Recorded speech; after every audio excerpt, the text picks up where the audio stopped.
In the era of interstellar travel, martial arts flourished. Chu Sheng bound himself to the justice system, and by performing acts of justice, he could earn rewards. Being submissive is certainly not justice, delayed justice is nothing but nonsense. Justice must strike hard. Take the initiative. Evildoers must be punished. If evildoers don't die, should I? One evil scoundrel is enough. What to do if wronged? Fight back. What to do if bullied? Bully them first. What if a beautiful woman drags me to be a shield? Of course, we chop her together. Who told her to be so deserving? Having seen too much injustice, God's mindset quietly changed. Chu Sheng deeply realized that human nature is inherently evil. It seems like this world has no salvation. So, let it be destroyed. Chapter 1. Step on his face and ask in the 13th star region, Jining Star, Great Xia Federation. In Bayan City, 2nd Middle School, Class 4 of Year 3. On an old blackboard. The words Martial Arts Exam Countdown, 30 days were written in bright red chalk, exceptionally eye-catching. Chu Sheng, is playing dumb fun? Quickly hand over the class funds.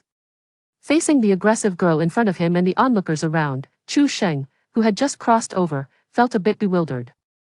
Fortunately, at that moment, the memories of the original body flooded in. Chu Sheng understood everything. In the interstellar era, martial arts flourished. The original body's past life was one of great evil, causing countless suffering in the world. Before ascending, he left a remnant soul to reincarnate and atone for his sins. In this life, the original body is also named Chu Sheng. He had just bound to the justice system. As long as he performed acts of justice, he could earn rewards. Recalling the events, he discovered that the reason the original body was wronged was simply because his family was poor. He was the most likely suspect for stealing the class funds. Chapter 2. You. Looking for me? Outside the number 5 martial arts classroom, 3 people were staring intently at Class 4 practicing standing postures inside the classroom. Leading the group was Lu Yang, Lu Cha's boyfriend. Lu Gu, it's not convenient to act with a teacher present. Lu Yang smirked, revealing a vicious smile. It's fine, when it's time for a break, you just go in and drag him out for me. Students in the elite class already enjoyed privileges. Wang Yingwu, the physical education teacher of the ordinary class, wouldn't say much either. After thinking for a moment, Lu Yang shook his head. Forget it, I'll go drag him myself. He suddenly wanted to show off in front of Lu Cha and the students of Class 4. Elite, what kind of elite doesn't show off in front of others? Inside the classroom. Take a 5-minute break, after an hour of warm-up standing postures. Everyone hurriedly unloaded their heavy burdens and collapsed to the ground. When Wang Yingwu looked at Chu Sheng, his gaze suddenly froze. Previously, every time they finished standing postures, he would lay on the ground like a dead dog, gasping for breath. But this time, his breathing was still steady. Something's not right. Just as he was about to speak, Wang Yingwu suddenly caught sight of someone approaching from behind. Dressed in the elite class uniform, with a proud expression. At the same time, most of Class 4 revealed expressions of schadenfreude. Chapter 3, Show Off and Soar. Chu Sheng felt a bit confused.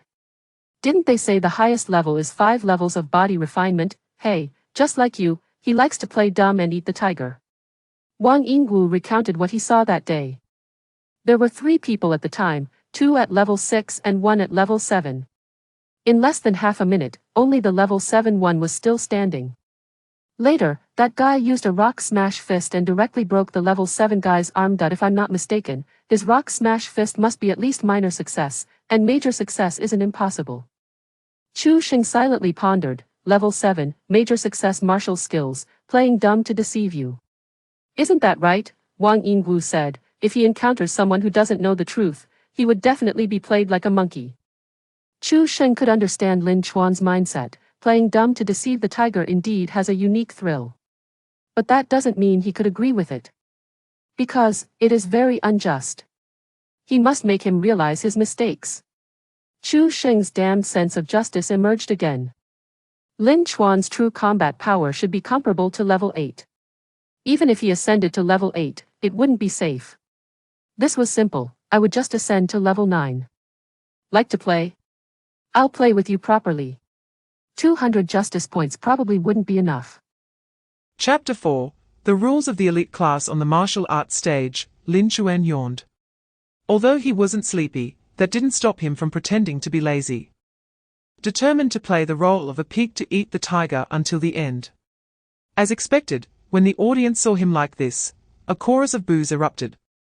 Many people even shouted for him to be more self-aware and quickly admit defeat. What's exciting about a 4th tier fighting a 7th tier? Hearing the audience's ridicule, Lin Chuan felt extremely pleased. Glancing at Chu Sheng, who was standing across from him, he pondered how much strength he should use later. Should he let him take some advantage first to enhance the show? As soon as this thought arose, Lin Chuan couldn't help but shiver all over. After pretending for 2.5 years, today he was going to make a stunning debut. This feeling was absolutely exhilarating. After the teacher hosting the match explained the rules, he stepped down from the martial arts stage. Seeing Lin Chuan's increasingly suppressed smile, Chu Sheng calmly asked, "What exactly are you expecting?" Lin Chuan put on a pleasing tone, "We are all classmates, and you're at the 7th level, so be gentle when you strike later, okay?" Chu Sheng frowned. "Idiot, I'm at the 9th level." "Huh?" Lin Chuan's expression changed drastically in an instant, and at the same time, the match whistle officially blew. Chapter 5, 10th level of body refinement. Isn't that a serious illness? As soon as the words fell, the entire martial arts classroom fell silent. Even the person with the injured shoulder forgot to wail. What did they just hear? A newcomer dared to speak to Qin Feng like that. Was he really looking for death? Qin Feng was also amused and was about to speak, when suddenly a voice interrupted him. "What's going on?" It was the same teacher who had just left. Chu Sheng replied, "These guys are extorting me, so I had to step in and teach them a lesson." The teacher was taken aback, then waved his hand. He was aware of the elite class's atmosphere. Not just him, even the school leaders knew. It was just the seniors bullying the newcomers. What Chu Sheng said was a bit over the top. "We'll discuss this later. You come with me." Qin Feng sat on the ground, smiling and waving his hand. "You go ahead, I'll wait for you." Chu Sheng was taken to Principal Wu Qingshan's office regarding the matter of the single training room. The 5 available single training rooms were already occupied. If Chu Sheng wanted to apply again, he could only fight one of those 5 people. Whoever won would get that training room. Who was that just now? Qin Feng. 9th level of body refinement, ranked 3rd in the whole school, but I advise you not to challenge him. Chapter 6, Abyss, Monster Beasts. Just as the teacher broke the silence and spoke. "Chu Sheng, I've already discussed the training room matter with Qin Feng. You can choose the time, and as for the location. He said you can pick. Right here, right now." As the voice fell, Chu Sheng unleashed his energy and charged at Qin Feng. 1st level of Open Meridian Realm. Damn! Qin Feng's first reaction was not to look at Chu Sheng, but to look at his own legs. Run! Dead legs. The 1st level of Open Meridian Realm was a true energy martial artist. If he got hit, he might really split open. At a critical moment, the martial art he had diligently practiced kicked in. He lightly tapped the ground with his toes and soared like a swallow, thinking he had narrowly escaped. He didn't expect to still be swept by Chu Sheng's fist wind. The wave punch combined with true energy was something else. Moreover, once touched, that person would definitely not escape, especially since Qin Feng was at a lower realm than Chu Sheng. Another punch followed, and Qin Feng instantly spat out a mouthful of blood. Soon, Chu Sheng's steps became faster, and his punches became increasingly dazzling. Aura, aura, aura. The final punch produced a sharp explosion in the air.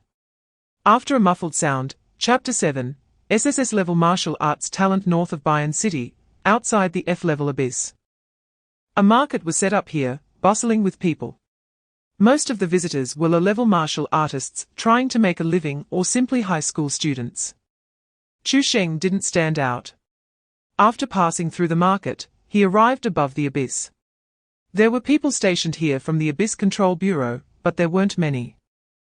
Just a small team of over 10. After all, this was a previously explored F-level abyss. There was hardly any danger. Their daily job was just to maintain order. The entrance fee was 500 federal coins, half price for students. The abyss wasn't very deep. After more than 3 minutes, the elevator stopped at an open space. There were no laws here, only strength. Killing and looting were only ignored if there was no substantial evidence.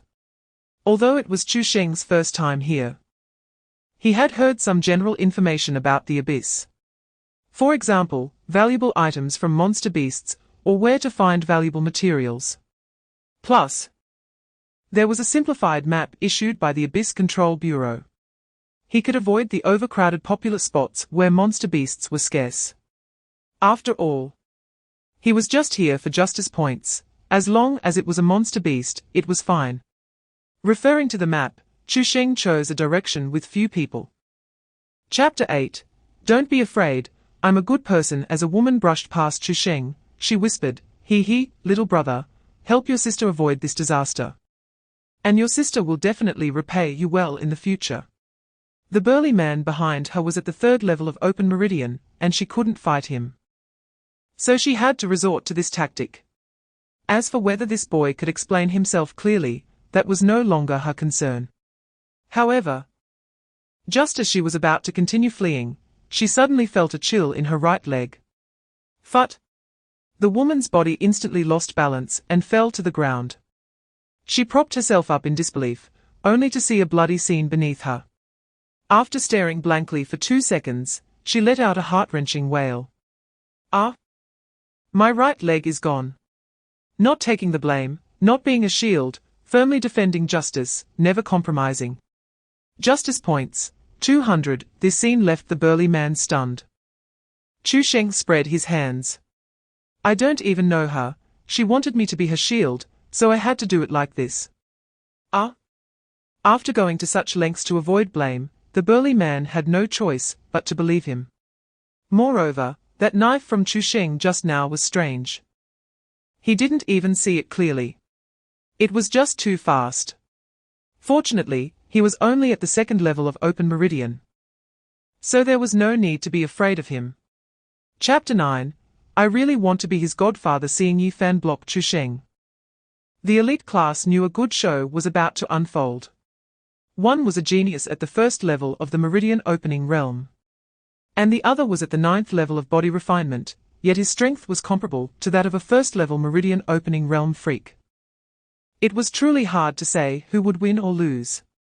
Yi Fan leaned against the training room door, wearing a somewhat nonchalant smile. Friend, consider this a warning. I don't want what happened yesterday to occur again. Otherwise, I will. Wait, you said you want to fly? Chu Sheng immediately lost his drowsiness. Yi Fan was taken aback. But before he could speak, Chu Sheng slapped him. Smack! Yi Fan flew up, spinning rapidly in the air like a top. Fortunately, with his strong physique at the 10th level of body refinement, he didn't collapse upon landing. However, Yi Fan still took a while to get back up. At this sight, everyone's jaws nearly dropped. Wasn't Yi Fan comparable to a 1st level Meridian Opening Realm cultivator? How could he be sent flying like that with a single slap? Once he regained his composure, Yi Fan's face showed horror. A 1st level Meridian Opening Realm? No. That's not right. A 1st level Meridian Opening Realm wouldn't have such great strength. This is definitely a 2nd level Meridian Opening Realm. He was hiding his strength. Chapter 10. Eating too many red beans. After sending Sunmai away, only the 2 of them remained in the principal's office. Wu Qingshan rubbed his hands together, smiling as he spoke. Little Chu, with your talent, why didn't you reveal it earlier? The school could have given you more attention. It's not too late now. Chu Sheng replied calmly, right.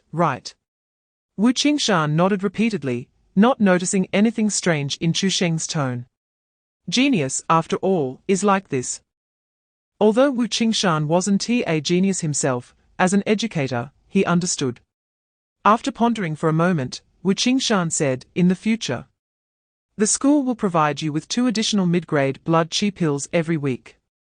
You can choose any martial arts techniques from the school library, all for free. Additionally, I will personally transfer you 50,000 federal coins. If you can help me get into a top-tier academy, the school will reward you with 2 million. Wu Qingshan had been looking forward to this day for a full decade. It had been 10 years since anyone from the second school had entered a top-tier academy. The key point was that he had been the principal for 10 years. As the funding from the education department decreased year by year, more and more people were gossiping about his capabilities. Even the old principal who recommended him, his 6th godfather, no longer allowed him to enter during the new year. Chapter 11, Enjoying Bullying the Weak. It's a disease. Chu Sheng always returned from the square in the north. Those who frequently ventured into the abyss knew that there was nothing valuable there. Thus, Chu Sheng's behavior seemed a bit strange to those who were paying attention. Unfortunately, the leader of the 4, a middle-aged man named Qin Shou wearing gold-rimmed glasses, was one of those observant people. Chu Sheng's odd actions reminded him of the recent anomaly in the abyss when Chu Sheng awakened his talent for the ultimate blade. Everyone thought something valuable had appeared in the abyss, but after searching for days, they found nothing. Somehow, Qin Shou felt deep down that the treasure might be on the young man in front of him.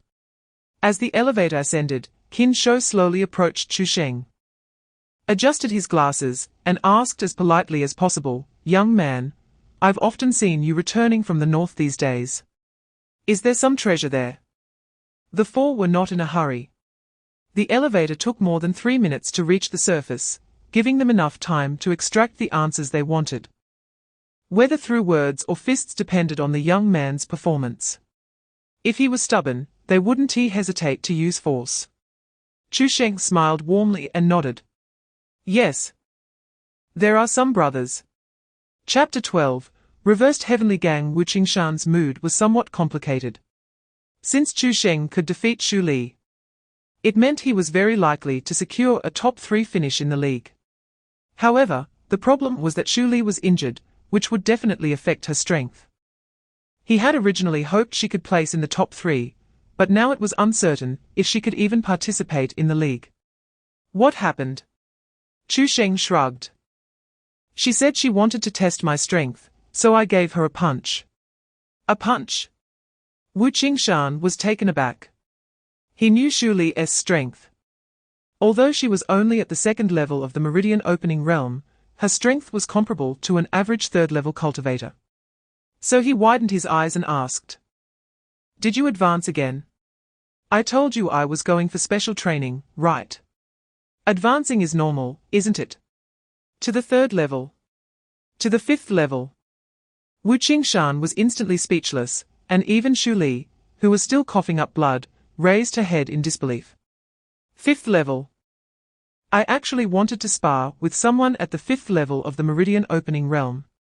When did I become so impressive?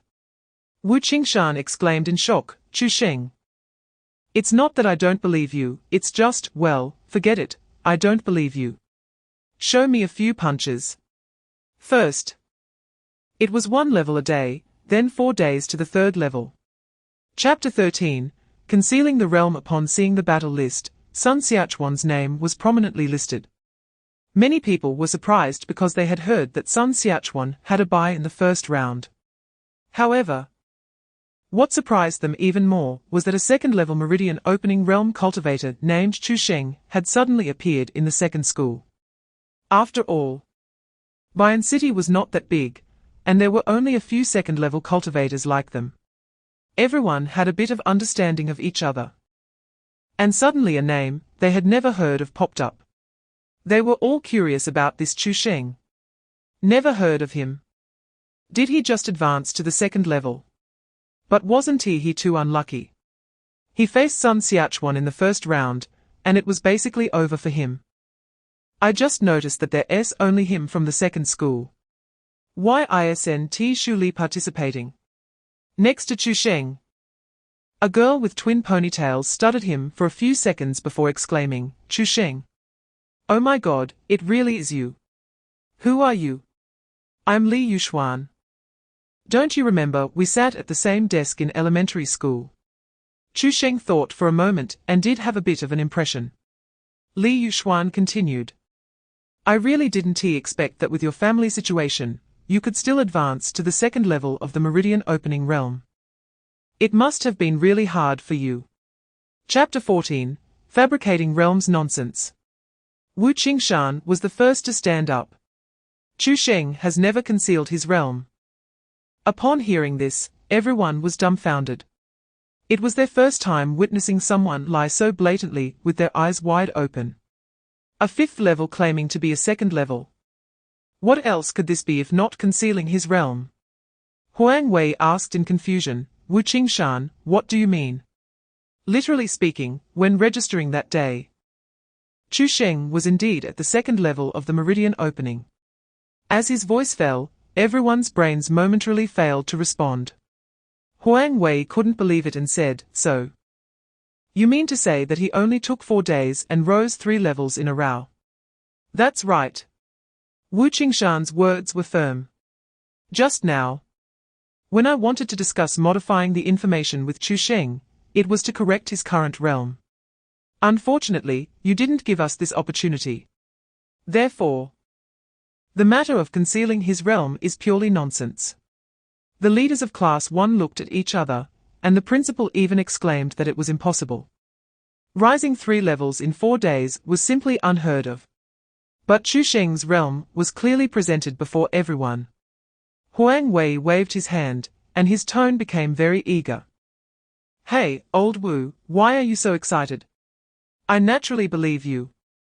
Chapter 15, E-level Abyss. Generally, breathing techniques do not have any attribute distinctions. Regardless of whether it is a black cat or a white cat, a good cat is one that can catch mice. Naturally, martial artists do not pay much attention to the attributes of true qi, unless there are specific cultivation needs.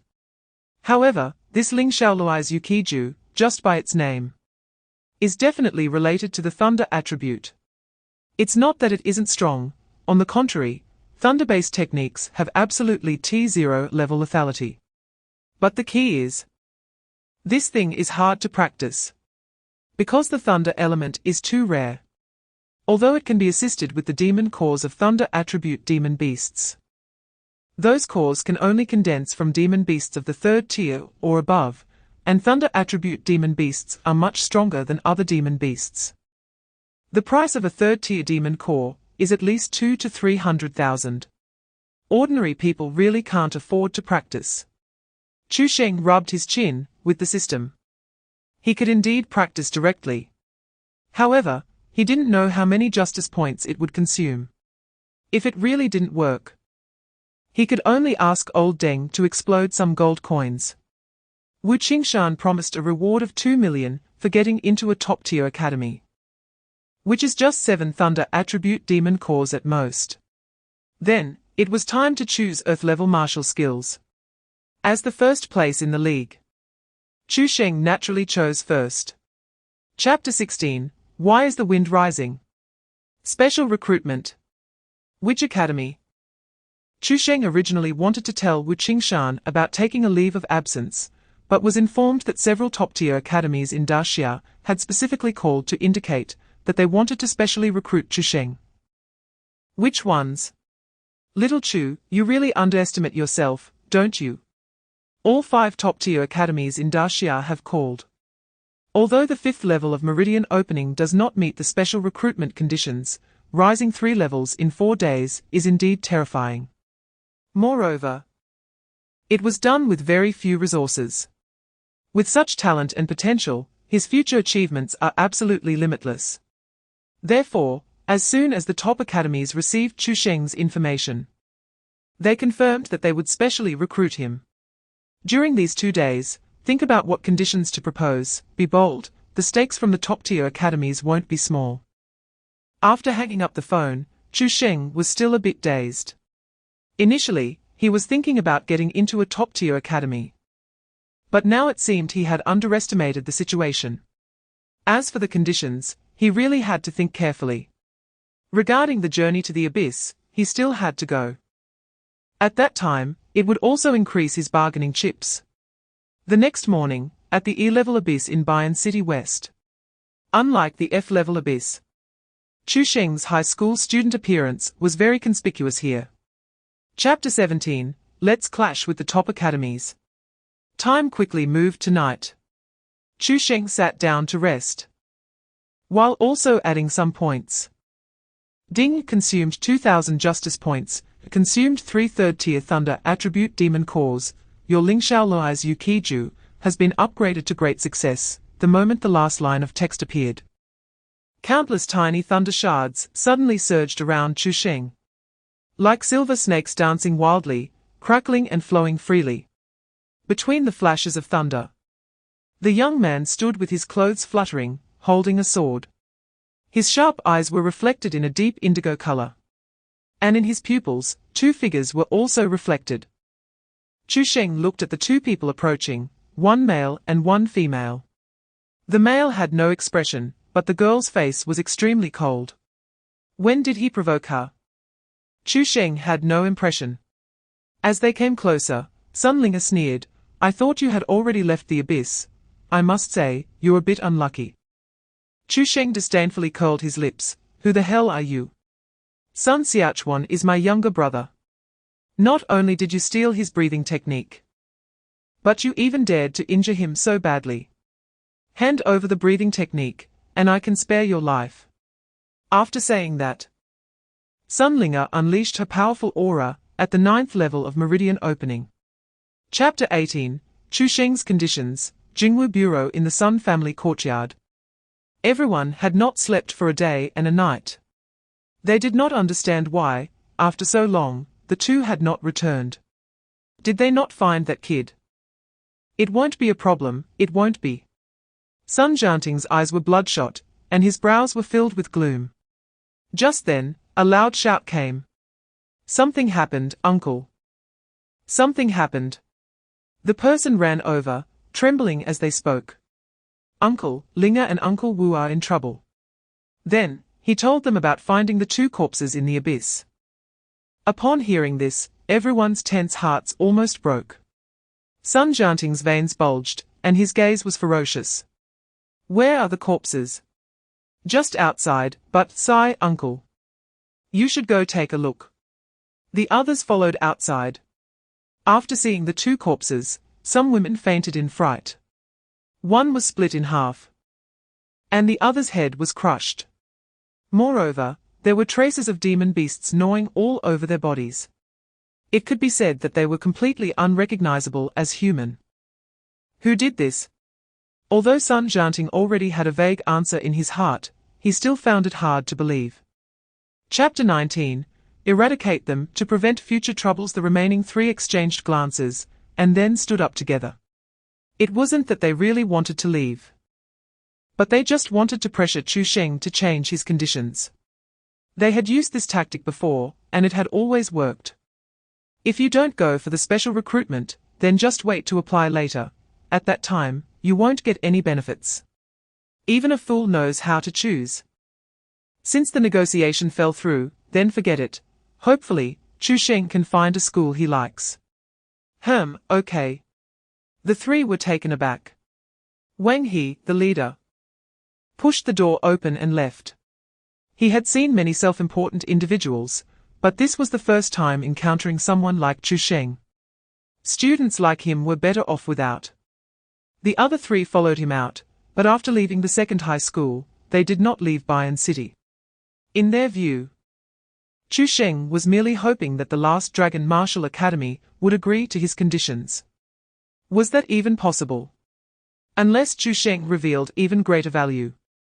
Otherwise, the Dragon Martial Academy would never agree to him. At that point, they only needed to extend an olive branch to him again. Inside the principal's office, Wu Qingshan's head was spinning. All 4 negotiations fell apart. What conditions did Chu Sheng propose? Could it be that he wanted to become the principal? Chapter 20, More genius than Chu Sheng. Seeing Chu Sheng's slightly shocked expression, Long Liang waved his hand. I'm not usually like this, I got a bit too excited. About the Sun family's matter, I plan to handle it myself. I just want you to help me deal with Lingyu Academy, and buy some more time. How long? Until the college entrance examination ends. Long Liang was taken aback. Until the college entrance examination ends, that's only 20 days. Did he mean that after 20 days, they wouldn't have to fear the Sun family anymore? Then the Sun family must be really weak. No problem. Long Liang readily agreed. After he left, it wasn't long before the news of Chu Sheng being specially recruited by the Dragon Martial Academy spread throughout the school. The elite class members were fine. They weren't familiar with Chu Sheng and only knew he was strong, having seen him busy beating people a few times. First, it was Qin Feng and his 3 lackeys. Then Yi Fan. Later, they even heard that Xu Li had also been beaten by him. Having someone like him specially recruited in advance was a good thing. It saved them from being beaten if he took a liking to it one day. The most shocking reaction came from the students of Class 4.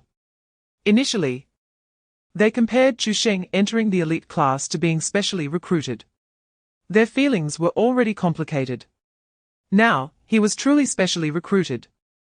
And it was by the most prestigious academy in Daxia. Chapter 21, S-Class Martial Arts Talent west of Bayan City, in the E-Class Abyss, 10 minutes ago.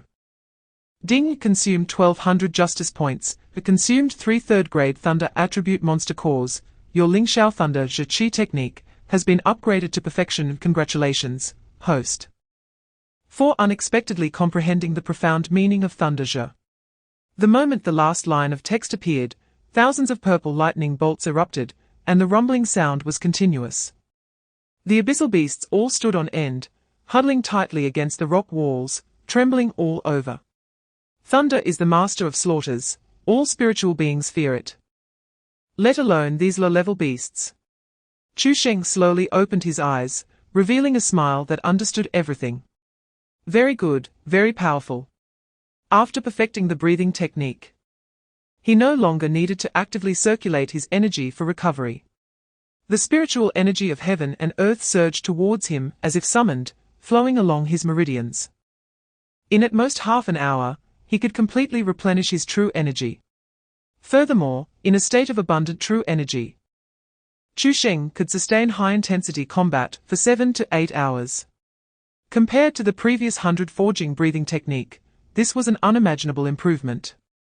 The most important thing was that with each breath, Chu Sheng could feel his vitality growing. Although it was insignificant, it was equivalent to passive cultivation. Even if he did nothing all day, he could at least gain a few points. Chapter 22, SSS Class Talent Promotion Stone. Regardless of whether others were happy or not, Chu Sheng was certainly pleased. Not only did he comprehend the profound meaning of Thunder Zhi, but he also advanced to the 6th level of the Meridian Opening and awakened an S-Class Martial Arts Talent.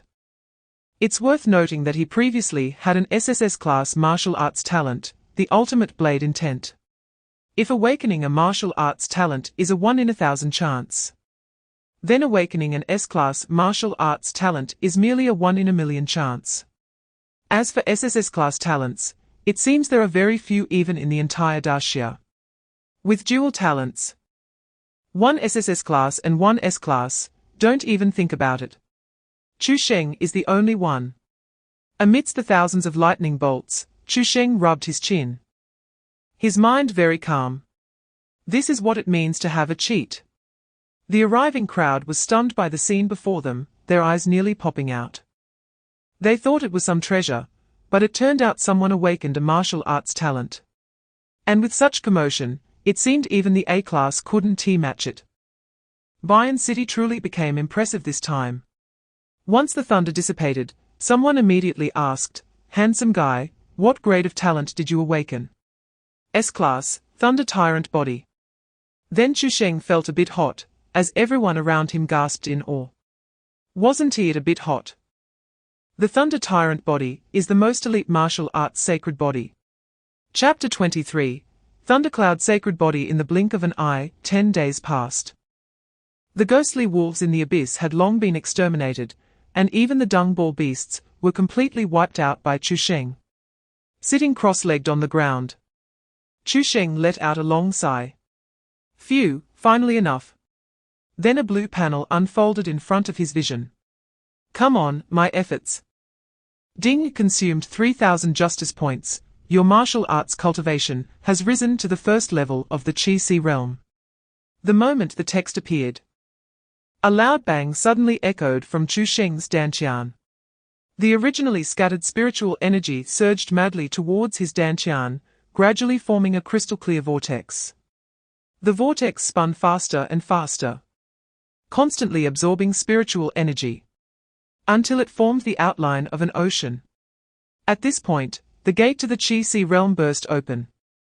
A martial artist's life has countless bottlenecks. Opening the Chi-Si is one of them. Countless martial artists have wasted half their lives without stepping into this realm due to limitations in talent, resources, or luck. It can be said that the Chi-Si realm is a dividing line for martial artists. And Chu Sheng easily stepped over it, already surpassing the top geniuses of his generation.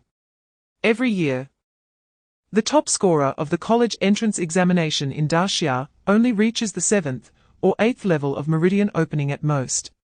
Chu Sheng slowly opened his eyes, lightning flickering in his gaze. Chapter 24. The white-clad little sword immortal let me compete in the exchange competition. Are you serious?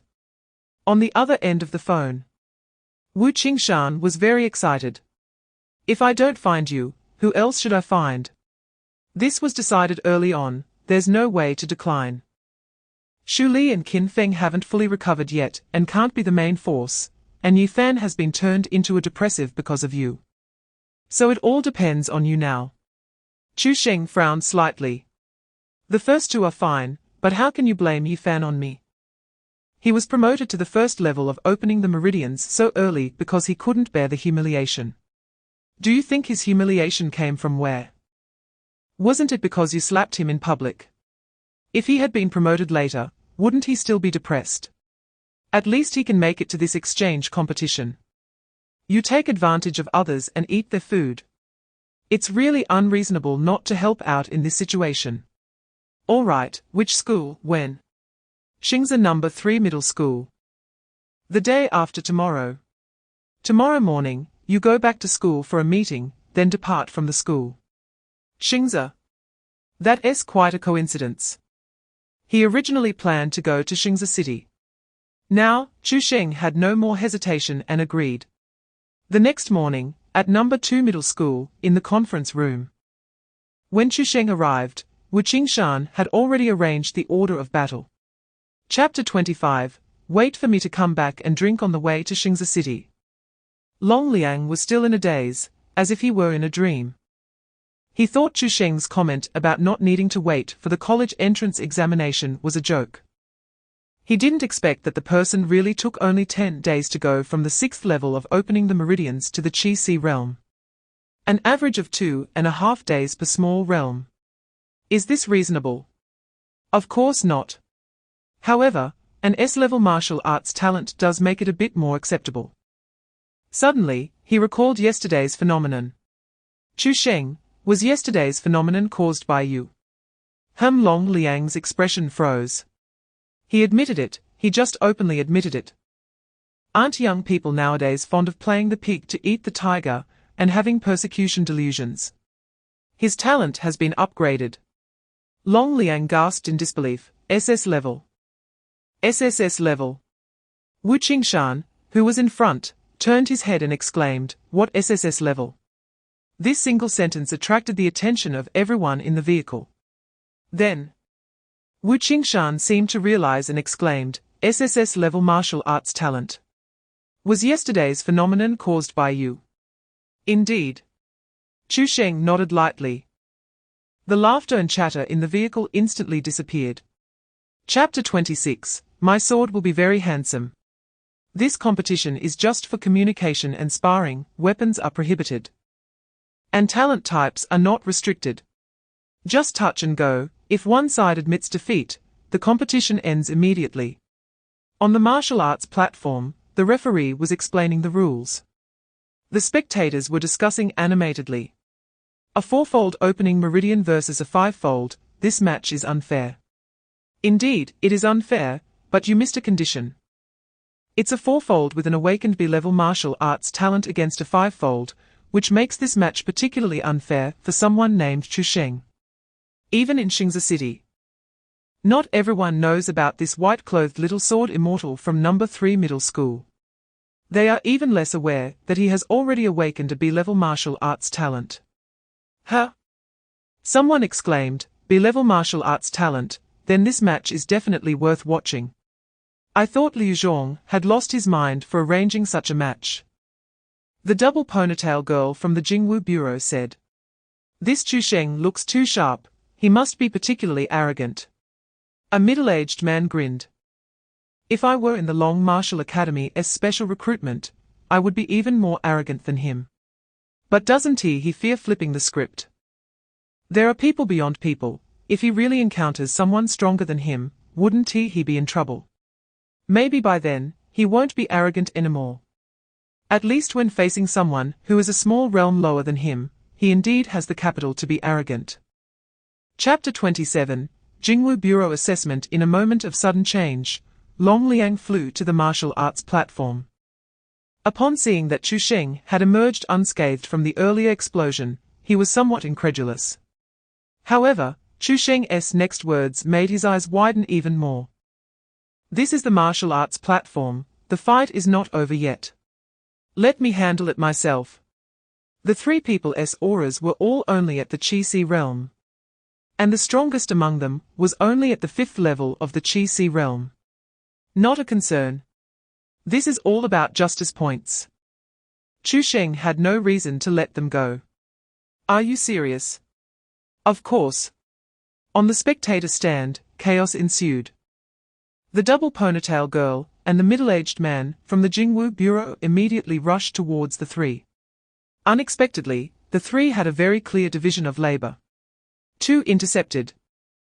While the one in the middle, who was at the 5th level of the Qi-Si realm, rushed straight to the martial arts platform. However, the moment he charged onto the platform, he felt as if he had been locked onto by some terrifying beast. The next moment, the sound of breaking wind mixed with the crackling of thunder rang out. Thick smoke stirred up terrifying ripples. Before he could react, a purple dragon descended from the sky. Boom! The stones shattered, and the terrifying force churned the surrounding smoke into a black vortex. Outside the martial arts platform, the double ponytail girl charged into the smoke like a cannonball. The young lady has arrived, everyone is stunned. Chapter 28, Speed. Completely meaningless. I haven't even told you what to do yet. Bai Wei's eyes were wide with surprise, revealing her two little tiger teeth. Looking just like a little wild cat that had its tail stepped on. Besides, was this kick really for nothing? Chu Sheng glanced at her with an extremely calm tone. What else? As a member of the Jingwu Bureau, you don't even know that there are 3 dependents under your nose.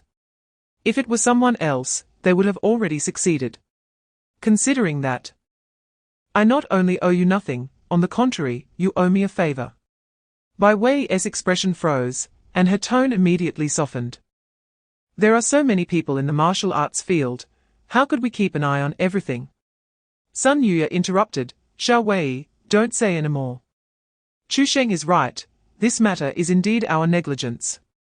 Thanks to him today, otherwise, it could have really led to a loss of life. After that, no one in the carriage spoke again. When they arrived at the Jingwu Bureau, Long Liang couldn't help but say, this is your future colleague. Is it really okay to make the relationship so tense? If the relationship needs to be maintained by glossing over the truth, then I think it's better not to have it. That goes against the justice in my heart. Long Liang gave a bitter smile and couldn't help but give a thumbs up. It was clear that you really have a strong sense of justice. I hope you can remember this original intention. Chapter 29. A young person came to the Jingwu Bureau in the bureau chief's office. The promise I made will naturally count. As long as he can pass the assessment, I will immediately arrange for him to start. Lu Huaimin spoke very enthusiastically. Although he usually dislikes people who take shortcuts. In the officialdom, one is often bound by circumstances. He already owes the Long Martial Academy a favor. Moreover, the Long Martial Academy has already established connections at a high level. This matter could not be left to him to disagree. Long Liang asked, "What are the specific contents of the assessment?" He is still a student and doesn't he have much experience in handling cases. "Don't worry, my brother is very reliable. It's just a strength assessment. This kid looks like a prodigy, a dragon among men. This assessment will definitely be a piece of cake for him." Looking at the smile on Lu Huaimin's face, Long Liang inexplicably felt a bit uneasy. So it was proposed to go check the assessment venue. "Hey. The assessment is very simple, it will be over soon, you just need to wait here for the good news." As soon as the words fell, a loud bang echoed. And the entire Jingwu Bureau building shook 3 times. The alarm sounded instantly, and even the smoke detectors and sprinkler systems activated simultaneously. Enemy attack. This was Lu Huaimin's first thought. As he rushed out of the office, he saw his secretary hurriedly coming to report. Chapter 30, Do you know you're breaking the law? Ding. It wasn't the system, but the phone notification sound. Chu Sheng had signed up for this D-level task. The Copper Patrol did not qualify for solo missions. At least 2 people had to form a team. Soon, a prompt popped up on the app indicating that another person had signed up. Sun Yuya. On the other end. Upon seeing Chu Sheng's message, Sun Yuya was also greatly astonished. It was the first time he had seen a newcomer rush to take on a task right after joining. Have you understood the rules and regulations in the Jingwu Bureau? Have you memorized the law enforcement and penalty regulations? Completing tasks comes with rewards. But failing tasks will also be recorded in your file. Too many failure records not only affect future promotions, but may also lead to being kicked out of the Jingwu Bureau, never to be hired again. Truly. A newborn calf is not afraid of tigers. All right, brother, let me take you for a ride. He dialed the number provided in the information. The 2 agreed to meet outside the Jingwu Bureau building. Upon seeing Chu Sheng, Sun Yu's eyelids inevitably twitched. Xiao Chu, have you memorized the law enforcement regulations? I haven't had the chance to look at them, besides, I'm the enforcer, isn't it enough to know whether others are breaking the law? Sun Yu sighed softly, thinking to himself that it was just as he expected. Chapter 31, The Thief's Ship. Ahem, Sun Yu cleared his throat twice. He wanted to remind Chu Sheng that what Bai Ji said didn't constitute a crime. But then he gave up. It was somewhat inappropriate to undermine a colleague in front of so many people. Uwan recognized Chu Sheng at a glance. Out of rage, her face turned red. Her cheeks round and puffy. Even the tremor in her voice when she spoke exuded a milk-like fierceness. "Ah? It's you. You big bad guy." This scene was utterly adorable in the eyes of the people from Class 5. Bai Ji remained very calm. "No matter what you all want to do, anyway. Wait until I finish this lesson for the students." After saying that, she even made a gesture to send them away. In her view, with so many students present, Chu Sheng would definitely not dare to act tough. Otherwise, the consequences would be dire.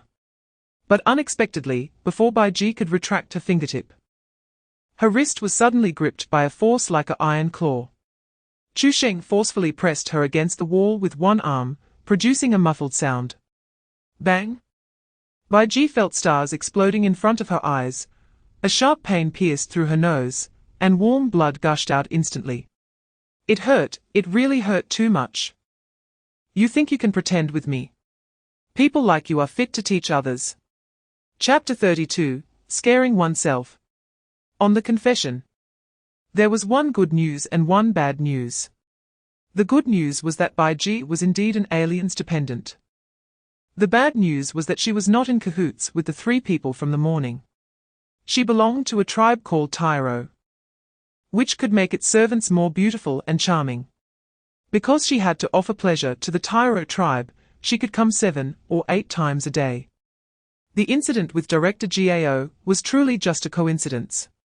In other words, they had caught the wrong person. Xiao Chu, how did you figure it out? My eyes are the measure. Sun Yuya did not continue to probe.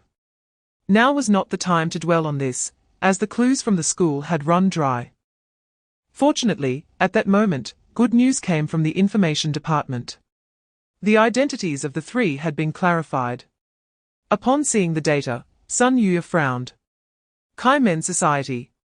West Xingzi City, Black Street. If there was anywhere in Xingzi City that was the most chaotic, it had to be here. Far from the urban area and close to the wilderness, combined with the fact that many wilderness hunters settled here, it had completely become a true vacuum of order. It was very normal to kill someone over a disagreement, and then escape back to the wilderness. Chapter 33, Not speaking is implicit consent. Chen Feng looked at Sun Yuya. All right, I've said everything that needs to be said, so I'm not seeing you off, please leave. Sun Yuya wanted to say something more, but he heard someone beside him speak. Not leaving. Do you want us to tattoo you? Laughter erupted around them again. However, just then, a sudden voice came from outside the door. Kid, are you laughing at my mom? Sun Yuya immediately felt goosebumps all over his body. In disbelief, he turned to look, and saw it was Chu Sheng. The laughter in the room instantly stopped. Sun Yuya hurriedly ran to Chu Sheng. Didn't I tell you not to come up? Did you get the information? No? Seeing Sun Yuya's expression, which resembled a bullied wife, Chu Sheng knew it would turn out this way. So, let me ask instead, in a different way. When dealing with villains, one naturally has to use the means of villains, otherwise, it would be a waste of all their bad deeds, right? A scarred-faced man approached the two, rubbing his ears. He wore a sinister smile. Kid, sorry, I didn't hear you clearly, could you say that again? Chu Sheng ignored him and said to Sun Yuya, the negotiation matter is now up to me, you wait for me downstairs. Chapter 34, Taking the Back Door. Killing with Heart. Upon arriving at Black Street, Lu Huaimin immediately called the two over. What the hell happened? Chu Sheng was already prepared with his explanation, and recounted the events.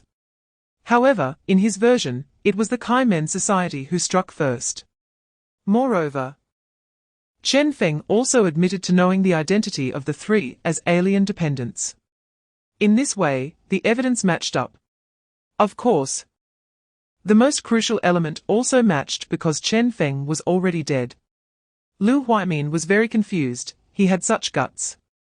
Just a lackey working for someone else. How dare he collude with alien dependents? If his master found out, wouldn't he have to pay with his whole family's lives? Isn't that right? After all that, he still dared to ambush me, so I didn't hold back and took him down. Lu Huaimin glanced at the two, then dismissed Sun Yuya. Immediately after, he kindly patted Chu Sheng on the shoulder. Now that there are no outsiders, tell uncle, is that alien-dependent thing true? It's true. Lu Huaimin stared at Chu Sheng for a few seconds and finally relaxed his brows at the last moment. Chu Sheng was smarter than he had thought. Good. Remember what you said, no matter who asks, it's true. Let Sun Yuya write the report for you, and you teach him how to write it. Chapter 35, I don't care what your surname is. Li Bin was dumbfounded. He never expected Chu Sheng would openly admit to using connections. He was even brazenly seeking to get him fired. How could he act so openly? It was completely shameless. What is your name again? Chu Sheng asked.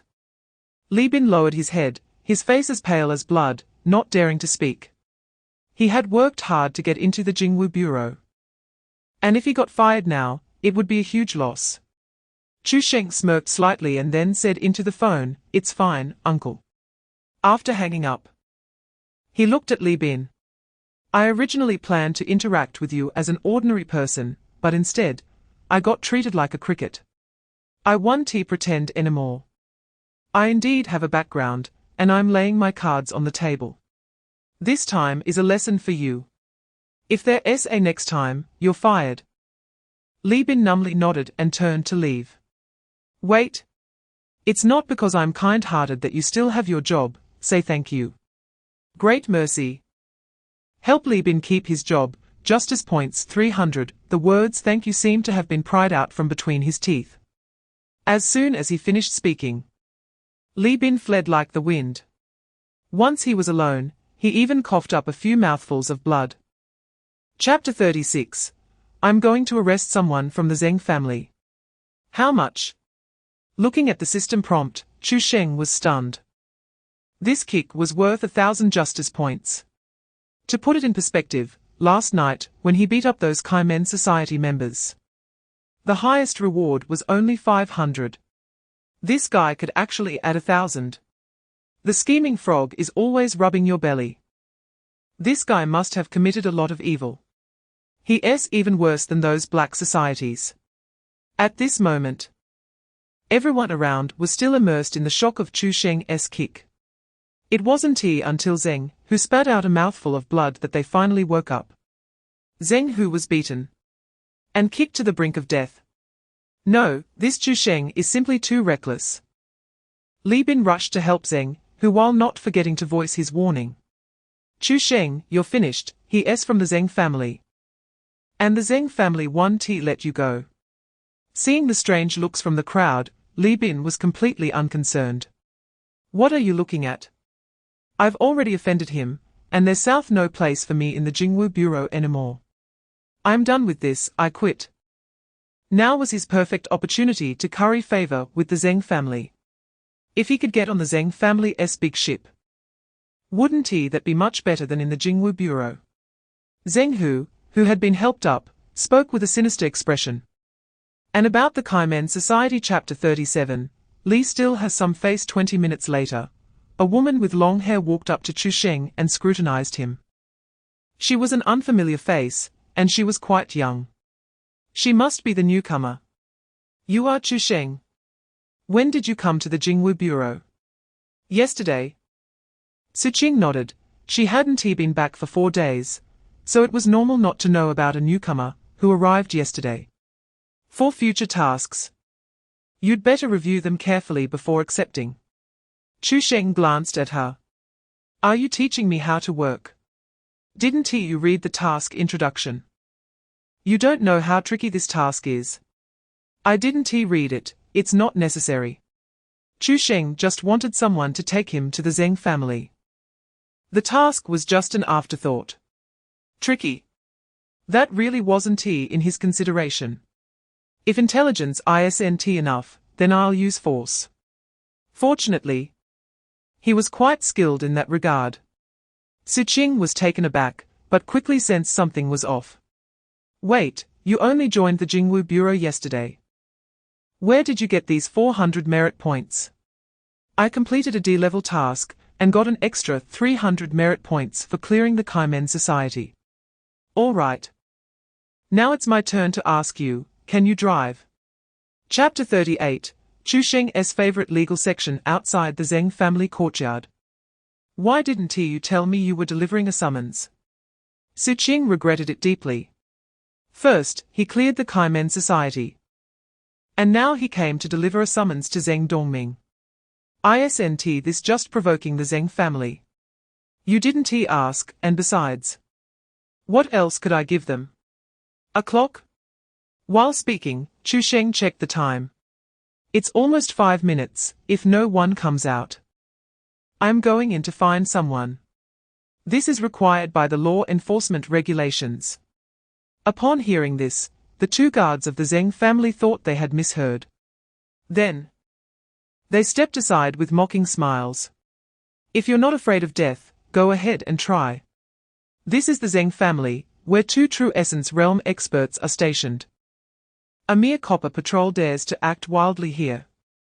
Unexpectedly, as soon as the guards finished speaking, Chu Sheng really walked in boldly. The two guards instantly became alert and drew their long knives.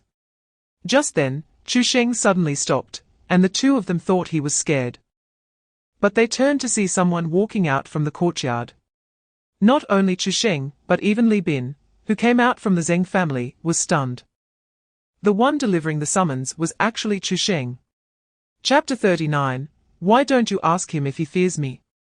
What are you still dawdling for? Let us go. It wasn't until Chu Sheng walked up to them that Su Qing finally reacted. Just like that. When has the Zheng family been so easy to talk to? After seeing Chu Sheng blow up the Zheng family's gate, Su Qing was left with only one thought in her mind. I am going to be killed by him. Unexpectedly, the two not only left alive, but also brought someone back. With so many people in the Zheng family, not a single one dared to make a sound. Who on earth is this Chu Sheng? When the two returned to the Jingwu Bureau, it caused a huge uproar again. First, he crippled Zheng Hu. And now he went to the Zheng family and brought back a girl. After hearing Su Qing's vivid description, everyone's perception of Chu Sheng was completely overturned. He slapped the Zheng family in the face, and they didn't dare to make a sound. This had nothing to do with strength, it was about background. The Jingwu Bureau had received a powerful young master. Everyone envied Su Qing for being able to go on a mission with Chu Sheng. Not knowing that Su Qing was very much wishing to give this opportunity to someone else. She was simply too scared. Chu Sheng had a good background. But she didn't. If disaster struck, she would be the fish caught in the net. Before long, Chu Sheng returned. Let us go. Chapter 40. Coming out to mix talks about background. Why don't you ask him if he fears me? With this remark, the audience was left dumbfounded. Isn't it the same for someone in the second realm of true essence, and someone in the third realm of Qi Si? Everyone was quite curious about how this young man's thought process worked. Just then, a voice as cold as frost came through. What if I say I am not afraid? The crowd parted to make way, revealing a stunning woman in a blue long robe, slowly walking forward. Minute Yu, second realm of true essence. And also the owner of this city fortress. Cousin. A lewd man shouted, this kid is causing trouble on our territory, quickly take him down. Minute Yu glanced at her severely injured guard, her expression growing colder. However, before she could speak, Chu Sheng coldly stated. Harboring criminals and allowing your subordinates to set up an illegal court, you are breaking the law too. Oh, so what? Are you still daring to arrest me? Minute Yu revealed a charming smile, but in the next second, her expression changed drastically. A flash of electric arc appeared. The purple lightning dragon had already rushed to her front. So fast. This was her first reaction, as she turned to dodge. But she saw a blue energy beam attacking her waist. The terrifying power made Minute Yu unable to remain calm anymore. Chapter 41. Oh my God. Qingzi City. North City Gate. Watching the Minute family members march out of the city gate in a grand procession, the city gate guards were discussing among themselves. So many people. What happened? I heard someone caused trouble at their camp and injured quite a few people. Not just that, the latest news says even Minute Yu, who is in the second realm of true essence, was killed by the Copper Patrol of the Jingwu Bureau. Copper Patrol. So fierce. But with so many from the Minute family gone, he's doomed. Half an hour later, the roar of vehicles filled the air. A convoy even larger than the Minute family stormed into view. All vehicles were painted with the Jingwu Bureau insignia. Counting carefully, there were no less than 30 vehicles, totaling over 100 people. This was the first time the crowd had seen the Jingwu Bureau make such a big move. Even the last citywide hunt for that Illuminati person was nothing compared to this. What a lot of people. Did something big happen? Could they be going to rescue that Copper Patrol? No way, just a Copper Patrol. Does he really merit such a big fuss from the Jingwu Bureau? What if he has a background? I heard someone got in through the back door to the Jingwu Bureau. This commotion from the Jingwu Bureau shook the entire Xingzi city. Chapter 42, Then My Upgrade Is. The air grew increasingly silent.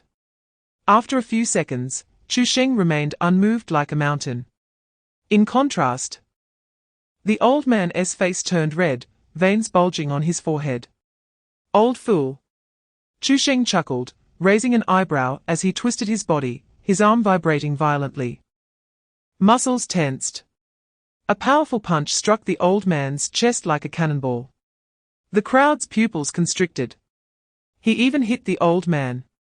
With a loud bang, the old man was sent flying over 20 meters away, landing without a sound. Eliminated a malicious troublemaker. Justice points 1500. Eliminated. Dead? The old man really couldn't take a hit. He had no real skills yet liked to show off. Dying was no injustice. Ji Yufang hurried to the old man's side. And the next second exclaimed, "Third uncle is dead." The faces of the Jiyu family turned ashen, staring intensely at Chu Sheng. If it weren't for Jiyu Ruhai not speaking, they would have already attacked. However, Jiyu Ruhai was astonished by the terrifying strength Chu Sheng had shown. Although the old man was old, his realm of Qi Si was at the 7th level. Even someone at the same level wouldn't think they could kill him with one punch. At the very least, it would require someone at the peak of the Qi Si realm. Chapter 43, It's nothing, just seems like he's dead outside the cave. That girl, come here. I have something to ask you. Your colleague has such strength, why have I never heard of him before? During the wait, Jiyu Ruhai called Siqing to inquire.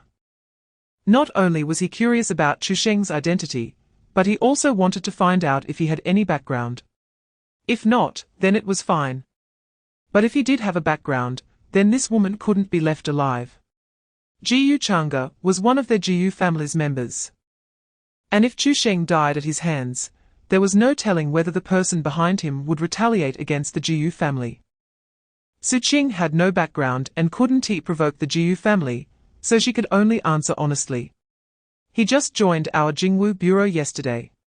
I don't know much else. Just that his background is not small. Oh? Jiyu Ruhai's eyes narrowed, not small. How does it compare to our Jiyu family? I only know he can call our bureau chief with one phone call, the specific background is unclear. Upon hearing this, Jiyu Ruhai fell silent. The bureau chief of the Jingwu Bureau, Lu Huimin, was a peak true essence realm powerhouse. If Chu Sheng had a connection with him, then this woman couldn't be left alive. After all, this was Minute family's territory, and they could push the blame onto them later. Chapter 44. It is said that the young master is unparalleled in swordsmanship. When Chu Sheng and the others returned to the surface, it was already dawn. The silver light was bright, and the murderous intent was palpable. In front of the entrance to the abyss, a burly man as large as a small mountain stood leaning on his sword. His gaze was fierce, exuding a suffocating sense of oppression. Behind him, 20 figures stood like ghosts on either side, emanating killing intent. Jiyu Ruhai immediately recognized that the burly man was Minute Yu's brother, Minute Zhong. He thought to himself that there was hope this time. Although he had no ties with the Minute family, Chu Sheng had enmity with them. If Chu Sheng died, it would not only avenge Jiyu Chang'e, but also set him free. So it's you who killed my sister. Minute Zhong spoke coldly, his voice rough like sandpaper scraping a blade. Are you from the Minute family? Minute Zhong tightened his grip on the long sword, an overwhelming pressure erupting. Answer me. Did you kill my sister? Chu Sheng nodded. You came just in time, it saves me the trouble of looking for you. Let me tell you. This city fortress is not compliant. This is the Great Shia, only recognizing the laws of the Great Shia. Setting up an illegal court is against the law. Harboring criminals is even more illegal. You have 3 days to rectify it, if not, our Jingwu Bureau will enforce a mandatory closure. Everyone was stunned, wearing expressions of utter confusion. Chapter 45. the tiger skin of the Long family, the head of the Jingwu Bureau, personally drove the car, TSK. Chu Sheng leaned back in his seat, his fingertips stroking the newly acquired Zhan Yu. In front, Lu Huaimin held a cigarette in one hand and the steering wheel in the other. It had been many years since he last drove, and unexpectedly, this time he was driving for a young boy. There were only two people in the car. Lu Huaimin flicked the ash from his cigarette and said mockingly, "It's my honor to drive for young Master Chu. So, what exactly are you up to? How did I end up as some young master? What's wrong? You don't like the title of young master. I like it, but I feel uncertain." Chu Sheng knew he had the backing of Longwu Academy, but as just a student, he hardly qualified as a young master. After all, this title is reserved for scions of noble families. He didn't have that qualification. "I just learned today that your entry into the Jingwu Bureau is not solely due to your connection with Longwu Academy. They have been strict about this area, especially regarding age restrictions. It seems 18 years old is a taboo. Relying solely on Longwu Academy wouldn't allow you to bypass so many hurdles." Chu Sheng frowned, not understanding what the taboo of being 18 was about. "Isn't it said that without hair on your mouth, you can't handle things properly?" Chapter 46, Can we talk properly now? What's going on? Chu Sheng opened his eyes. He saw Lu Huaimin had lit another cigarette, showing no intention of getting out to check. Meanwhile, a few people had gotten out of the car behind them and were trying to drive away the woman who was blocking the road. It's unclear, but it looks like there might be some grievances involved. Grievances? Reporting on the road. Aren't you going to manage that? How can we manage it? We are the Jingwu Bureau, not the Jifeng Hall. She has the wrong person. The Jingwu Bureau only handles cases involving martial artists above the Qi realm. Ordinary people and those in the body refinement realm, or meridian opening realm, are not under their jurisdiction. Seeing the woman's desperate appearance and the helpless, even fearful expression on the girl beside her, Lu Huaimin shook his head. "Do you think they haven't sought Jifeng Hall before? It doesn't seem like it. But we have no choice. The law of the country must be followed. We cannot intervene in this case, otherwise, if someone files a complaint, not only the investigating officers, but I could also face penalties." At this moment, the mother and daughter had been pushed to the side of the road. The woman was still desperately lunging forward, her clothes rolling up to her abdomen, completely unaware. The girl, not yet 10 years old, just stared blankly at the slowly rolling down car window. She saw the young man sitting in the back of the car. Chapter 47, Your partner is Chu Sheng. The girl covered her face, filled with fear. Although Chu Sheng looked to be about the same age as her, the aura he had just displayed was terrifying. It suddenly occurred to her that one of the conditions to join the Jingwu Bureau was to reach the Qi realm. At her age, being at the Qi realm was beyond what ordinary talent could describe. The top genius in her school wouldn't even qualify to shine his shoes. "I'm asking you a question. I don't want to repeat myself," Chu Sheng said coldly. "I can." The girl reacted quickly, nodding repeatedly. Then, through her and the woman's account, Chu Sheng roughly understood the situation. A month ago, the woman's son's homeroom teacher suddenly called, saying her son Kui Hao had an incident at school and urged her to come. When she arrived, the people from Jifeng Hall were already at the school. They informed her that Kui Hao was dead, and his body had been sent for an autopsy. When the woman followed them to Jifeng Hall, she was told that Kui Hao had committed suicide, and due to a staff error, his body had already been sent for cremation. By the time the woman finally saw her son, he had turned into a jar of ashes. Chapter 48, Why don't you want to go to heaven? In the main hall of Jifeng Hall, it was quite rare for people from the Jingwu Bureau to come to investigate a case. It was almost unheard of. Isn't that right? I even suspect they are imposters. Look at the one on the right, he doesn't even look 20. Doesn't everyone in the Jingwu Bureau have to graduate from a martial arts university and have 5 years of experience in Jifeng Hall to qualify? How could there be someone so young? Gao Qiong listened to the discussions around him, feeling puzzled.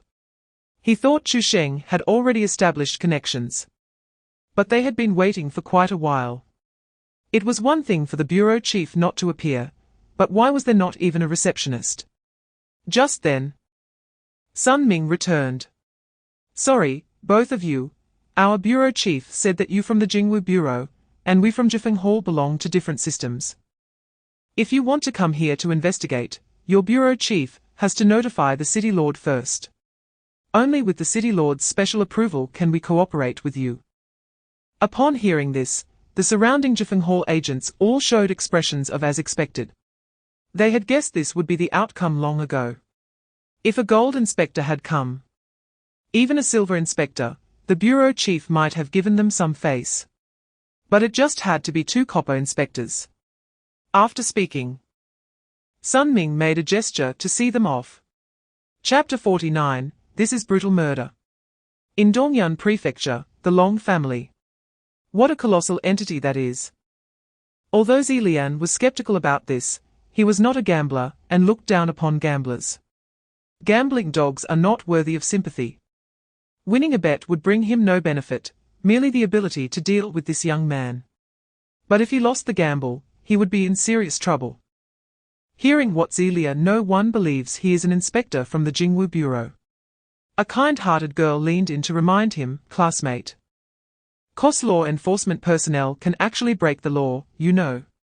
Which class are you in? Let's exchange contact information and meet up at the next comic convention. Chapter 51, Huyong's Super Intelligence Slap. A crisp sound echoed through the corridor. Huyong was sent flying several meters away. The students in the classroom, who were in the middle of a lesson, were all drawn to the commotion. Even the cultural studies teacher at the podium was stunned. What was that? Did a big black rat just fly by? I didn't see clearly, but it looked like a person. Doesn't that look like the grade director? Amidst the murmurs, Huyong's cries of agony rang out, ah. Damn, it really is. Whose subordinate is so fierce to dare hit the grade director? Could it be Chu Yunfei? With the college entrance examination in a few days, he must be in a private martial arts school for special training. How could he come to school? Outside the corridor, Huyong got up angrily, his face pale, as he pointed at Chu Sheng. You dare hit me? You actually dare to hit me? Chu Sheng smiled playfully. What's wrong? Didn't Director Who say that it takes 2 to tango? I actually think it sounds pretty loud. Also, you should reflect on yourself. Why do I only hit you and not others? Huyong's face turned red instantly, gritting his teeth. I'm going to report you for violent law enforcement, just wait. We'll talk about the complaint later. Right now, I suspect you are involved in accepting bribes, giving false testimony, and harboring others. You'll have to come back with us to the Jingwu Bureau. Chapter 52, Do you think I dare to arrest people? In the classroom, Chu Sheng scanned the students of similar age below him. The authority naturally exuded from his brow and eyes, creating an atmosphere so heavy that the entire classroom became incredibly tense. Even the noisy cicadas outside seemed to quiet down under this aura. We are here for a purpose. Your grade director just mentioned it. Upon investigation, Kui Hao did not commit suicide, but was tortured to death. Now, I need your cooperation in the investigation. Please tell me everything you know. As his words fell, the classroom fell into a dead silence, with no one daring to speak. Everyone sat up straight, meticulously, as if they feared being called out by the teacher for not having memorized their lessons. Kui Hao's case was a stark reminder. And no one dared to say a word, afraid of ending up like him. I know you are scared, afraid of retaliation. Here, I can guarantee you that the Jingwu Bureau will absolutely ensure your safety. Still, no one spoke. Outside the classroom, Hu Yong wore a smug expression. From the beginning, he had anticipated that none of these students would dare to speak up. Looking at everyone, Chu Sheng shook his head in disappointment. I think I might have come to the wrong place. Kui Hao is not a student in this class. Chapter 53, My Father Zhong, Erhi Thunder Martial Arts School. As one of the top 3 private martial arts schools in Xingzi City, those who come here are generally from wealthy families. In the reception area on the first floor of the martial arts school, Yin Yun once again scared away parents wanting to enroll their children with the price. Afterwards, she vented to her best friend on WeChat. I really don't understand these people, they don't even consider their family's conditions. Is this really a place their children can come to? Besides, with their children's level, if they were actually accepted, it would ruin our school's reputation. Dragons give birth to dragons, phoenixes give birth to phoenixes, and the children of rats are only fit to dig holes. They want their children to become dragons. But they just don't know their place. Although Yin Yun was also a cultivation failure, with no hope of breaking through the meridian opening stage in this lifetime. And her family background was quite ordinary, the people she dealt with were all powerful and wealthy. In her eyes, those who were also at the bottom like her had long become insignificant like ants. Afterwards, she scrolled through Xiaohongshu. The first post she came across was about how to treat a partner with diabetes. Sister, don't even think about treatment now, just break up. It will drag you down for a lifetime. Following the principle of kindness, Yin Yun kindly left a comment. Chapter 54, Surrender. The people at Thunder Martial Arts School thought they were about to see a good show, but then they heard Chu Sheng chuckle and say, It's me. Chu Sheng. What's wrong? Does Minister Zhong want to kick me out of the Jingwu Bureau? On the other end of the line, Zhong Erhi fell into a long silence. Chu Sheng's identity was now known to everyone in the Jingwu Bureau. Even the director, Lu Huaimin, had to be polite in front of him. Zhong Erhi was genuinely frightened. After a long while, he awkwardly smiled and said, Young Master Chu, did my son offend you in any way? It's okay, just hit him, just leave him some breath. The voice came through the speaker, reaching everyone's ears. The crowd was nearly wide-eyed in shock. The contrast was so stark it felt like a different person. Is this reasonable? How could a deputy minister of the action department be so afraid of an inspector under him? Zhong Shu swallowed several times. He wasn't a fool. He had never heard such a tone from Zhong Erhi before. Even when reporting to the director of the Jingwu Bureau, he had never been this humble. So, am I in deep trouble? Look at what you're saying, we are law enforcers, not a gang. Your son hasn't offended me. He just broke the law by attacking an inspector from the Jingwu Bureau, which is why I acted against him. Chapter 55, Please approve my one-on-one challenge at the Chu family's discussion hall. The male members of the Chu family stood on either side according to age. At the main seat, the head of the Chu family, Chu Zhenjiang, stroked his long beard, and dark glimmers swirled in his murky eyes. In the center, a young man in a tight outfit knelt, with the words Thunder Martial Arts School printed on his chest. Since being called home in the afternoon, Chu Yunfei had not even had time to change his clothes and had been kneeling there. Chu Zhenjiang slowly spoke, Yunfei, do you know where you went wrong? Grandson's mistake was in killing someone. Wrong? Completely wrong. Just a mere ordinary person, killing him was no big deal. But there were 100 ways to make him disappear without a trace, and yet you chose the dumbest one. Chu Zhenjiang said with a tone of disappointment. If it weren't for the family, you would have already been captured by the Jingwu Bureau. A middle-aged man beside him, who was Chu Yunfei's father, Chu Dashi, spoke up.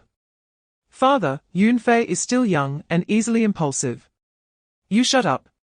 He's young, but are you not? He killed someone, and this is how you cover for him. Are you planning to support that woman? I've already sent someone to take care of her. Chapter 56, Don't understand, right? Easy to fix in the car. What does it feel like to bully others? Sir, I don't know what you're talking about. From the moment Chu Yunfei got into the car, he decided not to say anything, aiming to leave Chu Sheng with no way to deal with him. The person who went to call him just now had already informed him. No matter what, his family would protect him, so he could safely go to the Jingwu Bureau. Do you know what it feels like to be bullied by others? Sir, I really know nothing, so please don't ask me. Chu Sheng chuckled and shook his head. Then didn't say anything more. Chu Yunfei felt reassured. Indeed, if he said nothing, they wouldn't know how to handle him. It would be the same when they reached the Jingwu Bureau. However, halfway through the ride, he sensed something was off. Sir, this doesn't seem like the way to the Jingwu Bureau. You idiot, who said we were taking you to the Jingwu Bureau? Chu Yunfei was stunned. Then where are you taking me? Chu Sheng revealed a cruel smile. To the first middle school, to recreate the incident. A real one-to-one restoration. So you can know what it feels like to be bullied by others. Hearing this, Chu Yunfei's scalp went numb. Sir, don't joke around, this is illegal. You know it's illegal. When you were bullying Kui Hao, how come you didn't know it was illegal? Chapter 57, Do you really think I'm a good person? The Chu family, conference hall. Not only the men, but even the women had come. Such a significant change had made the atmosphere in the conference hall extremely tense. Chu Zhenjiang hung up the phone, feeling as if a heavy burden had been lifted off his shoulders, his tense back relaxing against the chair. Don't worry. That wretched girl has already arrived at the Jingwu Bureau. Yunfei will be fine. And I guess that kid will be calling us soon. Just as he finished speaking, Chu Daxi's phone rang. He said excitedly, It's Yunfei. Chu Zhenjiang chuckled lightly, Answer it, put it on speaker, and see what that kid wants to say. Once connected, Chu Yunfei's urgent voice came through immediately. Dad. Hurry and have someone release that girl. Chu Zhenjiang's expression changed, thinking how could his grandson be as brainless as his father? Can such words be said out loud? Have him call Chu Sheng to take the call. After Chu Daxi relayed the message, Chu Yunfei quickly followed up. Doesn't he want to take the call? Hurry up and release her, I'm about to be beaten to death. Immediately after, Chu Yunfei's cries of pain could be heard on the other end. The Chu family members exchanged glances in shock. Chapter 58, Cut down Chu Yunfei's mother. Outside the Chu family courtyard. Seeing the Jingwu Bureau's car, everyone in the Chu family felt relieved, their faces showing expressions of relief. He's back. And that kid brought him back himself, ha ha, we really worried for nothing. This matter cannot be easily settled. We can report Chu Sheng's abuse of power to the Jingwu Bureau headquarters.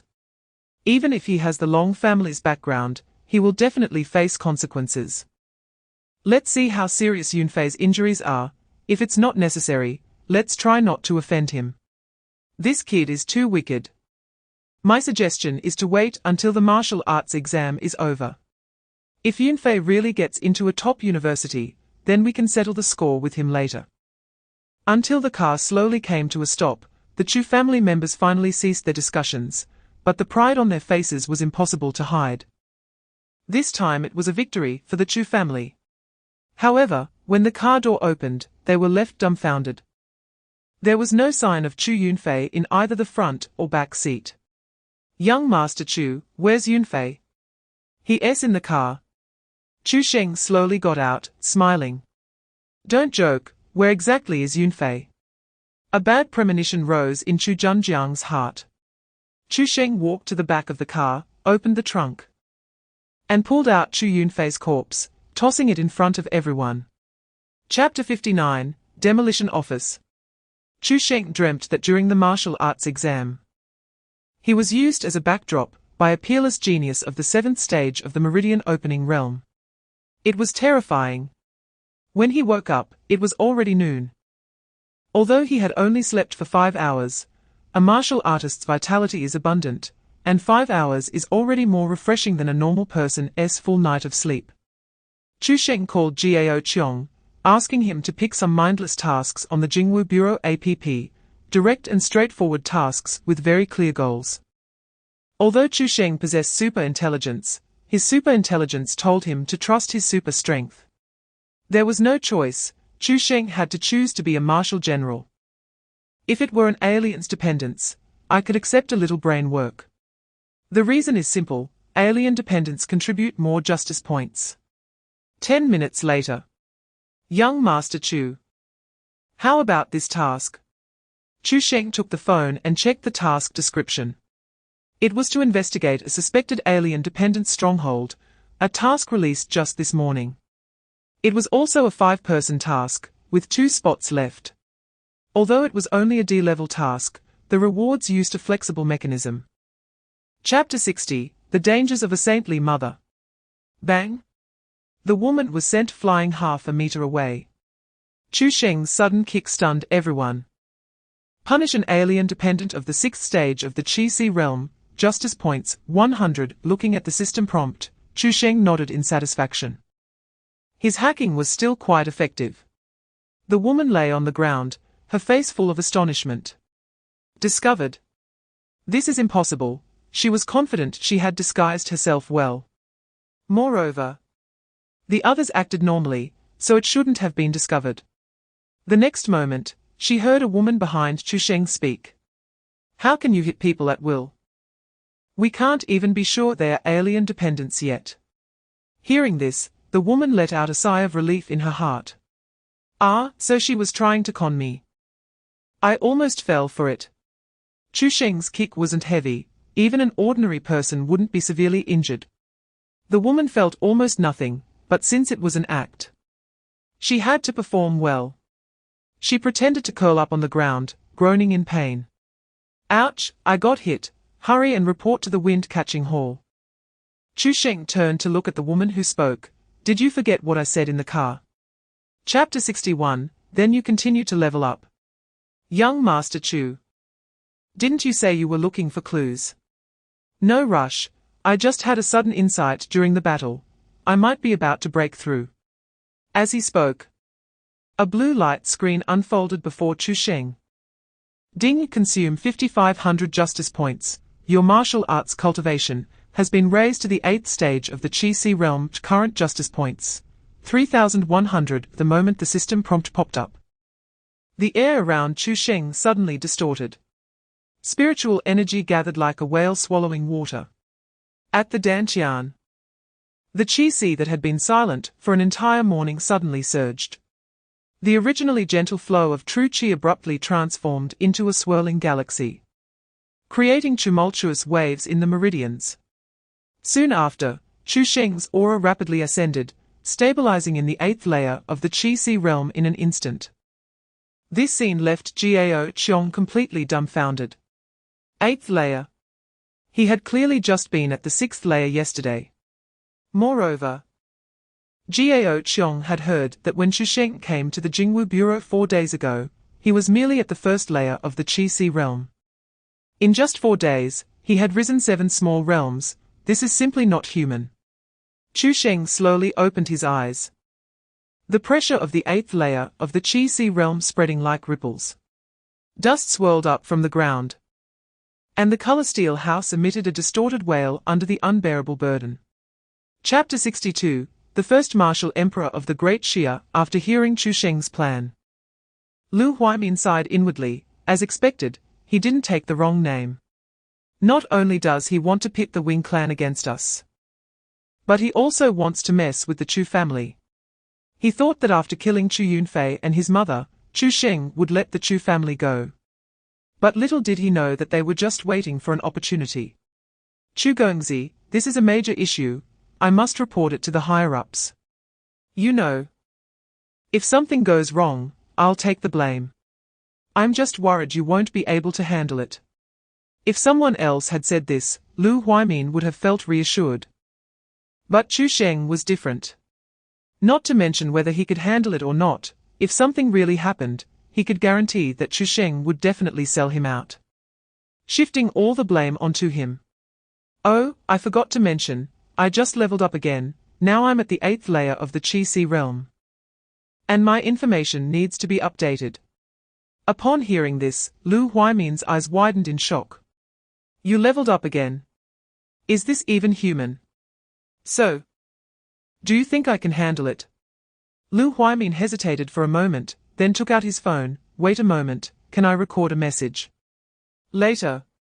You can act like I'm forcing you. After coming out of Lu Huaimin's office, Gao Qiong finally felt a weight lift off his heart. Right now, he was just afraid of the Chu family's retaliation. Chapter 63, Pigeons, You Are Too Bold, 100 Gifts Extra Update. The next morning, at the north gate of Xingzi City. The news about the Wing Clan exchange group had spread, and the scene could be described as a sea of people. Nan's prefecture is located in the southeast of the Great Xia, usually not having much presence in the entire Great Xia, and even its capital, Jinlan City, is only a secondary base city. Above it, there are first-level and special-level base cities. This shows just how remote and barren Nan's prefecture is. Usually, they could only see some Wing Clan members online, but today, they finally had the chance to see the real thing, naturally wanting to come and take a look. Of course, among them were quite a few who wanted to establish some connections with the Wing Clan, including the Chu family. Chu Zhenjiang sat in a wheelchair, his mouth crooked and drooling. He had been so angered by Chu Sheng the night before that he nearly had a stroke. Afterward, the Chu family members gathered together, whispering. I heard that among this exchange group, there's the son of a Wing Clan elder. If we can establish a connection with him, perhaps we can seek justice for our Chu family. They heard he liked our human women, but unfortunately, our family doesn't have anyone suitable, otherwise. We could definitely cater to his tastes. It would be great if we could instigate a conflict between the exchange group and the Jingwu Bureau. With that kid's character, he would definitely cause a huge mess. Chapter 64, 3-Year Agreement Father. Stepping down the gangway, Zheng Shuerong immediately greeted Zheng Jun with excitement, her arms swinging and a proud expression on her face. However, the expressions of the Zheng family members were completely different from what she expected. Instead of being happy for her, they were all filled with embarrassment. Even the surrounding people looked at her with expressions not of envy, but of barely suppressed laughter. What was going on? Are these people all crazy? What's so funny? Shouldn't you all be envious of me? Zheng Shuerong was greatly confused, after all. She was now the girlfriend of the son of a Wing Clan elder, with a noble status. How dare they laugh at her?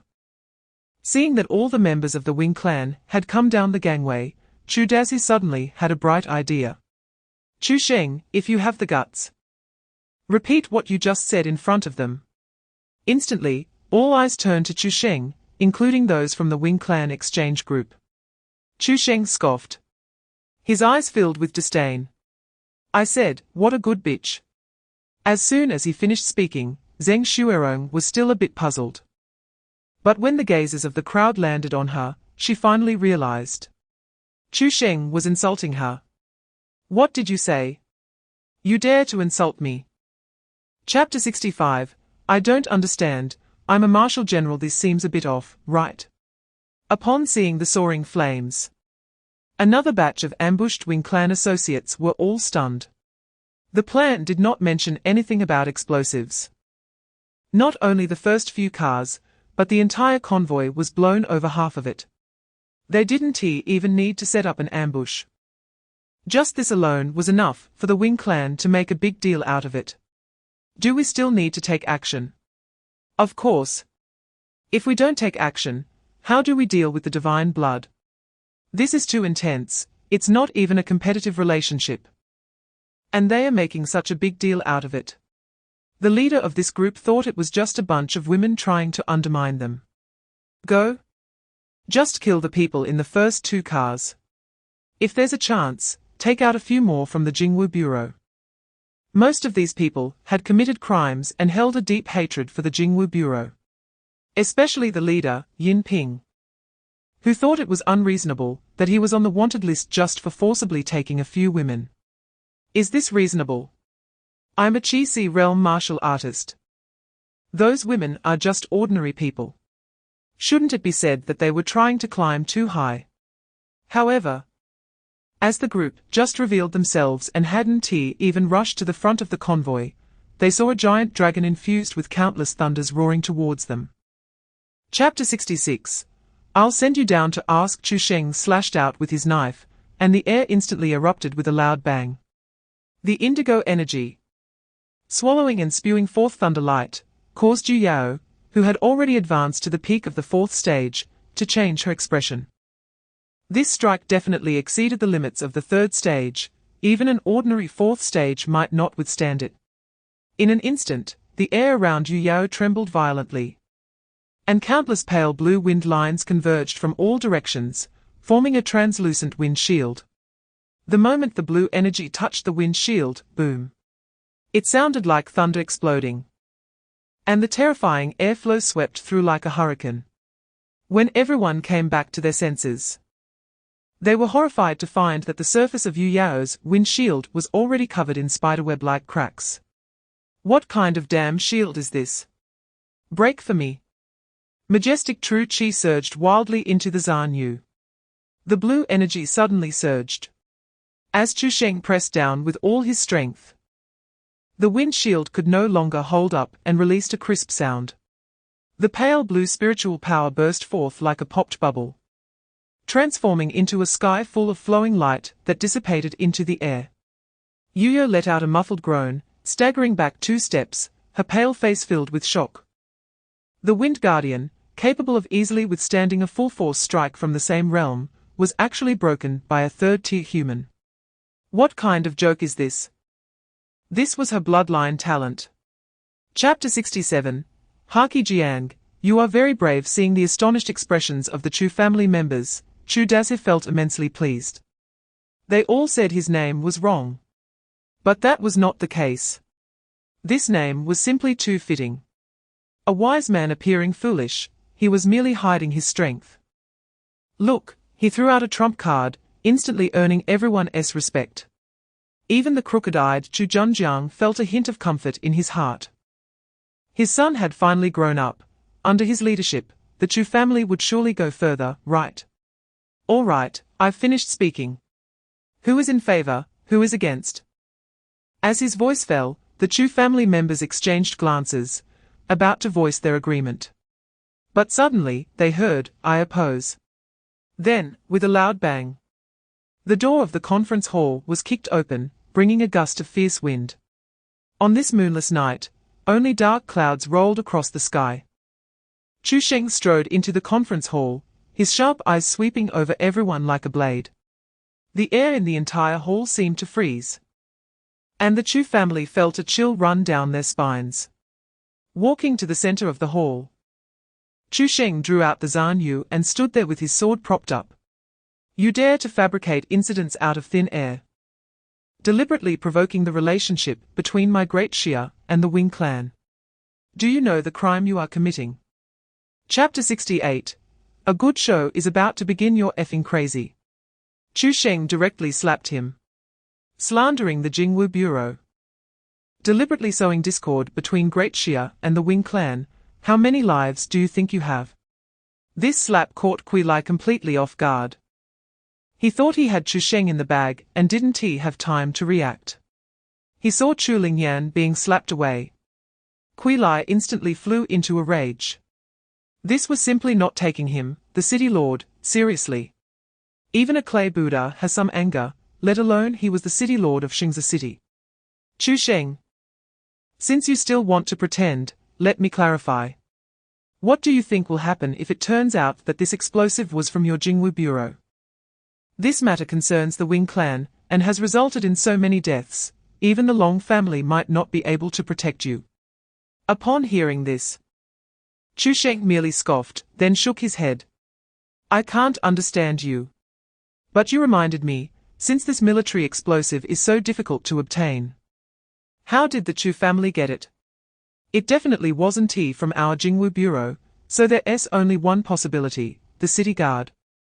If I'm not mistaken, the city guard is under your command, City Lord Kui. So, This explosive was most likely provided by you or your wife. Chapter 69, Sorry. I don't listen to your curse. A good show is about to start. After connecting the call, Quilai immediately switched to a respectful tone. Minister Gao, before he could finish, Minister Gao on the other end started cursing. Quilai, I effing swear. Do you want to get me killed? Quilai was stunned by the scolding. Even without the speakerphone, everyone around could clearly hear that expletive. What kind of good show is being scolded? Do you know how deep the water is in this matter? Is this something you can interfere with? Is this something I can interfere with? Quilai swallowed hard. Nervous. Minister Gao, what exactly happened? Don't you understand what I said? Is this something you can interfere with? You're still asking me what happened. Minister Gao's anger surged, his voice growing colder. I warn you, don't effing guess blindly. This is the Chu family's doing. The military explosives were taken from your army. It has nothing to do with the Jingwu Bureau. As for who took them, I don't care. Just make that person turn themselves into the Jingwu Bureau right now. The incident with the exchange group must be resolved tonight. Hearing this, Quilai's hand holding the phone trembled slightly. Minister Gao, what about Chu Sheng?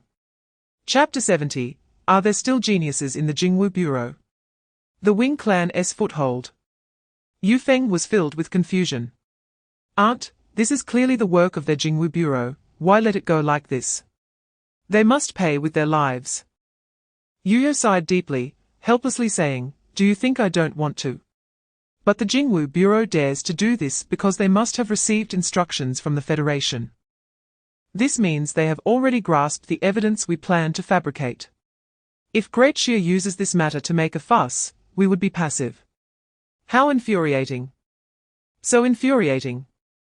Yu Feng's temples throbbed, his fists clenched tightly, cracking sounds echoing. These despicable human beings, I must take revenge for this. Opportunities will come. Yuyo lowered her voice, a glint flashing in her eyes. Among the few ninth-tier human beings in the Star Alliance, only 2 are still hanging on. Once they fall, who will care about the lives of humans on Jinning Star? Perhaps those higher-ups are even hoping for humanity to die out sooner. Aunt? Do you mean that the humans here have offended the high-ups of the Star Alliance? Yu Feng asked in confusion. Otherwise, don't you remember we are all outsiders? This planet was originally the territory of Great Xia. Chapter 71, Chu Sheng doesn't he understand the law? The next day, Jingwu Bureau. Martial examination. Are you kidding me? Please look in the mirror, do you not think you're already amusing enough? Old Dragon felt a headache, he thought he was already a proper martial general. But in front of Chu Sheng, he still felt as inexperienced as a rookie. You really know how to talk. You're in the true element realm. And you want to take an exam? Do you have to pretend so much? As soon as he finished speaking, Old Dragon's phone rang. After hearing what was said on the other end, his face turned purple. It seemed this guy really had to pretend. The Wing Clan asked us for a quota, saying they wanted to experience our Great Xia's martial examination. It's that little dog, 2nd tier 8th level. Apart from you, no one else in Nan's prefecture can match him. Chu Sheng raised an eyebrow. They want to participate in our Great Xia's martial examination. What do they want to do? To show off, of course. The Wing Clan's pride suppressing the talents of an entire state in Great Xia. This gimmick is enough for them to make a big deal out of it. Oh, then this brat really wants to die. Old Dragon nodded. Let us kill him. The situation was complicated yesterday, so we couldn't kill him, but the martial examination is different. Death and injury are inevitable, you just advance to the true element realm. And it's understandable to accidentally kill him if you don't control your strength well. Chapter 72, Using Life to Drag Chu Sheng Down. What the hell is that noise at night? Can't anyone sleep? In the hotel. The noise from Chu Sheng teaching the Jifeng Hall agents was quite loud, attracting the curiosity of people from other rooms who came out to check on the situation. After seeing a group of people dressed in the Jifeng Hall uniforms lying haphazardly on the ground, everyone instantly shrank back into the room, scared. Are you kidding me? They dare to attack even Jifeng Hall personnel. These are not ordinary bandits, these are freaking terrorists. Young Master Chu, what happened? Gao Qiong, also awakened, stepped out of the room, puzzled. They said I killed someone and wanted to take me to Jifeng Hall for an investigation. I'm just here to educate them about the law, Chu Sheng replied. At this moment, the agents from Jifeng Hall had already realized Chu Sheng's true strength. True Yuan realm. Not to mention their leader was only at the peak of the meridian opening realm. Even their director Zhao Chuanlin was merely at the third level of the Qi Si realm. They didn't understand where their courage had come from just now. Gao Qiong glanced at a few of them, his eyes looking like he was staring at a group of fools. Young Master Chu, go rest. I'll handle this. When their director arrives, give him a good slap for me.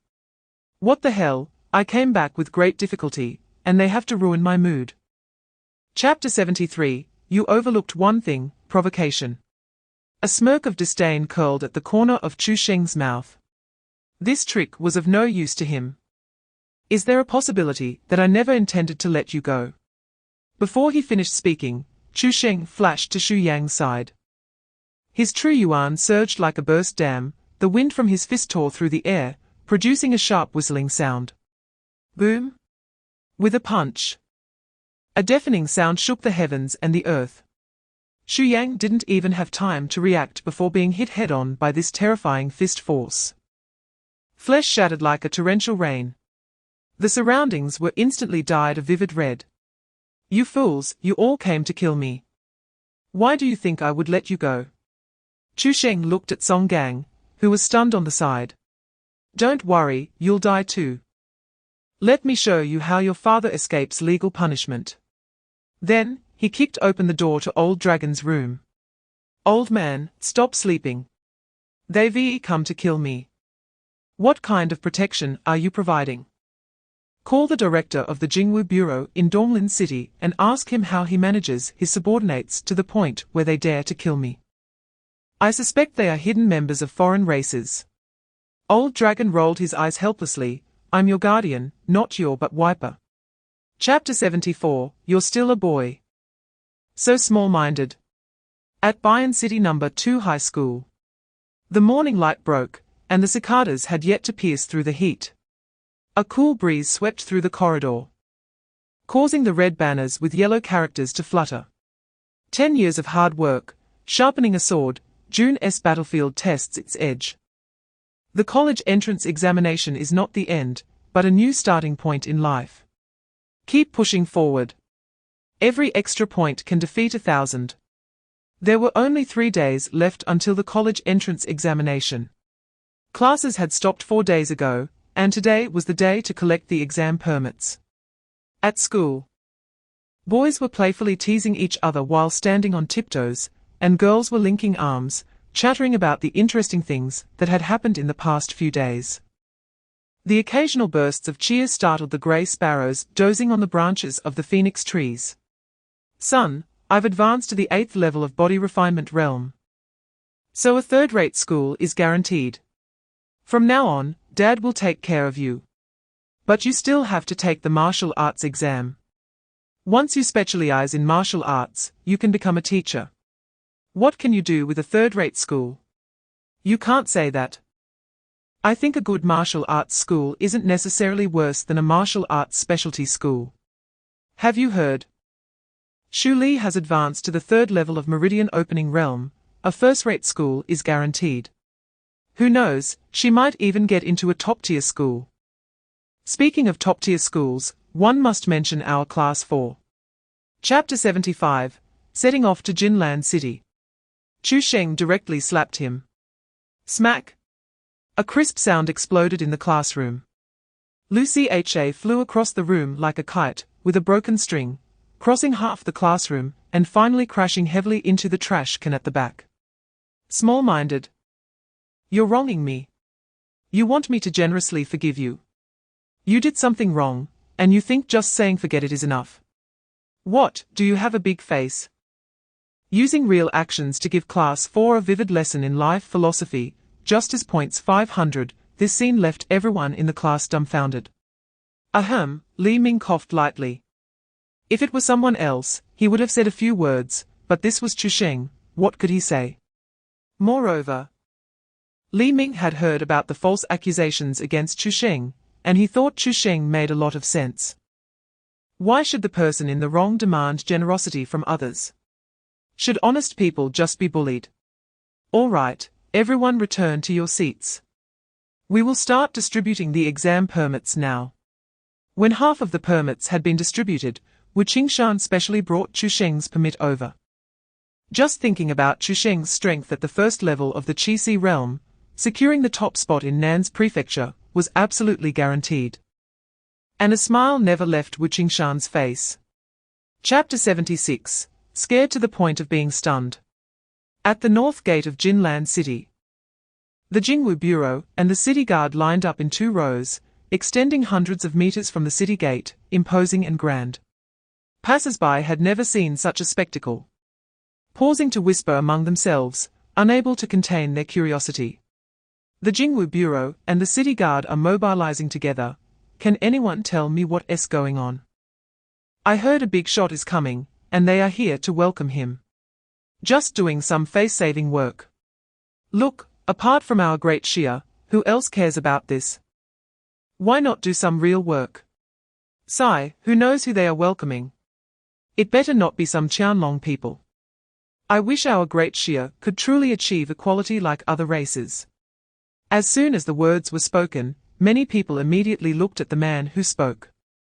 You can eat recklessly, but you can't talk recklessly. How dare you say other races? Do you know how many issues they have? Saying other races are equal. I know, and what is it to you? After saying that, Zhong Hui scoffed, his face full of disdain. Indeed, the basic situation was still too stable. Amid the discussions, a flying boat slowly appeared on the horizon. Zhong Hui then added, why not drive a good car or take a plane? Why use such a flashy but impractical thing? Qianlong people really know how to play. Chapter 77, Can you indulge in showing off? As the roar of the armored vehicle gradually ceased, the hydraulic door opened. Everyone craned their necks, wanting to see who was worth such a grand welcome in Jinlan City. But unexpectedly, as the door opened, a young man with flowing black hair and a handsome face came into view. Zhong Hui scoffed, I thought it was some leader. The Qianlong people are really amazing, ha ha ha. How can you still have the face to say everyone is equal? This is not nobility, what is it? The crowd was left speechless by his words. Deploying so many people, and wasting so many public resources just to welcome a young man, this seemed somewhat unreasonable. Qi Zhenshan and Ji Xiao rushed up to welcome him. And unlike yesterday, this time they were genuinely sincere in their greeting. Young Master Chu, you've had a long journey. Chu Sheng already knew on the way that Jinlan City had prepared a welcome ceremony for him. However, such a grand occasion was truly beyond his expectations. Is this what privilege feels like? I must say, it feels really good. The only thing that bothered him a bit was that the crowd behind seemed a little noisy. Chapter 78, Helping is fine, but it costs money in Daxia. Participating in the college entrance examination in a different location is not a simple matter. The backgrounds of the 2 siblings are naturally not simple either. Zhengzhou, new capital city, Zhong family. Zhong Zhuan and Zhong Rui, the siblings. Just mentioning the Zhong family. Their name may not be particularly famous. But when it comes to their extreme way martial arts school, it is indeed well known throughout Daxia. With thousands of years of inheritance that has never been interrupted, it was established long before the founding of the Federation. All the aristocratic families in Daxia regard it with a sense of respect. Even the powerful Long family, with deep roots and immense power, dares not to be disrespectful. However, when it comes to the reasons, various families have different opinions. Some say it's due to the profound heritage of the extreme Wei martial arts school that commands respect. Others say it's because their ancestors produced world-shaking, unparalleled strong warriors. And some say it's not their ancestors, but rather a legendary student from their martial arts school. Among these claims, the most convincing is the second one. The first claim regarding profound heritage lacks deterrence, while the third sounds like the daydreaming of an immature youth. In fact, most families now merely adhere to the customs left by their ancestors, which is to avoid offending the extreme Wei martial arts school. With such a background, it is naturally not a difficult task for the siblings to come to Nanja Prefecture to take the college entrance examination. Chapter 79, Inspection. Chu Sheng is professional. Chu Sheng's requirements were not high. Setting this task as an S-level would suffice. An S-level task, upon completion, could reward 2,000 merit points, along with 1,000,000 Federation coins. Normally, such tasks would only be available for Gold Patrol members. The money is secondary. What Chu Sheng needs is merit points. Firstly, his current Copper Patrol identity does not match his strength, and secondly, Chu Sheng wants to exchange for a new martial skill. He cracked the case of the assassination of the Wing Clan's exchange group, and the higher-ups rewarded him with 2,000 merit points. Previously, he had already saved over 1,000 merit points. With this 2,000 merit points, it would be enough for him to exchange for the first 3 forms of the Great River 9 styles. Just these first 3 forms are equivalent to mid-grade Earth-level martial skills. Coupled with the knife's ultimate intent talent, he could even touch the peak of the true element realm. Indeed, capturing the alien race's dependence would earn him quite a few justice points. However, this was the system's achievement, a result of his own efforts, and had nothing to do with Chu Sheng. If he wants someone to help, he has to give some benefits, right? S-level. Chu Sheng shook his head without thinking. Young Master Chu, I do not have that authority. S-level tasks need to be submitted for higher approval. Before Chu Sheng could speak, the old man long snorted. You are being too unrealistic. The high-up supervision over the Jingwu Bureau is so strict that this is not something he can handle. Chapter 80. Chu never wrongfully accuses. In the room, looking at the man collapsed on the ground, Chu Sheng curled his lips. This is the examiner. Chu Sheng rushed in first, and after seeing the situation in the room, he was quite surprised. Young Master Chu, he is a dependent of an alien race. No? Then Chu Sheng hesitated to say more. He really wanted to ask what was going on, but felt that with his status, he was not qualified to question Chu Sheng. My inspection method is a bit special. This person couldn't withstand it and fainted. However, you didn't tell me they were this weak. Weak? Chu Sheng thought it was absurd. Martial exam candidates were at most at the opening pulse realm, and examiners above the 6th level of the Chi Si realm could definitely intimidate the entire venue. Can this be called weak? But thinking of Chu Sheng's strength, Chu Sheng felt that it was normal for him to say this. He is in the true element realm, and the candidates are even at a higher realm than the examiners. Throughout Daxia's history, has there ever been such a bizarre scene? Chu Sheng was momentarily at a loss for words and could only flatter to ease the awkwardness. Young Master Chu's strength is extraordinary. I am truly convinced. Should we continue? Let's continue. I will hold back a bit later. Soon, the second person walked into the room, looking somewhat nervous. Chapter 81. Ignoring Chu Sheng's highlights after hearing the news. Old Long also ran to the martial arts room, seeing Chu Sheng looking at him with a peculiar expression. Old Long bluntly said, I heard that you cultivated a breathing technique to perfection in just a few days. I want to see how much water there is in it. Just received the martial skill scroll, and you want to try its intricacies. If it were someone else, Old Long would have thrown them out long ago. It is well known that studying a martial skill requires at least half a month of dedicated research before formally practicing. You want to practice right away. Isn't that just bragging? Then watch closely, Old Long. Subsequently, a blue light curtain unfolded before Chu Sheng.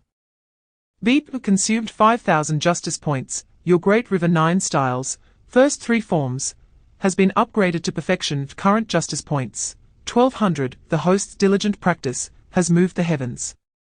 A wisp of purple energy has entered the body. In the future, when using the Great River 9 styles, the true energy consumption is halved. And the power is increased by 30. Seeing the system prompt, Chu Sheng instantly frowned. 5,000 is not a small amount, without the alien dependence. It would take him 2 days to gather that much. Among them, the knife's ultimate intent also saved 70 justice points in consumption. Chapter 82, Offending Young Master Chu. What future do you have? 200 gifts offered as an additional update. In the blink of an eye, it was the day of the college entrance examination. 30 miles east of Jinlan City, the Qinglan secret realm stands majestically. This is the fixed examination site for the martial arts examination in Nanja Prefecture. Over the years, outside the entrance of the secret realm, there is a camp that has long been set up. Most of the prominent figures from Jinlan City have gathered here. Nanja Prefecture has more than 30 cities, and the candidates are arranged in rows according to their registered schools. Most cities have only a few dozen candidates. But the lineup in Jinlan City extends over 100 meters.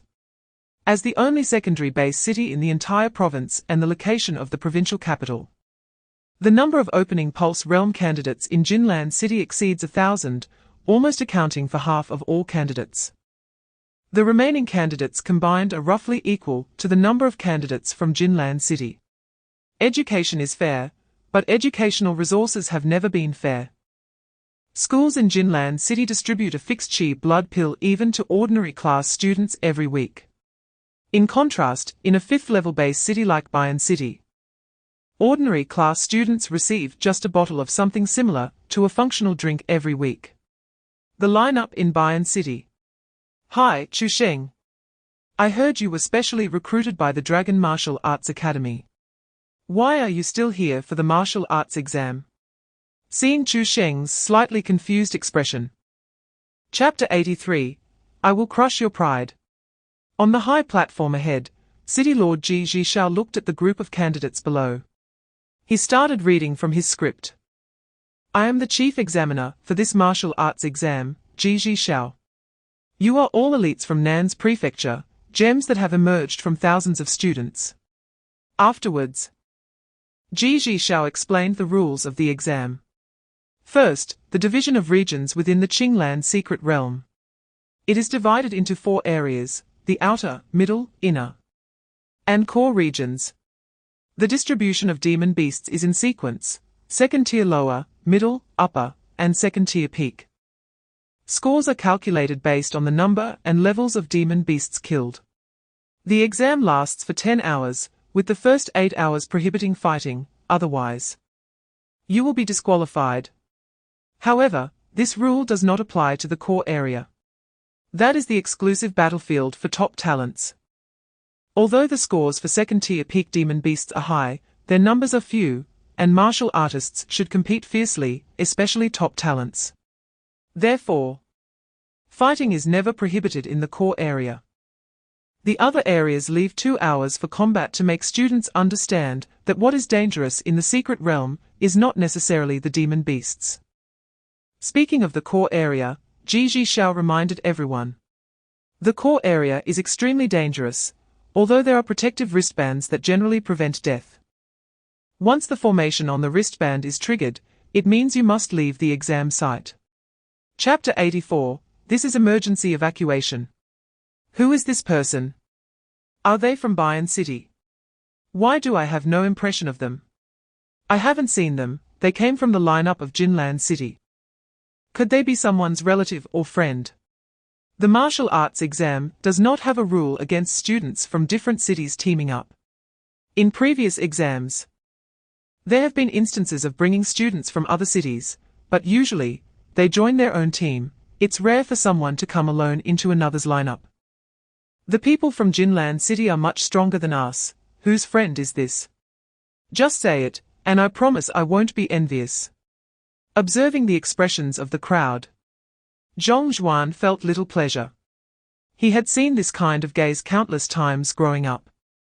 Being envied and jealous by people from such a small place like Bayan City was the most normal thing to him, and it hardly piqued his interest.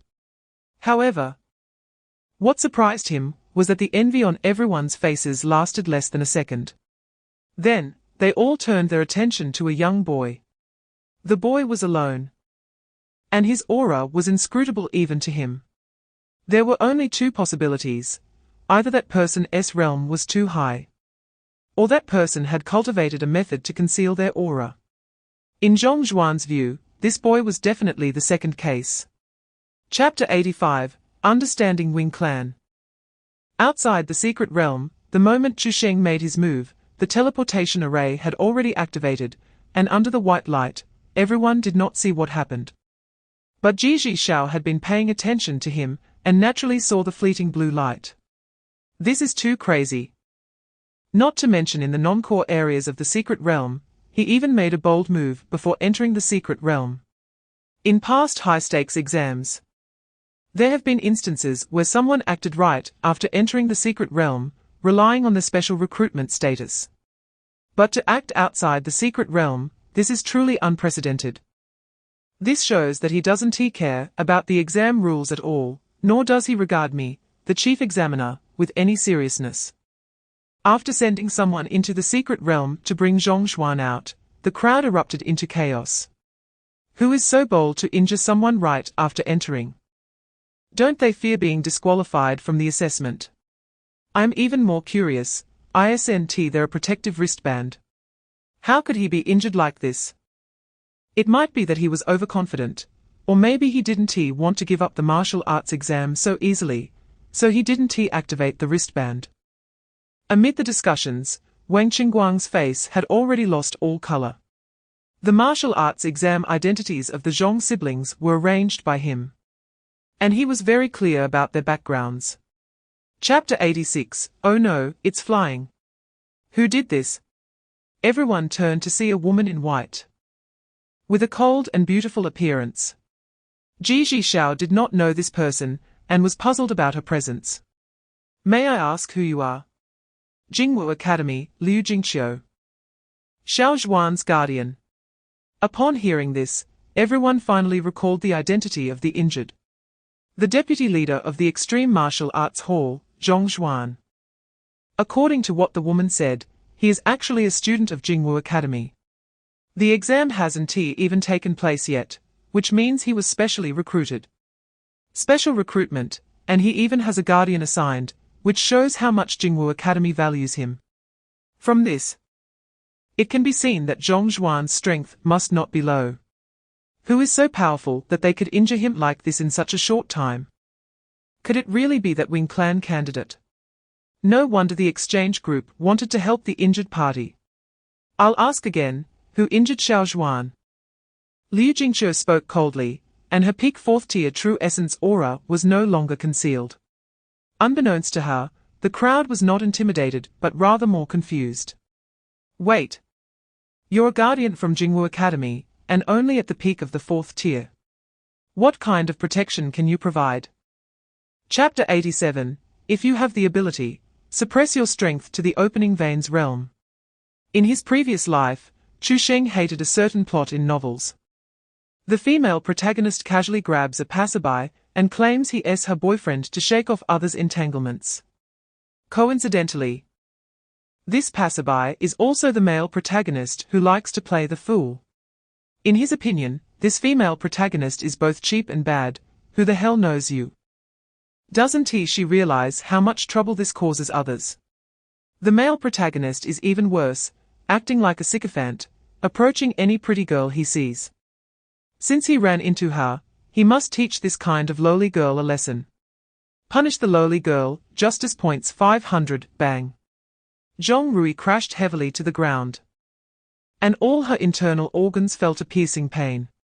She curled up on the ground, looking at Chu Sheng with disbelief in her eyes. It was not only because of Chu Sheng's strength, but also because she didn't understand why he wanted to hit her. Normally, shouldn't the boy cooperate with the act? What kind of development is this? She had planned that she would definitely have her brother take revenge for her later. At this time, Yu Feng had already obtained a wristband from Xu Yanqing. And with this item, his courage increased significantly. His expression also returned to the calm and composed demeanor he had before. Chu Sheng, why are you here? Chapter 88, Temporary Testing Ground. The proctor, it's him, he did it all. Liu Fei excitedly climbed up from the ground, staggering as he rushed towards the invigilator. Chu Sheng raised his hand and threw a punch, roaring like a tiger. Boom! Liu Fei's head exploded with a loud sound. Huh? Lu Mingyi was directly stunned in place. What did he just see? True Essence. A candidate at the True Essence realm. What the hell? However, when Chu Sheng turned around, Lu Mingyi recognized him at a glance. It was the young man who had helped them with the inspection. Afterward, he had asked Wang Qingguang about Chu Sheng's identity. Wang Qingguang didn't explain it clearly but just told him 3 words, remarkable. Before he could finish speaking, Lu Mingyi immediately realized that this title was inappropriate and quickly corrected himself. Young Master Chu, what exactly is going on? It's nothing, just a little misunderstanding. Sorry for the trouble. Lu Mingyi didn't expect Chu Sheng to be so polite, and he instinctively waved his hand. Oh, it's no trouble. After speaking, he wished he could slap himself for speaking so quickly. Is this even called no trouble? Young Master Chu, if others ask about this, what should I say? Chapter 89, There's no need for discipline. It was impossible to notify anyone. Jiji Xiao only sent people to make a show. If they really prohibited fighting, wouldn't everything be in chaos? Who would have the time to hunt down monsters? By then, the scores of all students in South Zhezhou would be affected. More than 10 minutes later, a person he had arranged in advance rushed out from the secret realm. After hearing what he said, Jiji Xiao jumped up and shouted. What did you say? Someone is dead. Everyone's expressions changed. City Lord Ji. Was it a monster or another candidate? I said. What kind of nonsense trial is this? They don't even prohibit fighting, and now look, someone has died. It's all that bird tribe's fault. It would have been great if it was one of their people who died. Jiji Xiao waved his hand to dismiss the reporter. Then immediately glared at the members of the Wing tribe's communication group. It's your people who caused this. Upon hearing this, Elder Wu's expression changed slightly. But it quickly returned to normal. Impossible, every candidate has a wristband. Xiaofeng is only at the 2nd level, he can't break the protective array. How could he possibly kill someone? That person's wristband didn't even have time to activate. Elder Wu sneered, isn't that enough? If he didn't activate the wristband, how can we blame Xiaofeng?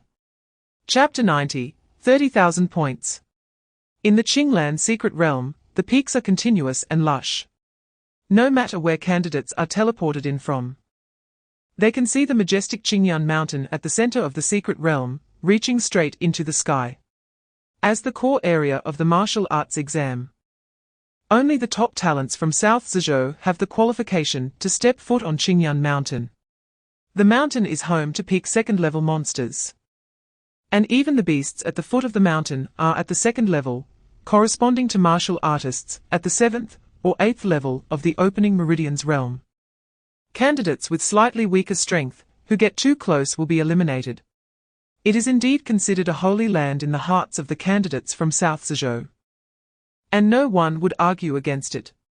As the first team to step into the Holy Land, all 4 members of Yang Ji's team are at the 6th level of the opening meridian's realm. However, they did not rush to climb the mountain, but instead stayed at the entrance, seemingly waiting for someone. It's really strange. Clearly, Ifei's speed is much faster than ours. So why are we the first to arrive? He's still not here. And that Wing tribe person is also missing. Didn't we agree to help him get his sister back together? Did he act first? No way, he said he couldn't beat that Wing tribe person. How could he possibly act first? The four of them are friends of Liu Fei, and were called in advance for support. Chapter 91, The Reason for the Overall Decline in Scores. 300 gifts for an update. Every 100 gifts will add one chapter, at the peak of Qingyun Mountain. More precisely, it is at the former waste of Qingyun Mountain. Under the continuous bombardment of a true essence realm expert, the mountain above the waste has long collapsed. What used to be the waste of the mountain has now become the peak. Only a few elite candidates who got close to Qingyun Mountain might know what happened. Most of the other candidates occasionally saw the lightning erupting from Qingyun Mountain and only murmured, "What the hell is going on? Can't we have a proper exam?" Low-level monsters mostly fear heavenly lightning. By the end of the exam, the monsters even hid and did not dare to come out. This situation also led to a significant decline in this year's martial arts exam scores in South Zhezhou compared to previous years. Among them, the decline among elite candidates was even slightly larger. They were too afraid to get too close to Qingyun Mountain and only thought that something unexpected had occurred there, such as the birth of high-level monsters, and the invigilators were busy dealing with it. In fact, the nearby invigilators did go up for a look. However, they quickly flew down the mountain, as if they were escaping.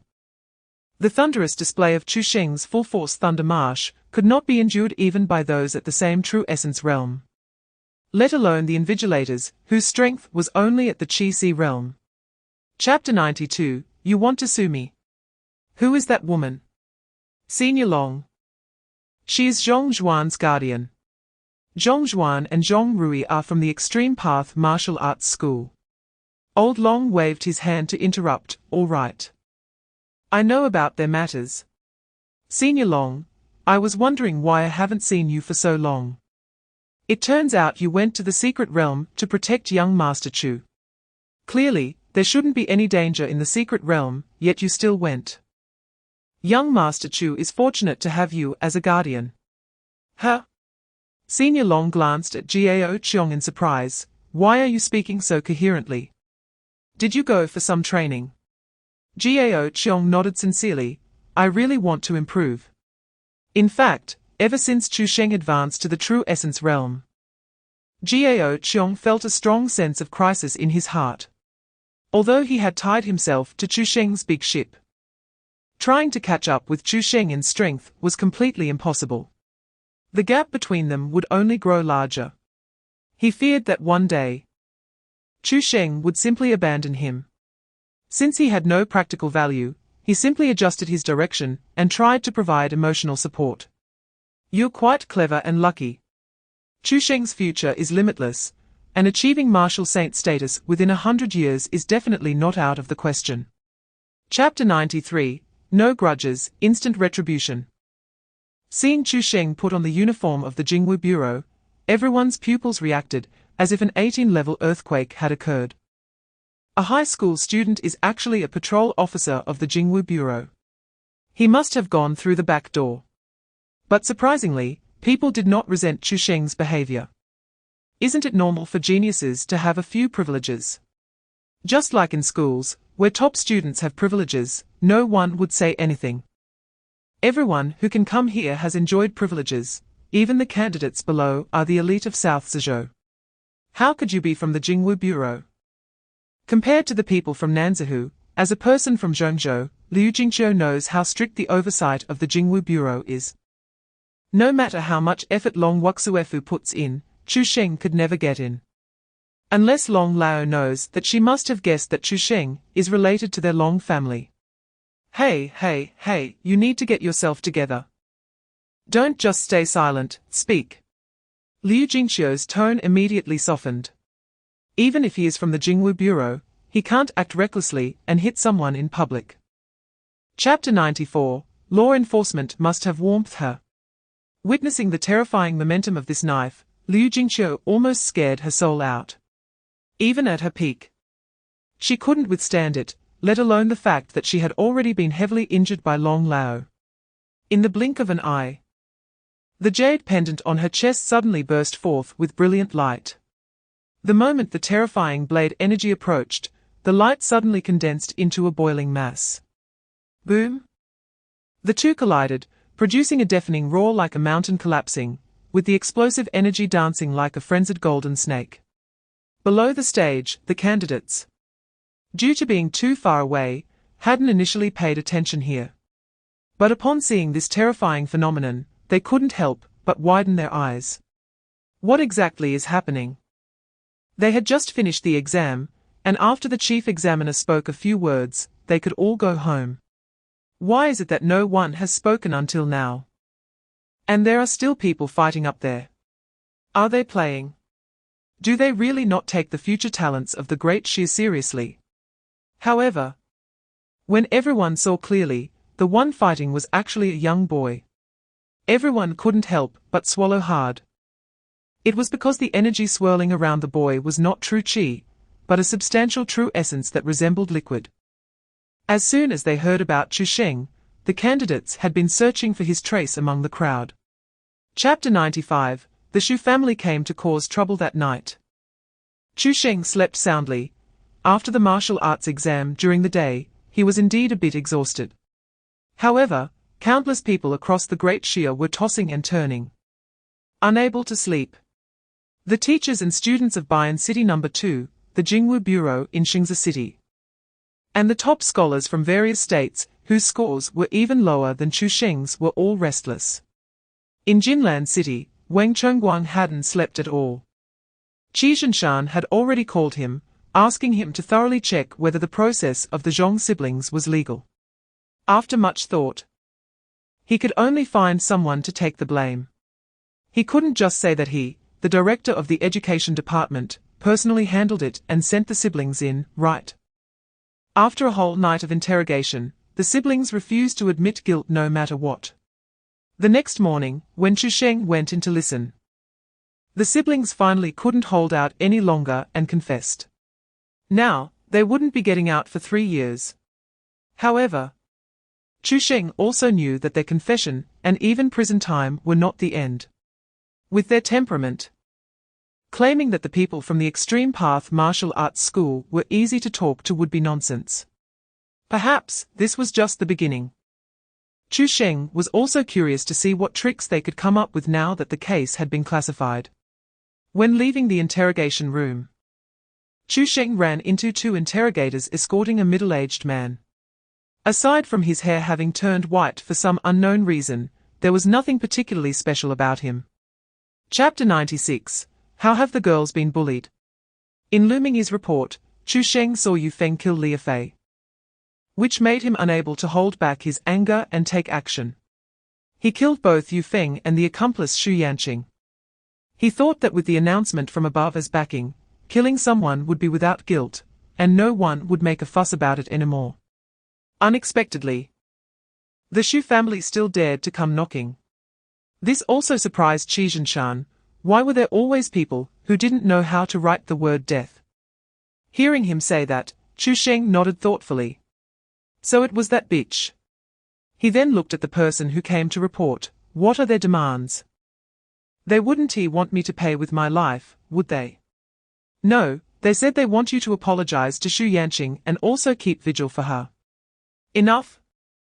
Just hearing the first apology made Chu Sheng almost unable to bear it. They also want him to keep vigil. The problem is, there's more. Are they treating me like a wishing well? Just apologizing is impossible. Chu Gongzi, how do you plan to handle this? Do you want me to have them all chased away? That wouldn't be good, right? They had a death in the family.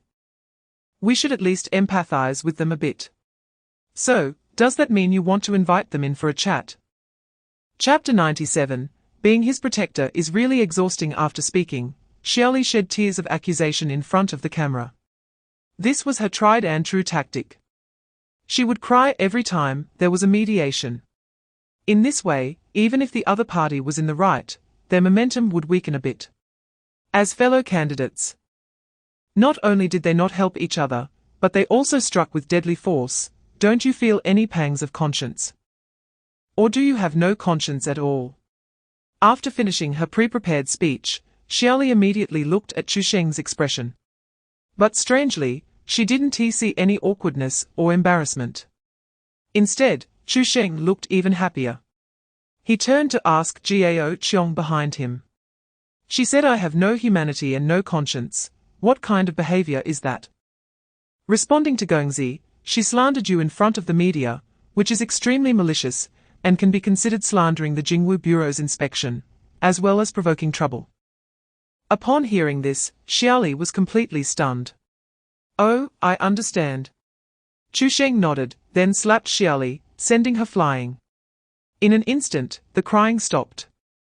And everyone stared at Chu Sheng in shock.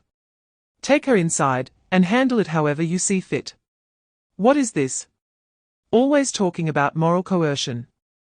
How could Chu Sheng put up with that? Chapter 98, Missing Persons Case Inside the Jingwu Bureau Single-Person Ward. Xiaosong slowly opened his eyes. The intense pain in his forehead made him involuntarily gasp. Gongzi, he is awake. Gao Qiong retracted his blooded finger. There was no other way, this was Chu Sheng's order. If he didn't dig into the wound like this, who knows when he would wake up. Chu Sheng didn't have that much time to wait. It's you? Seeing Chu Sheng, Xiaosong instinctively wanted to get up. A young man in the true essence realm, and the interrogators even called him Chu Gongzi. Xiaosong certainly knew that Chu Sheng's identity was not simple. He thought Chu Sheng came here to deal with him. I'm sorry, I can give you this life. But I beg you to give me a little more time. Help me get out, and once I'm done with my business, you can dispose of me however you want.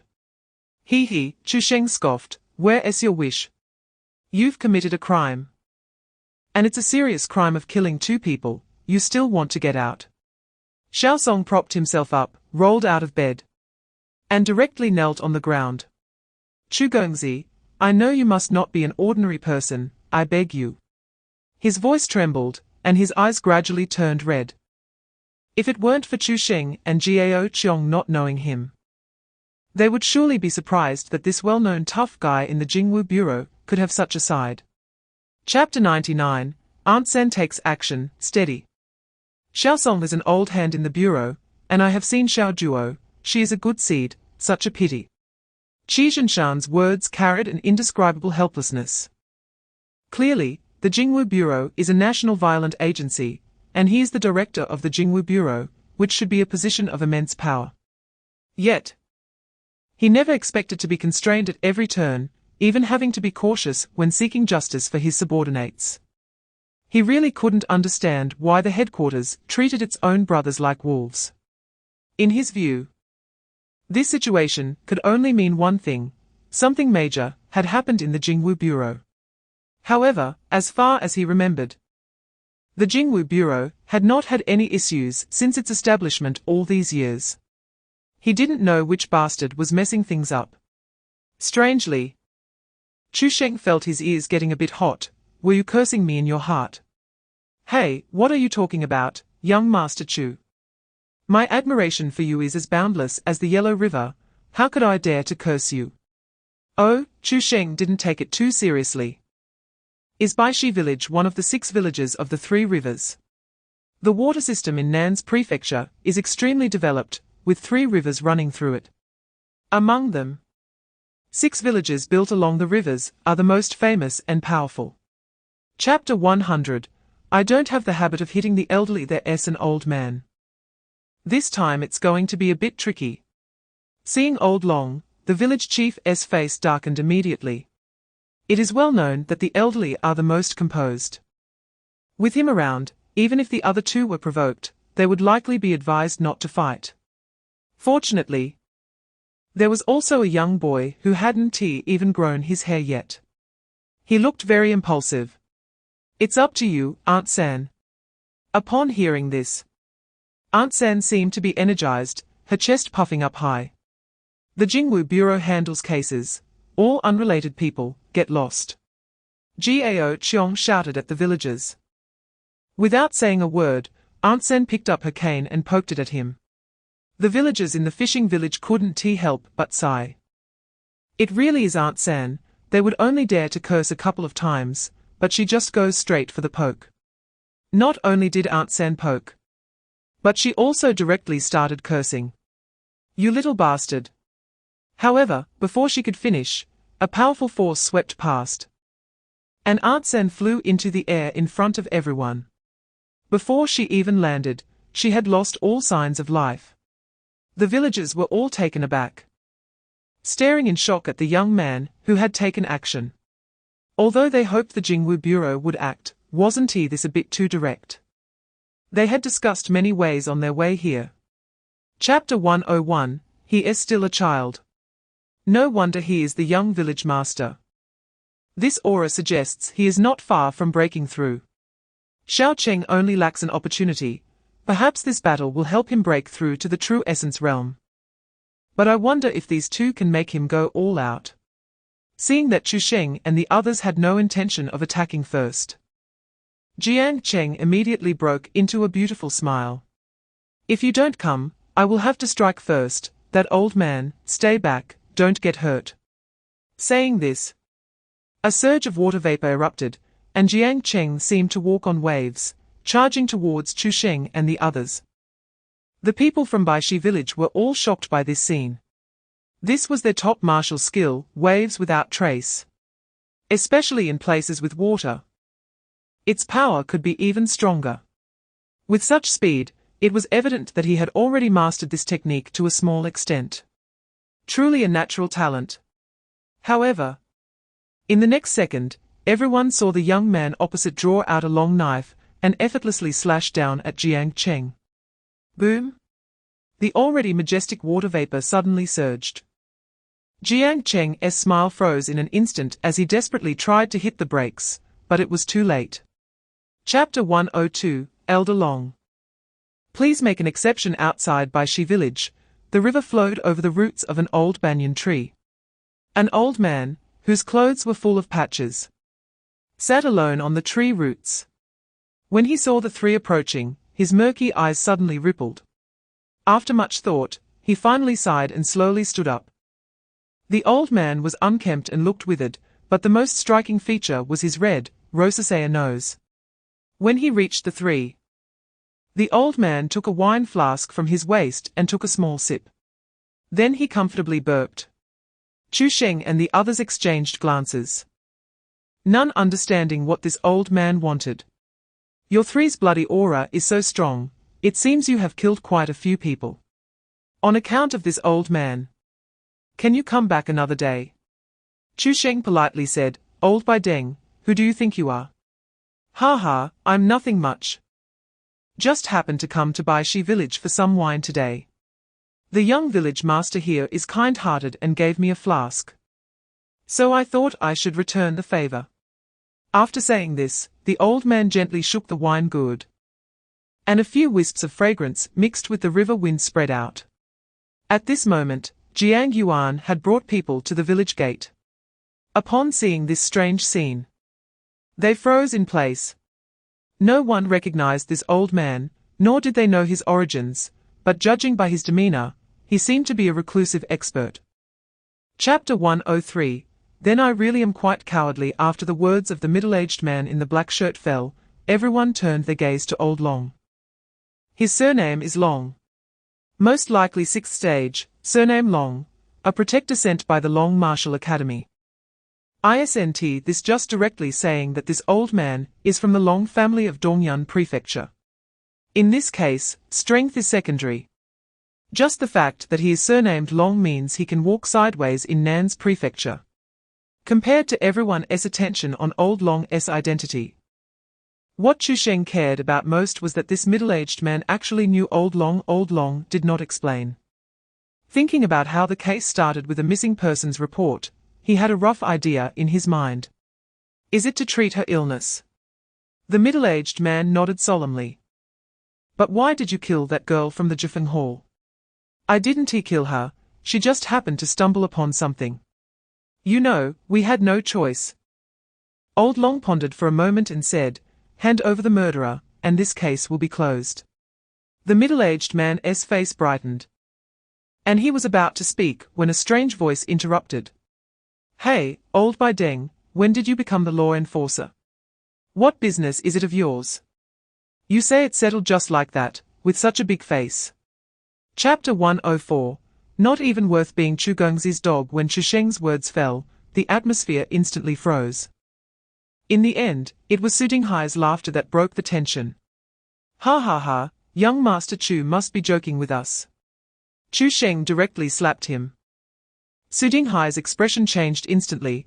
After all, he was from the Su family, and how dare he slap him in public? Who can endure what is intolerable?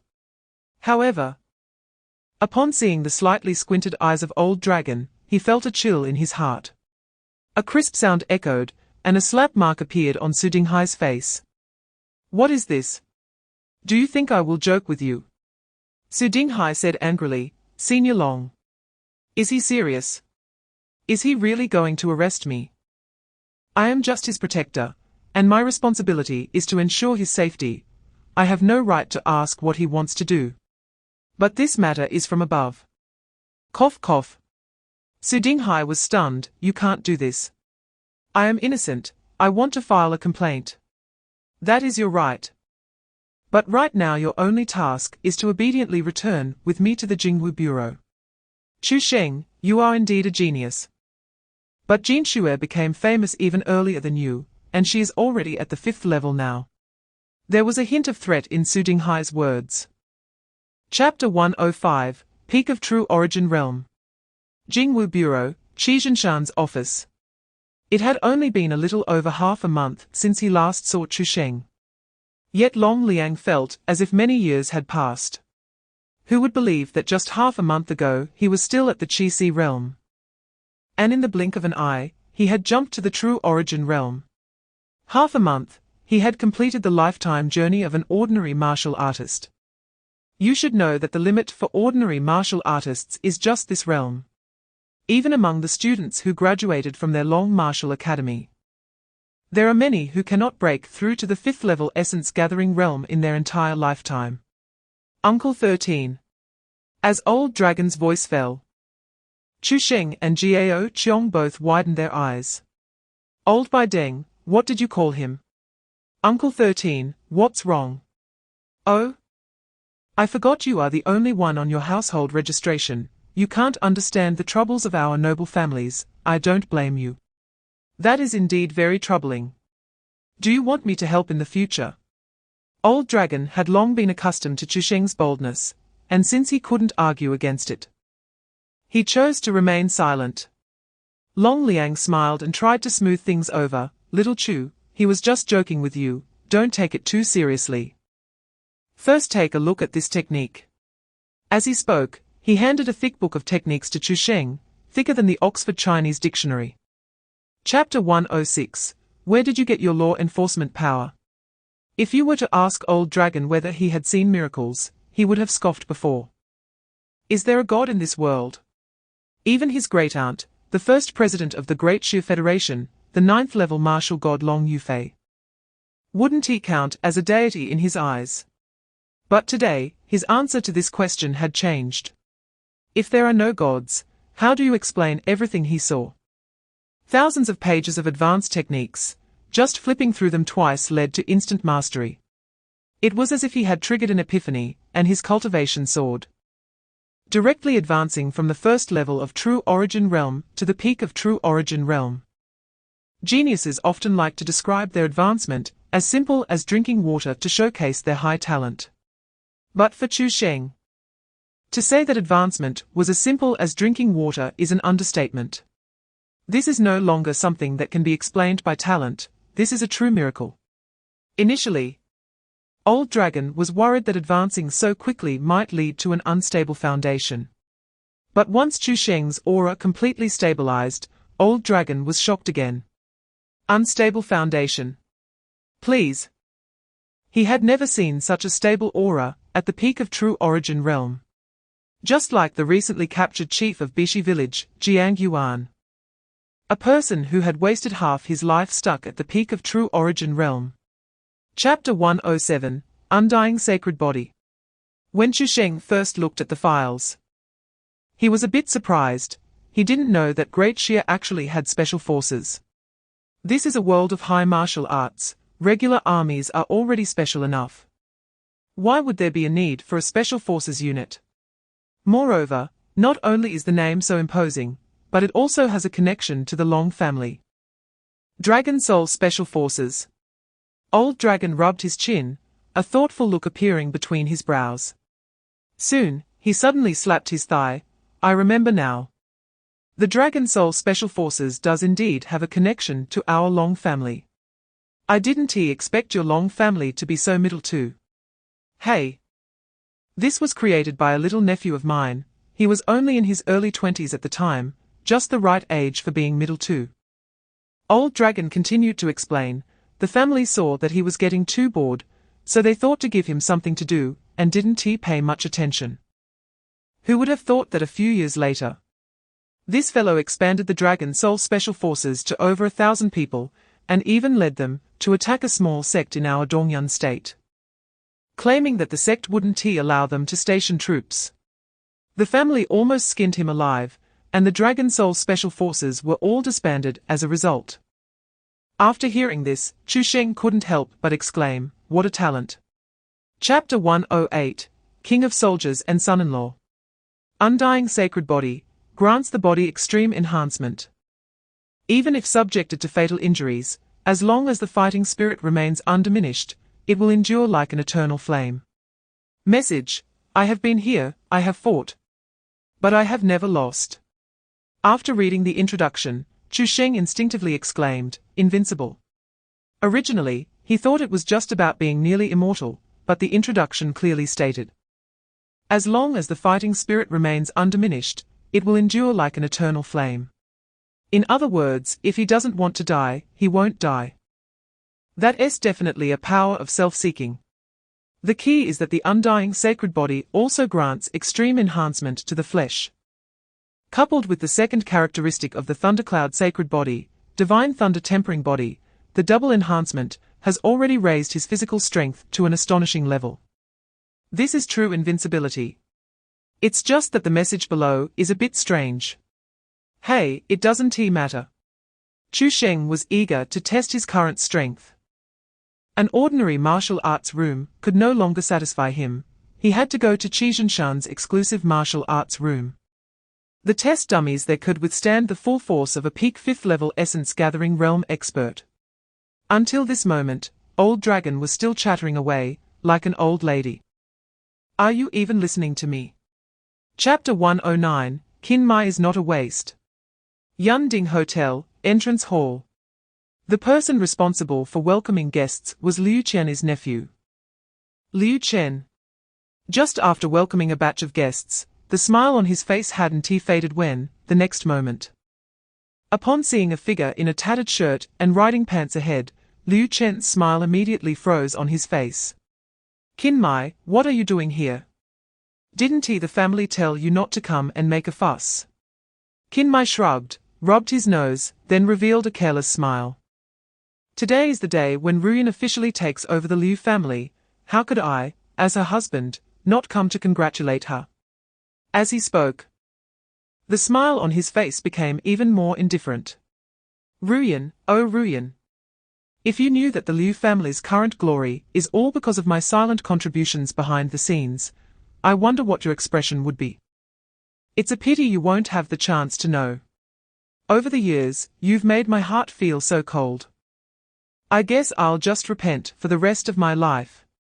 Congratulations. Liu Chen seemed to have heard the biggest joke ever. People bring gifts when they congratulate others. And you, as Yang's husband, came here empty-handed. Kinmai looked shabby all over, and Liu Chen didn't believe he would prepare any gifts. Chapter 110, Sorry. You are not qualified yet. Wife, Kinmai's expression was ambiguous, and his voice was a bit hoarse. Liu Ruyan's expression froze, and she turned her head in disbelief. She immediately saw Kinmai, who looked pitiful. This made her furious. She had clearly told him that today was a big day for the Liu family, and that he should stay at home. Yet, he still came. The key was that if he was going to come, there were so many outfits at home, but he insisted on wearing something that looked like street vendor goods. As the nominal son-in-law of the Liu family, dressing like a roadside beggar was sincerely embarrassing for them. At this moment, Liu's mother stepped forward, her face dark with anger. This is not a place for you, hurry back home, and don't embarrass us here. Kinmai broke free from Liu's mother's grip and pointed at the young man, Ruyan. Who is he? The young man slightly raised the corners of his lips. Ruyan, is this your useless husband? Meeting him is not as good as hearing about him. Liu Ruyan gave an awkward smile and shot a glare at Kinmai.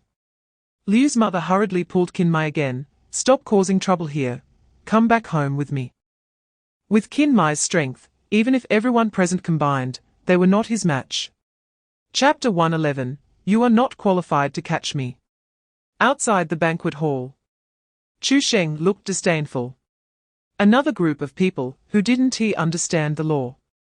The Jingwu Bureau was handling a case, and they actually said that without an invitation, they couldn't enter, and they had to wait for them to report before going in. What does report mean? Isn't that just giving a heads up? Of course. Chu Sheng couldn't wait. What if the suspect ran away? He had to take coercive measures. Striding into the banquet hall, he glanced at a few guards on the ground, mocking, How about this invitation? Are you satisfied? Everyone in the banquet hall was shocked. They didn't understand why people from the Jingwu Bureau were here, and why they were attacking the Liu family's guards. Kinmai's face showed displeasure, as his show-off was interrupted. However, he quickly came up with a new idea. Wasn't Liu Yu the nephew of the Jingwu Bureau's director? Just right to let him see how humble the Jingwu Bureau was in front of him. He wanted the Jingwu Bureau to help him prove who exactly eliminated the Viper Gang. Ruyan, now I want to see how you kneel down and beg me. On stage, Liu Ruyan was also at a loss. In her panic, a warm voice rang out, Ruyan, don't worry, I am here. Chapter 112, Step over our corpses. You are not qualified to catch me. As the voice fell, everyone looked at Kinmai in shock. With Chu Sheng furious in front, he actually dared to speak to him like that, clearly having some backing. Could it be that his previous cowardly demeanor was all an act? On stage, Liu Ruyan, holding Liu Yu's arm, stiffened in mid-air, her eyes widened in disbelief, as she re-evaluated her nominal husband. What a spirited and domineering presence. Liu Qian saw Chu Sheng's expression becoming increasingly unfriendly and immediately shouted, Kinmai, don't talk nonsense. Just a mere son-in-law who has been kicked out of the house. Who gave you the courage to speak to the adults of the Jingwu Bureau like that? Kinmai tilted his mouth, Jingwu Bureau. Adults. How big are they? Look inside and consider what tone you should use to speak to me. After throwing a garbage bag at Chu Sheng, Kinmai smiled, just a kind reminder. Be mentally prepared, ha ha. However, Kinmai's laughter lasted less than a second before it abruptly stopped. This was because Chu Sheng not only didn't catch it, but let the garbage bag fall to the ground and kicked it, turning its contents into powder. Chapter 113, Suppress strength to match his. After handling the case, Chu Sheng walked up to Liu Qian. Sorry for the trouble. All the losses here will be borne by you. Looking at Chu Sheng's warm smile, Liu Qian still couldn't connect him to the ruthless butcher from earlier. Was there such a stark contrast? He was even willing to compensate for their losses, it was simply too considerate. Hey, what are you talking about?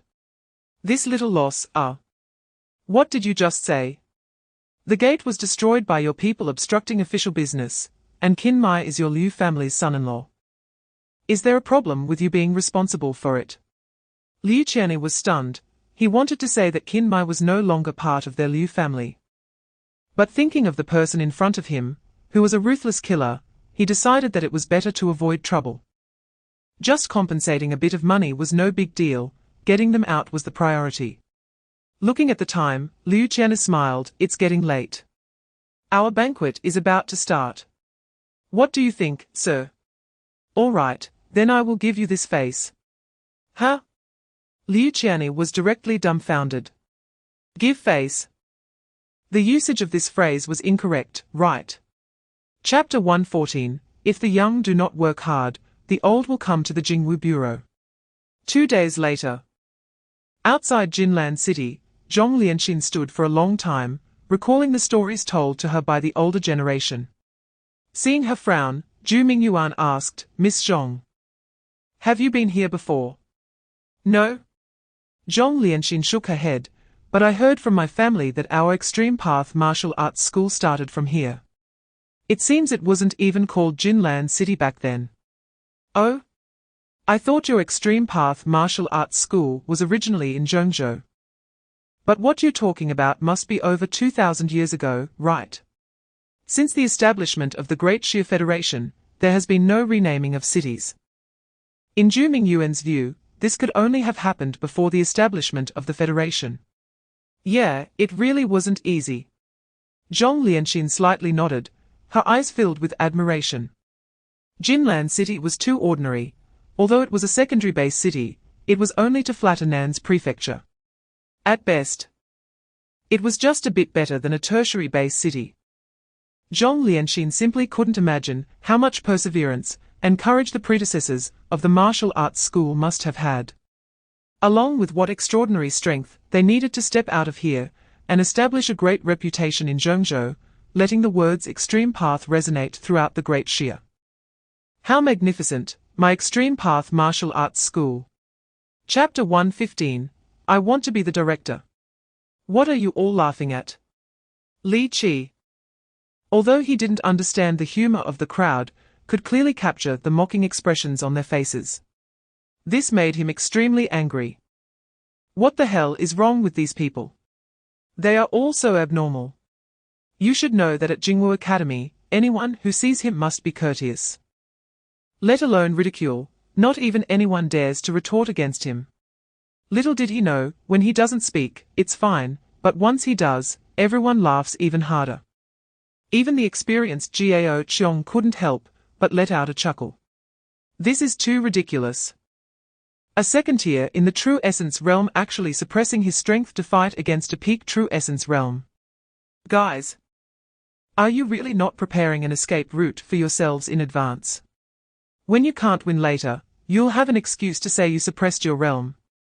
Enough? Chu Sheng raised his hand to interrupt everyone. He looked at Li Qi, his eyes filled with admiration for the younger generation. I acknowledge your courage. No need to suppress your strength, come on, show me your strongest form, let me see. Taking out the windmark sword, Li Qi curled his lips into a light smirk. Then as you wish. In an instant, the wind roared on the stage, and when everyone looked back at Li Qi, they saw he had vanished from his original spot. Chapter 116. Attempting to escape from prison. Zhu Ping's expression darkened instantly. A dignified director went out with people to carry out a mission. And he was completely unaware in advance. This is not how you neglect things. It's obvious that Qi Zhenshan is deliberately avoiding him. If he were to return to the Jingwu Bureau, he would definitely have many excuses. This is somewhat frustrating. If it weren't for necessity, he really wouldn't want to confront Chu Sheng. Zhong Lianxin said beside him, Director Zhu, we can't wait any longer. I want to take them away today. This was a second interruption, and Chu Sheng was somewhat unable to tolerate it. Babbling away, who the hell are you? Do you have a say here? Zhong Lianxin snorted coldly, Extreme Path Martial Arts Hall, Zhong Lianxin. Chu Sheng had never heard of her, and turned to look at Old Dragon. A fifth-tier waste. No need to pay attention. Upon hearing this, Zhong Lianxin's face immediately flushed red. Elder Long, I respect you as a senior, but you publicly insult me. Do you really think our Extreme Path Martial Arts Hall is afraid of your Long family? Old Dragon grinned and chuckled, whether you are afraid or not. You know in your heart, if you have the guts, try to touch a finger of Chu Sheng. Zhong Lianxin's expression froze. She had heard some things about Old Dragon earlier. She knew he was as difficult to deal with as Chu Sheng. Which is why the Extreme Path Martial Arts Hall took this official route. Chapter 117. Chu Sheng probably won't come for revenge upon seeing Zhongshuan and the others. Zhong Lianxin's face looked worse than if she had eaten shit. Ruined, completely ruined. All meridians severed, not to mention whether they could still practice martial arts in the future. It was probably difficult for them to even get out of bed. What's the difference from killing them? Didn't you promise to let them go? Chu Sheng shot her a glance and asked if she had let them go. Seeing his attitude, Zhong Lianxin was furious. If it weren't for considering Elder Long, she would have exploded on the spot. You must give me a reason. I want tea, you're not worthy of hearing it. Zhong Lianxin's face flushed. She was really about to burst. Zhu Ping, standing by, also had a grim expression. What about me? As a steward, I should have the right to know, right? You must give me a reasonable explanation. Because they attempted to escape from prison, I hadn't even said I would let them go. And they were already running out of the cell. Elder Long agreed, yes, I can prove it. Upon hearing this, Zhong Lianxin was dumbfounded. Zhu Ping also felt taken aback. He didn't expect Chu Sheng to be so detailed. Strictly speaking, isn't this an escape from prison? If they had just waited a little longer. Until Chu Sheng said he would take them away before coming out, wouldn't everything have been fine? Chapter 118, Team Building at Jingwu Bureau TCH, what a fool. After leaving, the guard turned to confer with the other three hired True Essence Realm cultivators. The three huddled together and whispered. I think guarding here is completely useless. Chu Sheng never intended to take revenge on the Sun family. What should we do then? If Chu Sheng doesn't die, my wife and son will be in danger. Shouldn't we go find the Jingwu Bureau? Are you crazy? That person said that if we dare to leak the matter, he will kill our entire family.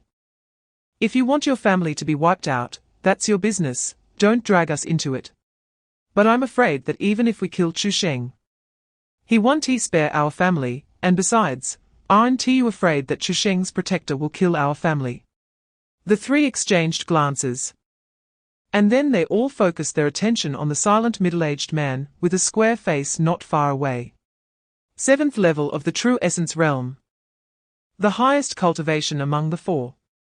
The middle-aged man's expression was also not good, his face flickering with uncertainty. As fellow humans, we haven't committed a crime of exterminating families, he should be able to understand us. Hearing this, the others felt a bit more at ease. After all, what the middle-aged man said made sense. As fellow humans, you can't just threaten entire families like the winged race's minions, right? Chapter 119, the Sun family is about to rise. The change came too quickly. Everyone could only watch helplessly as the black spike lunged towards Chu Sheng. However, the next second, clang, a metallic clash suddenly rang out. The black spike, after piercing through Chu Sheng's uniform, actually bounced back. The middle-aged man was shocked. He thought Chu Sheng was prepared and had worn some kind of armor in advance. Before he could react, a large hand came down towards his forehead. The middle-aged man urged his true essence, and dazzling blue light rose around him. But with a sizzling sound of electricity, that large hand easily pierced through his protective true essence, and 5 fingers like steel claws firmly gripped his crown. A 7th level True Essence Realm cultivator had no power to resist in front of Chu Sheng. Besides Jiao Qiong, the others were completely dumbfounded. It wasn't that their information was too closed off, but rather that Chu Sheng's strength had risen to an astonishing level. So much so that every time the outside world heard about his realm, it was already outdated news. Chu Sheng squinted his eyes, a cold smile curling at the corners of his mouth. You want to kill me? Minions of the alien race. Then, his icy gaze swept over the Sun family. They were still claiming it was slander, now the evidence is conclusive, it seems they really deserve to die. The middle-aged man's 3 companions stood frozen in place. Chapter 120, Bro playing private server. Stop. Jingwu Bureau is investigating a case, outsiders must not approach. Jingwu Bureau. Jumani asked in confusion, what case are you investigating? What happened to the Sun family? Seeing this person's vigilant expression, Jumani explained, I am the city lord here. The Sun family colluded with alien race minions and even attempted to assassinate young Master Chu today. They have all been brought to justice. All brought to justice. Young Master Chu. Ju Mani's voice trembled a bit. The Sun family, with dozens of members, is all gone. This young Master Chu is a bit too ruthless. Isn't he? How come the young Master Chu is one of your people from Bayan City? Don't you recognize him? Upon hearing this, Ju Mani's eyes widened in disbelief. This young Master Chu is still one of their people from Bayan City. You must be talking about Chu Sheng, right? Nonsense. Is there any other young master with the surname Chu in Bayan City? Ju Mani had only heard that Chu Sheng was specially recruited by the Longwu Academy early in the morning and couldn't understand how Chu Sheng had become this young Master Chu. But soon, he understood. Suddenly, a figure flew out of the Sun family's courtyard. Upon closer inspection, it turned out to be a teenager. The boy flew outside the courtyard and cast a puzzled glance at Ju Mani. The inspector beside him explained, "Young Master Chu, he is the city lord here. Came to see what was going on." Chapter 121, Killing me is equivalent to killing my whole family. In the afternoon, Lu Huimin was resting in a chair. Suddenly, a loud bang startled him. Seeing Chu Sheng kick the door open, Lu Huimin was momentarily confused. Back already? How long has it been? The journey from Bayan City to here takes more than 10 hours. But soon, he guessed what was going on. Old Long is at level 7. Carrying 2 people in the air, going much faster than driving. Young Master Chu, you finally made it. Chu Sheng stood with his hands behind his back, snorted coldly. What did you just call me?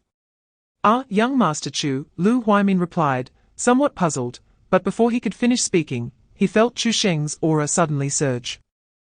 A terrifying pressure descended. In an instant, Lu Huimin felt his mind go blank as he opened his mouth. Yunling Realm, Martial King. I prefer you to add the title Sir after that. Martial King, sir. Only then did Chu Sheng nod in satisfaction and completely retract his aura. This dog likes to show off. When his strength was inferior to mine, I let him be. Now, he should understand what it means to know the difference between the rich and the poor. Chapter 122. I am a negotiation expert. The next day at noon, all personnel from the Tsangping Jingwu Bureau were dispatched to the Lingsa Mountain at the foot of the Lotus Temple. The one in charge of overseeing this matter was Director Ma Dongqing. To say he was merely suspicious before would be an understatement. Now, Ma Dongqing was certain that there was definitely something wrong with the Lotus Temple. Previously, he was afraid of alerting the snake. So he only arranged for a few inspectors to monitor the situation at the Lotus Temple and did not stop the believers from going up the mountain. But since the morning, he hadn't seen anyone come down. The few people monitoring the Lotus Temple had also lost contact. Therefore, he immediately ordered the Jingwu Bureau to mobilize all personnel and block all routes down the mountain. However, Ma Dongqing's expression did not look good. This was because there had been rumors that the old abbot of the Lotus Temple, Ji Se, had not passed away, but had been in seclusion on the back mountain. 10 years ago, when it was said he had passed away, Ji Se had already been at the threshold of level 5 for 30 years. Now, another 10 years have passed, and Ma Dongqing could not guarantee that the old man had not broken through to level 5 and become a powerful Yunling realm expert. If that were the case, then his actions would be equivalent to joking with the lives of his brothers in the Jingwu Bureau. Beside him stood a plump woman dressed in an orange palace outfit. Director Ma, don't worry too much, after all, it's just a rumor. And even if Ji Se is really alive, he might not necessarily break through to level 5. Chapter 123, Give the old man a little more tolerance. You are a negotiation expert. Ma Dongqing doubted his ears, as he had heard that Chu Sheng was just a taciturn martial general. That's right, Director Ma, just wait here. I'll go up and negotiate with them. No way, I should go with you. Although Chu Sheng was at the peak of the true origin realm, At the same level as him, he was still too young, and had just recently advanced. His strength was not comparable to that of an experienced peak expert. If the Lotus Temple learned of Chu Sheng's identity, they might not have good intentions. Those dozens of hostages didn't matter, but if Chu Sheng became a hostage, it would be a big problem. Chu Sheng glanced at him. Do you want to hold me back? The corner of Yu Qi's mouth curled up. HMPH, arrogant. Ever since she learned that the young man before her was the one who killed Zheng Xuerong, Yu Qi had remained silent. She knew that this young man's background was not something the Yuexiang sect could provoke. But she really couldn't hold back. A mere first-level True Origin realm. Saying that a peak True Origin realm expert would hold him back, what? Do men also like to play this inequality game? Just because you are 18 and at the first level of the True Origin realm, does that mean you're better than someone in their 50s at the peak of the True Origin realm? Chapter 124. Many people want to complain about me. You offended the abbot, and you want to leave. At the entrance of the Lotus Temple, 3 golden-clad martial monks surrounded a man. I didn't mean to.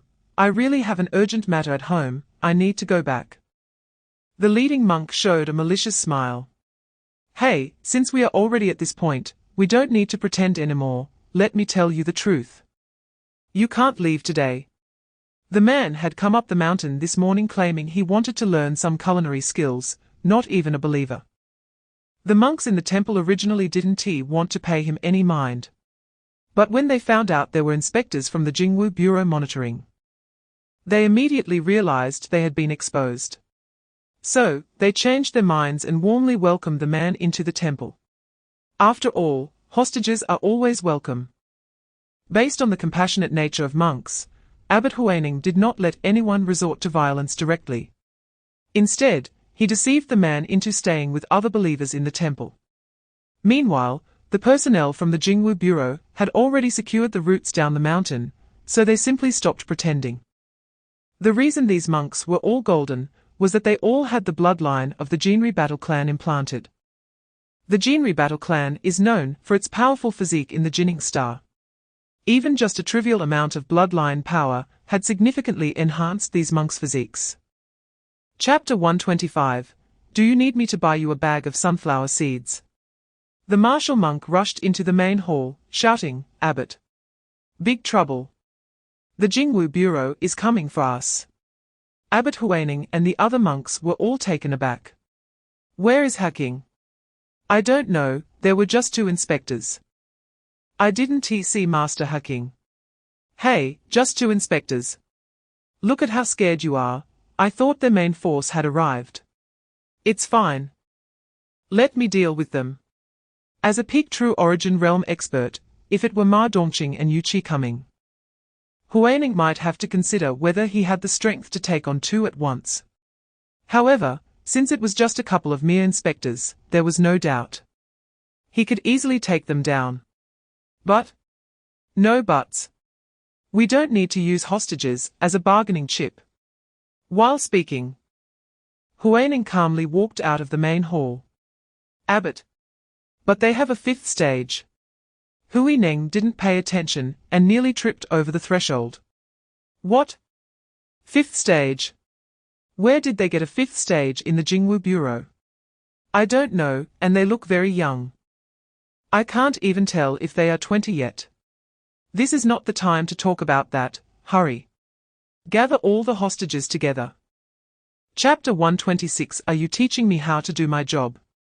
If it weren't for the fact that the Elder of Restraint hasn't advanced yet, Chu Sheng wouldn't bother wasting time with this group of idiots. Having played enough now, it's time to end it.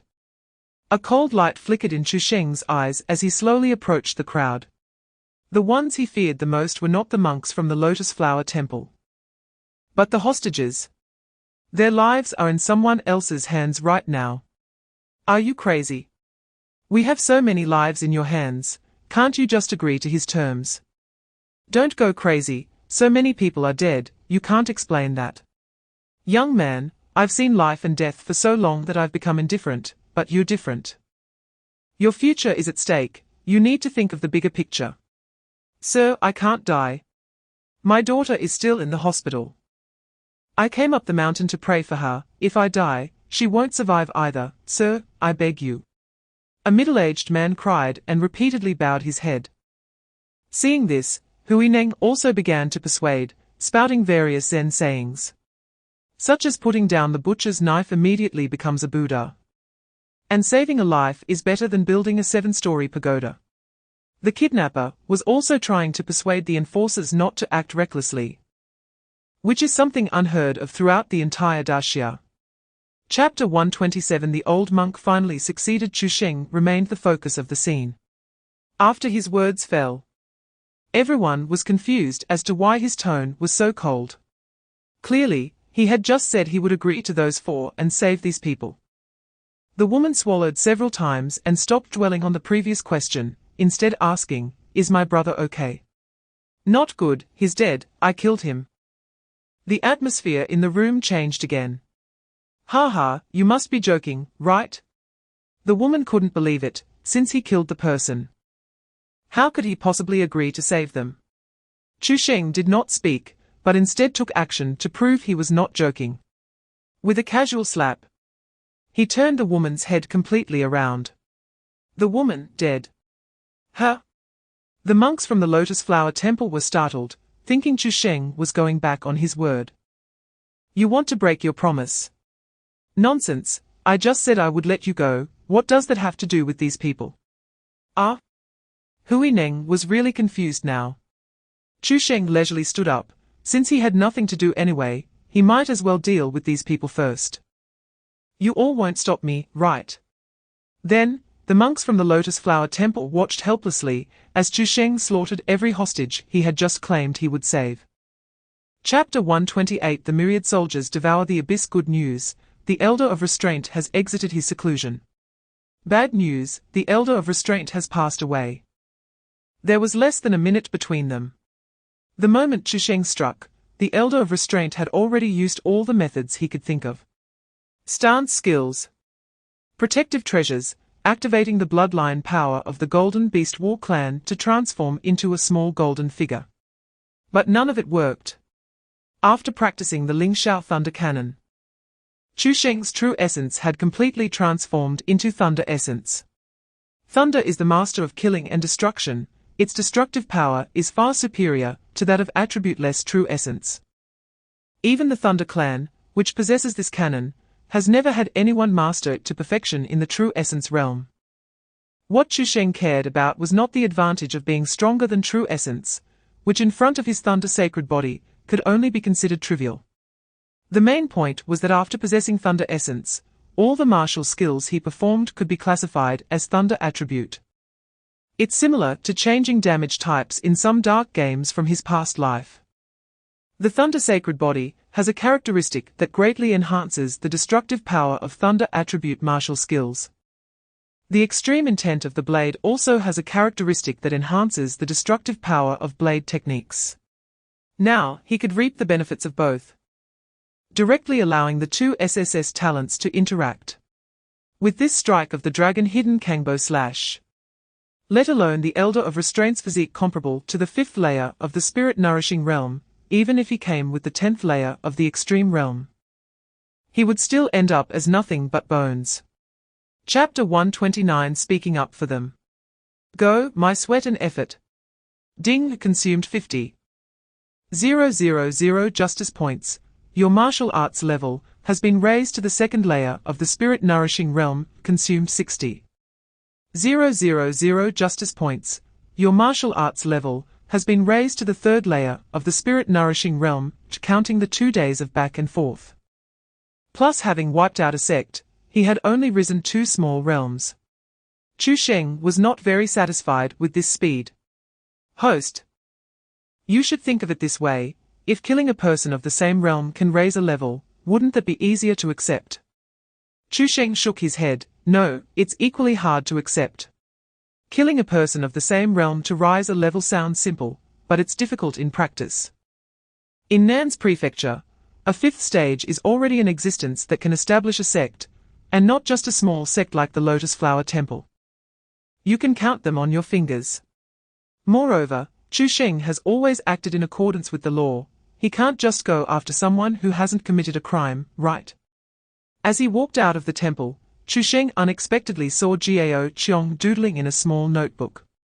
People are naturally curious, and so was Chu Sheng. By the time Chu Sheng reached him, Jiao Qiong belatedly put away the notebook, his face full of awkward smiles, saying, "Young Master Chu is mighty. As a fellow martial king, that elder of restraint." Chapter 130 Pushing and Shoving, the inspection is uncooperative. Ding Xiang's eyes widened in disbelief. "What did you say? You killed all these people? You monster!" The disciples of the Yuexiang sect also began to verbally attack Chu Sheng. They were all innocent hostages. It's one thing not to think of saving them, but you even killed them with your own hands. Scum! How could you be so cruel? You're worse than a beast. You beast! Yu Qi was relatively restrained. Although she felt extreme sympathy for these innocent women who died tragically, she did not join in. However, she did not stop these disciples either. Chu Sheng had admitted it himself. Yu Qi didn't believe he would be affected by a few scoldings to take action against these disciples. With so many people here, even if they were lawless, it shouldn't come to this point, right? Insulting the Jingwu Bureau's inspection. Come on, hold them all down. The people from the Tsangping Jingwu Bureau were all frozen in place. They really didn't know what to do. The people from the Xingzi Jingwu Bureau had no such worries. They rushed towards the disciples of the Yuexiang sect, each one eager to grab a third-class merit. Yu Qi saw this and thought, this is not good. Chapter 131, The Biggest Chicken Coop. When the group returned to the foot of Lingshe Mountain, they happened to run into Song Zhan, the lord of Tsangping City, who had rushed over after receiving news. It should be noted that Ma Dongqing also knew Song Guangwei. However, after Chu Sheng had smashed his upper body to pieces with a single punch, there was no way to connect the corpse to Song Guangwei, as only the lower half remained. Seeing Song Zhan's anxious demeanor, Ma Dongqing curiously asked, "Hey, old Song, what are you here for?" "Old Ma, how's my father?" "Your father?" Ma Dongqing was taken aback. "Well, he came to Lianhua Temple yesterday. With such a big incident happening, why didn't you give me a heads up? He should be fine, right?" Ma Dongqing didn't know what to say. The hostages that were rescued did not include Song Guangwei, so the outcome was quite clear, he must be dead. It might not be good. Why don't you go and identify him? Upon hearing this, Song Zhan nearly collapsed. After seeing the corpse that only had the lower half remaining, he was even more furious. Who did this? Who killed my father? It was Chu Sheng, shouted a disciple of the Moon Fragrance sect. Chapter 132, Minister Chu Sheng's Jingwu Bureau. Seeing that Chu Sheng had brought back so many women, Lu Huaimin's eyes widened in surprise. You clearly went to Lianhua Temple. Shouldn't you be catching monks instead? Why did you bring back so many chickens? Weren't you going to a temple? Did you detour to crack down on prostitution? That's not our concern. We were going to crack down, but not right now. These people insulted the Jingwu Bureau's inspection, they must be severely punished. This old hen dares to speak for the alien race's dependents, so make sure to interrogate her strictly. Can you tell me what their identities are? These women, even with their faces swollen like pigs, still had an air of arrogance. They clearly weren't ordinary people. They are from the Moon Fragrance sect. Lu Huaimin's eyes widened again. If I remember correctly, they seem to be witnesses. So what? Are witnesses not to be arrested if they break the law? They should be arrested. Lu Huaimin then ordered people to take them away for detention. How did this mission go? Completed successfully. Director Ma said he wanted to commend us brothers. Oh? So it seems Lianhua Temple really was filled with alien race dependents. How many did they catch? Chapter 133, Kui Lai's new wife, Pan Lian Kui Lai. Who's that? Beside him, Gao Cheong whispered, "Young master, have you forgotten? He is the lord of Xingzi city and also the son-in-law of the Chu family." "Oh, I remember now. His wife is Chu Lingyan, the one I killed in the interrogation room." Although Chu Sheng had an impression of Kui Lai, he couldn't understand why he would invite him to dinner. Was he thanking him for making him single again? But it's been so long since that incident, shouldn't he have expressed his gratitude sooner? Gao Cheong recalled what he had just heard. "I heard that Lord Kui seems to want to remarry. He probably wants to take this opportunity to reconcile with you." "Young master. Wow, that was quick." Calculating the days, his wife just died a little over half a month ago. Truly a wealthy person, knows how to play. Gao Cheong continued, "Young master, should we tell the brothers to move the celebration banquet to tomorrow?" "Change what? Just because Kui Lai invited me, I have to go. If anyone needs to change it, it should be him. You go tell the person delivering the invitation that I'm busy today, and won't be attending. Reconciliation or whatever, that depends on the other party's status.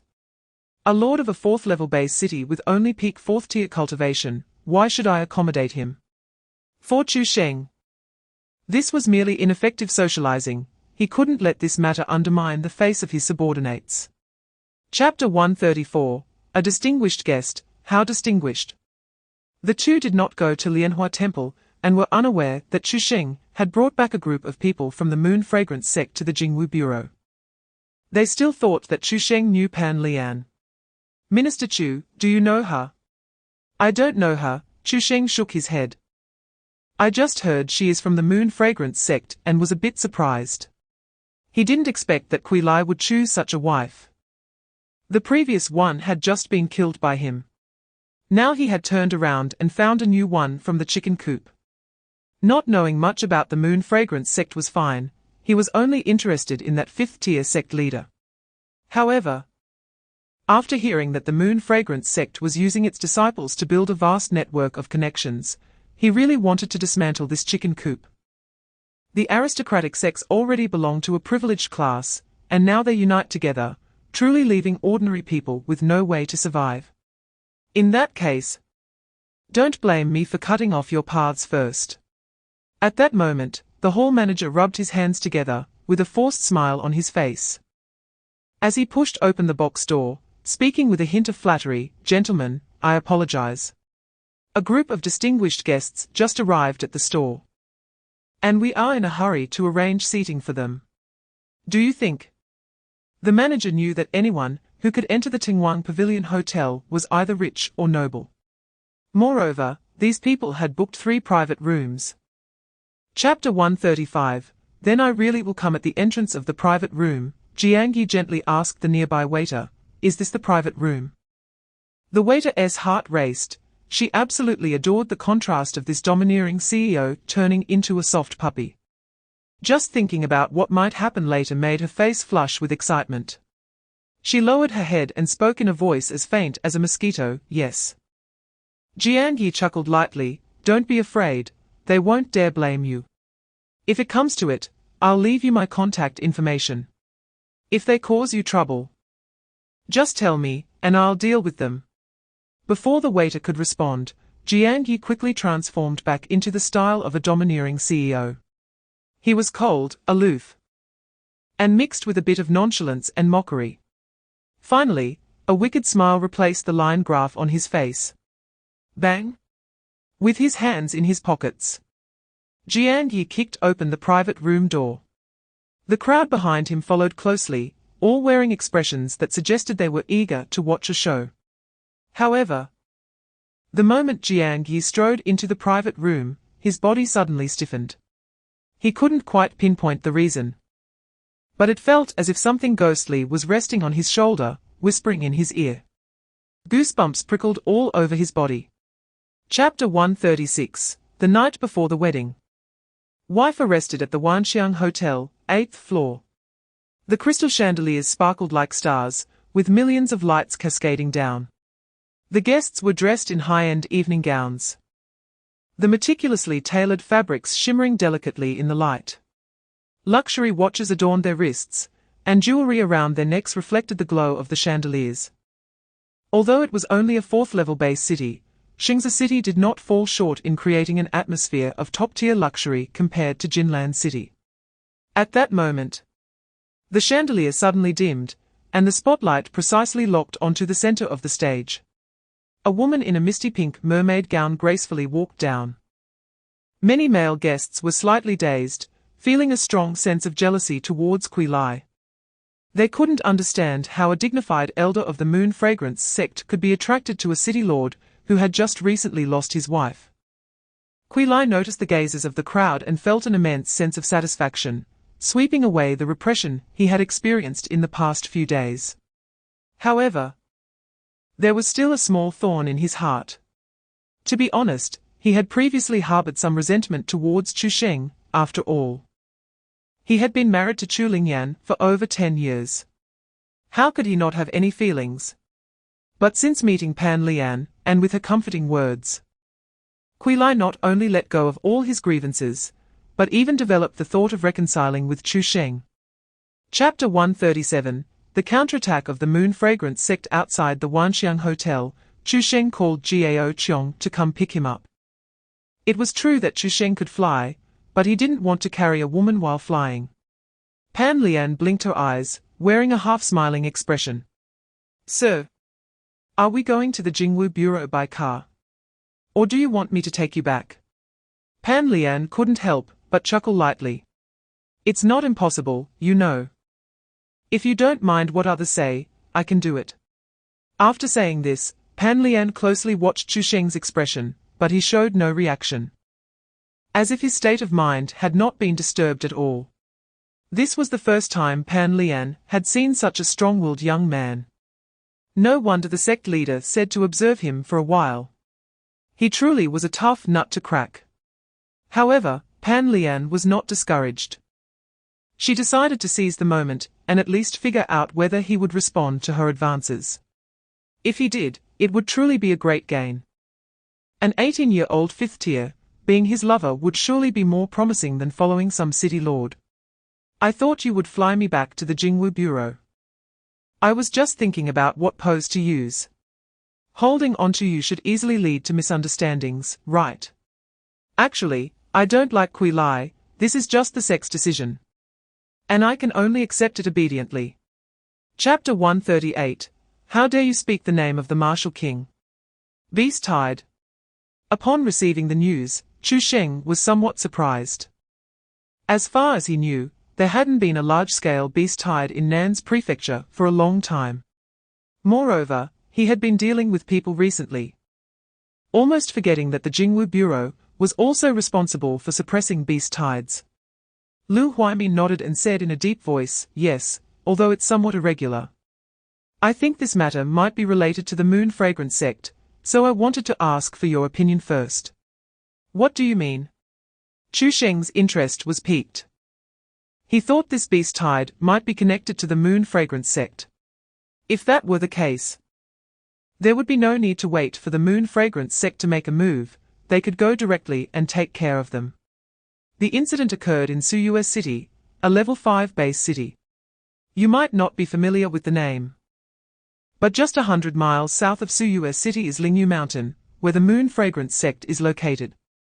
The key point is that the one seeking our assistance is not the Jingwu Bureau from their side, but the city lord of Suyue City, which is quite irregular.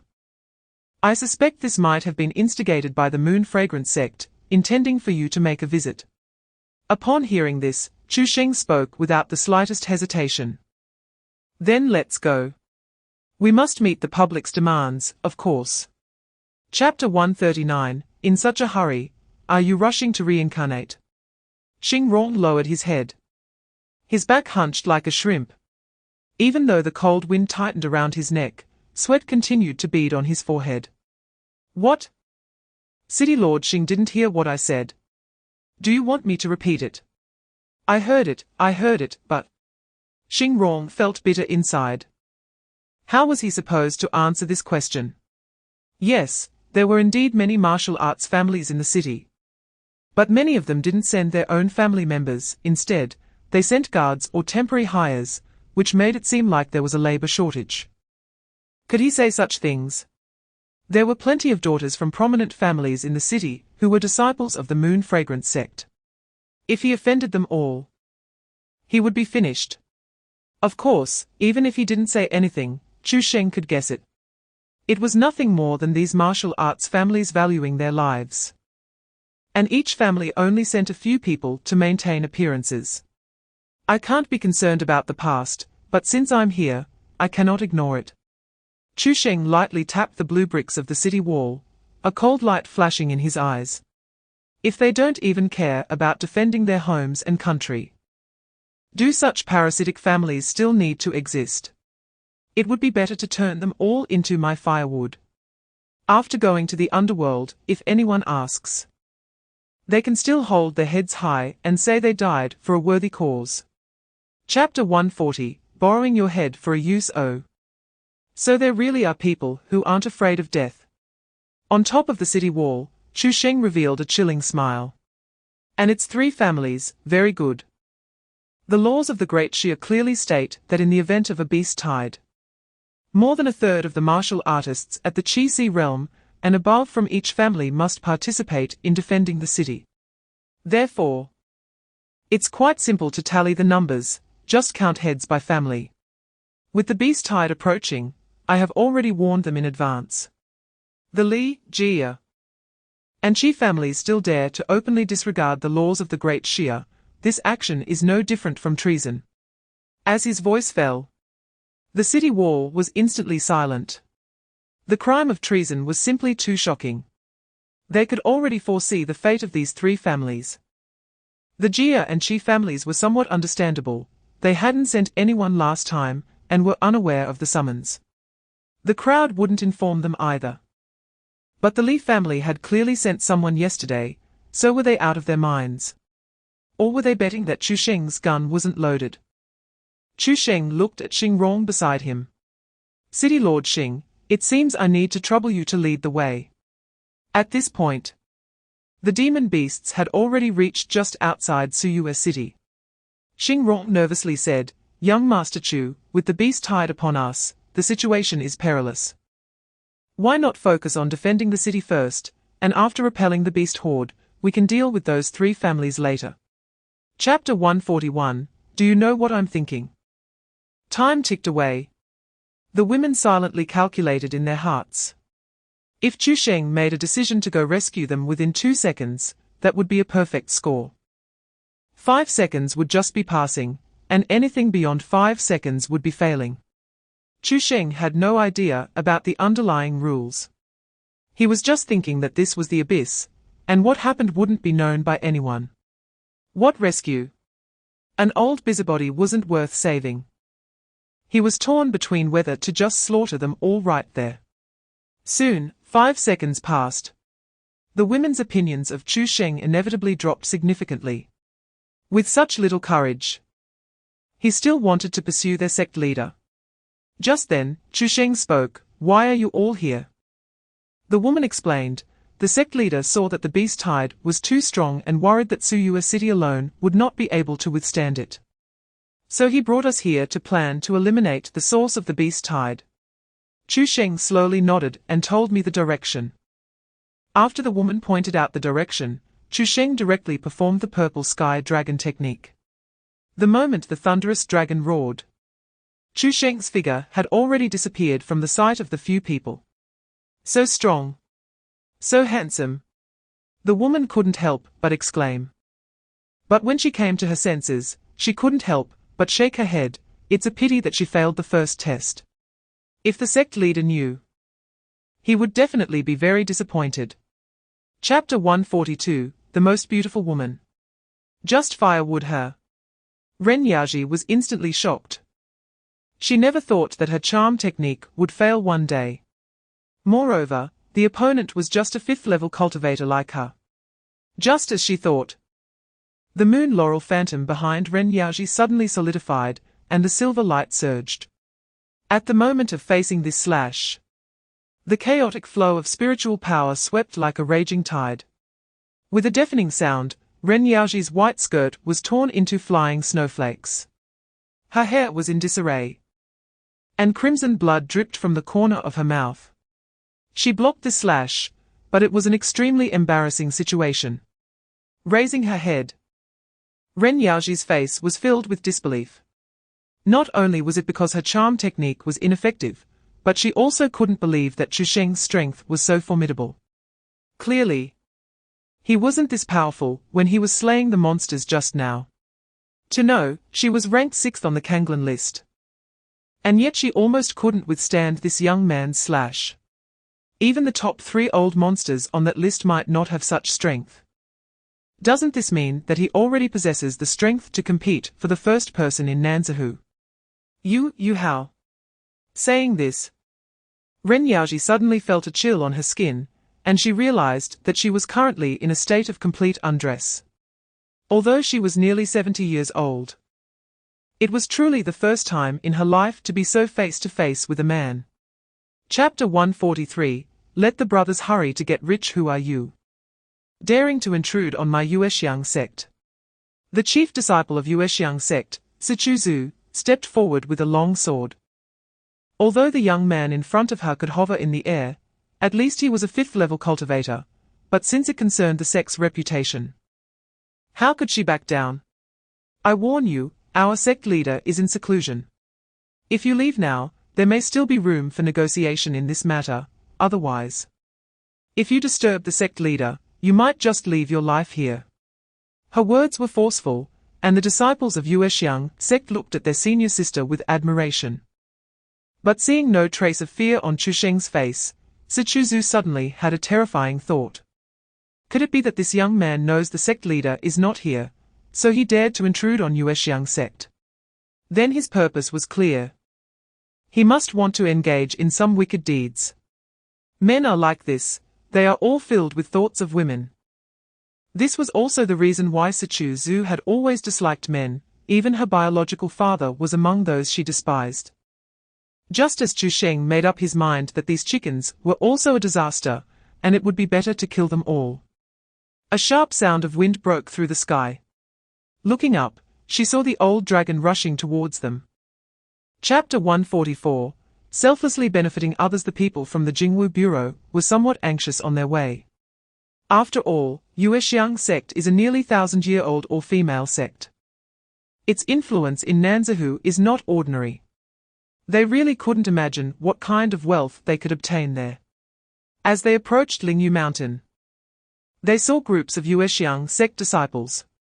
The faces of these people were filled with immeasurable sorrow. The sect leader and the elders had all died, and the sect was forcibly disbanded. The sudden change made many people think it was just a nightmare, especially for those who had just established connections with some families not long ago. Who could really be completely oblivious? It was just that the previous veil had not been torn away, allowing them to deceive themselves. With the sect gone, their connections were also gone. Why would anyone still look at them? In the car, the patrolling members all had expressions of shock. If only 1 or 2 disciples had come down the mountain, they might still be unclear about what had happened. But with batch after batch, even if they thought with their butts, they could guess that something major had happened to Yuexiang sect, and they had all been driven down the mountain. They hadn't brought any luggage. So when Chu said they were going to get rich, was he referring to looting? Oh no, it should be to loot the sect. Chapter 145, Only Hanging. Not rewarding Ren Yaoji, and all the elders were killed, and all disciples were dispersed. The news spread like wildfire, instantly sweeping through the entire Nanzahou. At first, everyone thought it was just a rumor. As a 5th-level powerhouse, there were few who could face Ren Yaoji directly in Nanzahou. Yuexiang sect had lasted for nearly 1,000 years, and its foundation was unfathomable. The vast web of power behind it extended to all aspects of Nanzahou. How could anyone be so bold and capable as to uproot such a colossal entity as Yuexiang sect? But after hearing that it was done by Chu Sheng, no one doubted the authenticity of the news. Given his lawless character, it was normal for him to do such a thing. Moreover, it was said that he had already advanced to the 5th level, and with his protector by his side to assist him, he indeed had that strength. Even if someone said Chu Sheng slaughtered an entire sect, they would believe it. This is the reputation. Those disciples of Yue Xiang sect who had already married out had thought about seeking justice for the sect. They rushed around to contact others and jointly reported complaints to the Jingwu General Bureau of Zhengzhou. However, the result they received was like a bucket of cold water poured over them. The Jingwu General Bureau specifically issued a notice. Ren Yaoji led the elders to deliberately incite the beast tide, a grave crime deserving of the death penalty. Chapter 146, The Illuminati. The next day, Chu Sheng and the others arrived at Jinlan City. He also met the people he was to escort on this trip. There were 3 people in total. 2 men and 1 woman. There were 3 requirements to participate in the entry assessment of Zhuanshu sect. The first requirement is that the age must not exceed 30. The second is that the cultivation level must be at least peak 3rd level. The third is that they must have a martial arts talent no lower than sea level. Meeting all 3 conditions at the same time can be said to be a sure genius in Nanzihu. When Chu Sheng arrived, the 3 showed no unusual reactions. The reason was simple: they did not know in advance that Chu Sheng would come to escort them. The patrolling members from various places knew. But Chu Sheng had asked them not to announce it. The purpose was to surprise those foreign races who wanted to make trouble during the observation. After all, this is the territory of Zhuanshu sect, and it is a new entry assessment, so if the foreign races want to cause trouble, they can only target the younger generation. If asked who among the younger generation is the strongest, it must be Chu Sheng. Even those long-lived races shamelessly using the proportional conversion method, where 30 years old equals 18 years old for humans, no one can compare to Chu Sheng. After a while, seeing no signs of departure, Chu Sheng wondered aloud. Why aren't we leaving yet? Is there someone who arrived later than me? Chapter 147, Misty Marsh. Gathering in the afternoon, Chu Sheng received a call from Chu Sheng. Besides informing him of Wang Teng's identity, there was another matter. When mentioning this, Chu Sheng unusually used a very serious tone. I heard from friends in Zhengzhou that this Wang Teng seems to have attracted the attention of the Illuminati. If it really comes to it, you should find an excuse to send him away to avoid drawing trouble upon yourself. The Illuminati. What is that? A group of lunatics who consider themselves the law of the land, claiming absolute justice. They don't care how the law judges, as long as they deem someone guilty.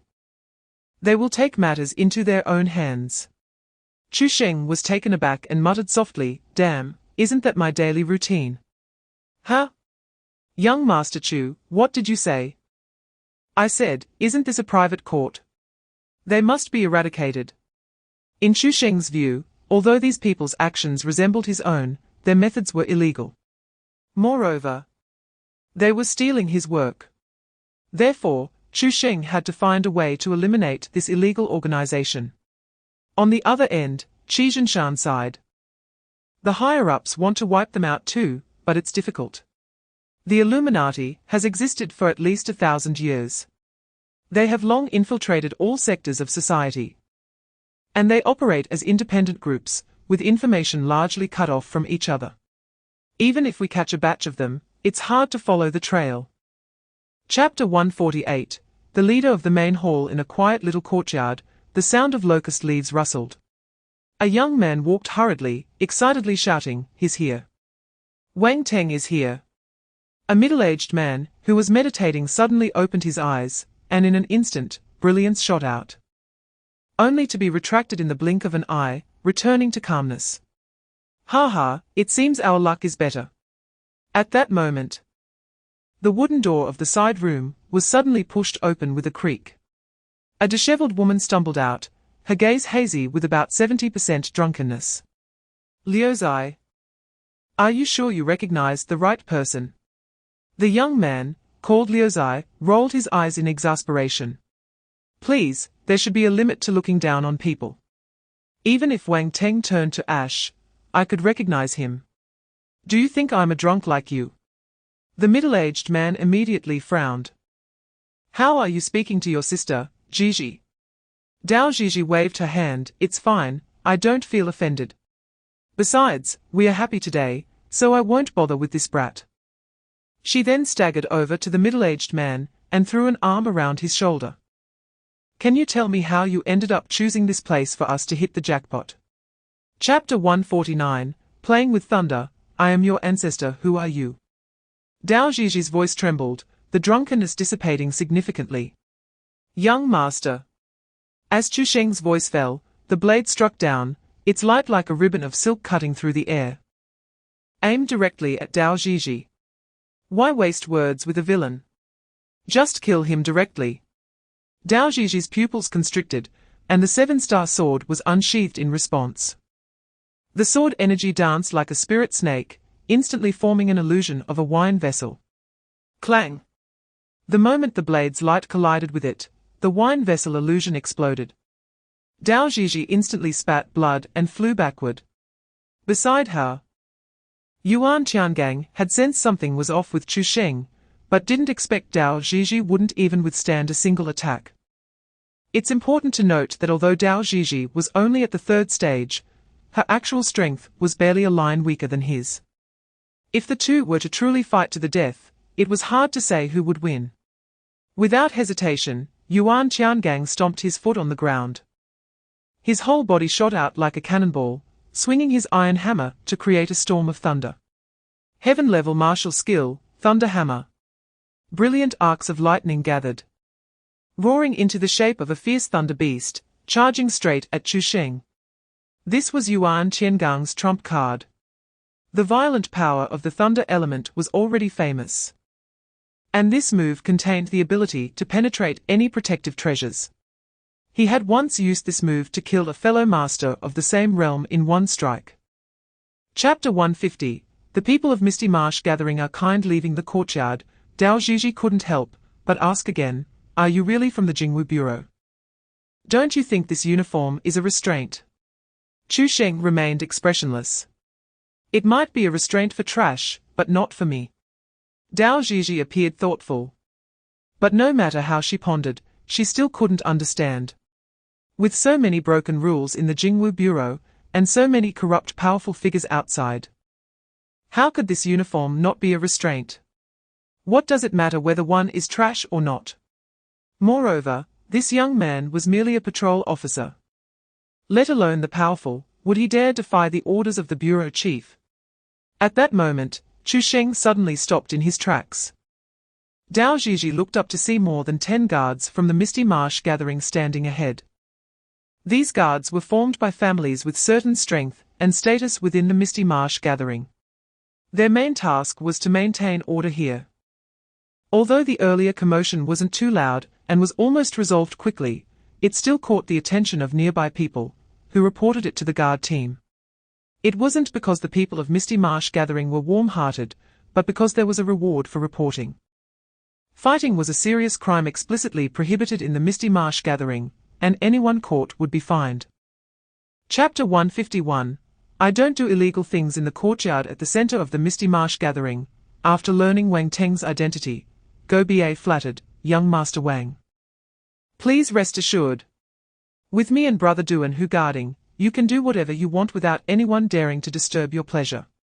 Beside Wang Teng, Ren Qinghuan, who was holding his arm, suddenly turned beet red. This was the first time she had heard such crude words. What are you talking about? We are just university classmates. Go Ba, a rough man, was always straightforward. Oh, I thought you looked so flirty. I thought you were a prostitute. Sorry about that. Ren Qinghuan nearly flipped out. Everyone else described her as slow to warm up. How did it become prostitute in Go Ba's mouth? So, she slowly distanced herself from Wang Teng. All right, let's go rest. We have to travel tomorrow. After saying that, Wang Teng walked directly to the room Go Ba had arranged for him. Ren Qinghuan followed behind, hesitating at the door. It wasn't that she didn't want to go in, it was just that Go Ba's gaze was fixed on her. Remembering the earlier conversation, she couldn't bring herself to face him. Are you coming in or not? Only when Wang Teng's impatient voice came from inside did Ren Qinghuan finally make up her mind to enter the room. Chapter 152, The Soaring Justice Points. Chu Sheng looked at the two, a playful smile on his face. Don't be afraid, I'm here to save you. Wang Teng just heard what Duan Hu said and realized that the young man in front of him was the Chu Sheng that his family had repeatedly warned him not to provoke when he arrived in Nan's prefecture. He glanced into the distance and saw Duan Hu collapsed in a pool of blood, uncertain if he was alive or dead, along with Go Ba. His face instantly turned pale, and his legs trembled uncontrollably. Wang Teng couldn't understand why, despite not provoking Chu Sheng, at most. He had only thought about dealing with him. Chu Sheng had come directly to confront him. Gathering some courage, Wang Teng asked, "What do you want?" Chu Sheng ignored him and turned to look at the astonished Dao Zhizhi nearby. This time, she was truly shocked. If the woman he had killed earlier was just an ordinary person, then daring to kill Go Ba and Duan Hu was beyond mere courage. Now, do you still think this uniform is a restraint? Dao Zhizhi chose to remain silent, unsure how to respond. Moreover, she was pondering what Duan Hu had just said. The name Chu Sheng was not unfamiliar to her. Back in Zhongzhou, she had heard about an outstanding prodigy from Nan's prefecture.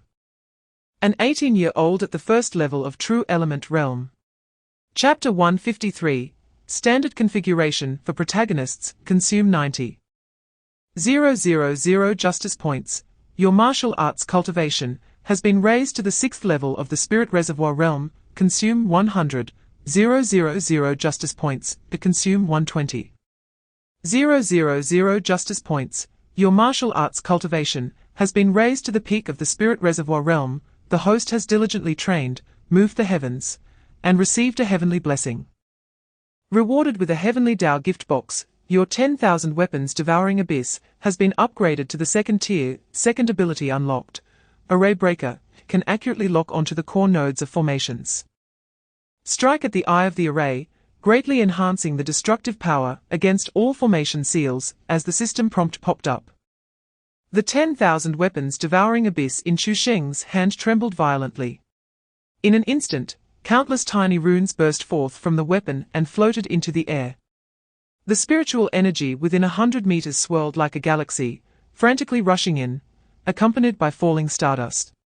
The commotion outside the courtyard came to an abrupt halt.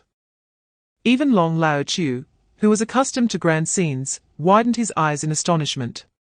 Not only did Chu Sheng's aura suddenly surge, jumping from the 5th level to the peak of the 5th level, but more importantly, what the hell was this phenomenon that had emerged again?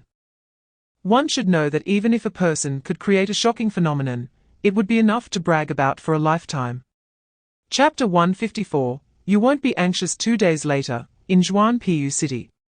As the name suggests, this city is deeply connected to the Zhuan-Piyu sect. It also has another name, the Outer Mountain Gate of the Zhuan-Piyu sect, which serves as a forward base. Beyond this is the territory of the Zhuan-Piyu sect. Upon arrival, Chu Sheng was immediately attracted by the blue patterns on the city walls, and his intuition told him that these patterns were extraordinary. Gao Qiong, seeing this, quickly presented the homework he had prepared in advance. This is a unique heavenly water barrier array of the Zhuan-Piyu sect, which can draw spiritual energy into the city and accelerate the cultivation of martial artists within. Moreover, this formation can resist foreign enemies. It is said that once activated, even a 7th-level expert cannot easily break through. Chu Sheng nodded. I'll have a chance to try it. Hearing this, Gao Qiong scratched his head, showing a puzzled expression. Try? What to try? The guards stationed outside the city gate were not ordinary city guards, but disciples of the Zhuan-Piyu sect dressed in dark blue uniforms. Furthermore, they all had double silver thread water patterns embroidered on them, indicating that they were all inner disciples of the Zhuan-Piyu sect, with cultivation starting at the 4th level or above. Chu Sheng finally witnessed what true regional development imbalance looked like. The 4th level was an absolute elite in Nan's prefecture. There were a total of 8 Jingwu bureaus in Nan's prefecture, and the combined total of 4th-level cultivators was barely over 100. Chapter 155, Where is Wang Teng? You won't be anxious. Ma Le's teasing was caught in his throat. Suddenly, he let out a muffled sound of ah. His eyes rolled back dramatically. Chu Sheng gripped the back of his neck and twisted him around. You really know how to talk, huh? Keep talking, Daddy is listening. Ma Le struggled continuously, trying to break free, but it was futile. Chu Sheng's right arm clamped down on him like an iron vice. Not only was Li Fei dumbfounded, but even the onlookers were all in shock. Hey, buddy, you should know where you are causing trouble, right? This isn't your Nan's prefecture, this is Huanzhou.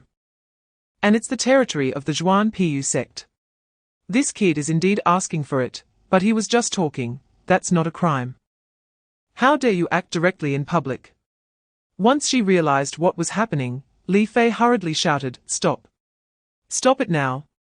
Just as she was about to reach out to save Ma Le, she was slapped away by Chu Sheng. Now you want me to stop?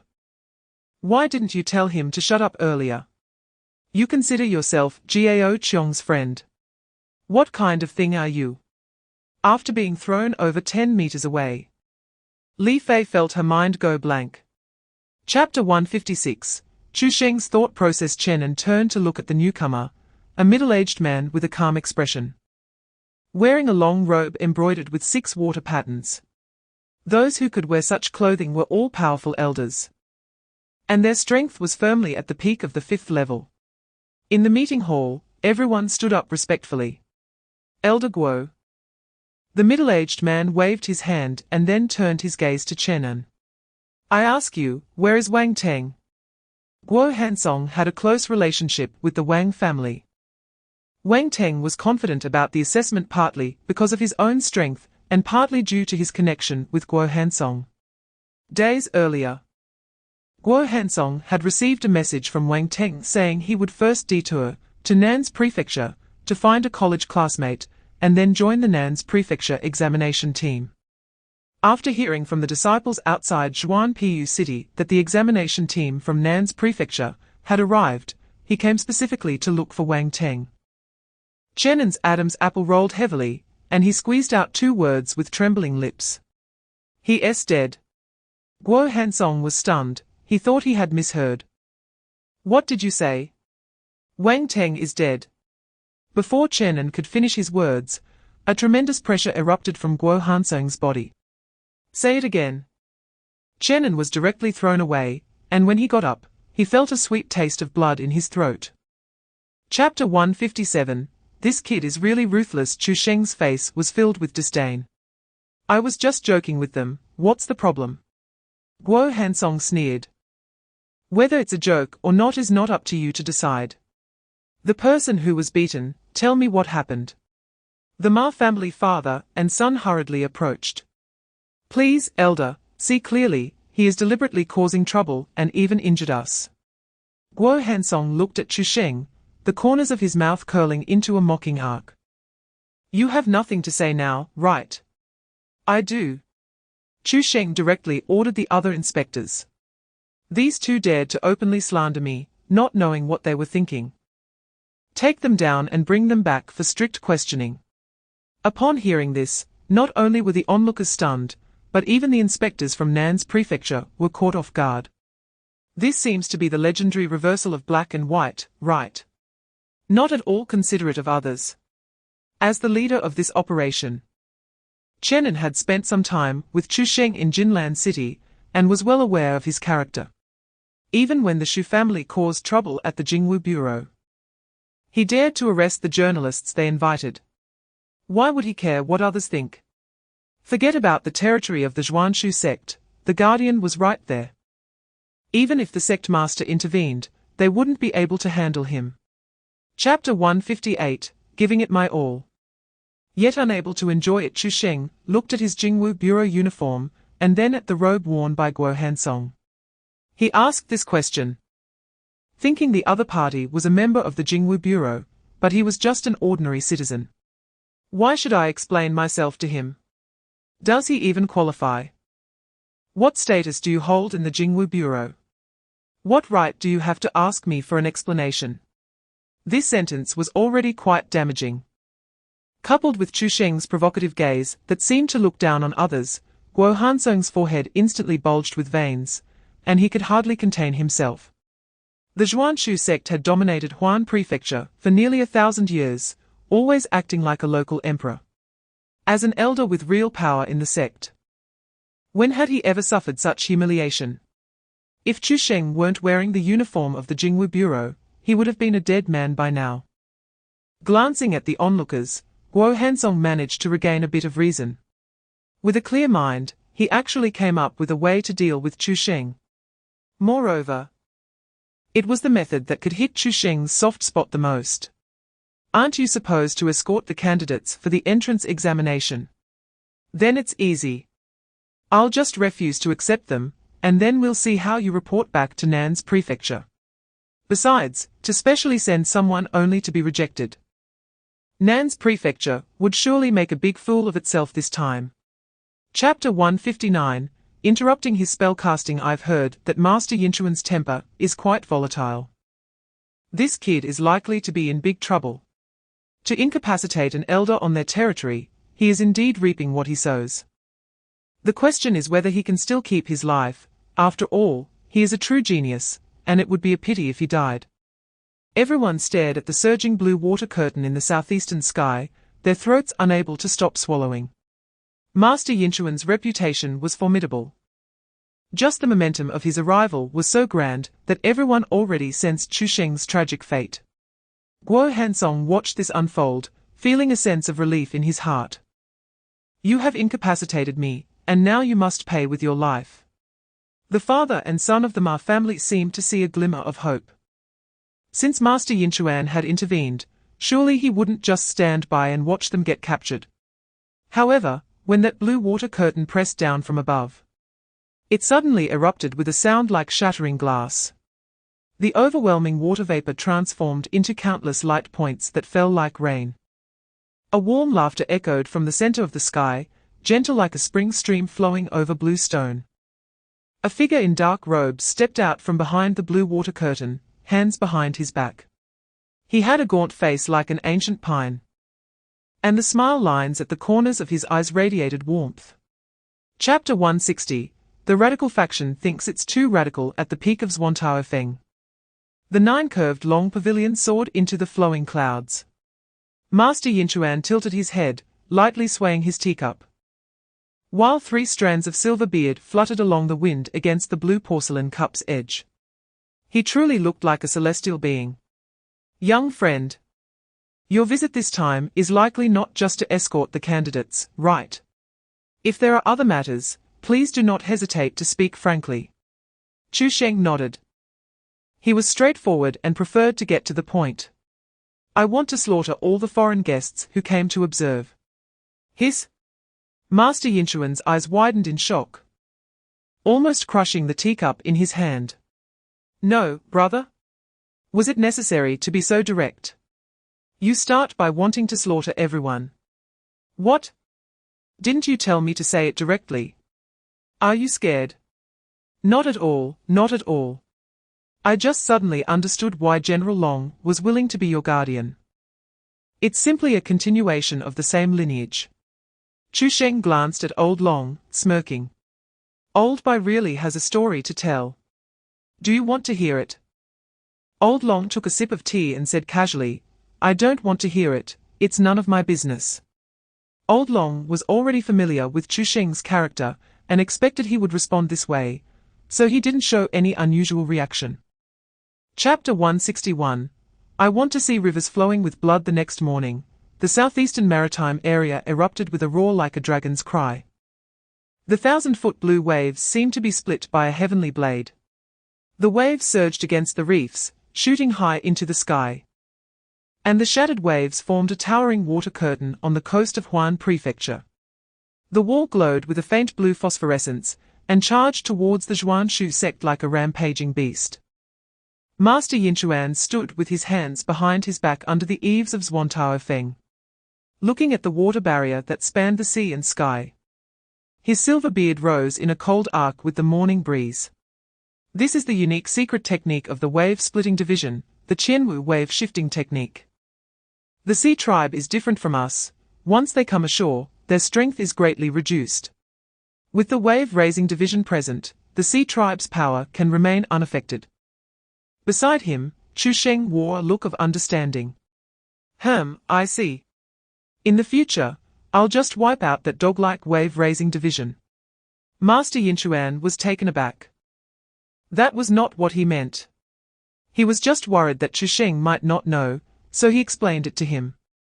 Not only them, but the disciples of the Zhuanshu sect and the newcomers participating in the assessment also noticed this overwhelming water curtain.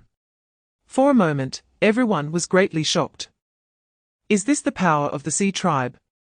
It's terrifying. I feel like just this wave could crush me. Oh, then you really are quite weak, in my view. You're nothing but a show-off. Yes, you can show off, but they are truly strong. Chapter 162, Creating the Law in the End. The observation group chose to walk up the mountain. After all, if they waited for the protective formation of the sect to close and then put on a water curtain, that would truly be embarrassing. Chu Sheng was not yet suitable to meet with the leaders of the foreign tribes. Therefore, he did not go to the main hall, but chose to return to the inspection side of Nan's prefecture. In consideration of Chu Sheng's reputation, the Zhuanshu sect assigned them the task of maintaining order at Feng. Since the assessment wasn't taking place here, it was essentially a leisurely job. If it weren't for the fear of criticism, the Zhuanshu sect would have wanted to assign 2 disciples to assist them. This also allowed Chen and others to experience the joy of being in a high position once again. Being with the right people was simply delightful. Before long, the observation group arrived at Feng.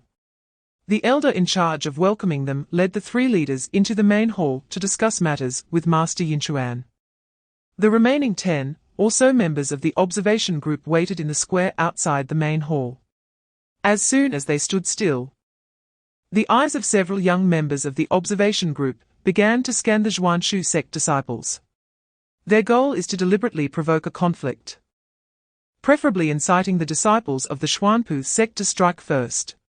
At that time, the team leaders will have an excuse to make trouble and force Master Yinchuan to agree to their demands for additional assessments.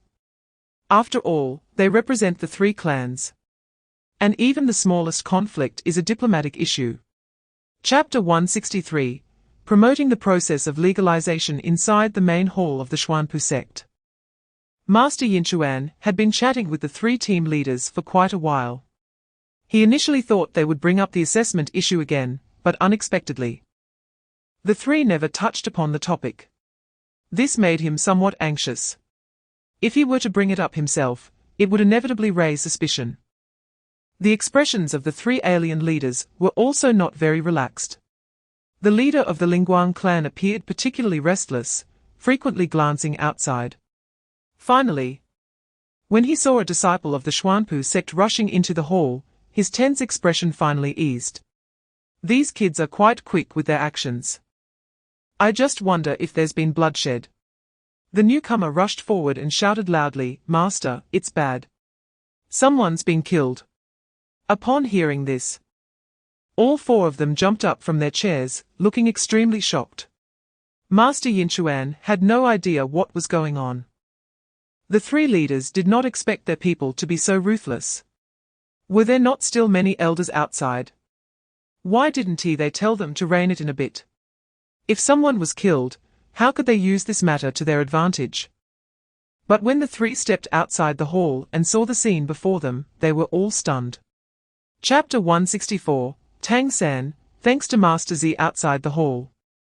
Chu Sheng had already mentally prepared for the possibility that the alien teams would cancel their attendance at the observation.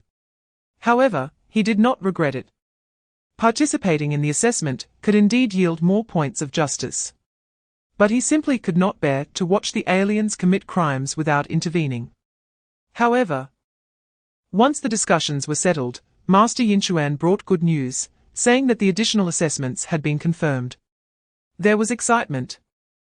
But Chu Sheng was even more curious about what the aliens were planning. It certainly wouldn't be to harm the disciples who passed the assessment, as there was no need for that at all. These people had merely passed the assessment and were not even formal disciples yet. Killing them held little significance. However, Chu Sheng did not dwell on it too much. He was just a marshal general and could directly deal with them when the time came. The only problem now was whether they recognized themselves. It might be a bit difficult for them to participate in the assessment later. Seeming to sense his worries, Master Yinchuan stroked his beard and smiled. "You don't need to worry, my young friend. I just used a strategy of feigning to capture. Although I agreed to their request, I also set a condition. The coral token must be delivered to us in advance. And then you can enter the WAN Coral Abyss separately without joining the other candidates." Chapter 165, The Heavenly Net. In the blink of an eye, several days passed, and the entry assessment of the Xuanpu sect came to an end. At this point, there were fewer than 30 candidates left, even fewer than Master Yinchuan had anticipated. However, the Xuanpu sect has always valued quality over quantity, and with the emergence of such a genius as Tang San, he was quite satisfied. At this moment, the alien group also asked Master Yinchuan for leave. "Your sect's entry assessment truly opened our eyes. We will take our leave now, and will await your esteemed presence at the Coral Altar tomorrow."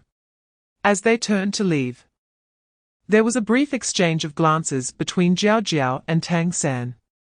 Tang San only subtly nodded, his expression remaining neither humble nor arrogant. Then, he noticed a youth in a Jingwu bureau uniform not far away. The youth cast a provocative glance at him, deliberately widening his eyes, scrutinizing him from head to toe.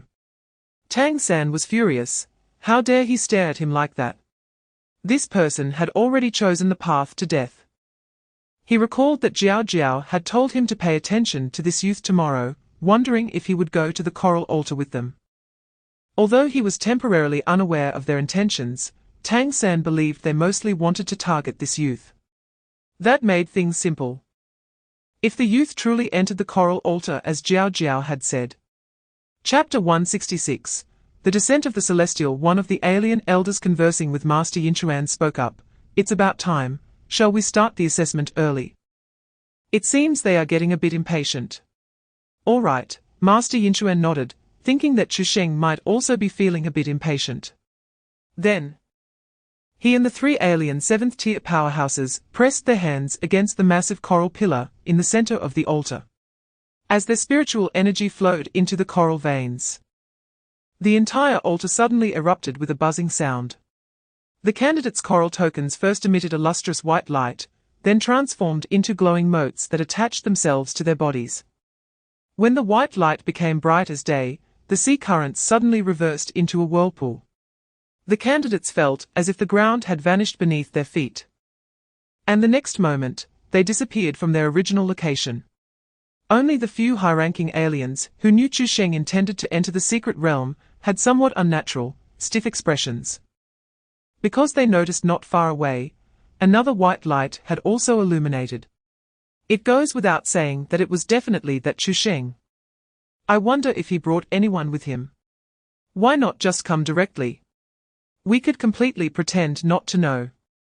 One confused member of the Qinglang tribe shouted, "Elder. Just now I saw." "No, you didn't see anything." Chapter 167, Breaking Through the 6th Tier, The Divine Mansion. The woman from the Jiaoxiao clan widened her eyes. As a 5th tier, she was not yet qualified to know about the plan targeting Chu Sheng. Naturally, she did not understand what was going on. What shocked her even more was the boy's expression. He looked anxious, as if a volcano was about to erupt. The boy was so urgent that he had no time to choose a landing spot, heading straight toward Tang San. Tang San looked up in shock. With no time to dodge, he immediately activated his B-level martial arts talent, Blue-Silver Frenzy. Countless azure blue vines transformed into chains, rushing toward the boy. But before they could get close, the vines were shredded into pieces by the swirling motion created by the boy's descent. Boom! The boy landed heavily. and Tang San was reduced to a puddle of flesh. Damn it, I have long disliked you, how dare you collude with the aliens? Chu Sheng's foot kicked, and the flesh instantly disintegrated, seeping into the sea like scarlet ink. Ahead, the woman was completely stunned. However, when she met Chu Sheng's fiery gaze, she instantly regained her senses. Without inquiring about his identity, the woman immediately began to sing. Oh, oh, oh. As the melodious tune spread, the sea suddenly rippled with silver light. Chapter 168, Divine Power, Justice from the Heavens. Boom. Boom. Boom. The phantom of the divine mansion soared like a towering giant tower, continuously ascending to great heights. With each rise in elevation, the seawater emitted a suffocating wail.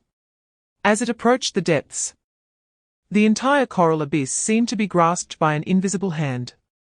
The seawater first froze in an instant, then surged violently like boiling water, churning with murky giant waves. The lurking sea beasts dared not raise their heads, and could only roar in panic and helplessness. With a crack, the seabed beneath everyone's feet let out a thunderous sound akin to shattering glass. The overwhelming pressure emanating from the divine palace was pushing this underwater secret realm to the brink of collapse. Everyone stood still, incredulously gazing up at the magnificent divine palace above. If this palace-like existence could still be called a divine palace. It finally stabilized completely at the edge of the collapsing coral abyss. At this moment, a system notification popped up. Your martial arts level has been upgraded to the first level of the Divine Palace realm. Chu Sheng suddenly opened his eyes, and an invisible pressure radiated out from him. Feeling the surging thunder element within the Divine Palace, Chu Sheng slowly curled his lips into a smile. The power of the Divine Palace realm was eager to be unleashed. Chapter 169, I believe in your evil outside the secret realm, at the coral altar. Looking at the giant coral pillar that had appeared with numerous cracks, Master Yin Chuan said coldly, what is going on? He thought it was the work of an alien race. The high-ranking members of the alien races were just as confused as he was. They had no idea why the coral pillar, which had been perfectly fine, suddenly developed cracks and almost shattered a moment ago. This was not part of their plan. Long before the anomaly occurred, they had directly activated the seal. 3 sixth-tier beings were far from being able to compare with that monster. The high-ranking alien members explained. This situation has never happened before, we also don't know what is going on. The assessment ends here, I will release them. Saying this, Master Yin Chuan placed his palm on the coral pillar. However, after injecting his spiritual power, his face instantly turned ashen. Clearly, this was the restriction of the coral abyss that he had activated together with the 3 aliens. At this moment, he only needed to inject spiritual power into the altar to forcibly teleport all the candidates holding the coral token out. But now, the coral pillar showed no reaction whatsoever. What on earth did you do? Master Yin Chuan, we really don't know what you're talking about. What did we do? Chapter 170, then let us fight, damn it. Boom. Boom. Boom. Successive strikes slashed out. Accompanied by a muffled roar, the entire seal exploded, and countless light patterns erupted. In mid-air, they formed a roaring golden torrent, charging straight at Chu Sheng like a runaway beast. No one expected that this seal would hide such a terrifying killing move. Danger! Before the cries of the crowd behind could fall, the light stream imbued with destructive force had already pierced through Chu Sheng's chest. Many women, unable to bear it, instinctively turned their faces away. But they held their breath for a long time, and the surroundings were silent enough to hear a pin drop. The originally noisy crowd suddenly made no sound at all. When they hesitantly turned back, their gazes froze in shock along with everyone else. Chu Sheng still stood upright in place, only slightly lowering his head, staring at his own chest. What made their pupils contract even further was that the wound on Chu Sheng's chest was visibly healing at an astonishing speed. The flesh twisted and merged like a dormant creature. Broken meridians oozed golden threads of light, weaving a spiderweb-like repair network in the air. In the blink of an eye, as the last trace of golden light disappeared, Chu Sheng's chest had completely returned to its original state. Everyone was dumbfounded. What on earth is this? Chapter 171, Picking 9 Lotus Flowers. Hearing the roar, Chu Sheng's hand froze momentarily. He thought this person knew him and was calling his name. Realizing it was a misunderstanding, Chu Sheng grasped the right arm that had pierced through his chest. The myriad weapons devouring the abyss rapidly shrank, and a black light streaked across, drawing a long bloodline in the astonished eyes of the elder of the Scale Light clan. The next moment, his wide-open head had already rolled to the ground. He could never understand why, even with his heart shattered, he was still alive. He had only lost his head. How could he be gone? At this moment, only the 7th-tier member of the Jiaxiao clan remained on the field. Known for their spiritual secret arts in the Jinning Star, she was now deep in self-doubt. Deep Sea Whisper, Jiaosong capturing the soul, mirage weaving dreams. She had used every means she could think of, but Chu Sheng still acted as if nothing had happened. Right before her eyes, he had slain 2 7th-tier beings. Seeing that even when the angry wave's martial saint threatened him, Chu Sheng showed no sign of stopping. She directly crawled on the ground. Don't kill me. I am willing to serve you as my master for eternity. Saying this, she bit her tongue, and the blood bead that spurted out condensed in her palm into a water-blue crystal. Chapter 172, Divine Palace Realm 7th Layer. The angry wave's martial saint's eyes narrowed. After carefully observing the old dragon for a moment, his pupils rapidly contracted. Is it you? The next moment, the water dragon behind him shattered into a rain of waterfalls. I won't force you, but you must explain to me today why he killed my clansman. You don't know? The old dragon's eyes widened. I only received a message from my clansman, which is why I came here. The old dragon fell silent, then turned his gaze to Chu Sheng. In fact, he also couldn't figure out why Chu Sheng was so furious, wanting to kill these people as soon as he appeared. Chu Sheng silently closed the system panel. Faced with a martial saint, he could only rely on his cheat now.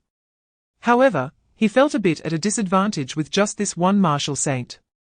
Before he could speak, the old dragon quietly reminded him, don't say anything that others are unworthy to hear, he really is worthy.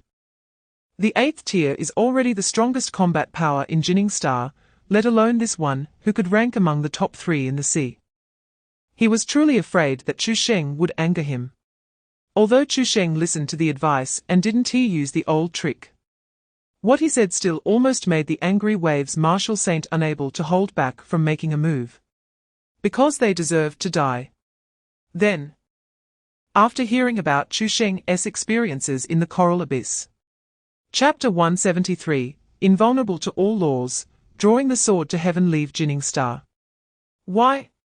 You are too inhumane. Staying here will definitely draw the attention of the Star Alliance, and you might be forcibly conscripted to the front lines. I'm afraid they might not even wait for you to reach the peak of the 8th tier. The Sea Blue Star Domain, the Star Alliance, the front lines. These are things that ordinary people might never consider in their lives, yet they weighed heavily on Jinning Star. The old dragon continued solemnly. There are some things you might not know. Our human race in Jinning Star is not in a good position in the Star Alliance. We can even say we have been under long-term suppression.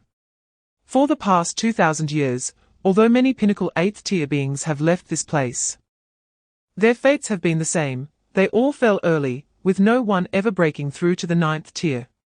Now, the only 2 remaining 9th tier powerhouses in the clan are both over 2,000 years old, one of whom is my ancestor from the Long family. It was actually her intention for you to leave Jinning Star.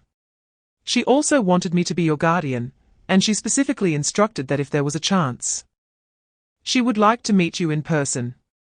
Chu Sheng rubbed his chin. Your ancestor wants to meet me. What's her name?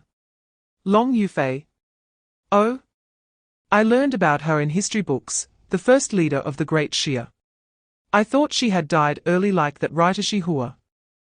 Chapter 174. The auditors have arrived after Chu Sheng left. The Ma father and son were stunned for a while. Suddenly, Marla reacted, Dad. Did he just refer to himself as this emperor? Ma Bian suddenly remembered the feeling of incongruity he had just experienced. This emperor. Martial emperor. My goodness. It's only been a few days, and he has already broken through to the 6th tier. In shock. They did not forget to ask the disciple of the hanging water sect guarding them when they could leave. The answer they received was, in 3 months. Ma Bian was instantly dumbfounded. Why is it still 3 months? Of course, the martial emperor didn't say he would release you, and you didn't ask.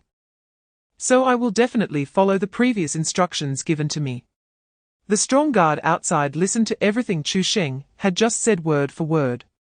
When he saw Chu Sheng come out, he hurried to greet him. Thank you, young master. How many times do I have to say it? When working. Call me by my title. I know, but I'm still used to calling you young master. Chu Sheng thought for a moment and did not continue to correct him. Forget it, call me whatever you want. You go release these 2 idiots, then take them to, I forgot the name, it's your ex-girlfriend's place. Chapter 175. No one can stop within the 6th tier, at the Jingwu Bureau in Xingzhe, in the interrogation room. I have already said that this money was earned by me selling things outside. What else do you want? Are you treating us like fools just because you went out as a patrol officer for the Jingwu Bureau? No way. The management regulations say public servants cannot go out to sell, right? The man in glasses across from him wanted to refute. But there really was no such clause in the Jingwu Bureau's management regulations. After all, since the establishment of the Jingwu Bureau, there has never been a situation where patrol officers went out to sell. As a martial artist, there are plenty of ways to make money. Unless it's out of interest, who would do this? You can leave, but I must remind you once again, if we find out you have any concealment. Let me tell you, you will be in big trouble. After the interrogated patrol officer left, he had just taken a few steps when he was immediately pulled around the corner.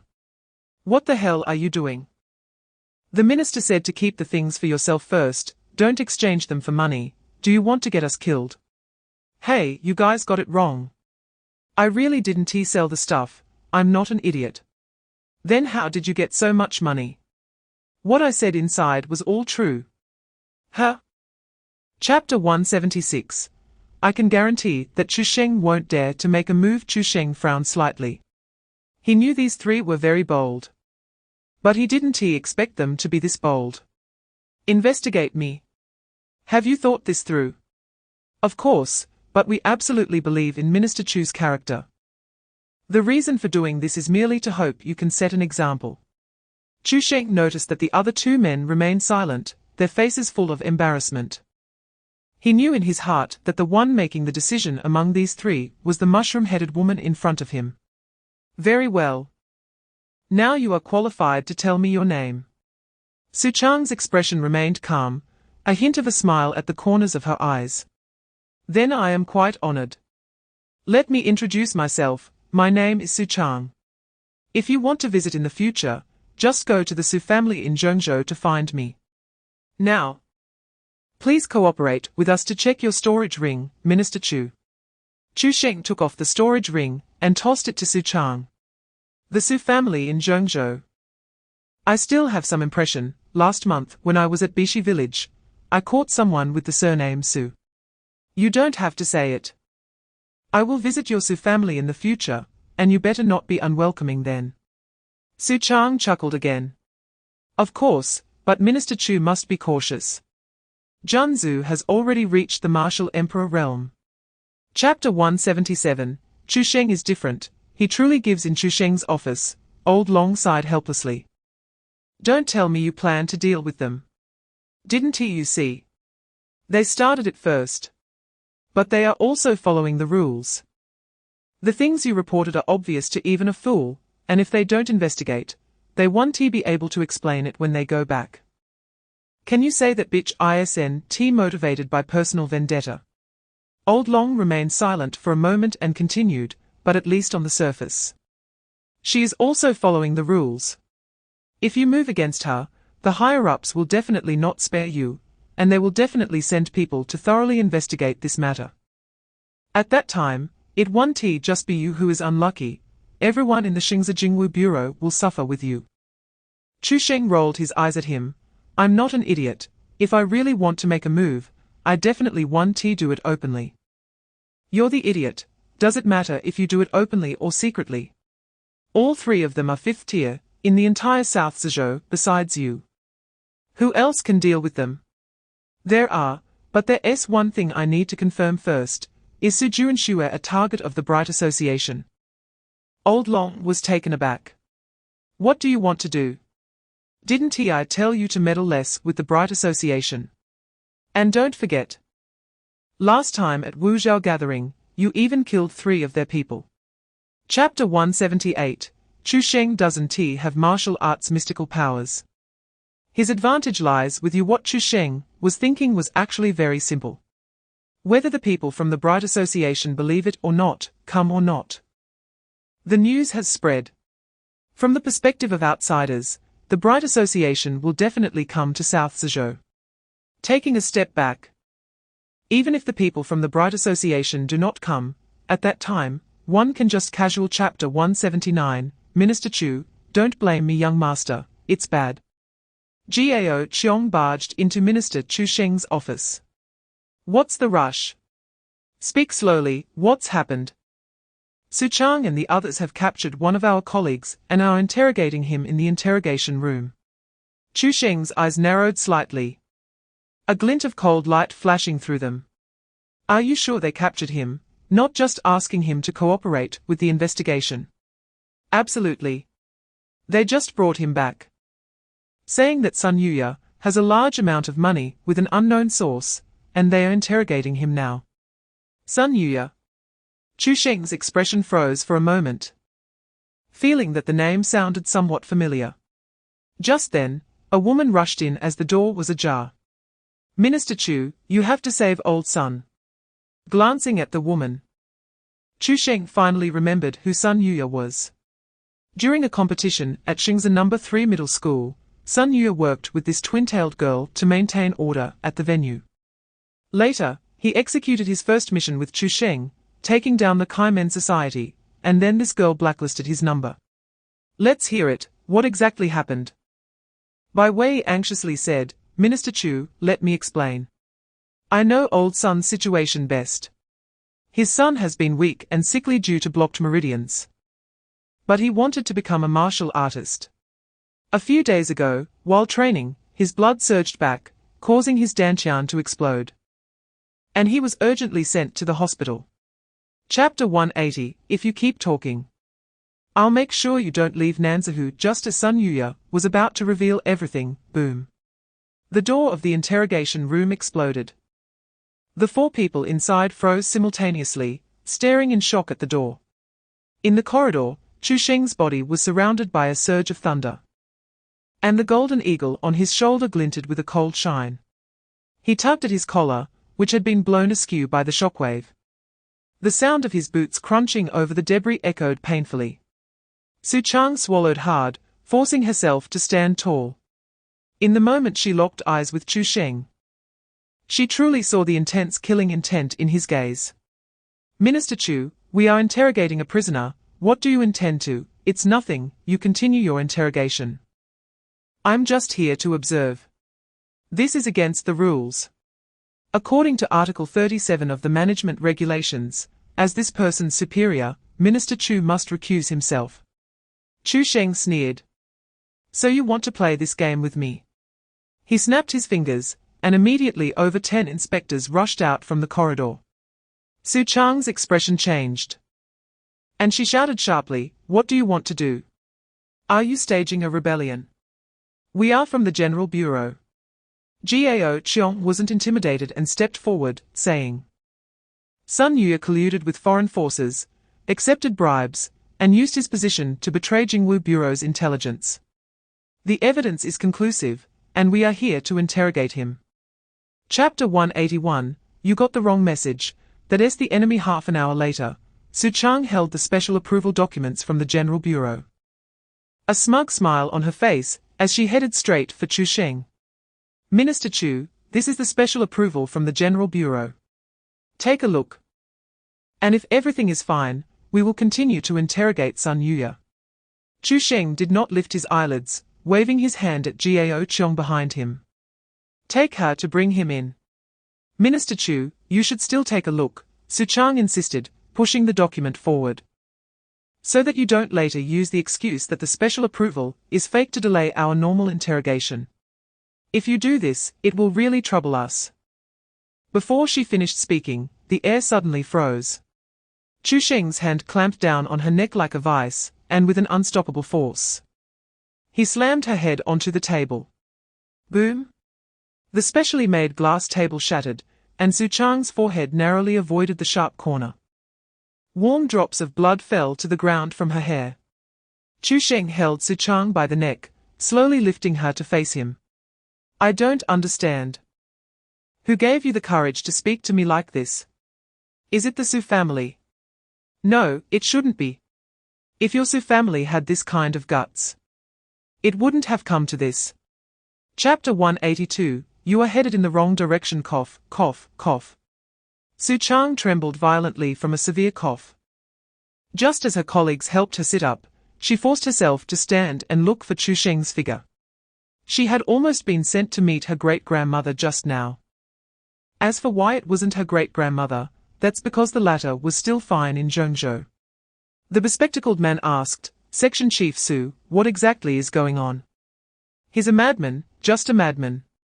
Chu Sheng covered the bleeding wound on her temple, her fingers trembling from fear. I just wanted to hand him the General Bureau's approval document, and who knew he suddenly slammed my head onto the table and nearly choked me to death. In my opinion, he knows the matter can't be hidden any longer, so he's panicking. The two beside her also felt indignant. It was too tyrannical of Chu Sheng. Not to mention that they were from the General Bureau, even if they were ordinary people, he couldn't act like this. However, at that moment, Gao Qiong interjected with a sneer, You really don't mention the strange comments from earlier at all. Our minister has clearly stated he won't look at it. I can take you directly to bring him in. But you insist on passing it up, and even subjectively imagining that our minister would use the special approval as an excuse to delay your interrogation. Chapter 183, I never agreed to save him. Headed in the wrong direction. The expressions of the three froze, exchanging glances. Chu Sheng reacted the fastest. A flash of joy crossing her face. Yes, we shouldn't be investigating in the Jingwu Bureau. They wouldn't dare say anything. What we should investigate is the Yuexiang sect. The Yuexiang sect might have been disbanded, but its disciples were still living well. As long as we get the inventory details from the Yuexiang sect, we can compare it with the list reported to the General Bureau, and we will know exactly how much Chu Sheng has embezzled. With so many people from the Yuexiang sect as witnesses, even if he wanted to deny it, he couldn't. There was one thing Chu Sheng didn't say out loud. With so many witnesses, the influence of this matter would definitely be significant. To quell public opinion, the General Bureau would have ample reason to dismiss Chu Sheng. Even the Long family would have no room to say anything. Unlike her situation of being beaten, even if reported, the higher-ups couldn't do anything to Chu Sheng. Ultimately, the influence was just too small. Looking at Sun Yuya, Chu Sheng's face brightened with a smile. Very good, your suggestion is very useful. After we investigate clearly, we will clear your name. Sun Yuya smiled bitterly and shook his head. No need, I won't survive tonight. I just ask that you take care of Shaozhen for me when the time comes. Chapter 184, Su Jinxue can't swallow this anger. The proposal for your promotion to deputy minister was submitted by Zhu Ping. Zhu Ping. Chu Sheng furrowed his brows, recalling the steward he had seen in Jinlan City. The next moment, he shook his head. It can't be him, he doesn't have the guts. A deacon can be dispatched. So those who want to drive me away must be one of the two deputy directors, or perhaps even our director himself. Without waiting for the old dragon to speak, Chu Sheng continued, forget it, I'll just think of it as the three of them teaming up. When the opportunity arises, I'll take care of them all at once. Sigh. The old dragon quickly waved his hand to interrupt. I can prove that this matter has nothing to do with Xiang Feng. If you want to act, just go for the other two. Xiang Feng is one of the two deputy directors of the Jingwu Bureau. Chu Sheng squinted at the old dragon. Do you know him? He should be my niece's husband. He's quite a good person. He wouldn't do anything to you. In the Great Xia, it's already a common occurrence for high government positions to be occupied by powerful families, and it's not just the Jingwu Bureau. After all, in a world that values martial power, these families hold absolute strength. Even if ordinary people gather 1,000,000 to revolt, they cannot compete with a martial saint. Chapter 185, The principal can't even compete with him. Additional update, alive. This is a bonus for 400 gifts. The old dragon was still savoring the meaning of Chu Sheng's words. Help Su Jinxue swallow this breath. Does that mean he wants to kill Su Jinxue? Chu Sheng suppressed the surging excitement in his heart and asked, when will Su Jinxue arrive? Expected the day after tomorrow. How do you plan to handle her? Of course, kill her. Didn't we agree on this back at Bishi village? The old dragon sighed inwardly. It was indeed as he thought. He no longer had any expectations for Chu Sheng. Accompanying her was Beilai Zhirong, also at the peak of the 7th stage. And she was from the Beilai family. Moreover, I forgot to tell you, Su Jinxue is the designated daughter-in-law of the Beilai family. The same Beilai behind your Jingwu Bureau's director Beilai. If they both die, the consequences will be very serious. I'm not joking, it's very serious. The Beilai family and the Long family are both among the top families in the Great Xia. However, the Beilai family is located in the heart of the Central Plains, with a deeper foundation, and their visible strength surpasses that of the Long family. Killing their future daughter-in-law, and also eliminating the exceptionally talented Beilai Zhirong. Such a blood feud. How could the Beilai family easily let it go? Chapter 186, In Jinshue's eyes, Chu Sheng is the challenger. The next day, Xingzi city visibly became lively. The crowds at the city gate surged, multiplying several times compared to usual, with the bustling sounds echoing. As a result, hotel prices in the city rose in response, with accommodation and meal costs increasing to varying degrees. Unlike Chu Sheng, who suddenly rose like a comet, Su Jinxue had already made a name for herself in the Great Xia over a decade ago, with her extraordinary talent. Not only does she possess unparalleled skills, but she also has a stunning beauty. Now that it is heard that this fairy-like figure is coming to Xingzi city, people within 1,000 miles flocked to see her. Su Chang and the others walked on the street, although they could already confirm that Sun Yu's last words were not authorized by Chu Sheng. She was genuinely scared. Given Chu Sheng's reckless nature, she feared that the moment they left Xingzi city, Chu Sheng would target them. Although there was Cao Zhuan for protection, Chu Sheng also had a peak 7th stage protector. Their situation would still be quite dangerous. HMPH, once Jinxue arrives, along with Aunt Rong. Let's see how you prevent us from investigating. Director Su, the bespectacled man said with barely contained curiosity, could you reveal a bit about why Miss Jinxue is coming here? Chapter 187, Truly Su Jinxue at noon, the sun burned Xingzi city like molten gold. The rolling heat waves in the air did not suppress the surging crowd in the city at all. Everyone's gaze was fixed in one direction, just to catch a glimpse of the renowned beauty of the Great Xia. Su Jinxue's title of the first beauty in the Great Xia was indeed not exaggerated. Her popularity could easily overshadow top-tier celebrities. Of course, with such strength and beauty, those celebrities seemed like mere commoners in her presence. Indeed, she and my brother Xiaozan are a match made in heaven. I'm totally shipping them, sob sob sob. Are you a hater of Xiaozan? If you want him dead, just say so. no need to beat around the bush. Those who knew about Su Jinxue understood that she was the fiancée of the Beilai family. If this word reached the Beilai family, Xiao Zhan would vanish by tomorrow. Along with this sobbing creature. On the city wall, looking down at the crowd, Su Chang's lips once again curved into a smile. Jinshue's popularity far exceeded that of Chu Sheng. This was Jinshue's third victory. Soon, Jinshue would personally defeat Chu Sheng, making it a fourth victory, simply unbeatable.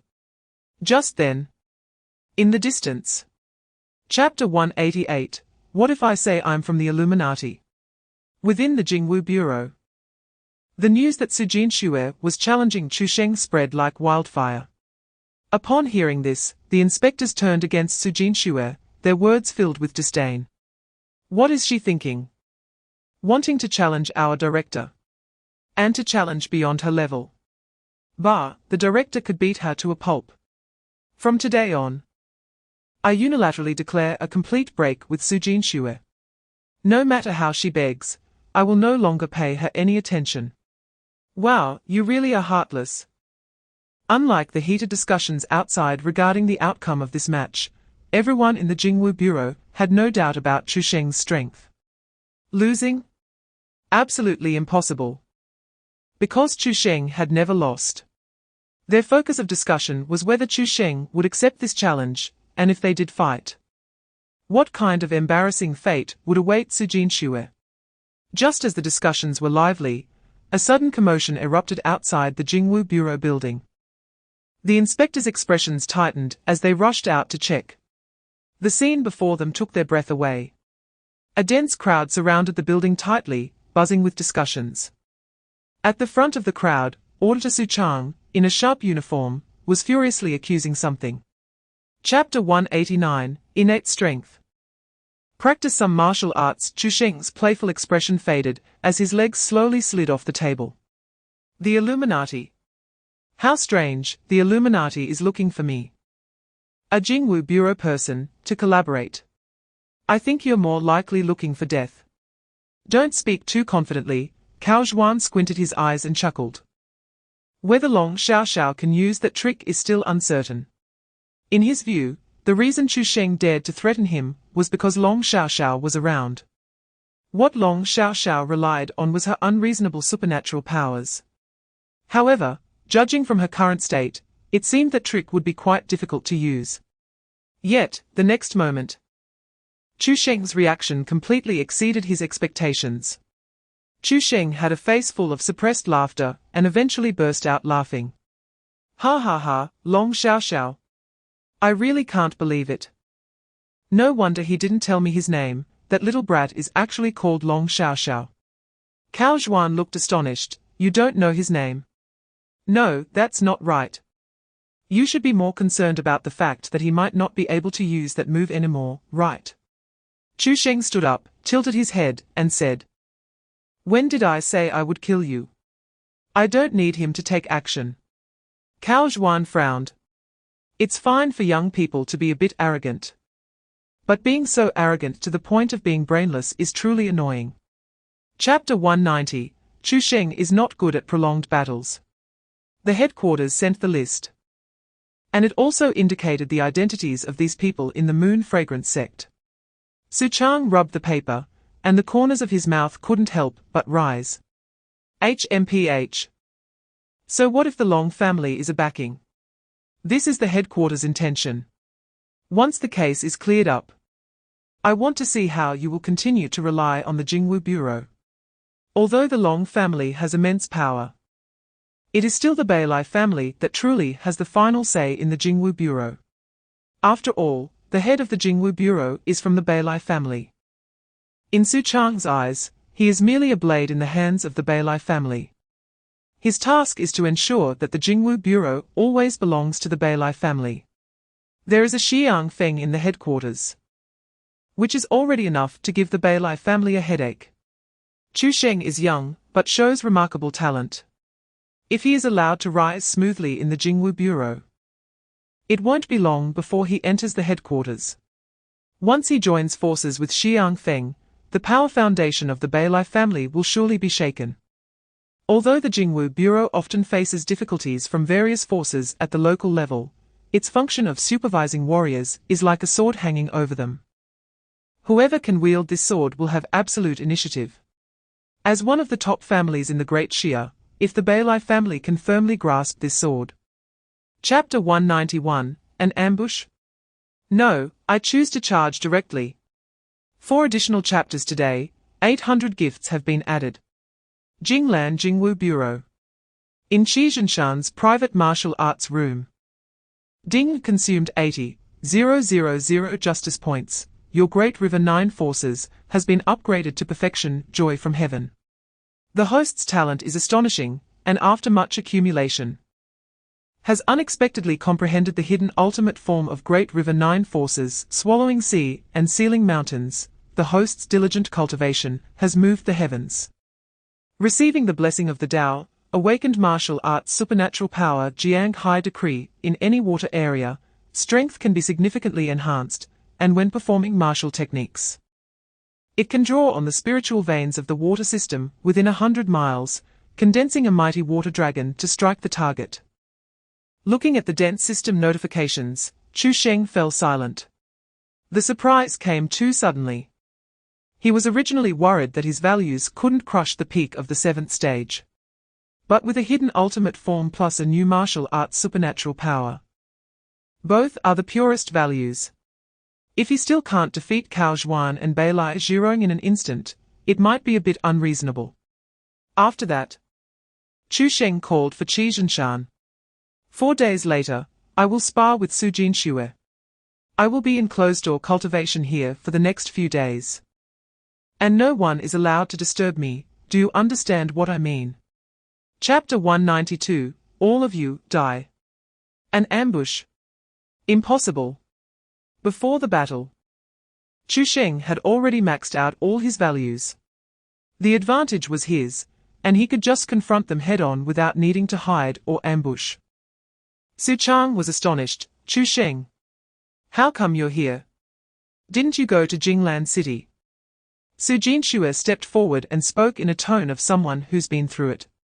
There are still 3 days until our spar. And what you should be doing now is finding a quiet place to meditate and adjust your mindset, not worrying about other matters. Otherwise, you'll lose terribly. Chu Sheng grinned, revealing a cruel smile. Fool, still dreaming. 3 days. These people are all going to die today. A stream of black light burst forth from his storage ring. The moment he grasped Wanbing Xiuan, an invisible pressure surged like a roaring tide. Su Jinshue's pupils contracted violently, coldness rushing up her spine. Clearly, her martial arts supernatural power could keep her undefeated in battles of the same level. But she was still afraid. I want to challenge him. Even if I exert all my strength, it's impossible to defeat him. Behind her, even Beilai Zhirong and Cao Zhuan felt a tinge of panic. Jinxue, step back. Chapter 193, Inspection of the Provincial Headquarters, Capturing the Criminal. So, is the director trying to mess with me? He just didn't expect that Luo Yu and Cao Zhuan are actually members of the Illuminati. There is this possibility. In the eyes of outsiders, you are one of our Long family, and your talent and performance are too dazzling. The Beilai family might be worried that you continue to stay in the Jingwu Bureau, and one day will affect their control over it. But that's not right. Cao Zhuan said he could help me move up a bit, and there must be more than just Luo Yu from the Illuminati in the headquarters. And that person's position is very high. It definitely won't be your director, nor could it be Xiang Feng. It's most likely that Chen Zhuanfeng. Chen Zhuanfeng, another deputy director of the headquarters. Below him, no one can guarantee that they can help Chu Sheng move up. Old Long continued analyzing. One more thing. Su Jinxue decided to come at the last minute, and Cao Zhuan and Su Chang's target is you. I think the original plan of the Illuminati was to incite a conflict between the Beilai family and our Long family, so they could profit from it while also trying to win you over. But what they didn't expect is that you are a double-standard dog. Although what you do is quite similar to them, you are completely not on the same path, and you told me everything. Chapter 194, Chu Sheng is still young, and doesn't understand the way of balance. 900 gifts for an additional chapter. Glancing at the promotion order, Old Long snorted lightly. He is quite trustworthy, but this northern wasteland is not a good place. Chu Sheng had long heard of the northern borders situation. As the northernmost state of the Great Xia, this place is not only bitterly cold, but also has a very fierce populace. Moreover, the northern wasteland borders the territories of foreign races. On the border, merchant caravans and spies come and go like a weaving, with various secret activities surging. Many foreign tribes that are friendly with the Great Xia have even settled here, building communities, making the situation in the northern wasteland increasingly complex. Although Sulong City is the capital of the northern wasteland, it is the only city in the Great Xia that has the authority to command the affairs of the entire Jingwu Bureau in the state. The main reason is that it is too chaotic here. Major cases often occur, and without a unified central command, it is difficult for local Jingwu bureaus to cope.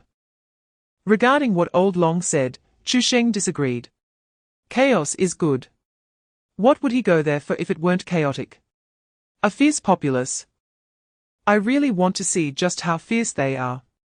Moreover, the northern wasteland has foreign races, which are like Justice Point treasures. Based on previous life experiences, Chu Sheng could imagine how revered their status must be there. Chapter 195, What I Strike is the Elite O. It seems that Liang Yulin is indeed a remarkable person. On his way to take office, after hearing the information gathered by Old Long, Chu Sheng couldn't help but sigh. Before Liang Yulin took office, during the tenure of the previous director, the entire North Wilderness state could be described as a place of chaos. Street fights and injuries were a common occurrence, and murder and robbery were merely child's play. There were even frequent cases where an entire merchant caravan of dozens of people was skinned and hung from trees. The fierce local customs of North Wilderness State were one thing. The main reason was that this place bordered on alien territories, with complex intertwining forces. Moreover, the cost of committing crimes here was very low. Regardless of whether they were human or aliens, once they committed a crime, they would immediately flee abroad. And no one could do anything about them. This led to widespread grievances in North Wilderness State. Reluctantly, the headquarters made an exception to appoint Liang Yulin, a local from Sulong City, as the director of the Sulong Jingwu Bureau. It is known that according to the ironclad rules of the Jingwu Division for 1,000 years, the directors of local branches must be transferred from other places to prevent nepotism. If the Jingwu Bureau became too close with the local families, they would no longer be able to supervise anything. Those young heirs could easily perform the act of realizing that murder was illegal only after leaving Sulong City. Chapter 196, Is it you who reported the false case? At Hanfeng Pass, Jingwu Bureau. Do you know that if you report a false case, we will also pursue your criminal responsibility? Understood, we will send someone over immediately. Shortly after the operator hung up the phone, the Jingwu Bureau's off-road vehicle roared out of the checkpoint. How bold! How dare you commit a crime in the territory of the master? You must not have heard of your northern border's top detective's reputation. All right, perhaps things aren't that simple. In the back seat, Dike's expression was very serious. The fact that the other party entered the house without closing the door and then committed murder was absurd. Anyone would find it hard to believe this ridiculous reason. Dike sensed that there was more to this matter, perhaps hiding a shocking secret. What he needed to do was to unravel the truth until the real murderer was brought to justice. In just over 10 minutes of driving, he had already imagined thousands of possibilities in his mind, each more complex than the last.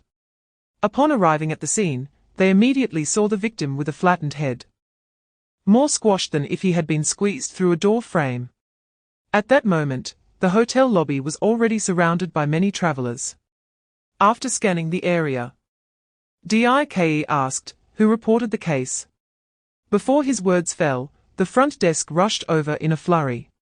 I reported the case. Chapter 197. Keeping alive is annoying. This case of alien spies ultimately ended with the main culprit captured and the accomplices escorted back for investigation, drawing a conclusion. Although it seemed like a trivial matter, the next day, when the news reached Liang Yulin's ears, the gloom in his heart was completely dispelled. He initially thought that Chu Sheng would tone it down a bit after arriving in North Wilderness State. Unexpectedly, just in the first stop at Hanfeng Pass, he ignited the first fire of a new official's tenure. Hanfeng Pass had already identified the identity of the deceased. The lookout from Haifeng Ridge was specifically responsible for tailing. Although the strength of Haifeng Ridge could only be considered mid-tier in North Wilderness State, they worked for the barbarians. Chu Sheng killing this person was equivalent to offending the barbarians. Liang Yulin only needed to fan the flames a bit more, and they would definitely retaliate against Chu Sheng. While they wouldn't be foolish enough to directly target Chu Sheng, it would be incredibly easy for them to create chaos in North Wilderness State. And this was just the beginning. Liang Yulin had already planted several bombs in the Jingwu Bureau that would explode at the slightest touch. When North Wilderness State was in complete turmoil, the headquarters would realize that the position of the director of the Sulong Jingwu Bureau was indeed meant for him. Suddenly, Liang Yulin stood up. He thought of a brilliant idea. Chapter 198. If you dare to break the law, I dare to kill. Chu Sheng frowned. The next second, he swiftly approached the third master. Do you really enjoy being clever? The reason Chu Sheng didn't directly kill the three was partly because he didn't want them to die too comfortably. On the other hand, he indeed had something he needed the leader of Haifeng Ridge to do. This morning, he learned from Old Long that Liang Yulin had reported himself sick to the headquarters, saying that after the handover was complete, he would have to wait another half-month before going to the headquarters to take office. What does this indicate? It indicates that he was determined to deal with him. Moreover, he planned to finish him off within half a month. In the face of such an evil person, one must take the initiative and gather evidence of his illegal activities. Once they reached Sulong City, he would directly put him down. If you don't want to leave when given the chance, then just stay here. The third master's face instantly turned as pale as paper. The moment he turned to flee, he felt a chill in his legs. Just as a half-hearted scream escaped his throat, Chu Sheng's fingers, like iron pincers, had already tightly grasped his shoulders. Crack! The painful sound of bones shattering echoed continuously. The third master's arms were violently torn off, blood spraying out like a fountain. Chu Sheng's palm suddenly surged with purple lightning. Chapter 199. Take him down. In the heart of North Wilderness State, a magnificent plateau rising thousands of miles high stood proudly. On top of the plateau, there was a majestic city, Sulong City. The guards stationed at the city gate were chatting idly. Suddenly, a rather unusual armored vehicle drove up, catching their attention. They had seen luggage tied to the tops of vehicles and various miscellaneous items strapped to roofs. But it was their first time seeing two corpses so brazenly tied up. The atmosphere in North Wilderness State was indeed not good, but this was Sulong City. It was too much. It is well known that Chu Sheng is very law-abiding and does not engage in overloading. How could tying things to the roof be considered overloading? The big boss is very righteous, and now he is also Chu Sheng's brother. Whatever Chu Sheng says goes, with not a hint of complaint. At the city gate, as the vehicle approached, the guards finally noticed that what was tied up was not just corpses, but there were still breaths. They looked a bit tragic, drenched in blood, with arms and legs all gone. They couldn't just let it pass. If the vehicle drove directly into the city, it would surely frighten many people. Without waiting for the guard captain to speak, Gao Cheong rolled down the car window and handed over the documents for Chu Sheng's appointment. Chapter 200. I'm here to kill under normal circumstances. Asking a third tier to take on a sixth tier would make anyone a bit apprehensive. But Gao Cheong was different. He was naturally bold, and ever since following Chu Sheng, his courage had increased immensely. Let alone Liang Yulin, who was just a 6th tier. Even if he is the respected martial saint, if young Master Chu wants him to submit, he won't hesitate. On the other side, Liang Yulin stood frozen in place, somewhat confused about the situation. What the hell, they want to take me down. What do they want? Bold? I am the dignified head of the Jingwu Bureau. Before he could finish his sentence, he suddenly realized that he was no longer the head of the Jingwu Bureau. Young Master Chu, what do you mean? Gao Qiong acted as the mouthpiece. What do you mean? You broke the law and still don't understand. What law did I break? After receiving a report, you accepted bribes and willfully allowed criminals to plunder passing merchant caravans. Liang Yulin stood there in shock. And when he saw Gao Qiong's arm pressing down on his shoulder, he almost wanted to fight back. But upon seeing young Master Chu's expectant gaze, he instantly sobered up. He couldn't act out. Not to mention whether they had evidence or not. If he really fought back now, that would be resisting arrest. Chapter 201. I'm just beating old bones fut. Liang Yulin let out a muffled sound from his throat, and crimson blood mixed with his organs gushed out. At this moment, he felt nothing but endless horror. One move, just one damned move, and he was beaten to this state. Is this Chu Saint even human? The inspectors all looked up through the hole. When they saw Liang Yulin pierced through the chest by a black blade and nailed to the ceiling, everyone was in shock. Get out of the way. A cold voice rang out. Everyone looked down to the bottom of the hole, where the interrogation room was located. Don't get in the way. Liang Yulin's weak voice came through. He's gone mad, trying to kill me. Hurry and save me. After a brief moment of shock, the inspectors exchanged glances, as if waiting for someone to come up with a plan. You dare to slander the entire Jingwu Bureau for accepting bribes, and even attempt to take me, the bureau chief, hostage to escape. You're facing death, yet you still want to drag them down with you. Liang Yulin. How are your actions any different from those of beasts? With Chu Saint's words, the faces of the inspectors all changed. They then retracted their heads and made way for Chu Saint. Chapter 202. Go to Nan's prefecture and ask around. I have a bit of reputation confused. You are the property. Money and such, let alone Chu Saint not caring. Even if he did care, killing them would still mean it's his. What need is there for them to offer it? What he wants is justice. The pressure from Wanbing Xiuan unsheathed, and the terrifying aura surged once more. Come behind me. Liang Cheng's roar shattered the sky, and the aura of the martial infant surged like a tidal wave. As golden light flowed, his figure rose again. Muscles bulging like steel, every inch of skin gleaming with a metallic sheen. At this moment, he was a giant.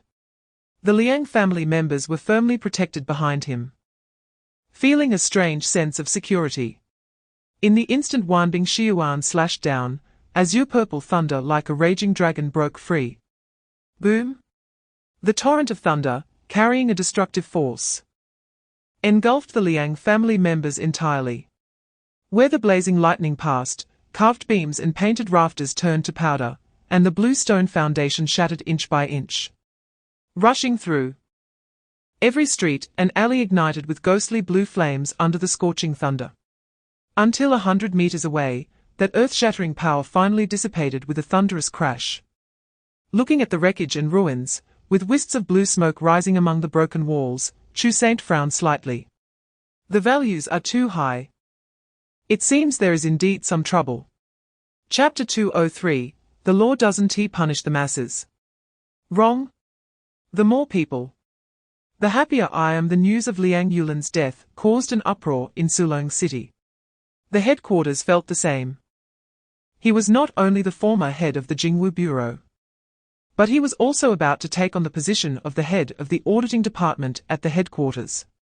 However, contrary to everyone's expectations, the headquarters did take this matter seriously, but it wasn't as they imagined, immediately suspending Chu Saint and waiting for an investigation. Instead, they directly sent Zhu Ping along with 2 people from the auditing department to Beiwang Prefecture. Zhu Ping was a well-known good-natured person from the headquarters. It was clear what this meant. The headquarters had no intention of dealing with Chu Sheng. At most, they would just investigate the cause and effect. And if it was legal, this matter would be considered settled. This also made everyone realize once again how much the headquarters valued Chu Sheng. On the other side, in Sulong City, even before Chu Sheng officially took office yesterday, the branch chief had already prepared his report. Then, with the arrest of Liang Yulin and now the destruction of the Liang family, Chu Sheng's three fires, as a new official, were burning a little too fiercely. And no one dared to delay. Upon receiving Gao Qiong's notification, they rushed to Sulong City immediately.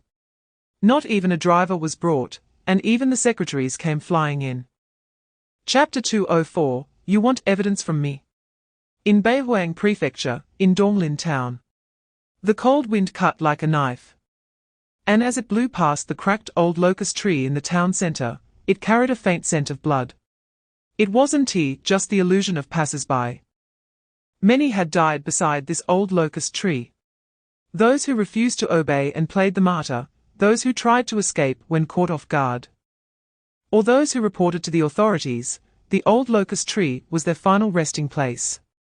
At the eastern end of the town, a three-entry courtyard with blue bricks and dark tiles belonged to the town chief, Lao Shingsai. The windows of the side room on the north side were plastered with thick paper year-round, but today, faint sobs seeped through the cracks, coming from several young women with their mouths and noses stuffed with burlap. I said, Da Zhuang, even if uncle doesn't charge you money, you can't keep coming back like this. The last time was what, 2 months ago? Now you come asking for people again. The delivery from Falling Star Valley is due tomorrow. Where am I supposed to find someone in such a short time? Standing in front of Lao Shingsai was a short, chubby man less than 1.5 meters tall. Da Zhuang looked aggrieved. Uncle, the last time wasn't my fault, it was my mom who beat her too hard. And she couldn't take it and hanged herself. Lao Shingsai snorted coldly. You have no empathy at all, you were also abducted back then. Can't you sympathize with these girls?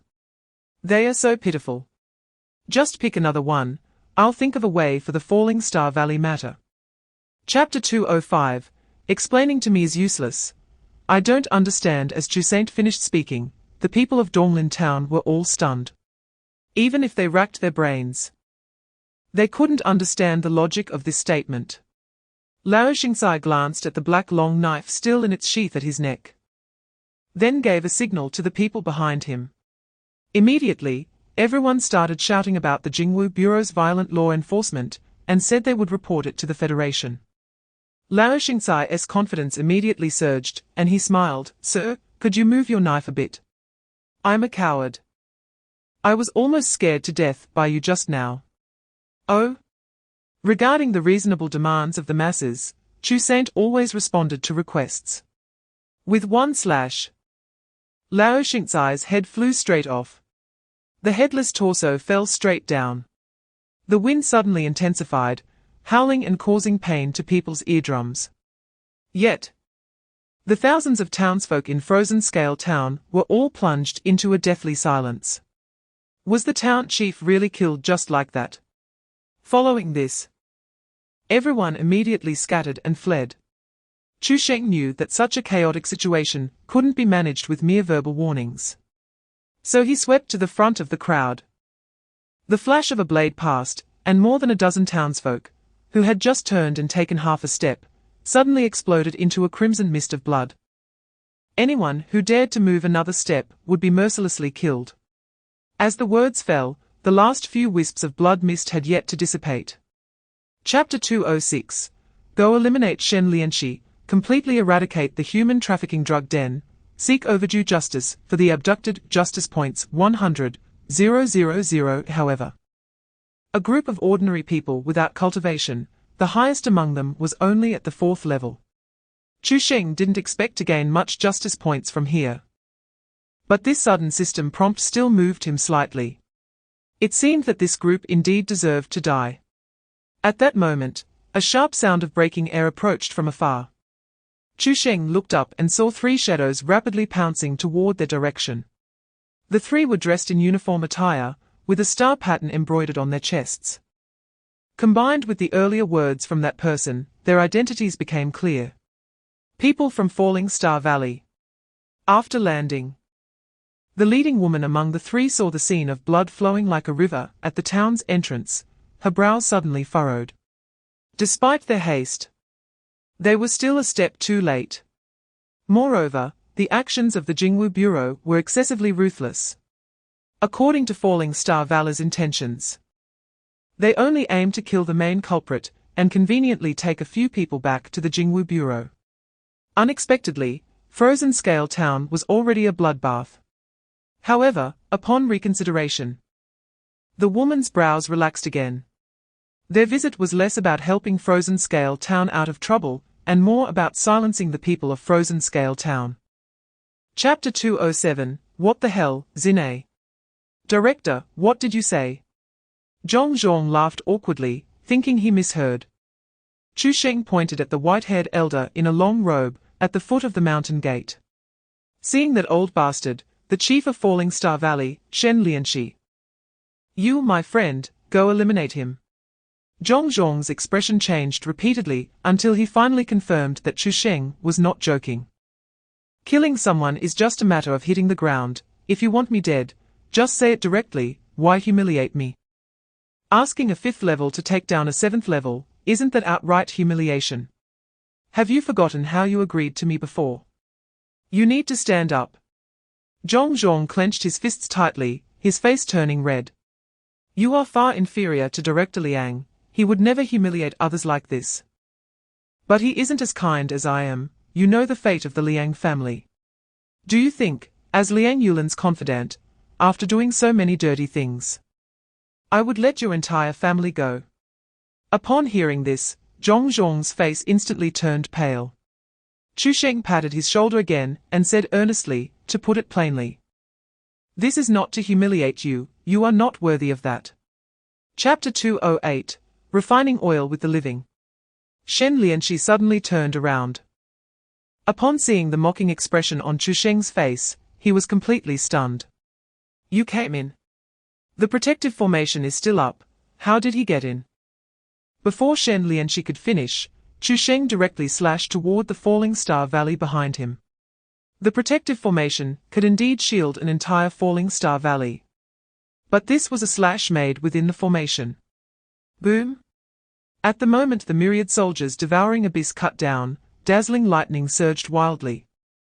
The murderous intent surging in Shen Lianxi's eyes instantly solidified. Behind him was the sect that had been inherited for nearly 1,000 years. The foundation built with the hard work of countless ancestors, and the disciples he had meticulously cared for. He recalled the scene 100 years ago, when he received the Valley Chief's seal from his predecessor, who was also his master. Rest assured, Master. Lianxi will not fail your trust. I will make Falling Star Valley's name resound throughout the northern wilderness. Unless I die, I will never allow outsiders to humiliate my valley. It's all gone, all of it. All destroyed by this beast. Even calm Shen Lianxi was left with only one thought at this moment. Kill Chu Sheng. Avenge Falling Star Valley. Avenge the disciples. Ah, beast. Chapter 209, Send a message to the city gate guards, immediately seal the city gate. At dawn. The investigation results finally came to light. The unique cultivation method practiced by the disciples of Falling Star Valley could enhance training effects by igniting star lamps at night. The lamp oil used for this was best refined from the bodies of living beings. Although no skeletal remains were found in the valley, the confidential records from Gathering Glory Hall indicated that they had a history of oil refining exceeding a century. Initially, they used demon beasts as substitutes. Until 5 years ago, they began to use living humans in bulk. Based on a daily consumption of 5 people, nearly 10,000 lives had been lost over the past 5 years. Even though everyone already knew about the filthy background of Falling Star Valley, they were still chilled to the bone by this number. Moreover, 5 years ago coincided with when Liang Yulin just became the director of the Jingwu Bureau. The elders suddenly recalled that shortly after Liang Yulin took office, Falling Star Valley expressed support, promising to cooperate with the Jingwu Bureau's work. The relationships involved were clear without needing to explain. They only knew that Liang Yulin was very capable, able to balance various forces, but they were unaware of this matter. Within Falling Star Valley, there were still a few unlucky survivors who had escaped the impact of Chu Sheng's slash. After being brought before Chu Sheng, he couldn't even be bothered to glance at them. Chapter 210, Sparks, Lightning, A Boy Falling from the Sky. Long River City, Northern Wilderness Academy. Although it was a holiday for students of a top-tier academy, the difference between having a holiday or not was not significant. Most students chose not to go home, but stayed at the academy to continue their cultivation. Of course, this was also a form of competition. Unlike the usual atmosphere, today's Northern Wilderness Academy was unusually tense. Normally, fighting within the academy was considered a minor issue. After all, combat was always the best way to test the results of martial arts training. But today was different. First, there were 3 participants, and it was 2 against 1. Second, the fight was not taking place on the martial arts platform, but in the martial arts room. This third point was, in fact, the most important. One of the fighters was a barbarian, and the other was a hybrid, a mix of barbarian and human. Upon hearing this, Principal Deng Wenbin was extremely anxious. If the 2 were hurt, it would be problematic. Fortunately, the director of the martial arts room said that both of them were fine. The student who was beaten was seriously injured, and only then did Deng Wenbin breathe a sigh of relief. It's really concerning. It's not easy for them to come to school here. It's one thing not to know about yielding, but to stir up conflict over a martial arts room is unacceptable. What kind of ideological education is being done? Chapter 211, Injuring our human race's students can only be compensated with lives. There's no need to ask about the boy's identity. His combat uniform says it all. The white tiger swallowing clouds on his arm insignia might not be recognized by many students, but the golden thread embroidered characters Jingwu are clear to everyone. The boy and the Jingwu Bureau, they thought this combination would feel out of place. But when their gaze met the boy's eyes, filled with a chilling killing intent, they inexplicably felt that this uniform, stained with thunder and fire, was part of him, as if he was born to stand here. In the crowd, Kabang's parents widened their eyes. It was because they heard about Chu Sheng's various deeds that Kabang's grandfather sent them to pick him up. If there were hawks in the Great Shia, Chu Sheng would be the hawk among hawks. No alien who fell into his hands had ever lived. They thought they were only here to pick someone up, and nothing would happen.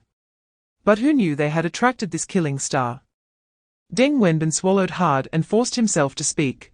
Director Chu, it's an honor to have you visit our school.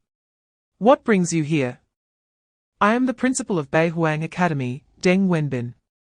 As the principal of a top martial arts academy, his rank was on par with that of the director of the Jingwu Bureau.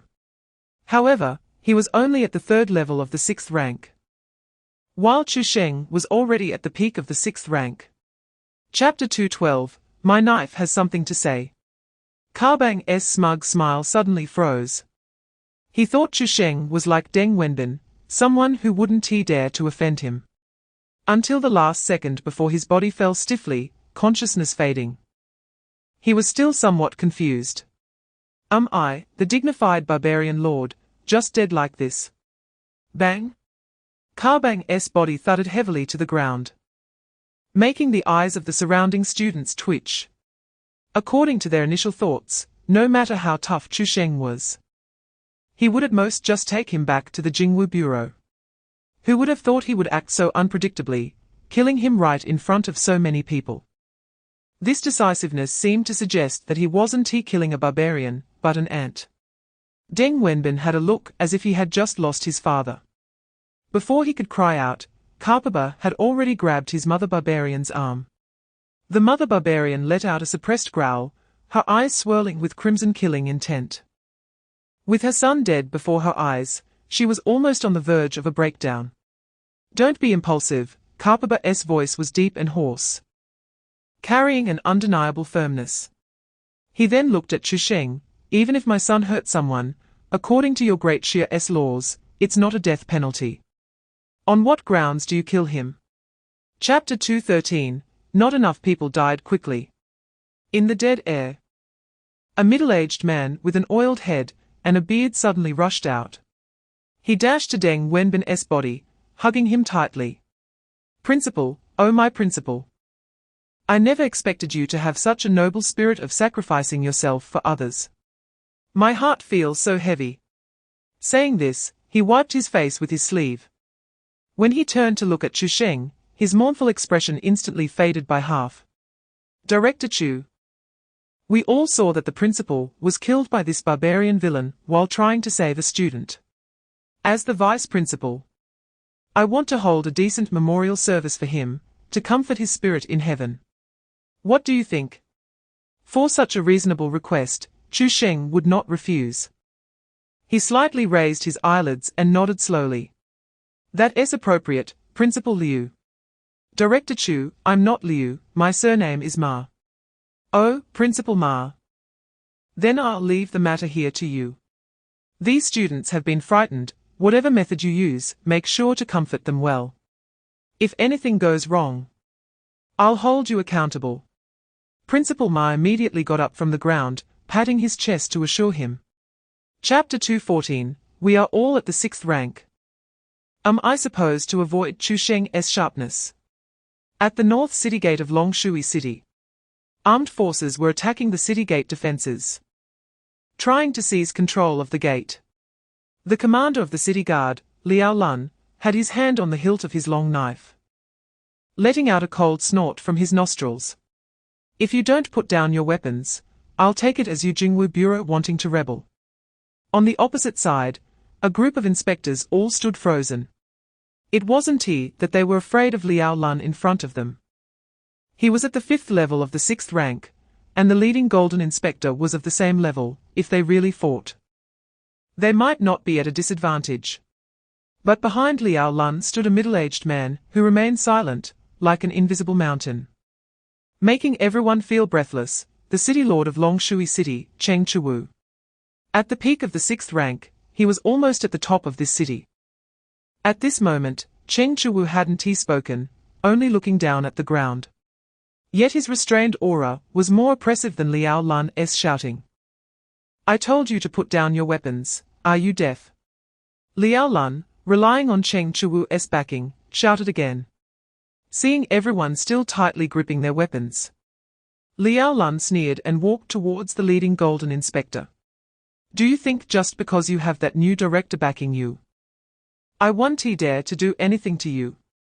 Chapter 215. All must be executed to warn others.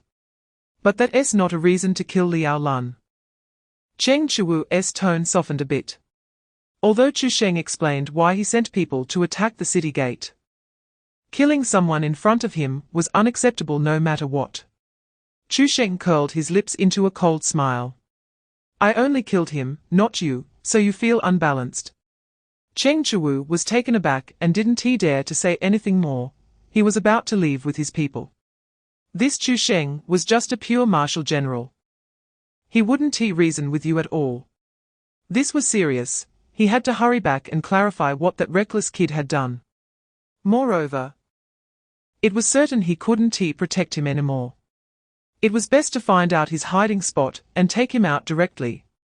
But unexpectedly, just as Cheng Chuwu turned around, Chu Sheng had already placed his knife against his neck. Stop! Who allowed you to leave? Chu Sheng. What do you want to do? Cheng Chuwu's voice was filled with an indescribable fatigue. Compared to anger, he felt more speechless. He had never seen someone like Chu Sheng, who didn't play by the rules. There was a riot in the city. And not only was the city gate not sealed, but now he even allowed his subordinates to attack the gate. He had reason to suspect that he was in cahoots with those rioting barbarians. Chapter 216, Boss, it seems he is playing you. On the way back to the Jingwu Bureau, Chu Sheng turned to Old Long. I thought you would stop me like usual, why have you changed today? Old Long helplessly rolled his eyes and let out a grunt from his throat. I can't hold you back anymore, can I? The wind brushed past his ears. And the old dragon squinted. In a daze, he recalled the scene from over 2 months ago, when he first arrived at the Xingzi Jingwu Bureau. At that time, Chu Sheng was merely a third-tier Qi realm warrior, still carrying the youthful air that hadn't faded. But who would have thought that in just over 2 months, this green bamboo would suddenly grow tall and become a towering pine that could block the sun? What is even more frightening is that Chu Sheng has a trump card. According to him, a powerful trump card that can withstand the combined suppression of all martial saints. What it specifically is, the old dragon couldn't imagine at all. So, as his protector, whether he was there or not, it actually made no difference. You? The old dragon looked at Chu Sheng straight back, and ultimately didn't continue speaking. Some people are born with thunder and wind, they can't be stopped. Only watched as they carve their own path. He suddenly sighed, his voice carrying a hint of barely perceptible melancholy. When you advance to the 7th tier, I will have to leave. Chapter 217. The people of Jingwu Bureau seem like villains in the interrogation room of the Jingwu Bureau. Director Chu. Now that things have come to this point, can you finally tell me your true intentions? Cheng Chuwu had been thinking for over half an hour. Yet he still couldn't figure out Chu Sheng's purpose. Chu Sheng lowered his eyes, his tone as calm as the wind brushing past the eaves. I'm not doing anything. I just want to clean up the garbage in Sulong City. Is it really that simple? Cheng Chuwu looked incredulous. You've created such a big fuss just to deal with the barbarians in Sulong City. What are you after? Chu Sheng replied, is it simple? Then why didn't you clean up Liang Yulin before? Why wait for me to do it? We don't have your guts or your background. And by the way, Director Chu, was that Deng Wenbin really killed by the barbarians? Then, Cheng Chuwu continued, honestly, even if you don't say it, I can guess that the barbarians couldn't have killed him. Chu Sheng grinned, you really are a clever little thing. But what does this have to do with the other barbarians? They didn't participate in any riots. How do you plan to deal with them? Chu Sheng smiled but remained silent. Seeing this, Cheng Chuwu's eyebrows lifted slightly with a self-satisfied curve. Chapter 218, Justice from the Sky. Justice from the Sky. Justice from the Sky. After finishing her words, the woman then noticed that the voice just now had come from behind. She turned around to see a boy standing at the intersection of shadow and firelight. The boy's gaze was very cold. So cold that it made one's heart tremble. Upon seeing the uniform the boy was wearing, the woman's eyes widened instantly. The silver thread rolling edge on the fabric and the prominent emblem on his chest clearly matched the patrols from the Jingwu Bureau that was searching for barbarians everywhere during the day. The biggest difference was that on the boy's shoulder, there was a white tiger with its mouth wide open embroidered prominently. The fangs entwined with a cloud pattern. And in the flickering firelight, it seemed as if it was about to leap out from the fabric. People from the Jingwu Bureau. How did you find this place? The woman was puzzled but still stood up to protect the 3 barbarians behind her. The barbarians are clearly on friendly terms with us. Why do you insist on exterminating them? I don't know what friendly means. I only know that those not of my race must have different intentions. Even between people. There is no such thing as absolute friendship, let alone between humans and other races. The woman argued, but they haven't done anything wrong, they are good people. Whether they are good or not has nothing to do with me. My mission is to ensure they have no chance to commit wrongdoing on the territory of our great Shia. Chapter 219, finally found you in the underground secret room of the City Lord's mansion. A girl with twin ponytails, wearing a lowly dress, leaned against the wall. Her gaze was fixed on a man nearby, who was fiddling with an unknown ancient artifact. The man was robust, with broad shoulders and a thick back like a double-door refrigerator. Yet, oddly enough, his face exuded an incongruous delicacy. This clash of strength and softness created an indescribable sense of disharmony, yet strangely blended together. The shocking contrast made the girl stare blankly for a while. She wiped her drool and softly said, "Brother, don't worry. My dad will definitely be released soon. And then I'll ask him to help you find a way to get out of the city." The man merely nodded, his gaze still on the ancient artifact in his hand. "If you like it, just take it. After all, these are all gifts given to him. With so many items here, he wouldn't even notice if one or two were missing." Then, the girl continued talking to herself. "I really feel it's unfair for you, brother. You just injured a classmate, and the Jingwu Bureau has the whole city searching for you. It's ridiculous. If one day I become the head of the Jingwu Bureau, I'll definitely enact a law. Good-looking people can't be guilty." Chapter 220. They cosplayed as barbarians when Cheng Lin and the Mad Wolf were dragged out. Their legs were still shaking uncontrollably. As soon as they hit the ground, they both plopped down. Mad Wolf was fine, but Cheng Lin was Cheng Chuwu's precious daughter, and had seen quite a few grand occasions. However, the scene of Chu Sheng tearing apart 7th-tier alloy with his bare hands had nearly scared her to death. Recalling his smile from earlier, Cheng Lin felt a chill run down her spine. How could there be such a terrifying person? Seeing everyone looking at her coldly, Cheng Lin took a deep breath to suppress her panic. "Why are you all looking at me like that? Am I breaking the law in my own home? Do you believe I'll call my daddy?" Chu Sheng grabbed her neck, cutting off her unfinished words like a pair of iron pliers. He had been searching for someone for an entire day, and his patience had long since worn thin. Cheng Lin's spoiled tone, relying on her status as the city lord's daughter, was nothing but noise to him at this moment. "Let us end the dying words here." With a slight pressure of his wrist, his fingers suddenly exerted force. With a crisp crack, he released his grip and disdainfully tossed Cheng Lin's corpse aside. Then, Chu Sheng raised his eyes and shot a sideways glare at the Mad Wolf nearby. Chapter 221. I plan to skew him alive outside the Jingwu Bureau building. A group of girls wrapped in imitation barbarian skins were blocking the entrance, protesting loudly. "You must apologize to my brother." The leading girl clenched her fists, her voice trembling with excitement. "Otherwise, we absolutely want to leave." More than 20 others each had their own demands. "Where is your director? Call him out to Bo and apologize to my brother. Otherwise, we'll expose his address and relatives list online, and make sure he faces the consequences. The barbarians are our friends. What crime have they committed that you can just arrest them on your word? You're treating lives like grass. My dad is the host of Giant Elephant News. Just wait. I will definitely have my dad expose everything about you, so that everyone will condemn you." The people at the Jingwu Bureau are already overwhelmed. If they were really barbarians, it would be easy to handle, just go up and chop them down. But unfortunately, they are all human races, and many of them look so young that it's hard to tell if they've reached adulthood.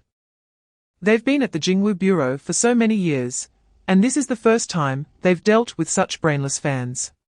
Just when they were at a loss, someone shouted, "Make way, the director is coming." Chu Sheng had already understood the ins and outs of the incident on the way, and he had a plan in mind. Chapter 222. The human race is the strongest. In the army square, the crazy wolf tilted his head back. His expression twisted almost grotesquely. Beside him, Master Pan from the interrogation department, who was skilled at dismembering, kicked him. "Damn it, I just put on your fishnet stockings. And you haven't even been cut yet, why are you screaming?" After kicking him, he realized he might have misunderstood the crazy wolf. Although he hadn't been cut yet, this guy's dantian had been filled with a lot of mercury. The mercury flowed through his blood and meridians. This kind of pain was not much different from being skinned alive.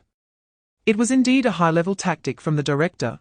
Their interrogation department had never used such methods before. It was equivalent to learning from experience. However, what he didn't know was that this tactic was learned from Lu Huimin. He was the real old schemer. In the square, the girls watched with their eyes wide, wishing they could take the crazy wolf's place and endure the punishment of being skinned. Of course, it couldn't be themselves. They looked at each other, encouraging one another to stand up. The result was, they fell apart. No one was willing to replace the crazy wolf. After Master Pan cut off a thin slice of flesh from the crazy wolf, the eyes of the barbarians below turned red. This was not just physical pain.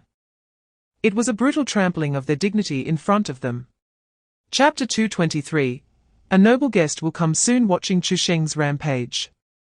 The voices behind him sounded a bit airy. Are we really going to investigate him? This is a federal mission, of course, we have to investigate. But how to investigate can be carefully considered. The strongest among them was Zhu Ping, at the peak of the 6th rank. But after witnessing Chu Sheng's strength, he felt like a rookie. So, the peak of the 6th rank can be this fierce. Initially, he thought about helping out, but once Chu Sheng took action, it was all over in just a few minutes.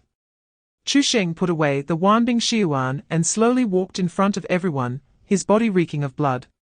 Zhu Steward. It's been a long time since we last met.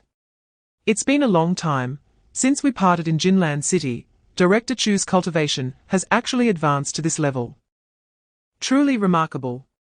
Hey, compared to cultivation, my official rank has also risen pretty quickly. I heard that I was promoted to Deputy Minister of the Operations Department thanks to Zhu Steward's support, and I submitted the application to the headquarters.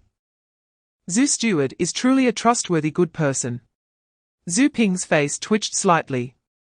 He caught the emphasis Chu Sheng put on the word good person. Chapter 224, You rest. Give me the knife. Before long, footsteps echoed again in the dungeon. The sound was heavy on the damp stone floor. A few people raised their heads with effort, staring intently at the corner of the dungeon. But when they saw that the newcomer was a young boy, everyone widened their eyes in disbelief. A barbarian recognized the uniform Chu Sheng was wearing, his voice filled with despair. Jingwu Bureau Chu Sheng. The reason they ended up like this was all thanks to Chu Sheng.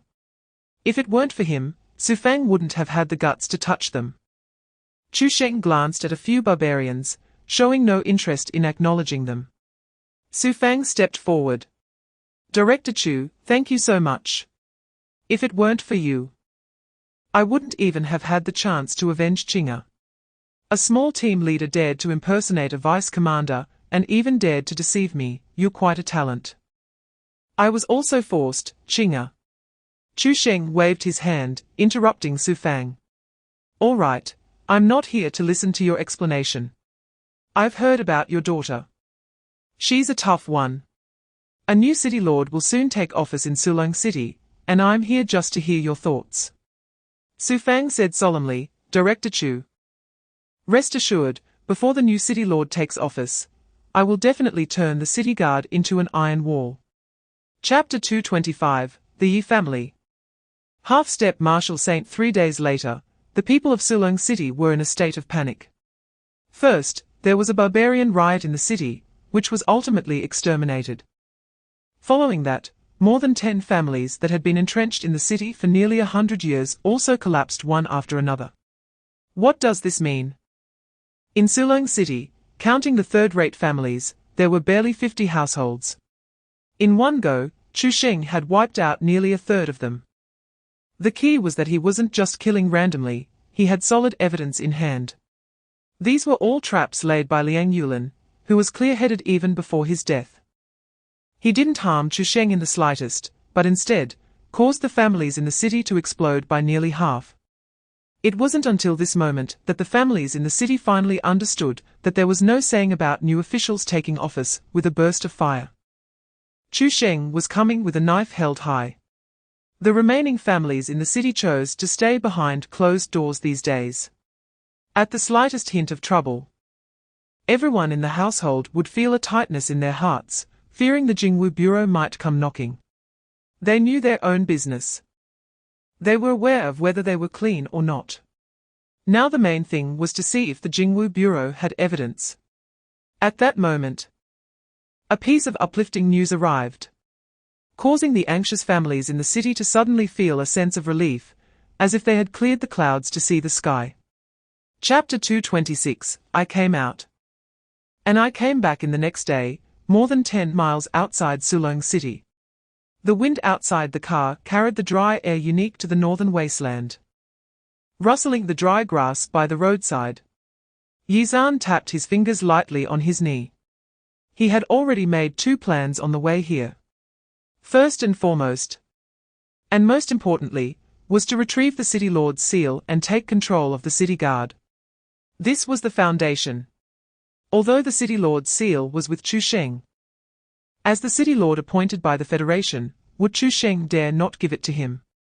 Secondly, he aimed to bring all the families in Sulong City under his command. He had also heard about the events of these past few days. The families in the city were terrified by Chu Sheng.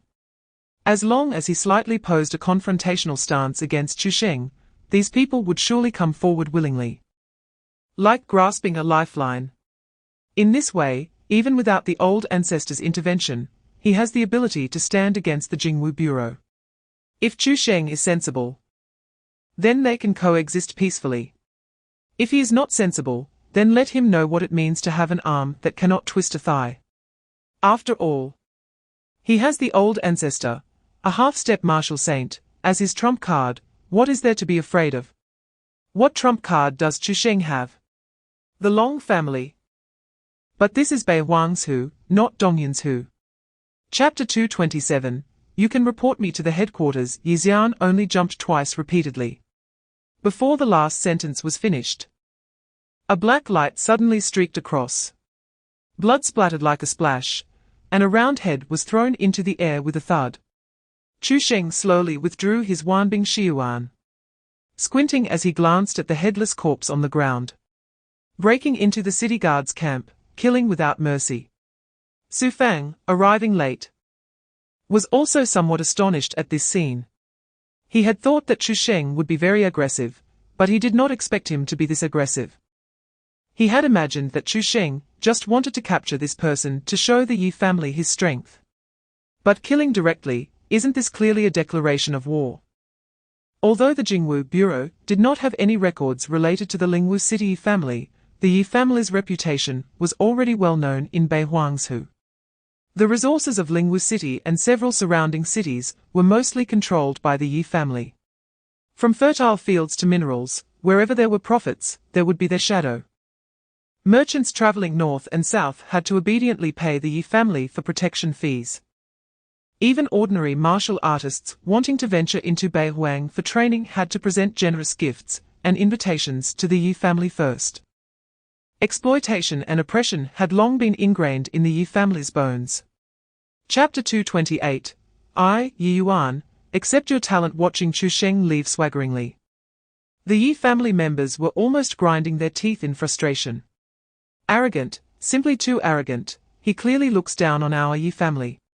He knows our ancestor is not here. Otherwise, even with 10 times his courage, he wouldn't dare to be so arrogant. The death of the third brother cannot be left unpunished. We must take revenge.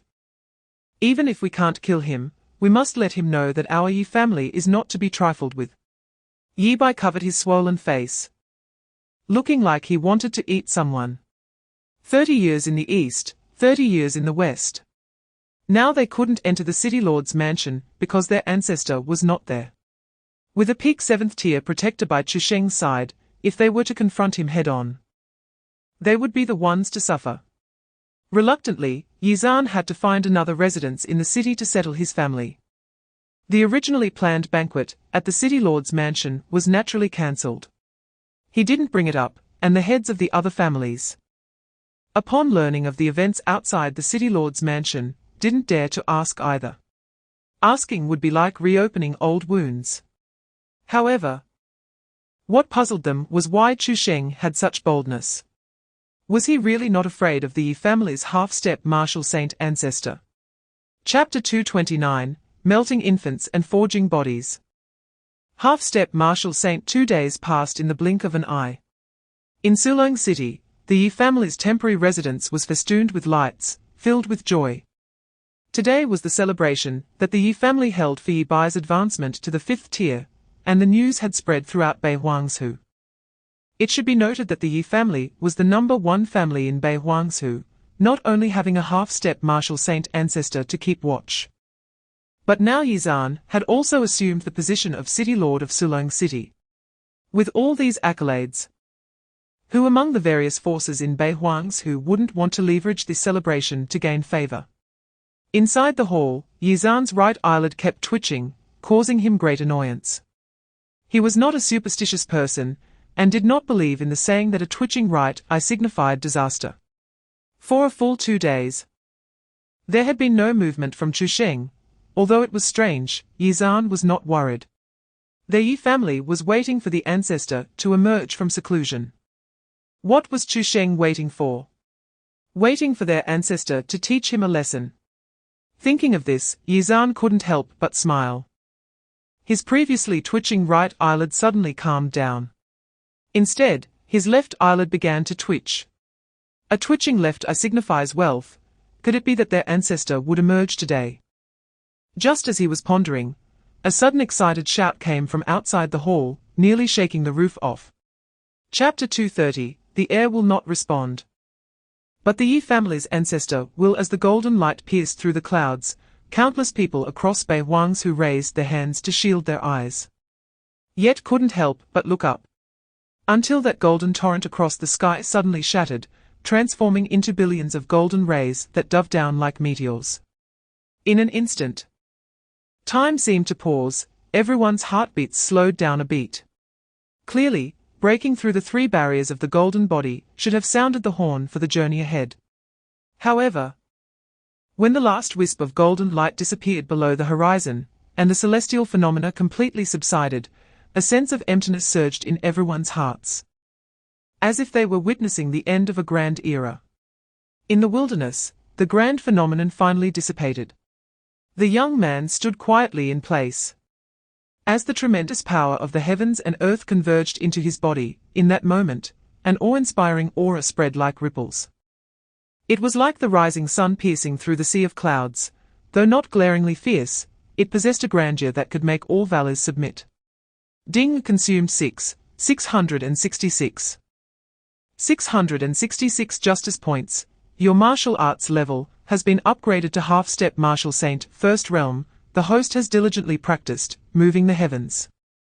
And received the blessing of the Tao, rewarded with a Tao gift box 1, chapter 231. No showing off in Sulong City.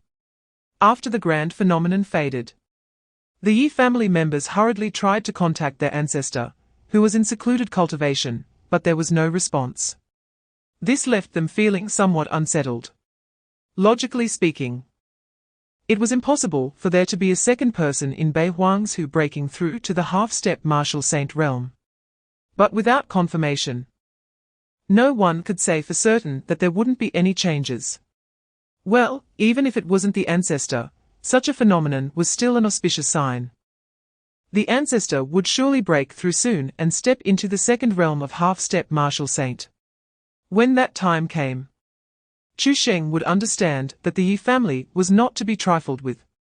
Just then, the steward in charge of welcoming guests outside the courtyard called out loudly. The deputy commander of the Northern Town Army, Lin Muqing, has arrived. As the announcement fell, the Yi family members were stunned. Their faces flashing with half a second of astonishment. Lin Muqing, the second-in-command of the Northern Town Army, just below Commander Cheng Yi. Moreover, she had an even more shocking title, the First Martial Emperor of the Great Xia. There were rumors that she had already been able to advance to the half-step martial saint realm. The reason she remained at the peak of the 7th tier was purely because she felt she had not yet reached her limit and still needed more tempering. It was precisely for this reason that she chose to come to the Northern Town Army. Otherwise, with her talent and strength, why would she stay in the harsh northern winds? Chapter 232, You've committed a crime. Death penalty. The young man crushed the dust in the air, crashing down like a falling star. An invisible pressure spread out suddenly, leaving everyone with a nearly suffocating feeling. Lin Muqing's eyes widened in disbelief. In her perception, Chu Sheng's aura was like an unfathomable ocean. No matter how hard she concentrated, she could never find its edge or reach its bottom. She murmured, "How could there be such a brilliant method of concealing one's aura?" There were only two possibilities for this situation.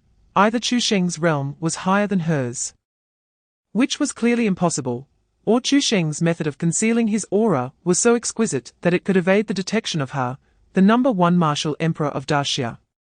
Lin Muqing had never heard of such a technique.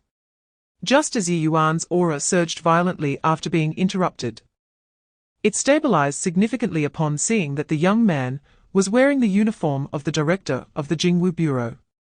Like Lin Muqing, he also used his spiritual sense to probe Chu Sheng's aura. He chuckled, hiding one's aura. "So you like to play the pig to eat the tiger?" Just as he was about to curl his lips into a mocking smile, Chu Sheng had already flashed like a ghost in front of him. Impersonating someone else to join the army, Yi Yuan, do you know you've committed a crime? Chapter 233, Sentenced to Death. How could you be half a step to martial saint? Lin Muqing still couldn't understand. It was one thing for ordinary people to be out of touch with information, but their information had always been spot on. Chu Sheng had definitely only been at the peak of the 6th stage a few days ago. There was still a whole major realm separating him from being half a step to martial saint. Suddenly, she reacted. Was that earlier promotion phenomenon caused by you? Saying such an obvious thing would only make you look foolish.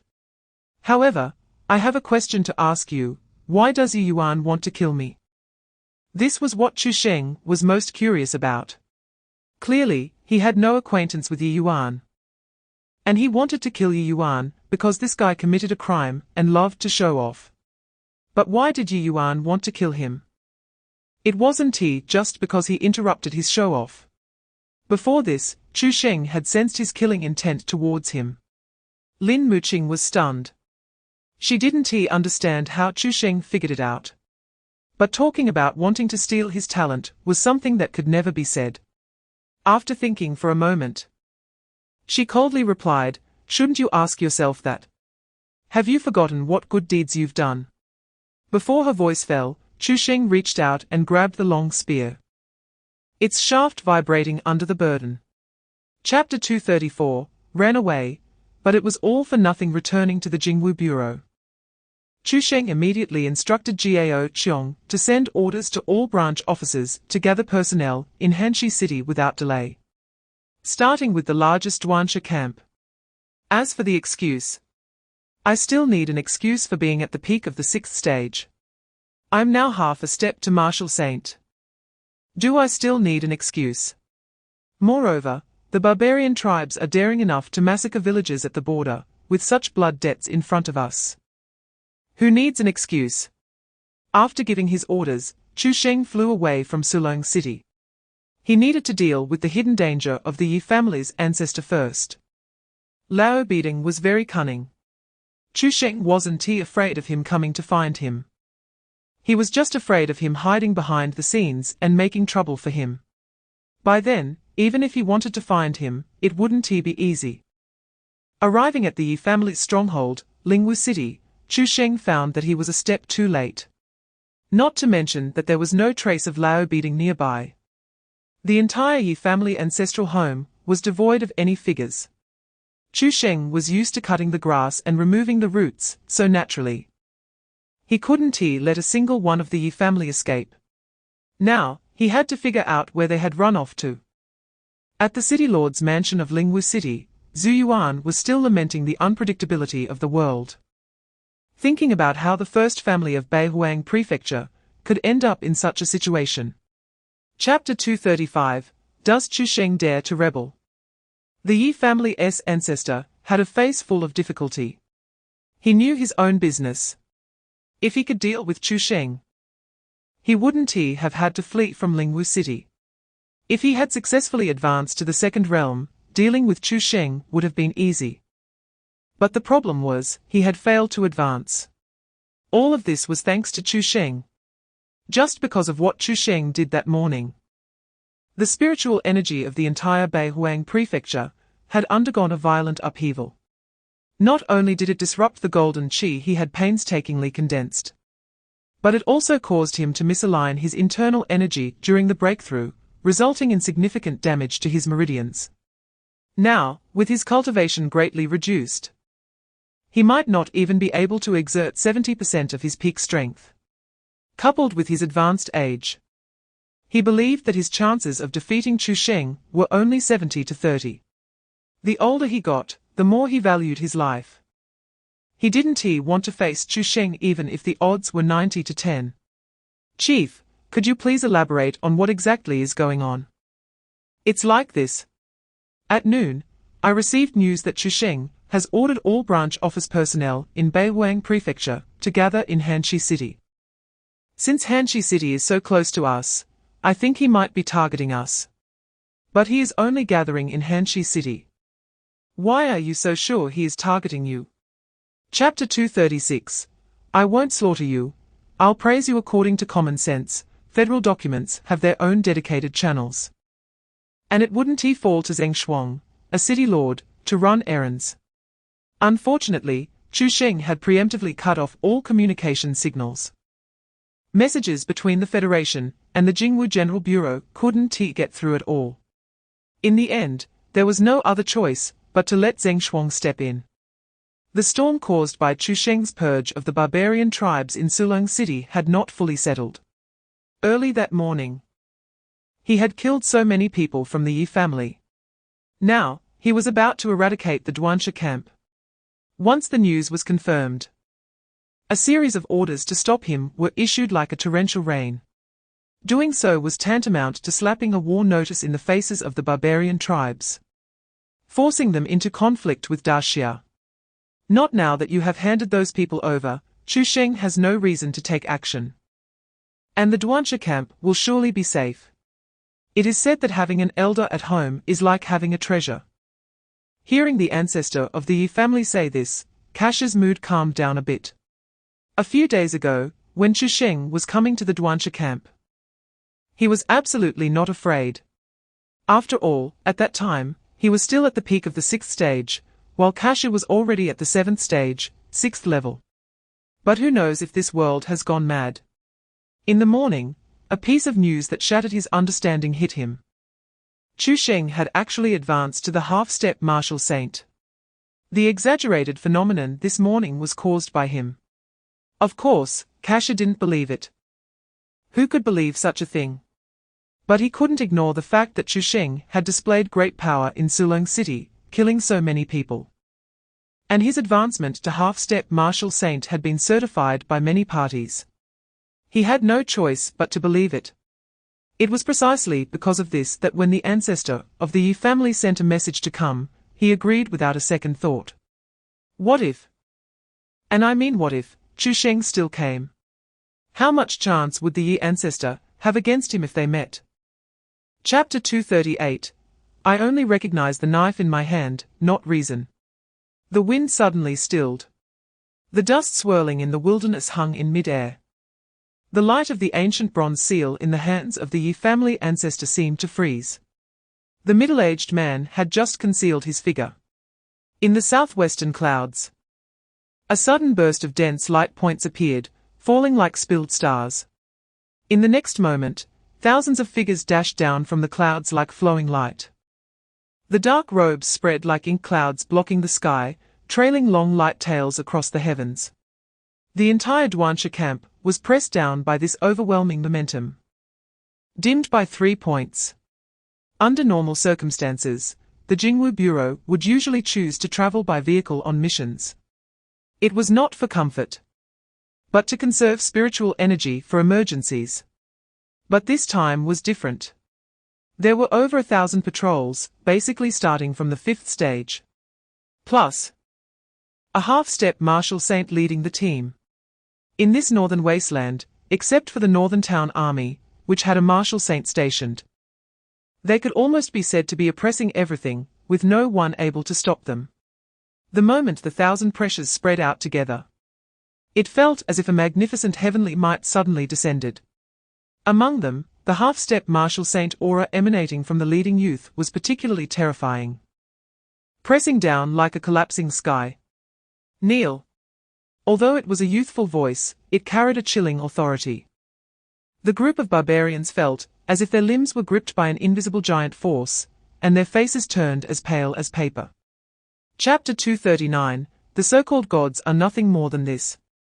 The Yi family ancestor, holding the Kangja star pivot seal, was trembling uncontrollably. The cracks on the seal's surface had long spread to the center, and the blue light leaked out like a large sieve. The ecstasy on his face had long since frozen, replaced by a chilling fear deep in his bones. After several strikes, Chu Sheng's aura remained extraordinarily strong. He could see that with Chu Sheng's chopping method, he could continue for days and nights without issue. Another strike fell. Puff! The Yi family ancestor suddenly spat out a mouthful of blood. As a martial arts giant of a region and a veteran half-step Marshal Saint, he found that he didn't even have the ability to fight back at this moment. The reason he could withstand Chu Sheng's successive killing moves was still due to the 8th stage treasure in his hand. Then, the Yi family ancestor suddenly laughed. A mad laugh mixed with blood foam. Since I cannot defeat you with all my strength, then let us perish together. For the eternal legacy of the Yi family. If I can take down such a monster with me before I die, my life in this world won't be in vain. Before his words fell, his chest suddenly bulged, and a bright red light shone through his clothes. That was his martial infant, cultivated over 100 years. Then, the trajectory of his spiritual power suddenly reversed. The true essence, which had originally surged like a river, was forcibly pushed back to its source. Chapter 240, The Grand Marshal of the Northern Town Army, Cheng Yi, forced a half-step Marshal Saint villain to self-destruct his martial infant. With one's own strength, protect the lives of over 1,000 patrols. Justice points 1,000,000. The moment the system prompt popped up, the frost on Chu Sheng's face finally melted away. After all, besides the self-destructing Yi family ancestor, there were still hundreds of barbarian remnants present. He had alternatives, if he had forcefully killed these barbarians first, with his indestructible holy body. Even if he couldn't withstand the physical impact of the martial infant's self-detonation, he could at least save his life. But in that case, the over 1,000 patrols behind him would surely turn to ashes. In the face of justice points and the lives of over 1,000 individuals, Chu Sheng indeed had a fleeting moment of hesitation. However, that hesitation passed in an instant, and in the end, he still chose the latter. At this moment, a full million justice points also represented the system's recognition of him. Taking a deep breath, Chu Sheng's fingertips moved slightly, and that black giant wall that spanned the heavens receded like a tide, eventually shrinking into a pitch-black long knife. Director, you are simply a god. A branch director was the first to shout, his voice still carrying an unsteady tremor. Following closely, over 1,000 patrols erupted like a boiling pot. Chapter 241, Sweep them all away, leaving none behind. Hearing this, how could Chu Sheng not understand Cheng Yi's meaning? He smirked, a mischievous smile tugging at the corners of his mouth. Your map of Yang Kingdom is really long. I, the dignified director of the Sulong Jingwu Bureau, overseeing all patrols and matters of capturing criminals, can do whatever I want, kill whoever I want. Do I need to listen to your Northern Town Army? Cheng Yi, after listening, still wore that calm demeanor. Your position as director is about to be taken away. Openly killing the lords of Sulong City and Hanxi City, and then not obeying federal orders, leading people to annihilate the Duansha camp. Do you know what this is called? This is called rebellion. In federal law, Disobeying and killing local officials are heavy crimes. With both matters combined, it leans towards rebellion, and that's not unjust at all. Even if Chu Sheng could explain the reasons for killing Yizan and Zheng Shuang, he could never justify the disobedience. Cheng Yi paused, suddenly irritated. He raised his hand to wipe his face, his expression full of frustration. It's strange, in my life, I have only truly admired 3 geniuses. Yet the first 2 have been killed by you. If it weren't for you being too monstrous and your personality suiting my taste, I would have shot you dead long ago. Could I have let you and me argue for so long? Chapter 242, Good Days Are Coming. The next day, news of the northern border entering a wartime state spread throughout the entire Great Shia. At first, people thought this was a rumor on the internet. After all, the Great Shia had been peaceful for 1,000 years. How could it suddenly enter a wartime state?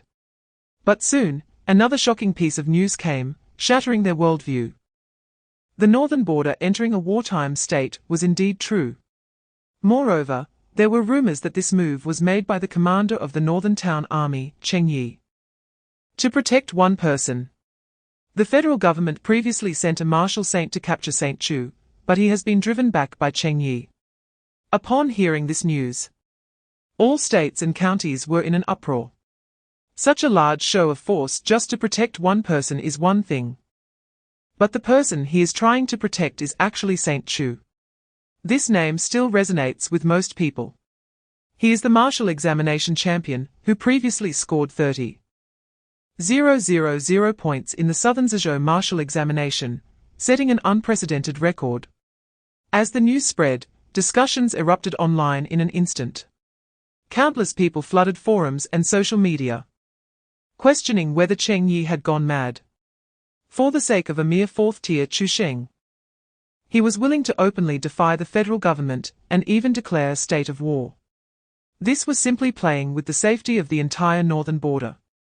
Chapter 243, Northern Wilderness State, Its Rebellion. After the news that the federal government ordered Cheng Yi to lift the state of war and escort Chu Sheng to the central state for trial spread, there was a chorus of approval online. At the same time, people began discussing what the outcome of Chu Sheng's trial would be. As for other possibilities, no one even considered them. Everyone knew that in front of the massive federal government, any resistance was like a mantis trying to stop a chariot. Once the federal order was issued, even if Cheng Yi wanted to protect Chu Sheng, it would be a case of wishing without the ability to act. At this moment, the northern wilderness state was in complete chaos. Not only were the common people anxious, but the deeply rooted aristocratic families and sects were also on edge. If it were just a state of war, it wouldn't be so bad. After all, it didn't necessarily mean that a real war would break out. Moreover, initially, when they learned of the federal command, they secretly breathed a sigh of relief and even felt a bit of joy. The killing god Chu Sheng was to be escorted to the central state for trial. Good days were coming. But they never expected that just as the federal order was issued, there would be movements from the Northern Guard Army. The 2nd and 3rd armies under his command had already withdrawn from the northern border, and were now marching south in full force. The northern wilderness state was the northern gateway of the Daxia, traditionally only responsible for guarding against the northern barbarians. Chapter 244, It's Going to be a River of Blood. Chu Sheng had already heard about the Northern Guard Army being stationed at Cold Wind Pass. Although he didn't know Cheng Yi's intentions, he didn't plan to ask.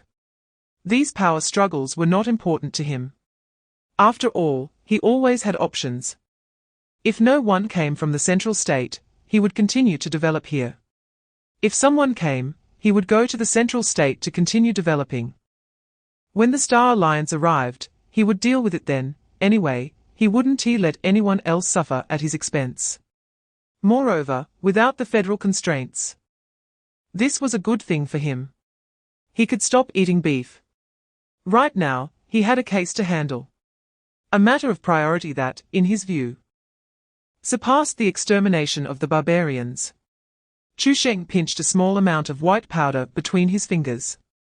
It was a trophy he had just obtained from the barbarian gathering area. The powder was as fine as sifted snow, and when it touched his fingertip, it felt oddly cool and smooth. He leaned slightly forward to bring his nose closer. The bureau chief next to him immediately grinned and said, "Director Chu. Bone addiction powder isn't for smelling, it needs to be lit and inhaled with the smoke. However, this stuff is insidious. It not only harms the Marshall Foundation, but also sticks to people, making it hard to quit. But you are half a Marshall saint, this stuff won't affect you." Chapter 245, Chu Sheng's fans. Originally, the market competition was supposed to be postponed. After all, a state of war plus the Northern Guard army moving south truly startled the families in the city. In unclear circumstances, life was the most important. Who had the spare time to think about making money? But on second thought, many families smelled a strong business opportunity in this. With two armies being redeployed, it meant that the defense of the northern border would definitely loosen up. Once the defense weakened, the frequency of patrols would surely decrease. And wasn't this the perfect time to make a fortune? Previously, they could only operate secretly. Now, why not go for a one-time deal and stock up enough for 3 years? After 3 years, they could lie back and count the money without worries. Under the strong demands of various families, the city lord Liu Kun of Snow Ridge City reluctantly agreed. The competition would be held in the central square of Snow Ridge City. A total of 12 families participated, 3 or 4 more than the previous times. There was still 10 minutes before the competition officially started. The stands were already filled with seats from various families, yet it was unusually quiet. Everyone's gaze passed over the moving crowd, all focused on the same direction. Chapter 246, Let us compete. Upon seeing the woman, the bureau chief's face instantly turned a shade of liver red. He had just opened his mouth, but before he could speak, he saw the bureau chief opposite him gently shake his head, his eyes full of warning. City Lord Liu Kun stood up from the main seat. He didn't understand. It was just a martial arts competition in Snow Ridge City, why would it attract so many inspectors? Had they broken the law? However, just as he was about to ask, the wind above the martial arts arena suddenly became eerily still. Then, a dull roar crashed down from the clouds. Like a heavy object rolling through the void. Everyone instinctively looked up. They saw a golden figure breaking through the clouds and plummeting down. The wind below howled, and the waves it stirred tore the flags around the venue into shreds that flew everywhere. The edge of the stands made a cracking sound, and the barriers all broke in response. With a loud bang, the golden figure crashed heavily into the center of the arena. There was no cushioning, no pause. The arena shattered into dust the moment it touched that figure, with debris and dust soaring into the sky. The woman and another contender didn't even catch a glimpse of the golden figure's outline before they were met head-on by the violent wave of air. Chapter 247, I can't be bothered to argue with you. Director Chu. Don't forget, Da Xia is supported by us martial families. Without us, ordinary people would have long become fodder for the beasts outside the city. Is it worth it for those useless people who can't even cultivate true energy? This shout was hoarse, both questioning and pleading. In Lu Ming's view, the relationship between the aristocracy and ordinary people was just like this. The aristocracy was the towering pillar, while ordinary people were merely dust beneath it. How could a giant pillar destroy its own foundation for the sake of dust? Lu Ming's words ignited a fire, suddenly igniting the pride that had been suppressed by fear in everyone's hearts. The head of the Lu family was right. We sweat and bleed to protect this peace. Why should we die for some worthless commoners? That is right. Without us, when the beasts trample the city, who will protect these useless people? In your eyes, are we, the warriors guarding our homeland, not worth more than those ants digging for food in the mud? The crowd exchanged words, as if they had found a common confidence. The timidity that had been instilled in them by Chu Sheng was surprisingly suppressed by this centuries-old arrogance. However, contrary to their expectations. The scene of Chu Sheng hesitating, or even doubting himself, did not occur. Chapter 248, Xie Donghai is an idiot. At the Lord's Manor of Zuoling City. The crimson doors stood wide open, with bloodstains still clinging to the door hinges. When the wind blew, it produced a mournful creak. As a group of clan leaders arrived and stepped onto the stone steps in front of the door, they were frozen in place by the sight before them. The inspectors from the Jingwu Bureau were sweeping the accumulated blood on the ground with long-handled brooms, directing it into the gutters on both sides. The dark red liquid mixed with torn cloth and severed hair flowed in a winding manner over the bluestone slabs. "Make way!" An inspector shouted without lifting his head. The wooden bucket he was carrying splashed out more than half a bucket of water, causing droplets to even splatter onto the hem of the Wang family's patriarch's embroidered robe. The Wang family patriarch instinctively wanted to scold him, but the words caught in his throat. The North Wilderness state had completely changed now. Previously, under the pressure of the Federation, even if Chu Sheng was half a step away from becoming a martial saint, he had to be cautious in his actions. But now, Cheng Yi had clearly stated his intention to oppose the Federation. How could Chu Sheng still have any reservations? Who would dare to touch him?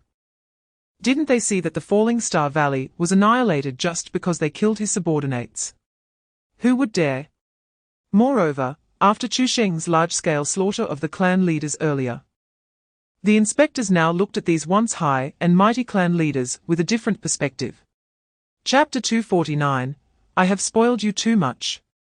After waiting for a while without hearing Chu Sheng speak, the Meng family patriarch's tense back gradually relaxed, and his heart returned to his stomach. He deeply regretted his earlier impulsiveness. It was true that martial arts were the foundation of the clans. But reasoning with someone like Chu Sheng was simply a path to death. No matter how precious the martial arts were, could they compare to the lives of his entire family? Just as he wanted to bow and apologize, Chu Sheng's voice, calm as a bottomless cold pool, reached his ears again. I realize that I have spoiled you too much. Before the words fell, the Meng family patriarch felt a gust of wind sweep toward him. Too fast for him to react. With a soft sound, the sharp blade entered flesh, particularly clear in the dead silence. A sudden chill spread around the Meng family patriarch's neck, followed by a surge of hot blood. His vision began to spin. He wanted to see something, but felt his eyelids growing heavier. The last thing he saw was the blood blooming rapidly on the bluestone. Bang! The Meng family patriarch's head rolled to the ground, his eyes wide open in disbelief and terror. The clan leaders, who were already kneeling on the ground, pressed their foreheads firmly against the bluestone. Chapter 250, I, Chu Sheng, act with integrity. The next morning, the bloodstains in the central square of Zuoling City had been thoroughly cleaned. A newly erected stone tablet gleamed coldly in the morning sun. Countless people gathered here, their eyes filled with disbelief. The establishment of the martial arts hall, all the martial arts and resources hoarded by the clans will be channeled into it. As long as one is a martial artist of the Great Xia, they can undertake tasks and earn contribution points to access them. But what does this have to do with us ordinary people? Are you blind? Didn't you see what's behind? All basic martial arts and techniques can be obtained for free. As long as you can become an official martial artist, there are rewards. Damn, all the resource subsidies from public schools have tripled. I work myself for a month, yet I earn less than the students. In the midst of the discussions, someone pointed at the third line of large characters on the stone tablet and gasped. Martial artists are guilty of crimes just like ordinary people. Doesn't this conflict with the laws of the Federation? This statement was like a block of ice thrown into boiling water, and the clamor instantly froze. A cold snort came from somewhere. Following the sound, it was an exceptionally handsome inspector. Gao Qiong listened to the crowd's concerns about the Federation, his tone filled with disdain. Chapter 251, Those with the talent of a Chelin can conquer the world. Today was a festive day for Yunta Zhai. Red silk hung from the old locust tree at the entrance of the village. When the wind blew, it rustled like the lively atmosphere of a wedding. The people smuggling bone addiction powder have returned. Not only did everyone return safely, but they also made a considerable profit this time. As usual, they first opened the ancestral hall to thank their ancestors, and then treated everyone in the village to a meal. Additionally, the leader had an important announcement to make. He planned to wash his hands of the trade. This was a decision he made after careful consideration. With the protection of his ancestors over the years, he had already made enough money. He decided to pursue a legitimate livelihood from now on and do some charitable deeds in his spare time. Furthermore, the main reason was that his wife was about to give birth, and he feared that his son might be born without an anus. During the meal, just as he stood up to announce his intention to wash his hands of the trade, suddenly, a loud shout came from outside the village. "The people from the Qingfeng Hall are here."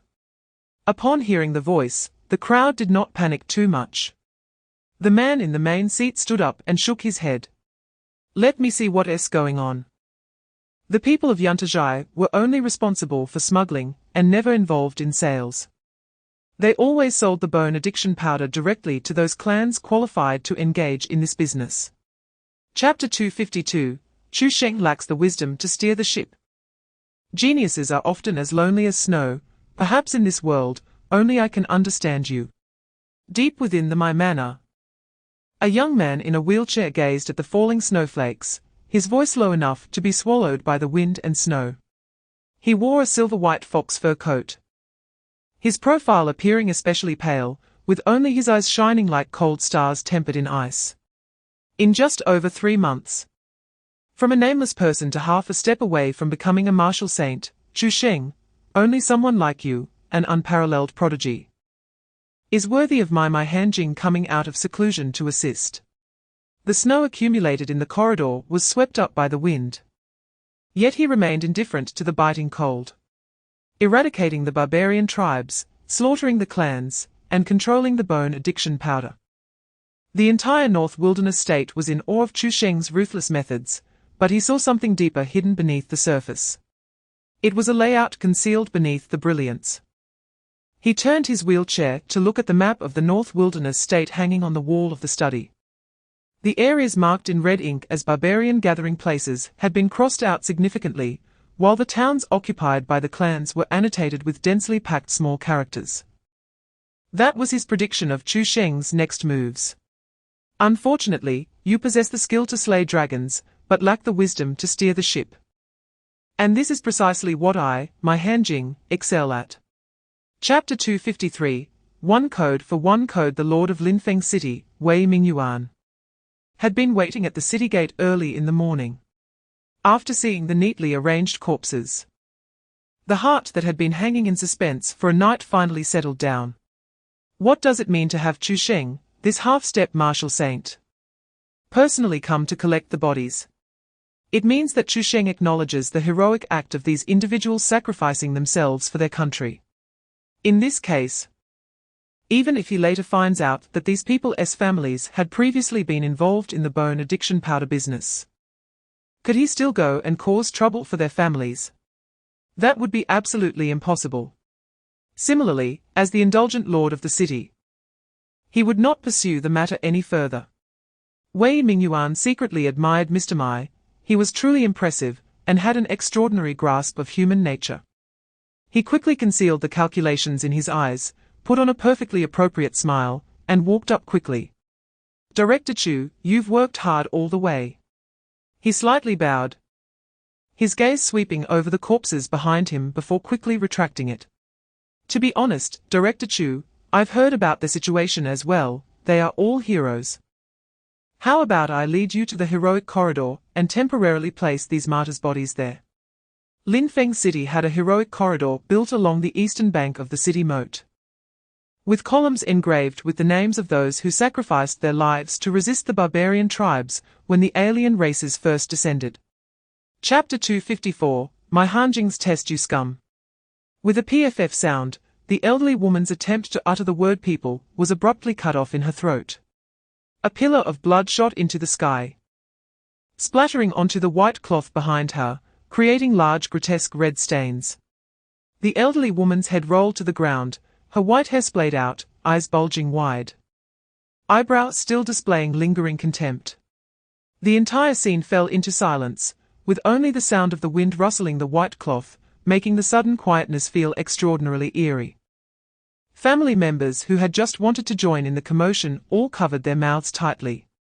The children stopped crying, staring at the head that rolled to their feet. Their small faces pale with fright. "Shut up, shut up! I told you to be quiet, are you deaf?" Without looking at the elderly woman, Chu Sheng wanted to continue the previous topic. Where was I? The surroundings were eerily quiet. Chu Sheng's gaze turned to the woman beside him, who was biting her lip tightly. The woman trembled violently and stammered, "One code for one code." Chu Sheng nodded. "Ah, right, one code for one code. These people fought to the death with the barbarians of the Iron Manet camp, which is a good thing for the Great Shia. Logically, they should be compensated." Chapter 255, In a high martial world, you talk to me about wisdom. Outside the gate of the My residence. Seeing the sudden appearance of the young figure, the servant who had been waiting by the door was momentarily stunned. He had expected the distinguished guest mentioned by my Hanjing to be elegantly dressed and surrounded by attendants. However, the person in front of him was just a young boy, looking nothing like an esteemed guest. Nevertheless, the servant had worked at the My residence for many years and had some discernment.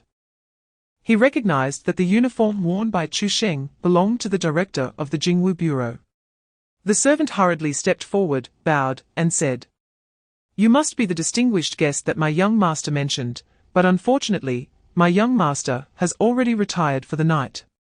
Please come back another day."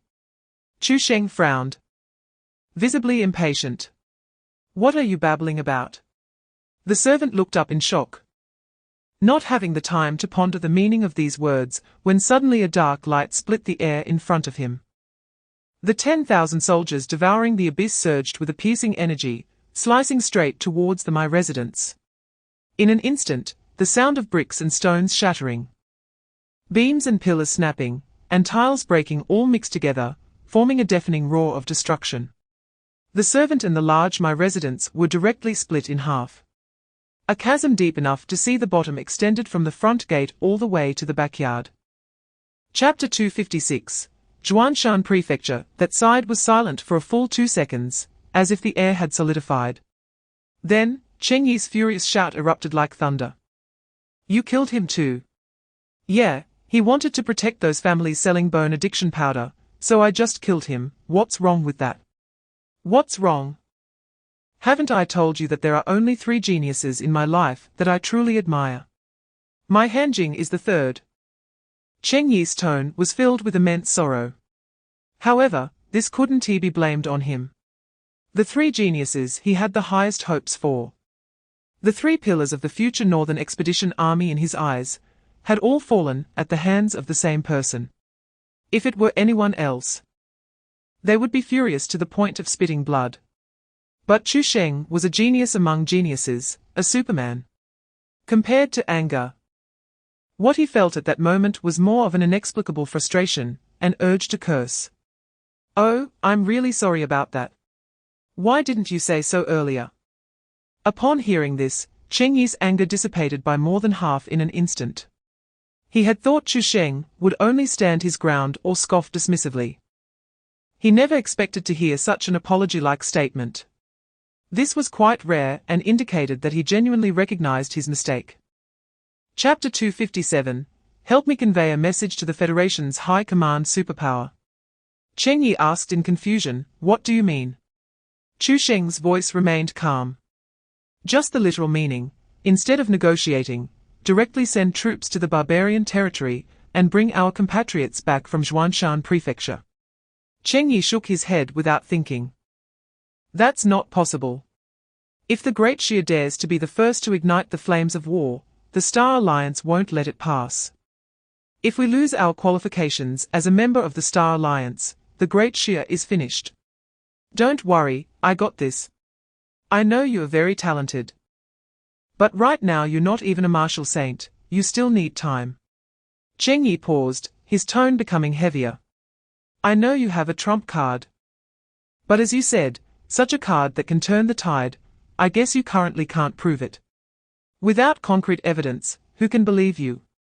The Great Shia can't afford such a gamble. One misstep could lead to irretrievable consequences. As for the barbarians, of course, I'm not afraid. But once it involves the Star Alliance, everyone must act cautiously. No matter what, the first shot cannot be fired by the Great Shia. Chu Sheng fell silent for a moment before suddenly changing the subject. Have you seen Xiao Xiao? Only old Bai knows about his trump card. It must be this bee who leaked the secret. Chapter 258, No need to beg for mercy ha. You want me to stay in Beihuang Prefecture to manage affairs? Gao Qiong's eyes widened in disbelief. Young master, I'm really not cut out for this. Chu Sheng's gaze was calm, as he spoke the most hurtful words in a tranquil tone. Of course, I know you're not cut out for this. However, with my reputation at stake, no one in Beihuang Prefecture dares to disrespect the Jingwu Bureau. Chu Sheng understood Gao Qiong's level well. Being a lackey is fine. But if he really takes charge, it won't be long before problems arise. Other cities should implement my methods, just like Zuoling City and Linfeng City. Anyone who dares to disobey will have their entire family killed. Don't be kind, kindness leads to trouble, and if trouble arises, I won't spare you when you return. Upon hearing this, Gao Qiong was even more frightened. Young master, where are you going? Can't I go with you? Just leave it to those branch leaders. They have more experience than I do. Zhuan Hanju, are you sure you want to come with me? Once we get there, I can't take care of you. Gao Qiong tightened his neck and immediately straightened his back. Please rest assured, young master, I will definitely defend Bei Huangzhu. Anyone who dares to disobey will not be treated leniently. Gao Qiong was indeed bold, but he wasn't foolish. Chapter 259, Zhuan Hanju Referendum. The wind and snow carried the scent of blood. The soldiers of the Northern Defense Army stationed there felt the hairs on the back of their necks stand up. Killing was one thing. But to kill so many in one breath, right in front of them. The young officer at the front of the line swallowed hard. Seeing Chu Sheng's gaze shift towards them, the officer quickly clasped his fists and bowed. This subordinate pays respects to the vice commander. The soldiers behind him reacted quickly, standing at attention with their halberds. Chu Sheng glanced at the crowd. Wait, what vice commander? I'm not one of your Northern Defense Army. Commander Cheng said. Although you are not one yet, you will definitely be in the future. He has always reserved the vice commander's position for you. He even instructed us to address you as vice commander when we see you, saying that the Northern Defense Army lacks a sharp blade like you. And the people of the northern border are also looking forward to it. All right, Chu Sheng interrupted him, you tell Cheng Yi that in the future, anyone like this. Don't let them out of prison, just execute them on the spot. The officer hurriedly bowed. Vice Commander, Commander Cheng ordered us to let them out first. Then secretly kill them. Hearing this, Chu Sheng's mouth twitched. It turned out Cheng Yi was just fishing. Chapter 260, Criticize when needed. Strike when necessary. Every detail of the square was transmitted in real time throughout the state. From the children of noble families to common traders. Everyone clenched their fists and held their breath. Silence. The only martial saint of Zhuan Hanju, who also held military and political power in the area. The garrison commander Jiu Daquan suddenly roared. The barbarian army had now encircled our entire state. The vital routes in the southeast, southwest, northeast, and northwest are all under their control. We in Zhuan Hanju are already in a situation with no way to retreat. He paused. His gaze sweeping over the solemn crowd in the square, his voice thickening with spiritual energy. Today's referendum will discuss only one thing, to lay down our arms and accept the so-called co-governance of the barbarians, becoming their vassal from now on. or to gather all the strength of the state and fight the barbarians to the death, until the last drop of blood is shed. There were exactly 100 prominent families in Zhuanghanju. Each held a palm-sized silver-grey token. The token was inscribed with characters on both sides. One side red represented war, and the other blue represented surrender. The so-called referendum could not possibly be a universal vote. The decision-making power was in the hands of these noble families. The opinions of ordinary people were not worth considering. Chapter 261, Chu Sheng's signal. When I become a martial saint, I will definitely punch Chu Sheng's dog head off. Zhong Hu clenched his fists, making a creaking sound. The young man sitting next to him only fluttered his eyelashes and slightly curved the corners of his mouth. Brother, what kind of expression is that? Seeing his reaction, Zhong Hu widened his eyes and leaned forward. You don't believe I can become a martial saint? The young man looked up, his gaze serious. I don't believe it. Moreover, I give you a piece of advice. Chu Sheng's temper isn't very good. So it's better for you to say less about such things. He doesn't like being insulted. Even though you're a good person, you only have one chance. Zhong Hu froze. One chance. That's harsh.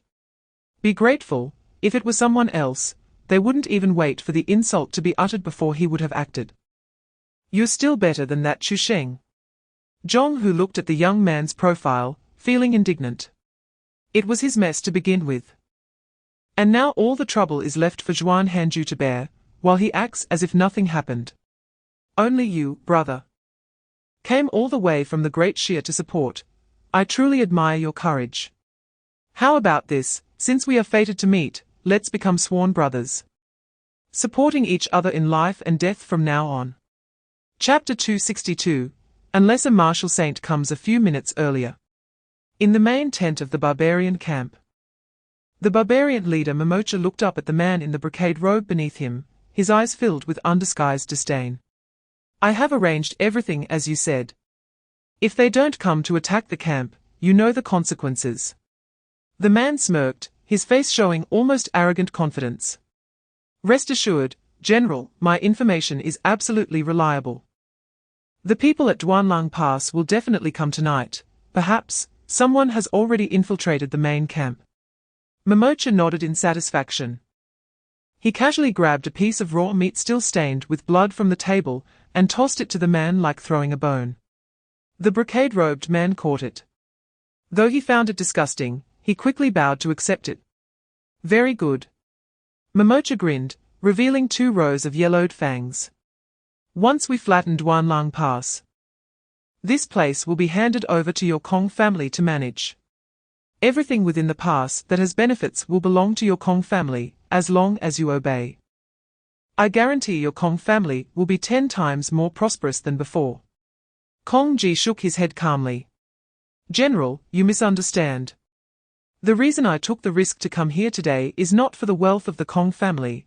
I only hope that after you enter the pass, you can coexist peacefully with the people in the city and try not to harm their lives.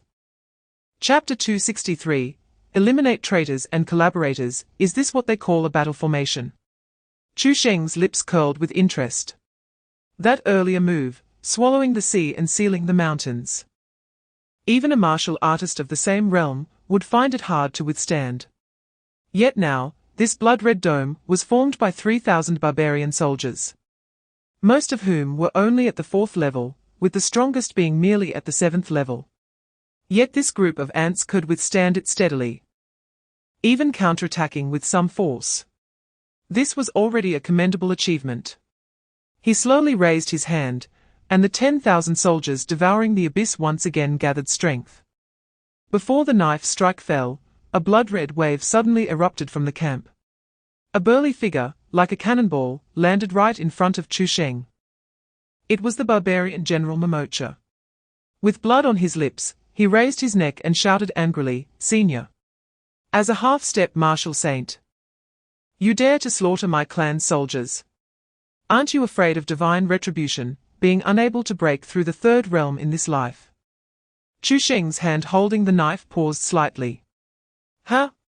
There's such a saying. Chu Sheng really doesn't understand this point. The key is that the teacher never taught it. Perhaps the teachers at the Martial Arts Academy would teach it, but the school hasn't started yet. Tongzi, will I be punished by heaven? Chapter 264. Is this still the territory of the Great Xia? Who on earth is this? Inside Duanlang Pass, everyone was plagued by this question. Indeed. There is a half-step martial saint in Xuanzhan Prefecture, but he is stationed at the Shattered Jade Pass. There is also a barbarian army pressing on that front. So it is impossible to send help here. Moreover, that half-step martial saint is only at the first stage of cultivation. However, the person in front of them is already at the second stage of half-step martial saint, and his strength is comparable to that of a true 8th-stage martial saint. Could it be a powerful figure, who has walked out of our Xuanzhan Prefecture, learning that Xuanzhan Prefecture is in danger, and coming specifically to provide assistance? It's possible. Many martial artists have gone out to venture from Xuanzhan Prefecture in the early years. But to actually reach the realm of half-step martial saint is just too impressive. Most of us in Xuanzhan Prefecture have a swordsmanship inheritance. How come I have never heard of any powerful figures who wield knives? There are many knife users from the Great Xia side, and they love to talk about one knife 999. Could it be someone from the Great Xia? While everyone was debating, Chu Sheng had already flown to the sky above Duanlang Pass. All the noise instantly stopped, and even the wind seemed to freeze at that moment. Everyone looked up in unison, and when their gazes touched that figure, they all gasped in shock. Chapter 265. Traitors. Eradicate the 3 clans. Kong de Biao slowly straightened up, wiping his eyes carelessly. He then clasped his hands in a salute to the surrounding crowd, his voice clear. Thank you, everyone, for your righteous words. I will remember this in my heart. Although I have done good deeds throughout my life and believe I have been worthy of Duanlang Pass, this beast has done something wrong, and it is an undeniable mistake. There is nothing to argue about. He turned to look at Chu Sheng, his back straight, putting on a stern appearance, as if he was ready to be punished. Whether to be punished or executed, I accept it. I only hope that you can leave a way out for the women and children of my clan. Even if I die, I will be immensely grateful. His words were heartfelt, and almost everyone was moved with compassion. Even those families who had come to support Duanlang Pass, and had not interacted with the Kong family before, were all praising Kong de Biao's righteousness, to the extent that everyone began to plead for Kong de Biao again.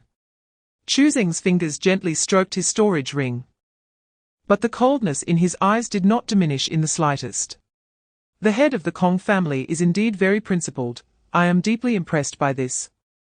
His tone was flat, revealing no hint of joy or anger. Upon hearing this, Kong de Biao felt relieved and was about to bow and thank him. However, what Chu Sheng said next instantly made him feel a chill all over. Your request, however, I cannot agree to. According to the laws of the Great Xia, traitors and those who collude with the enemy shall be exterminated along with their 3 clans.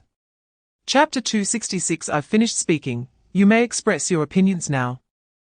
When the soldiers went to the Kong family to arrest people, they still wore expressions of reluctance.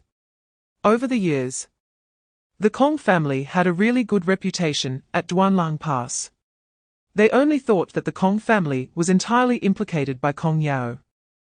But they never expected that when they had completely taken control of the entire Kong family and brought them to the open space in front of the courtyard, the originally weeping Kong family members suddenly tore off their masks and began to argue publicly, displaying a ridiculous scene of dogs biting dogs.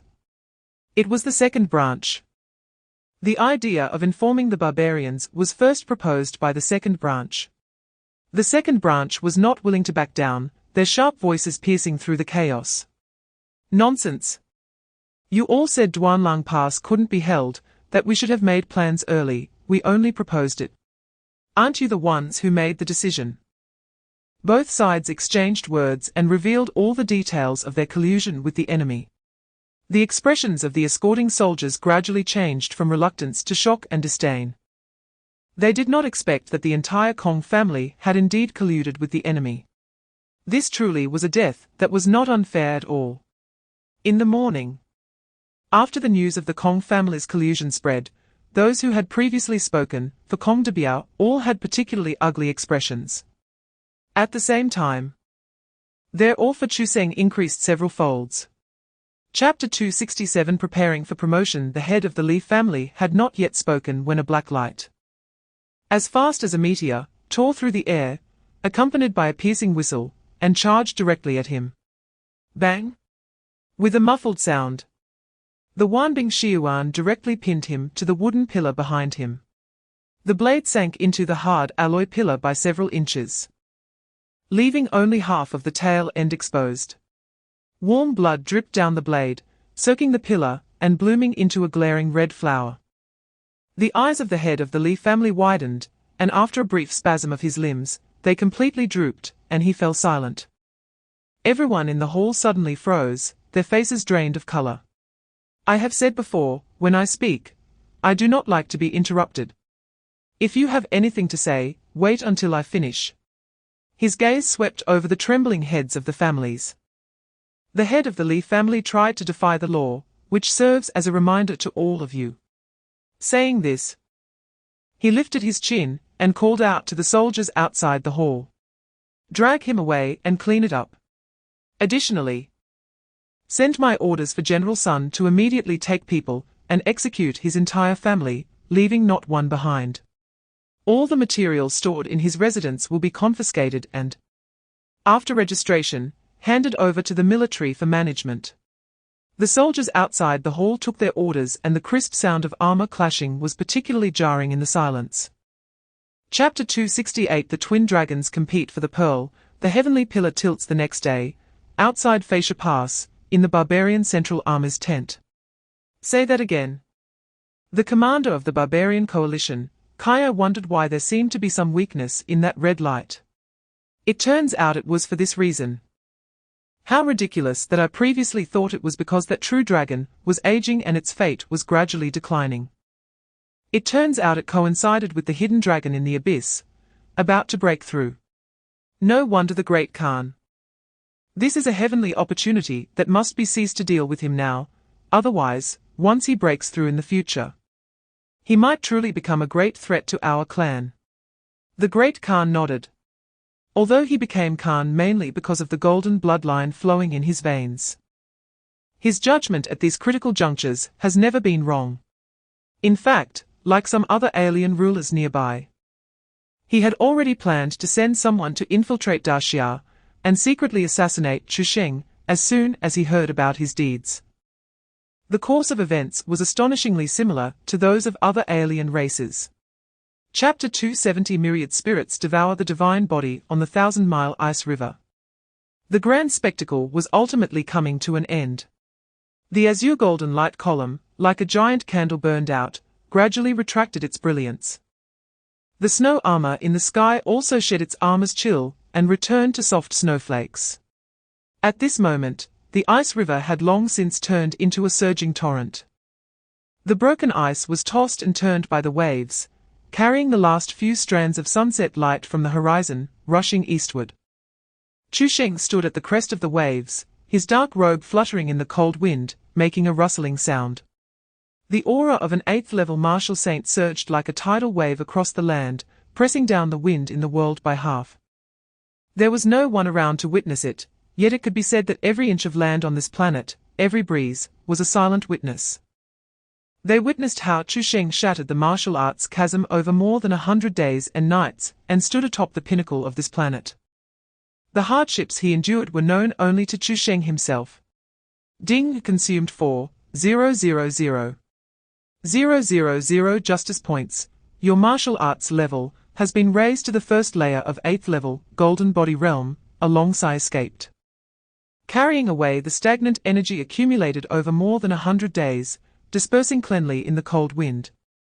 Chu Sheng looked at the rushing river beneath him, clearly sensing the mighty power within him, capable of overturning mountains and breaking rivers. Chapter 271 Do not hesitate to use it. Ding, myriad spirits devour the divine body fusion successful, basic enhancement of the holy body, first layer of unfused foundation spirit, activated. physical strength 50, recovery ability 50, spiritual energy affinity 100, divine consciousness perception range 100, unfused foundation spirit. No special effects for now. At the moment the system prompt faded, there was no expected earth-shattering phenomenon. However, the mighty power surging in his limbs and bones gave Chu Sheng a tingling sensation. How could it feel so exhilarating? He murmured to himself, his voice trembling with disbelief. He knew too well how strong his physical body was. With the SSS level talent of the indestructible holy body, plus the SSS level talent of the thunderclap holy body's divine thunder tempering characteristic, the moment he advanced to 8th level martial saint, his physical strength was already on par with any peak 8th level.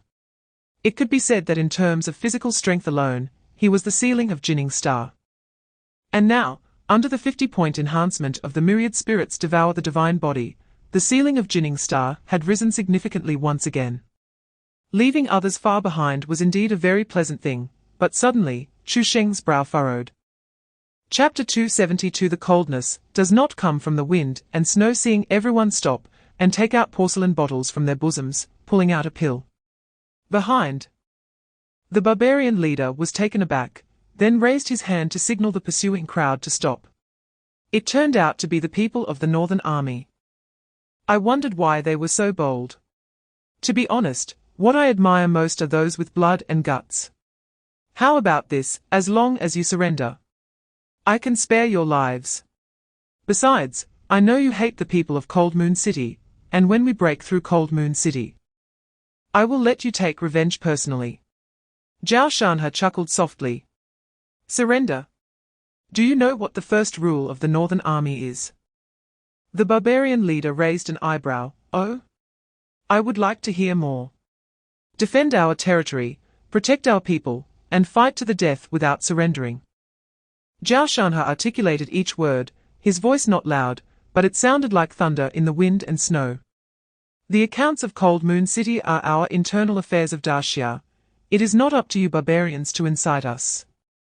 The smile on the barbarian leader's face instantly vanished. The reason he patiently tried to recruit these people was not out of genuine admiration for their blood and guts. It was precisely because of the widely circulated impossible challenge in the military, that is, to recruit the soldiers of the Northern Army, known for their fight to the death without surrendering. Although Daxia and the barbarians appeared to coexist peacefully on the surface, the probing and friction behind the scenes had never ceased. Chapter 273 Reinforcements have arrived. Cold Moon City. On the city wall, the cold wind whipped the flags, making them flap loudly. Although they had just heard some fantastic news, the people of Cold Moon City could not feel happy at all. Among the crowd, the head of the Li family, Li Chong, wore a gloomy expression. He looked at the increasingly dense figures of the barbarians outside the city and finally couldn't help but turned to the armored city lord beside him, his voice carrying a hint of regret. City Lord, those people really shouldn't have been driven away. Even if we didn't treat them as reinforcements, letting them stay as cannon fodder would have been good. The City Lord Zhu Li frowned tightly and coldly snorted at his words. What's the use of saying this now? Who could have predicted that Chu Sheng would personally come to aid us and even advance to Martial Saint? Chu Sheng's reinforcement to Duanlang Pass, as well as the subsequent mention of wanting to break through to 8th level, had already been reported to Jiyu Daoquan by the commander of Duanlang Pass, Sun Lai. However, initially, Jiyu Daoquan believed that a half-step martial saint would not play a decisive role in the current situation. Moreover, the attempt to break through to 8th level was dangerous and unpredictable. And the time required was also uncertain. Whether he could succeed was unknown. Considering this, he did not announce this news and treated it as an uncertain military matter that he temporarily suppressed. Chapter 274 Chu Sheng has arrived, we are saved. The direction is correct, the realm is correct, and someone guessed the identity of the visitor. This is Chu Sheng. A mountain of cheers erupted on the city wall, as if they had seen the dawn of redemption in a desperate situation. Ha ha ha. It's Chu Sheng who has come. We are saved. Barbarians, you are finished. However, before this joy could warm their hearts, the cheers on the city wall suddenly choked. The smiles on everyone's faces froze in place. Even the barbarians outside forgot to charge, all wide-eyed staring at the sky. They saw that sun-like figure dragging a golden trajectory across the sky. But this trajectory showed no signs of turning towards the enemy formation. Instead, it was accompanied by a destructive force, crashing straight towards Cold Moon City. The clouds shattered under the impact of the aura, turning into countless fragments swept towards all directions by the golden torrent. The figure had not yet approached, but the pale golden light curtain of the city defense formation had already been violently depressed by this overwhelming pressure. And the formation patterns emitted a buzzing sound that could not withstand the burden. In the next moment, the golden figure collided with the light curtain with a thunderous boom. Boom! The deafening sound tore through the heavens and the earth. The entire city defense formation was instantly shattered and collapsed under this devastating impact, with the pale golden light disappearing like a tide. Chapter 275. I'm already a martial saint, why should I talk about rules with you? Saint Chu stared at the crowd, his eyes shimmering with golden light, like two blazing suns hanging at the bottom of his gaze. Lies? The moment the two words sounded like thunder, the myriad weapons devouring abyss had already drawn a black beam, piercing through the air with a sharp howl straight towards the city wall. The faces of the people on the city wall turned pale in unison. No one expected that Saint Chu would actually take action, and it was without any warning. Clearly, they had followed Saint Chu's words and admitted that the Xuanju belonged to the Great Xia. Boom! Amidst the deafening sound, the entire city tower, along with everyone on it, was completely shredded by the black beam. Wood, stone, bricks, tiles, and flesh mixed together, turning into powder in the rising dust. There was no betrayal small enough to be tolerated. For the rebels, death was the most honest destination. Then, Saint Chu turned his gaze towards the already dumbfounded barbarian tribe outside the city. He was already accustomed to and even enjoyed using strength to bully the weak, without feeling any psychological burden. However, the leader of this barbarian army shouted about the rules of Jinning Star, claiming that a Saint Realm expert should fight against opponents of the same realm and should not attack ordinary soldiers, which made him frown slightly. I'm already an 8th rank martial saint, why should I talk about rules with you? Wouldn't that mean my advancement was in vain? Chapter 276. Flatten the wilderness. Eradicate future troubles in Hanyu City. There was a dead silence. The air was filled with an unshakable smell of blood. The scene of Saint Chu's divine weapon descending indeed brought hope to the people in despair. They originally thought a hero had come to save them. But when they saw with their own eyes Saint Chu shatter the city defense formation, and watch him slaughter all the defenders, that hope was instantly devoured by fear. Even when Saint Chu later annihilated all the invading barbarians, the fear in the hearts of the people did not diminish in the slightest. Because Saint Chu's actions were simply too sinister, lacking any rules, and extremely ruthless. They were afraid that if he were not careful, he would slaughter them as well. Saint Chu walked straight to the city lord's mansion, his footsteps echoing clearly in the empty courtyard. In the main hall, Zhu Li's relatives huddled in a corner, their faces filled with terror. Saint Chu's gaze swept over the crowd lightly, and the chilling killing intent that had surrounded him quietly receded a lot. A group of old, weak women and children, with the highest realm being only second rank. It seemed Zhu Li had sent all the capable members of his clan to defend the city, leaving only these people in the mansion. Zhu Li's refusal to recognize the Great Xia was an act of rebellion. Saint Chu spoke, his voice still cold, but lacking the previous brutality from when he was slaying enemies, simply stating the facts. Chapter 277. Follow me out of seclusion. Assist Saint Chu at Fosha Pass. The moment Jiyu Daoquan learned of the incident in Hanyu City during the day, he was furious. Nonsense. The so-called ups and downs of emotions were nothing more than this. Not long ago, he had announced that Saint Chu was coming to aid, and had been promoted to martial saint across the entire Zhuanzhou. Everyone in Zhuanzhou rejoiced. At that time, he was filled with satisfaction, feeling that Saint Chu was a decent young man.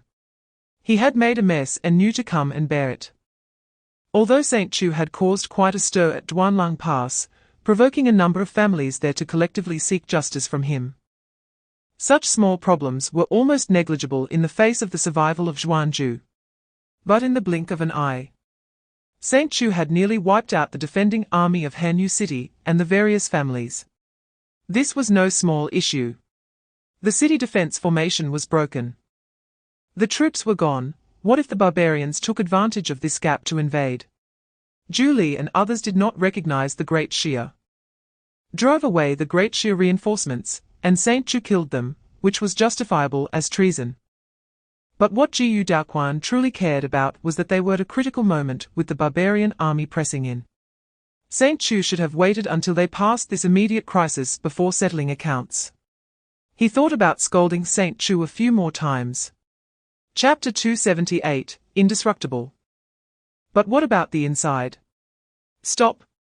A roar exploded within the barbarian army. Kaiwu's eyes, as big as bronze bells, were fixed on the sky ahead. Filled with surprise and disbelief. Being at the 8th rank, how could he not sense that figure tearing through the long sky? Before departing, Kaiwu had calculated several scenarios in his mind. Saint Chu would either see the situation was grim and try to escape back to the Great Xia, only to be ambushed by other martial saints lying in wait at the border, or he would retreat into the depths of Zhuanzhou and not come out. The scenario he was most certain about was the third. Saint Chu would likely rely on his arrogance after just advancing to the 8th rank and wait for him at Hanyu City. In his view, this was most in line with Saint Chu's wildly arrogant nature. But Kaiwu never expected that Saint Chu would choose the fourth path. Not escaping, nor waiting. He was charging straight in with a knife. Who would dare to charge in like this right after breaking through? This wasn't arrogance. It was simply madness. It was a sweet little treat delivered right to his door. The adjutant beside him saw Kai Wu's delighted expression and couldn't help but step forward. Great Banner Master, what's going on? Aren't we going to find Saint Chu?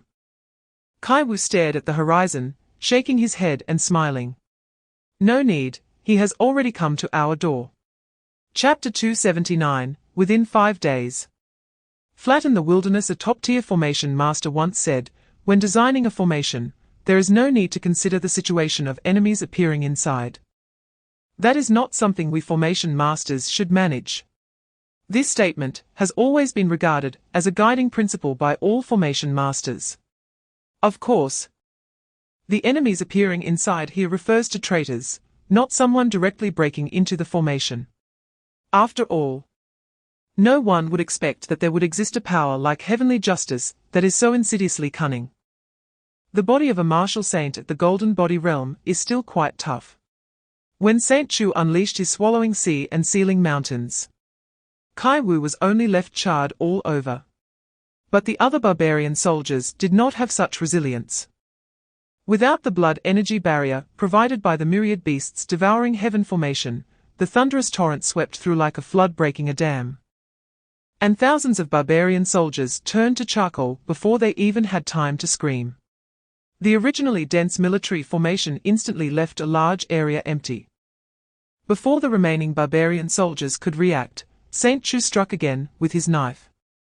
Just like ploughing a field, another large area of emptiness appeared. Kai Wu watched with bloodshot eyes, his roar filled with boundless hatred. You slaughter my barbarian elite, committing heinous massacres. The royal court will never rest until we are dead, or alive with your federation. Chu Sheng slightly curved his lips. Chapter 280, Father, did the sun fall down? Why don't we have a competition this time? In the clouds rushing towards Xuanhan Prefecture, Tu Bajia's blood-colored aura surged around him. His excitement causing his Adam's apple to roll up and down. He turned his head to glance at the two fierce-looking barbarian martial saints beside him. To his left was the Frost Wolf clan's Dai Chi, emanating a cold, ghostly blue light. To his right was the ice-filled clan's Binghua, surrounded by visible cold air. The trajectories of the three flying in the air drew three parallel black lines in the snow mist, moving so fast they were almost tearing the clouds apart. Seeing the expressions of doubt on their faces, Chu Bajia laughed and explained. This time is different. It's about who can kill the most human beings. Whoever can take Chu Sheng's head will count as killing 100,000 humans. I am betting the Zhuanzong armor. This armor can withstand a full-force strike from an 8th tier peak warrior, and whoever wins will take it. Although the main task of the three was to kill Chu Sheng. As the ancient saying goes, since they are here, they naturally couldn't just turn around and leave after killing him. Instead, they had to take the opportunity to completely wipe out the entire Zhuanhan prefecture. Upon hearing about the Zhuanzong armor, Dai Chi's eyes widened. What he lacked was a means of protection. Chapter 281, Do you really enjoy showing off? It was unclear who first let out a roar that shattered the villagers' silence. Grief suddenly transformed into a mad hatred. Those barbarian tribesmen who had lost their loved ones all raised their heads. Their bloodshot eyes fixated on the boy in the center of the village. Yes, he is quite powerful. With a casual strike, which didn't even count as an attack. The noise he created was enough to destroy the entire village. But so what? The bloodthirst of the barbarians would not allow them to flee like lost dogs. Moreover, all their relatives were dead. Dead at the hands of this butcher. A barbarian man with half a leg broken suddenly stood up. Using a bone knife to support himself. His crimson gaze locked onto Chu Sheng as he roared, My brother is only 10 years old. I will fight you. Following closely was a woman holding a child whose head was unnaturally tilted. That was a child who had just learned to walk. The woman picked up a blood-stained ice spear from the ground, her long hair blowing wildly in the wind. Beast! I want you to pay for my child's life. More and more barbarians crawled up from the piles of corpses. A one-eyed hunter fumbled to grab his crossbow. And a burly man with a gaping wound tied his injury with animal skin. Even a half-grown child clenched a sharpened ice cone tightly. Chapter 282, Not unskilled in bitter battles, Chu Sheng coldly glanced at Dai Chi. Then, his left hand, like an iron claw, suddenly clamped down on Dai Chi's wrist holding the knife. He turned the howling wolf blade and slowly pressed it towards his chest. Dai Chi's left arm muscles bulged to their limit. The veins stood out like dragons, and even his bones let out a mournful cry under the unbearable load. But the blade tip was still inching closer to his chest. It was only at this moment that Dai Chi truly realized the terrifying strength Chu Sheng possessed. That was not the power an 8th tier warrior should have. Chu Bajia and Binghua exchanged a hurried glance, both seeing unprecedented panic in each other's eyes. The scene before them had long surpassed the scope of hunting. They even began to doubt whether the three of them together could defeat Chu Sheng. Even if they could, it would definitely be a hard-won victory. Make a move. If we wait any longer, he will die. Chu Bajia's roar carried a hint of fear he was unaware of. He could no longer care about whose head it was. A punch, infused with terrifying strength, smashed towards Chu Sheng. He calculated that Chu Sheng could not defend himself while restraining Dai Chi, and this punch would surely force him to let go. However, to his surprise, Chu Sheng maintained his grip on Dai Chi's wrist without even raising an eyelid. Chapter 283, The possibility of advancing to 9th tier, eliminate the three powerful 8th tier barbarians, Justice Point 7, 000, looking at the numbers flashing on the system panel. Chu Sheng unhesitatingly chose to directly allocate points. There was no choice, he was not someone who could save things. Just like encountering a dish that suited his taste while eating. Others might think about saving it for last to savor slowly, but he had to sweep it all away in an instant. Suffering first doesn't guarantee sweetness later. But sweetness first is definitely sweet. Cultivation only counts when added to oneself, otherwise, it is nothing at all. Ding consumed 11,000. 000 justice points. Your martial arts level has been raised to 8th tier, 3rd level. A warm current instantly surged from the dantian to all limbs.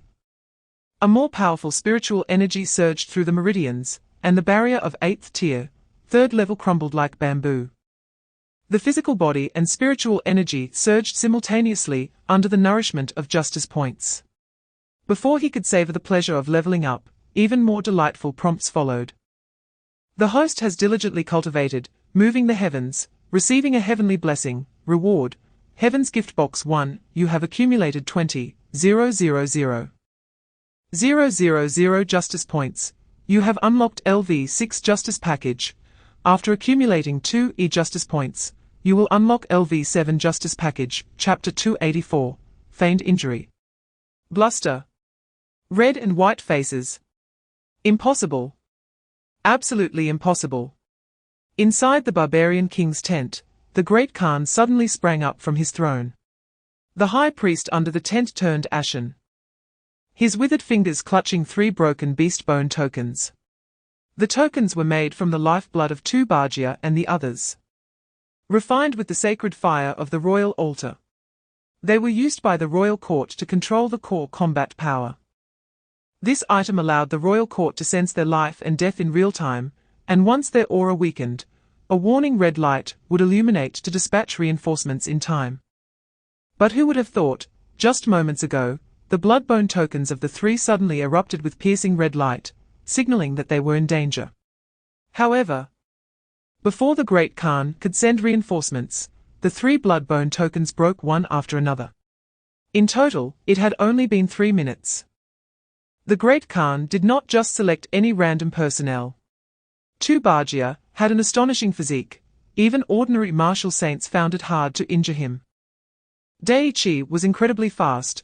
Ordinary martial saints found it hard to even touch him.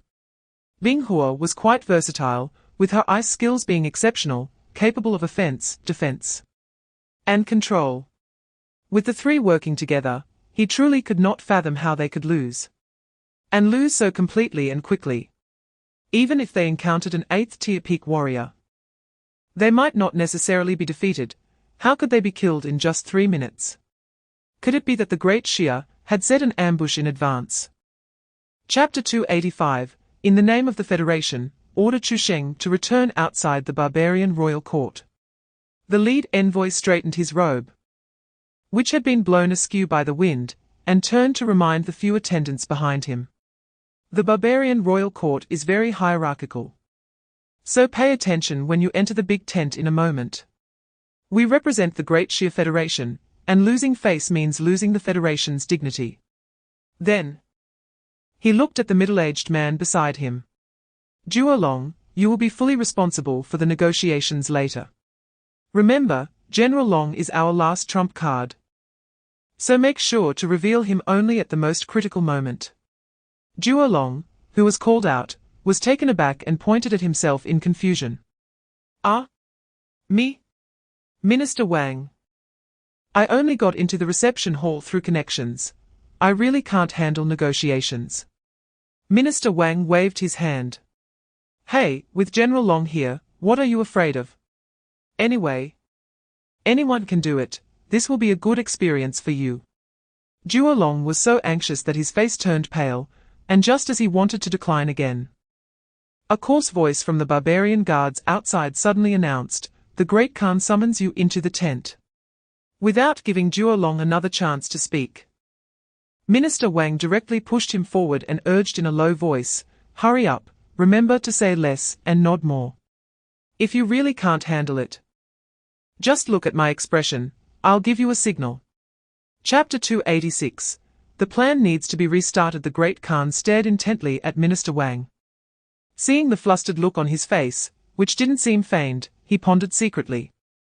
This means that the envoys from Great Xia truly do not know about the matter concerning Saint Chu, considering they came for the northern wilderness state. It also means that the Federation has not sent anyone to ambush Tu Bajia and the others. So, did Saint Chu really kill Tu Bajia and the other 3?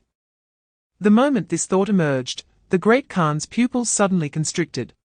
Such strength has already surpassed the 8th rank limit. It's like being invincible. He took a deep breath, the swirling killing intent suddenly reined in, and he said solemnly, "Are you sure he will listen to you?"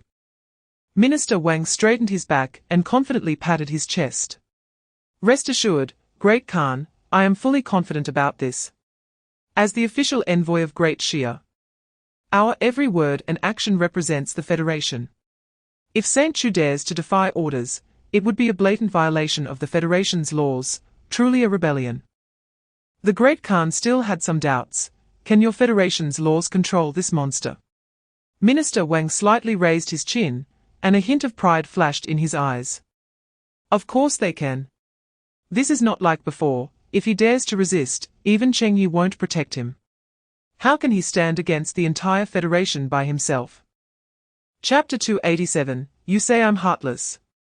Just as the tent fell into dead silence, Saint Chu suddenly raised his eyes to look outside. Before anyone could react, he used his spiritual energy to shout loudly. The voice, wrapped in overwhelming spiritual power, penetrated the tent, resonating like thunder throughout the entire left country city. "You can't persuade me, don't make things difficult for yourself." This rebuke carried an unyielding determination, causing all the barbarian people inside the tent to feel a tightness in their hearts. The Great Khan looked around in confusion, not knowing who Saint Chu's anger was directed at. The envoys from Great Shia, however, had already guessed that this statement was aimed at someone specific. Originally, their thoughts were similar to Minister Wang's. No matter how arrogant and decisive Saint Chu was, he should at least show some restraint in front of Long Xiaoxiao. But they never expected him to be so heartless. Among the envoy group, a middle-aged envoy dressed in brocade could no longer hold back. His face flushed with anger as he spoke. "Saint Chu, since you know Senior Long has come, you should also know his purpose. He came for you. How can you be so heartless?" Saint Chu slowly raised his eyes, a faint, cold curve appearing at the corner of his mouth. "Heartless." He repeated the two words, his tone rising slightly, carrying an almost mocking question. Chapter 288, It Really Can't Be Flagged. Jiyu Daochuan's mood experienced another rollercoaster. He thought that with Saint Chu present, the crisis in Zhuanchan's state had been resolved. He began to follow Saint Chu's instructions to collect various martial arts resources. But who would have thought that this morning an urgent report from the guard commander Sun Lai at Duanlang Pass arrived. His scouts sent to the south witnessed with their own eyes that 3 elite battle divisions of the barbarians had packed up and were heading north, charging toward Zhuanchan state. Unlike the temporary coalition of 12 divisions assembled by Kai Wu, the battle divisions are the true core fighting force of the barbarians. Known for guarding the borders and serving as a sharp blade against Great Shia, with extremely strong combat effectiveness. Jiyu Daoquan knew that the barbarians wanted to take advantage of Saint Chu's absence to strike Zhuanchan's state with a thunderous force. The urgent report mentioned that the 3 battle divisions had not split their forces, but were advancing together like a black tide, heading straight for Duanlang Pass. It seemed they intended to push through with overwhelming force. They aimed to force Zhuanchan's state into a direct confrontation, tearing apart the defenses with absolute combat power, and then sweeping through the interior. Jiyu Daoquan made a decisive decision, immediately seeking assistance from Saint Chu while abandoning Duanlang Pass and all cities along the way, hoping only to delay time. He would activate the city protection formation only when the people in each city were evacuated, laying traps and magical formations along the way to buy as much time as possible. Chapter 289, No. Not Saint Chu. Outside the city protection formation, 3 golden figures hovered in the air.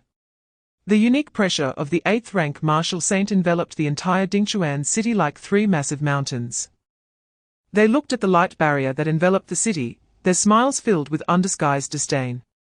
On the left, Hu Tuo traced his fingers through the void. A golden beam, as fine as silk, suddenly pierced through the air, instantly creating large ripples on the light barrier. However, when the ripples subsided, the light barrier remained intact. Hu Tuo's divine sense spread out like a spider's web, quickly capturing the subtle yet clear changes within the city. The people on the city walls showed varying degrees of weakness at that moment.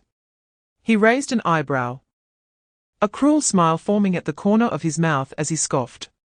"Is this your last struggle, human race?" The middle one, Aeologian, upon hearing this, also probed his divine sense into the city and quickly understood the details of the formation, his tone filled with even more mockery. "Heh. It's just a clumsy imitation of our blood-packed formation of beasts, garbage." On the city wall, the head of the Zhu family, known for formations, couldn't hold back upon hearing this, cursing angrily. "Damn it. Clearly, you all imitated us. We humans are the ancestors of formations. You are all our descendants." Chapter 290, I Let You Pick Up the Knife. Cheng Yi, Hu Tuo and the others' pupils suddenly constricted as they exclaimed in unison.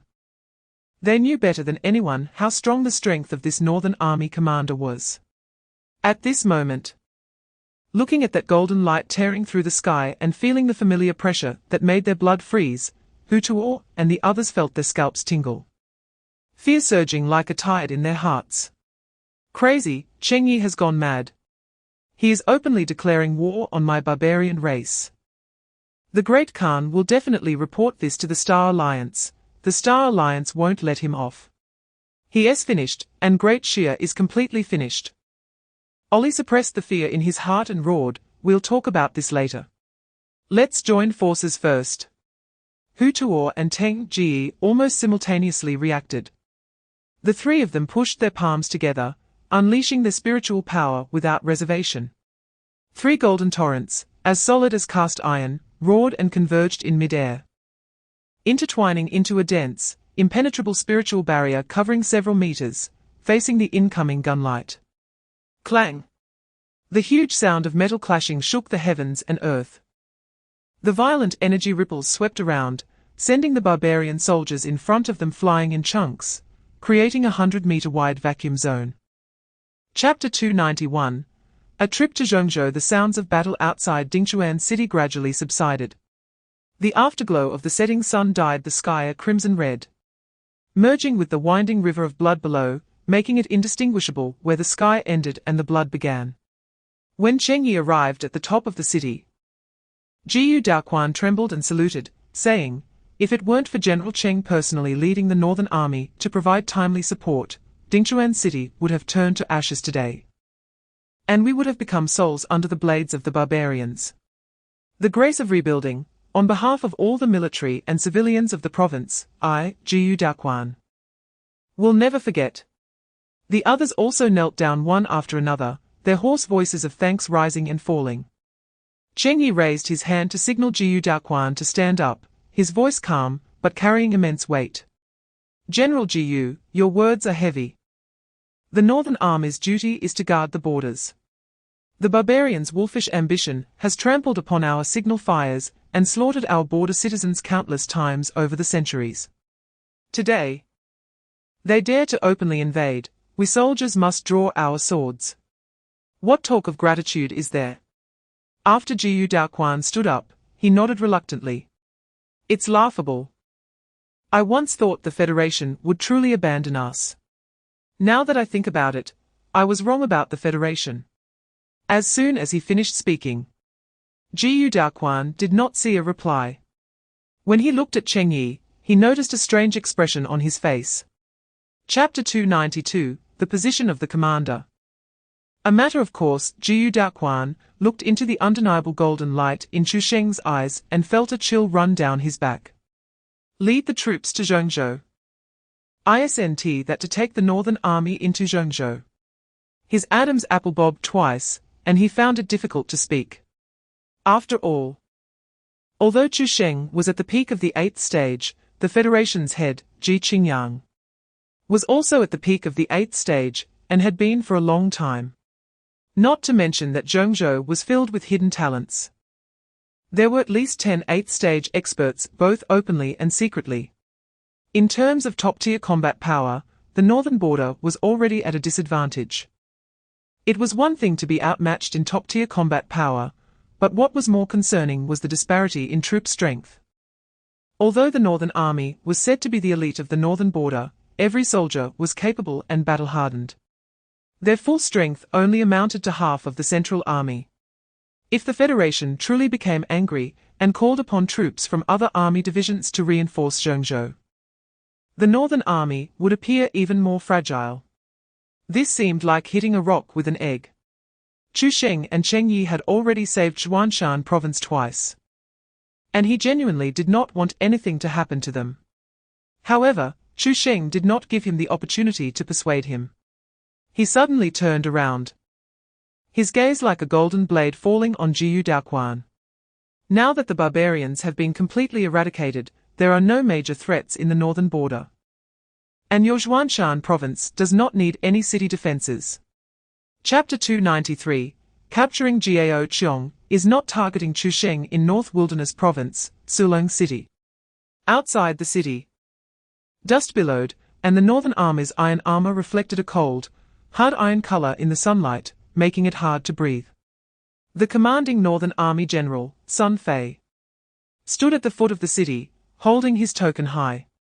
Su Fang, under the order of General Li of the Northern Army, immediately open the city gates and hand over the authority of the city defense.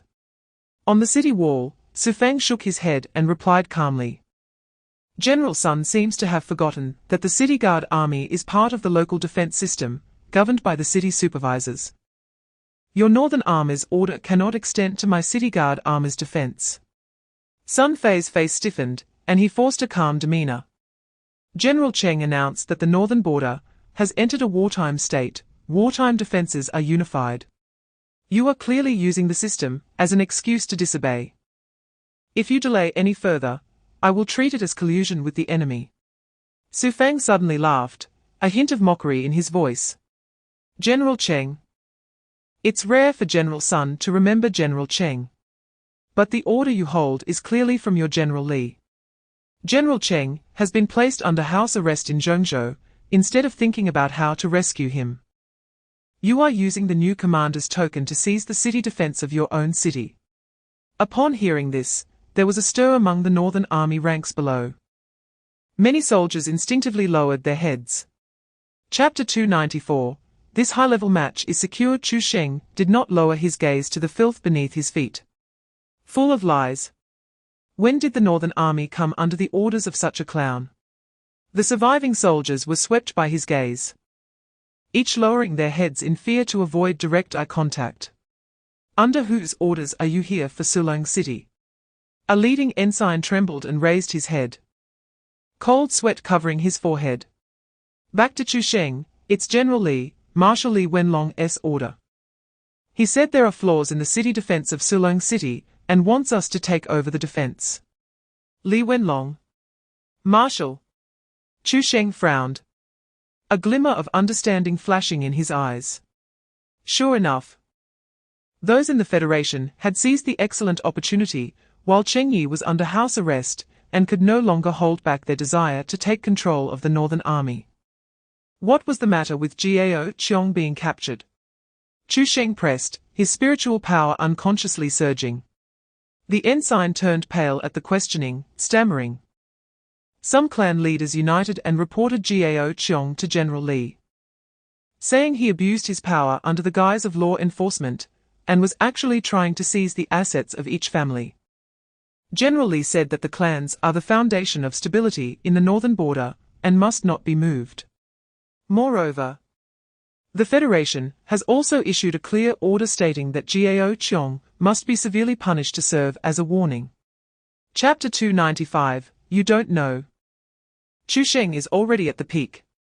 Li Wenlong was already feeling troubled and, upon hearing this, reprimanded sharply, What are you panicking about?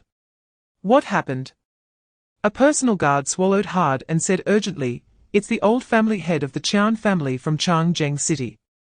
That old man was too ruthless.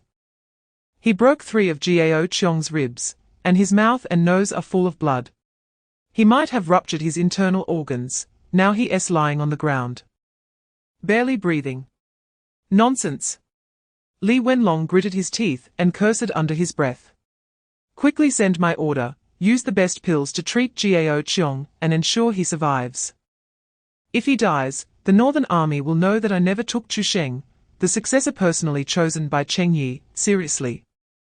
Now that I have nothing but the Federation's appointment, if the people below stir up trouble, my position might not even be secure. Just when he thought nothing else was going to happen, Li Wenlong was about to lie down, when urgent footsteps sounded outside the tent again. This time it was another personal guard, his face filled with panic and confusion. General Li. A large TR Li Wenlong suddenly stood up, his brows instantly furrowing into a knot. Chapter 296, Extreme Dao Martial Arts Hall. Ascended Ancestor Chu Sheng's strength had long exceeded the cognitive limits of Zhong Yunting and the others. He was a martial saint at the peak, who could sweep the barbarian tribe's vast territories in 4 days. Remaining in the Northern Town Army's main camp would only lead to a dead end. In the next moment, the two of them almost simultaneously burst forth, their surrounding spiritual power suddenly exploding. Streams of light shot into the sky as they fled southward without looking back, not hesitating for a moment. Li Wenlong was taken aback by this sudden change, his whole body stiffening. He stared wide-eyed at the two rapidly disappearing lights, his legs going weak, almost collapsing to the ground. Sun Lai's face was filled with genuine confusion. Were the two saints going to welcome Chu Sheng? Only then did Li Wenlong recover from his shock and ask in confusion. Welcome. Isn't Chu Sheng still in Zhuanhan Prefecture? Sun Lai shook his head, saying that Jiu Sheng had mentioned the day before yesterday that after resting for a day in Frost Phoenix City, Chu Sheng would first go to Longshui City before coming to the Northern Town Army's main camp. Longshui City. Li Wenlong suddenly raised his head, the color draining from his face. Longshui City was located south of the Northern Town Army's main camp. In other words, their escape route was precisely the path Chu Sheng would take.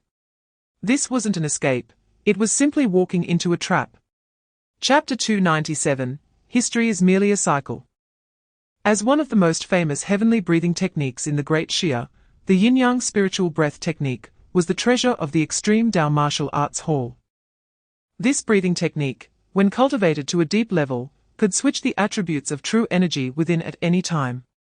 Yin breath and yang breath each had their own unique uses. Even the spiritual sky thunder control technique that Chu Sheng learned could only be considered a younger sibling in front of it.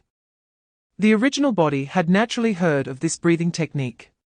In fact, his biggest dream as a child was to one day enter the Extreme Dao Martial Arts Hall to learn the yin-yang spiritual breath technique.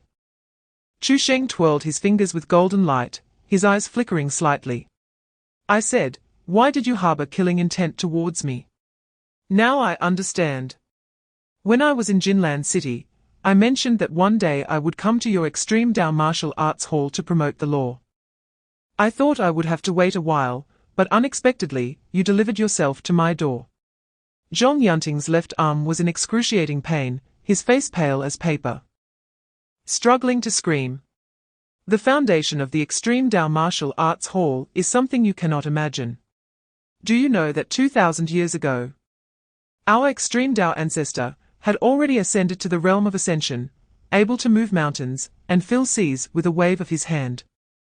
If you dare to kill me today, you are trampling on the glory left by our ancestor. When the true intention of the ancestor is disturbed by you, and the personally descends, Chapter 298. I vow not to return until the central continent is broken. On the training ground of the Northern Town Army's main camp, the piercing northern wind howled through, stirring the sand and gravel, causing the military flags on both sides of the general's platform to snap loudly. The soldiers of the Northern Town Army stood against the wind, but every one of them had a fire burning in their eyes. On the platform, Li Wenlong's voice spread throughout the camp through spiritual power. It is time to give up on fantasies. Negotiation will not save Commander Cheng. Serving the Federation as a dog will not earn them leniency for Commander Cheng. Li Wenlong suddenly drew his sword. The sword's blade traced an arc in the cold wind, pointing southward. Since the laws of the Federation cannot protect loyal and righteous people, and negotiation cannot bring about justice, then we will seek justice in the way of the Northern Town Army. Relay my orders. All the soldiers immediately stood at attention. The sound of armor clashing shaking the frozen earth slightly. Prepare the entire army. Depart in half an hour, destination, Cold Wind Pass. Li Wenlong pointed his sword to the sky, his voice echoing across the frozen plains. We will array ourselves at Cold Wind Pass, and let the Federation see the attitude of the Northern Town Army. If they do not release him, we will not return. If they do not release him for a day, we will hold out for a day. If they do not release him for a month, we will hold out for a month. I want to see if they dare to fabricate charges against Commander Cheng, and force a trial under the pressure of 100,000 soldiers of the Northern Town Army. Chapter 299, If you reap benefits, you must pay the price. Inside a military tent in the Northern Town Army's main camp. The air was thick with the smell of blood. Gao Cheong slowly opened his eyes. The wound on his chest throbbed painfully with movement, yet he felt nothing. His gaze fixed on the figure at the tent entrance. When he saw the boy's angular face clearly, his chapped lips trembled. His voice hoarse as if worn down by the wind and sand. Bureau Chief.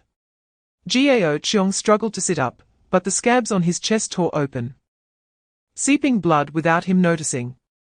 I did everything you asked, not a shred of softness in my heart. His Adam's apple rolled heavily, his voice wrapped in unshakable grievance. Those noble families initially obeyed, willing to hand over resources and techniques. But once Commander Cheng went to the central continent and Li Wenlong took the stage, they immediately changed their tune. They were unwilling to hand over resources, claiming techniques were lost. And many of the families that had already submitted resources even went to snatch things back. They even robbed resources already handed to others and crippled those who had learned their family techniques. I did as you said. To kill the chicken to scare the monkey and shock them. Chapter 300, Not a single noble family left. As her gaze swept over the smug faces of everyone in the hall, Qianlinger's anger intensified. She truly couldn't understand how her mother, who usually gently fed stray cats and dogs and spoke softly, her grandmother, who would lament for half a day if she accidentally stepped on an ant, and her third uncle, who always spoke of doing good deeds, could suddenly become so cold-blooded at this moment. Can you all stop making excuses for Xiao Rong? Qianlinger finally couldn't hold back any longer, her voice carrying the unique clarity of a young girl. 2 people sent to the hospital died, and the remaining 3 had their meridians severed, meaning they would be bedridden for life. He is a murderer. This is trampling on human life. Shut up. Qian Meng slammed the table, glaring at her. What do you, a little girl, understand? Is this a place for you to speak? The old patriarch also darkened his face. Linger, this matter is complicated. We are not just seeking justice for Xiao Rong, but more importantly, for the family's face. Qianlinger was so angry she trembled all over, her eyes turning red. A face bought with the lives of 2 people, and the crippling of 3 can be called face. And moreover, have you considered that humiliating Gao Cheong to vent your anger now will not lead to a peaceful resolution when Chu Sheng returns? Chapter 301, The Path in Chu Sheng's Heart. Life is like a box of chocolates. You never know what the next piece will taste like. Sometimes, you think what is about to happen is a good thing, but the result may be less than satisfactory. Sometimes, you think what is about to happen is a bad thing, but the outcome may be worse than you can imagine. Just like last time, the high-ranking officials of the Federation were initially planning to divide the cake. However, unlike last time, this time the advantage was on their side. The Long family stood with them, and Cheng Yi was already trapped in the central continent. The military power of the Zhenbei army has fallen into the hands of Li Wenlong, with 2 8th-tier martial saints by his side. From any angle, Chu Sheng seems like a lone wolf without allies, trapped in a desperate situation with no chance of a comeback. However, before the anticipated victory could unfold, Bad news arrived in quick succession like a cold wave.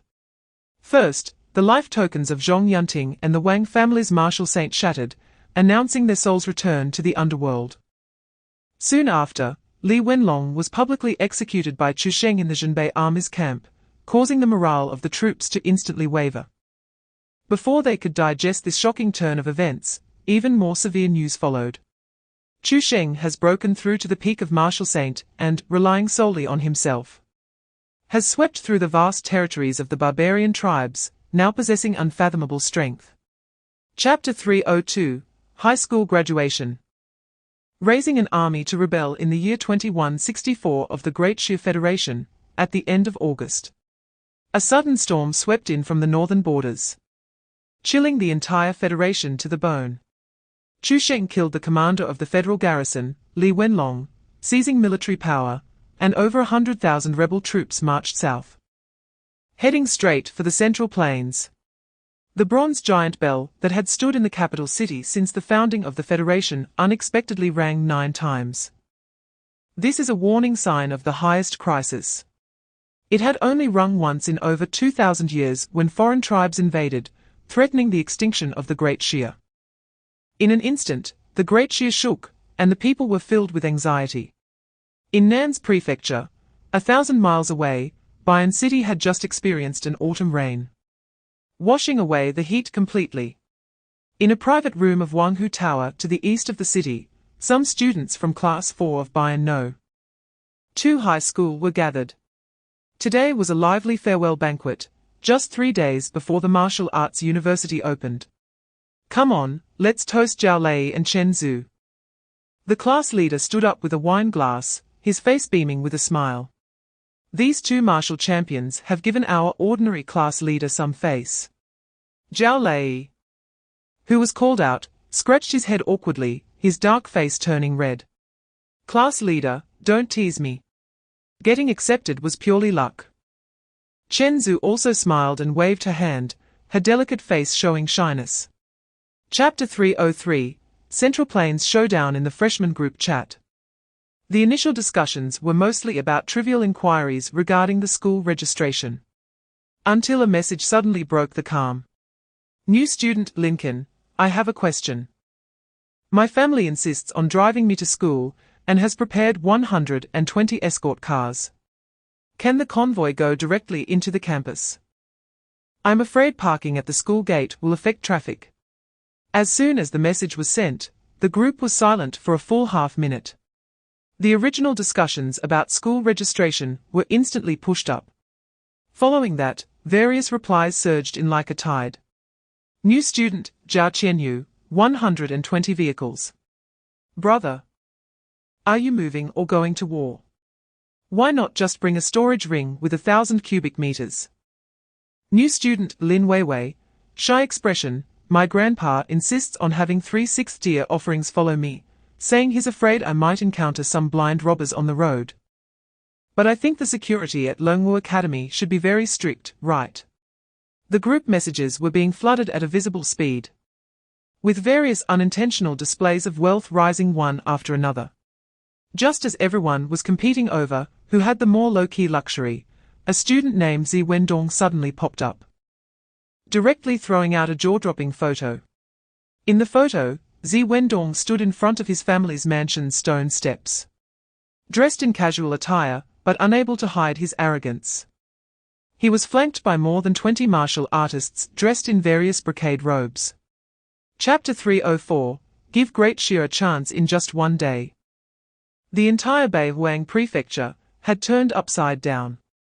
Nearly 600 noble families had been completely wiped out. There were no bugles calling for siege, and no troops at the city gates. Relying solely on Chu Sheng, these generationally inherited powers were thoroughly uprooted. The remaining work was carried out by the Jingwu Bureau's personnel in cooperation with the noble youths from Zhuanhan Prefecture. They moved through the ruins. The sounds of transporting items and the rustling of registration books became the echoes of this catastrophe. At first, the people of Beihuang Prefecture were very panicked. For thousands of years, These families that controlled the martial resources of the northern borders and monopolized the mines were like the sky above ordinary people. In the past, ordinary people could only accept their misfortunes when bullied by the children of noble families. The better martial arts high schools had always been out of reach for children from ordinary families.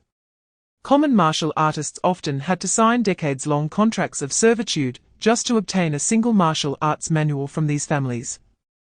The deeply entrenched powers had long engraved oppression into every inch of air in the northern borders.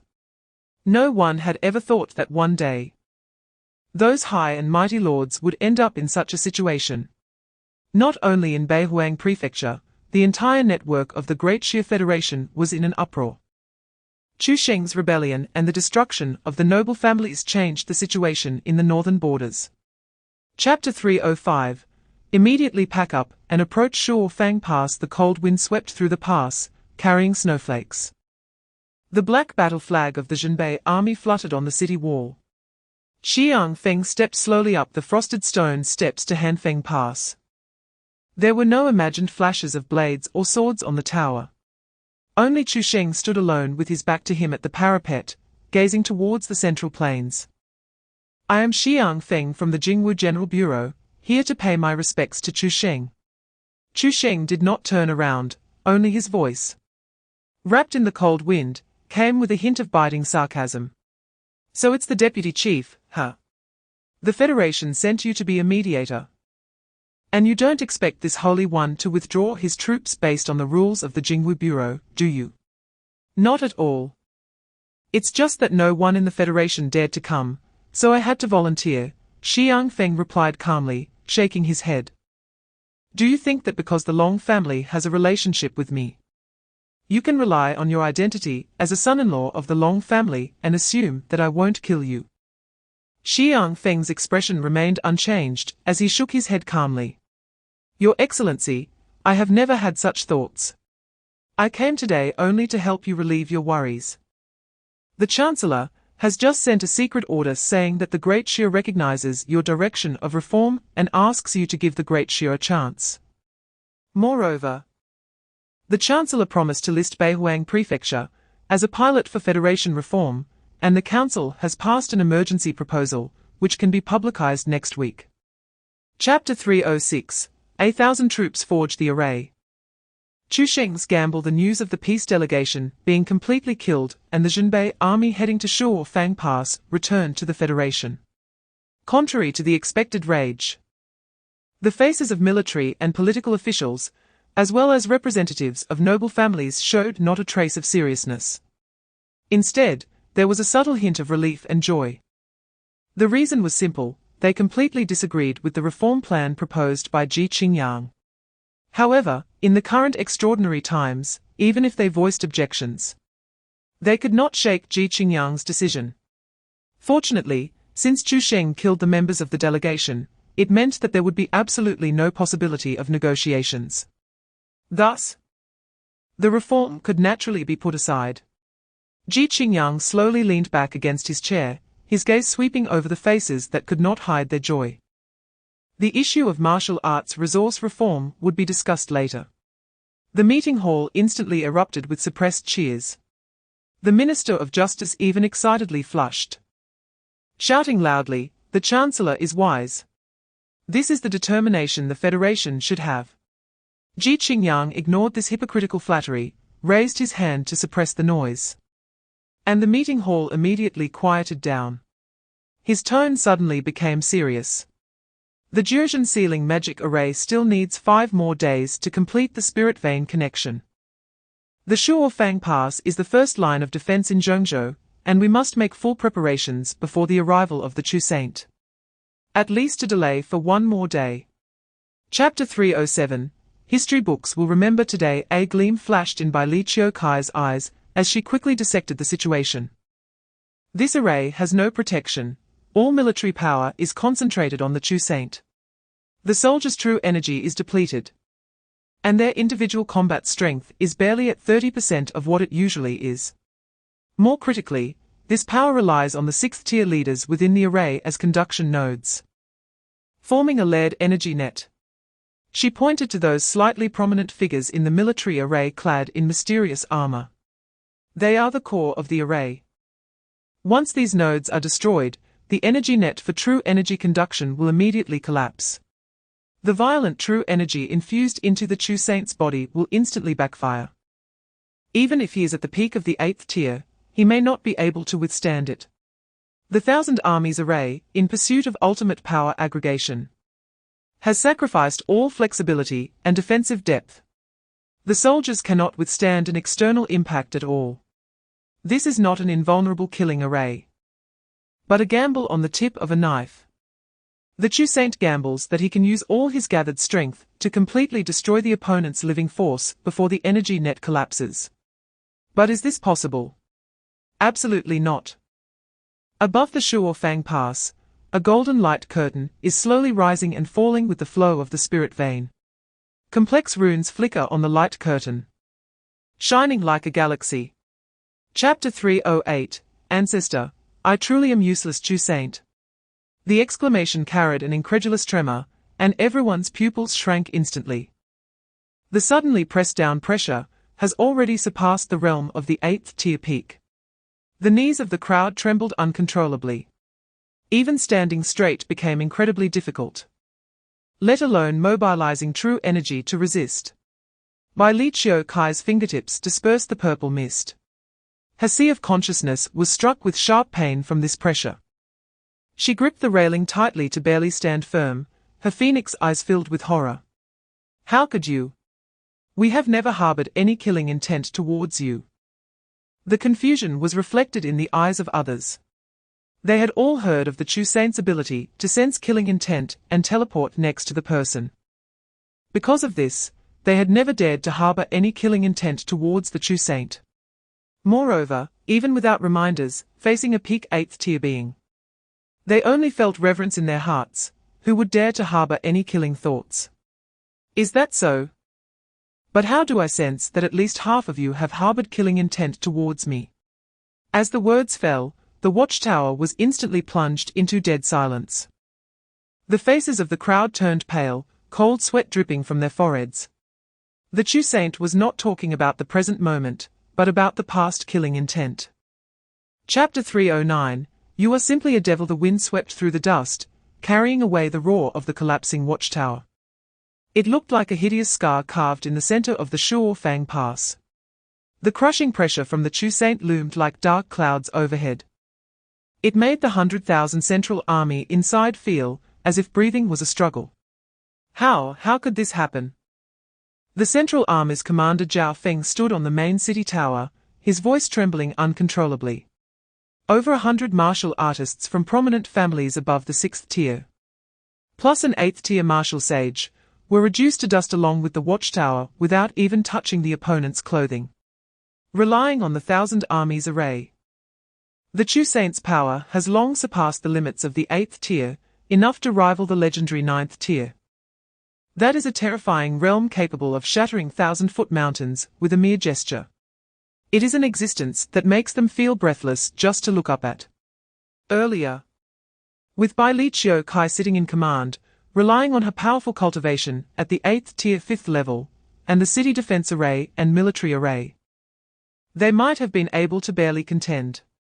But now, the Chu Saint easily entered the array, and Bai Li Qiu Kai was directly defeated in an instant. Zhao Feng instinctively touched the sword at his waist, when the Chu Saint's indifferent gaze slowly swept over and finally fixed on him. Zhao Feng felt a bone-chilling coldness surge up from his feet. Chapter 310, Jiuzhen Sealing Magic Array at the border of Zhengzhou. Over 100 giant pillars of mysterious gold stand scattered like solitary peaks. Some are hidden in the mountaintops shrouded in clouds, some are submerged in the turbulent river valleys, and others are concealed deep within the wilderness. Ordinary people would not delve into why these scattered pillars, stretching for thousands of miles, are made of mysterious gold. They would not even notice the ancient patterns faintly visible on the pillar's surface. According to the Federation, these are observation points for the Earth's spirit energy. However, only a very few know that these so-called observation points are actually a super array spanning thousands of miles. The Jiuzhen Sealing Magic Array. This array was set up 2,000 years ago by the Federation and those top-tier families as a 9th-tier array. 360 main pillars are arranged like stars, responding to each other from afar. Once fully activated, it can support a spirit vein cage spanning the heavens and earth within Zhengzhou. No one can escape the fate of being eternally suppressed, even if that person is a 9th-tier being, because this array was originally created to guard against peak 9th-tier beings. In the central chamber of the array located in New Capital City, the high-ranking officials of the Federation and the heads of top families gathered together. This is the first time in 1,000 years since the end of the war with the alien races. Only 200 more spirit vein nodes are needed to be completely connected, and it is estimated that the array can be fully activated in less than 4 days. Chapter 311, Looking for Him for 500 years Long Yufei. This name struck like a thunderbolt through time in everyone's minds.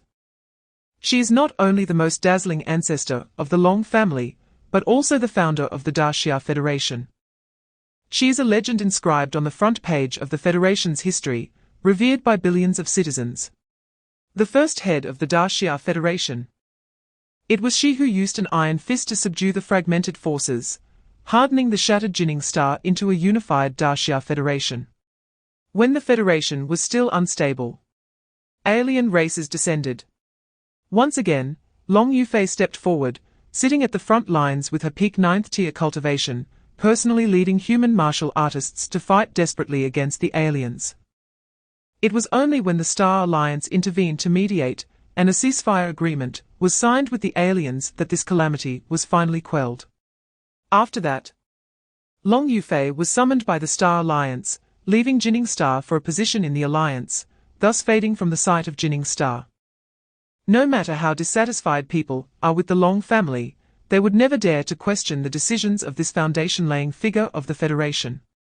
Long Kanglin, facing the gaze of the whole room, sighed heavily.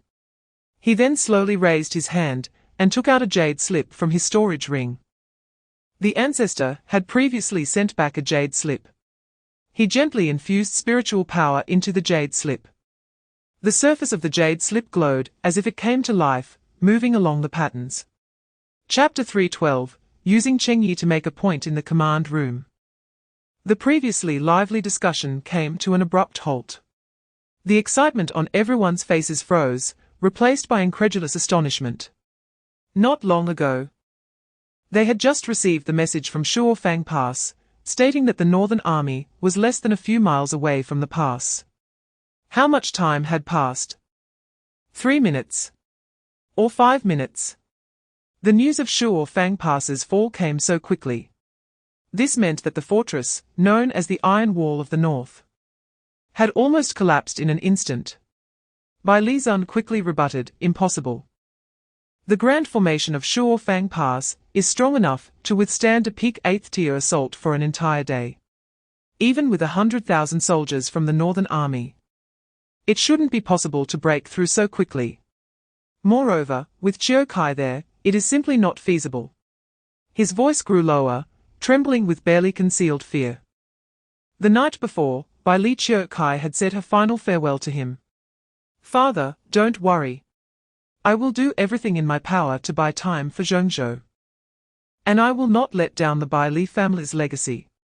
Bai Lizun had only reminded her to be careful and had not pressed further. He understood his daughter too well. She was imbued with the fierce spirit passed down through generations of the Bai Li family. Once she made up her mind, it would be impossible to turn her back. Chapter 313, As You Wish in a Villa Built Against the Mountains. The blue tiles and white walls were hidden among the sound of pine trees. Ji Qingyang sat on a stone bench opposite Cheng Yi, his gaze fixed on Cheng Yi's calm profile. You had already anticipated today, hadn't you? Cheng Yi looked up, his eyes calm and undisturbed. You ordered me to come to Zhengzhou, so I rushed here overnight. You said you wanted to publicly judge me, and I didn't object. Cheng Yi genuinely did not understand why the leader would ask such a question.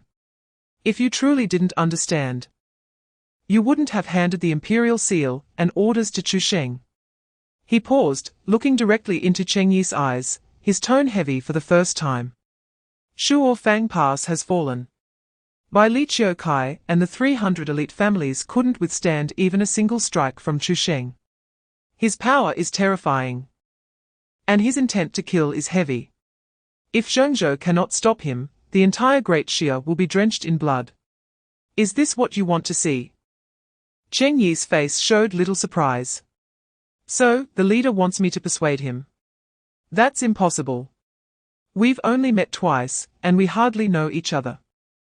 I know you can't persuade him. I just want you to take the Northern Army back. They came to save you. Do you really want to watch them all perish in Zhengzhou? Chapter 3:14, The Contract of Mountains and Rivers Above the Clouds, the fierce wind howled. A golden rainbow suddenly solidified, as if gripped by an invisible force. As soon as he stood still, Cheng Yi keenly sensed that familiar fluctuation of spiritual power, fiery, violent, and resolute enough to burn everything. His pupils constricted slightly.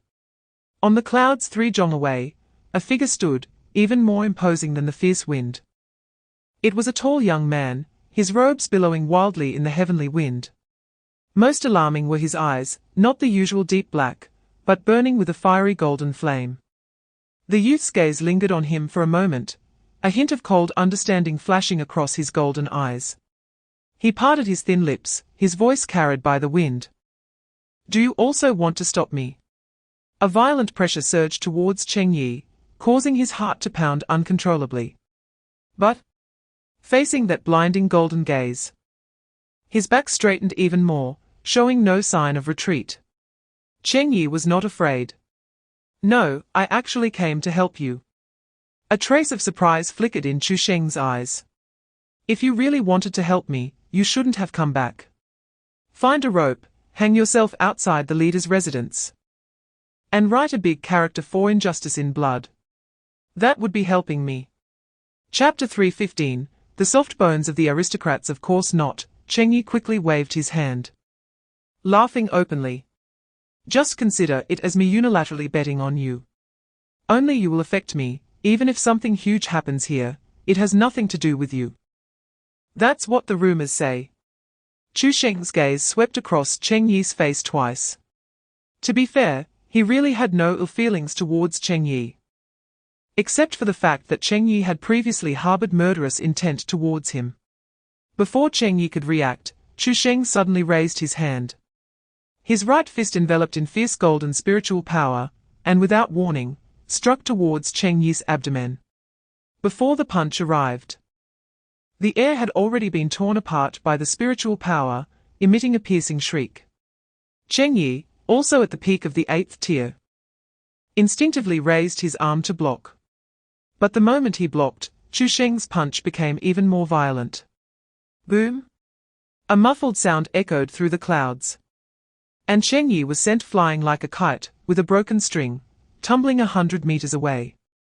After stopping, a rush of coppery sweetness surged up his throat, and a mouthful of dark red blood splattered out, shocking to behold.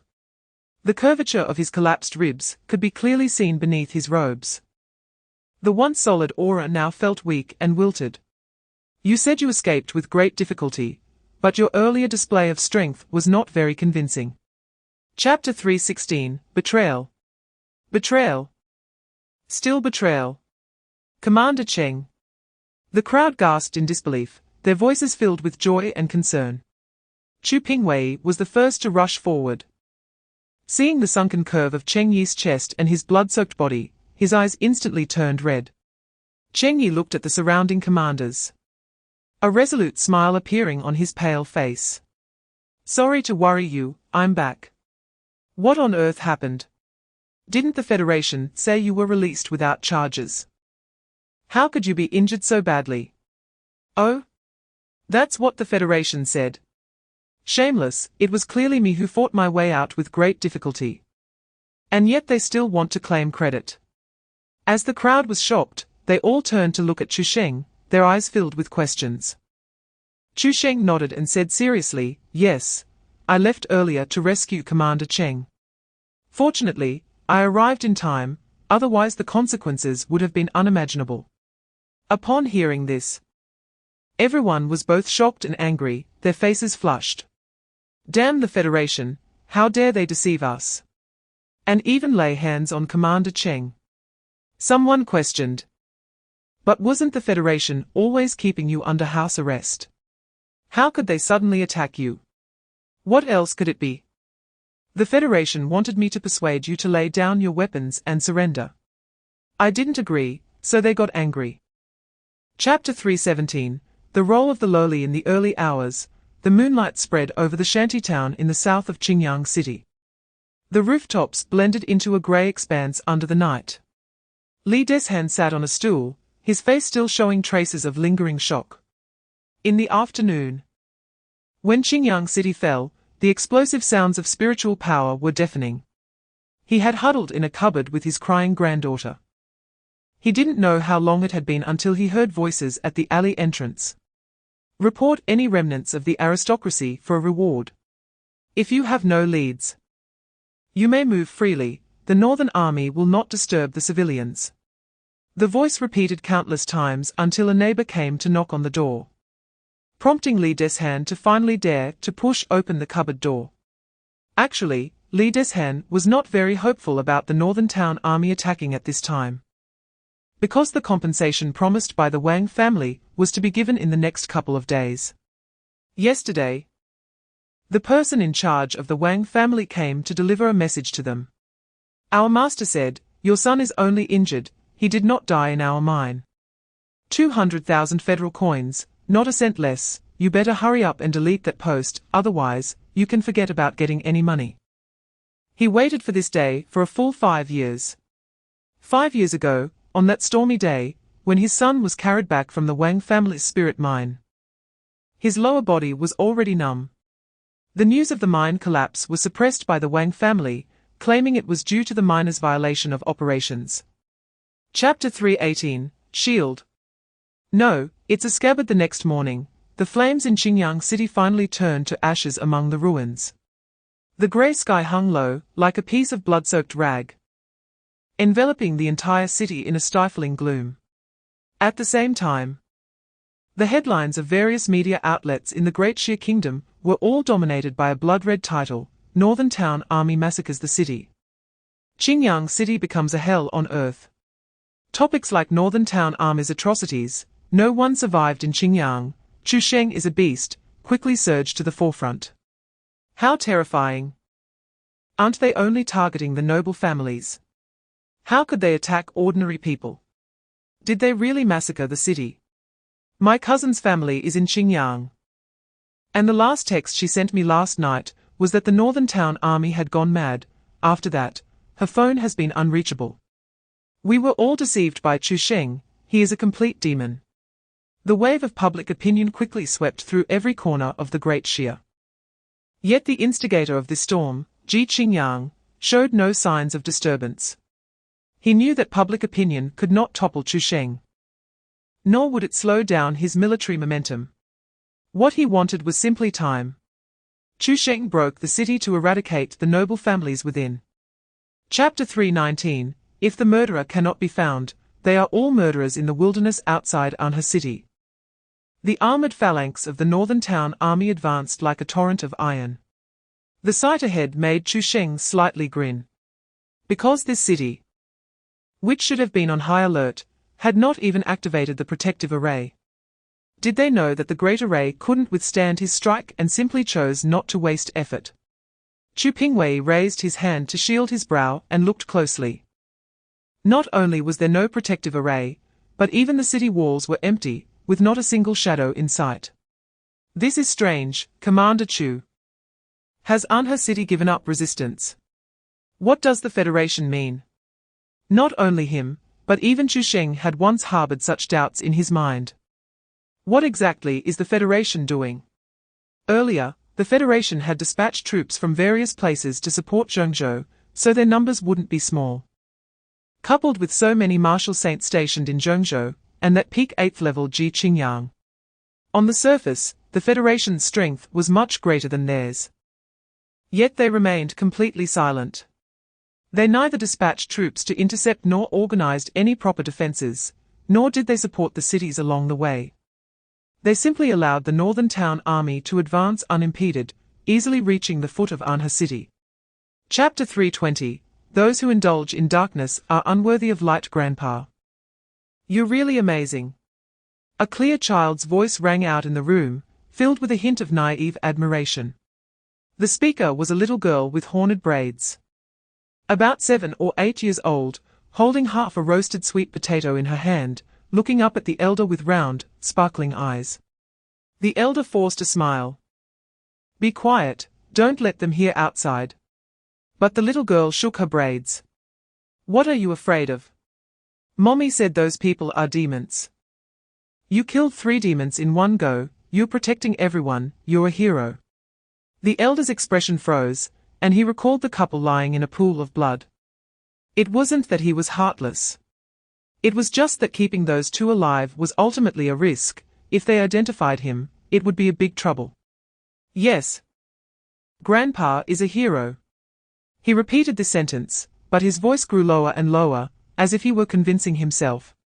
In extraordinary times, one must take extraordinary actions.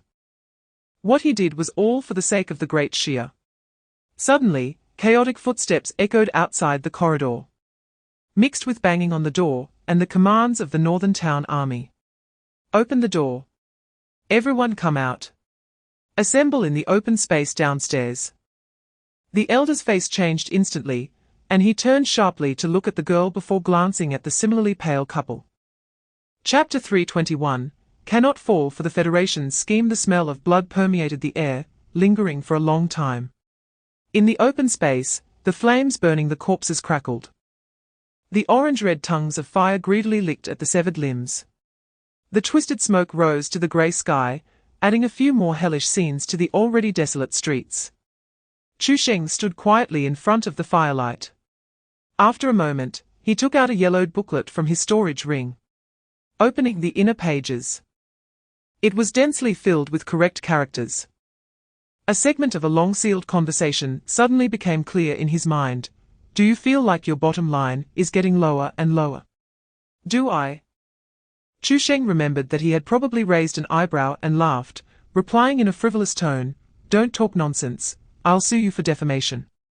I can't stay with you for long. The voice suddenly lowered, like a sigh blown away by the wind, no matter what. I hope you don't forget that you are ultimately a human being. If that day really comes, Wait. He deliberately interrupted, twisting and turning to insult. I'll remember that too. Commander Chu, what are you holding? Chu Pingwei's voice suddenly sounded, filled with a hint of cautious curiosity. He had noticed Chu Sheng lost in thought by the fire, holding a booklet, and couldn't help but step forward to ask. Chapter 322. The alien race has agreed. Inside the Federation Council Hall, the atmosphere relaxed unusually. The pride on everyone's faces was evident. What a beast. I really didn't expect him to do something as inhumane as slaughtering a city.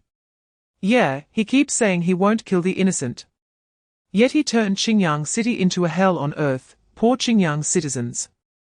The head of the news department adjusted his glasses, shaking his head with a bitter smile.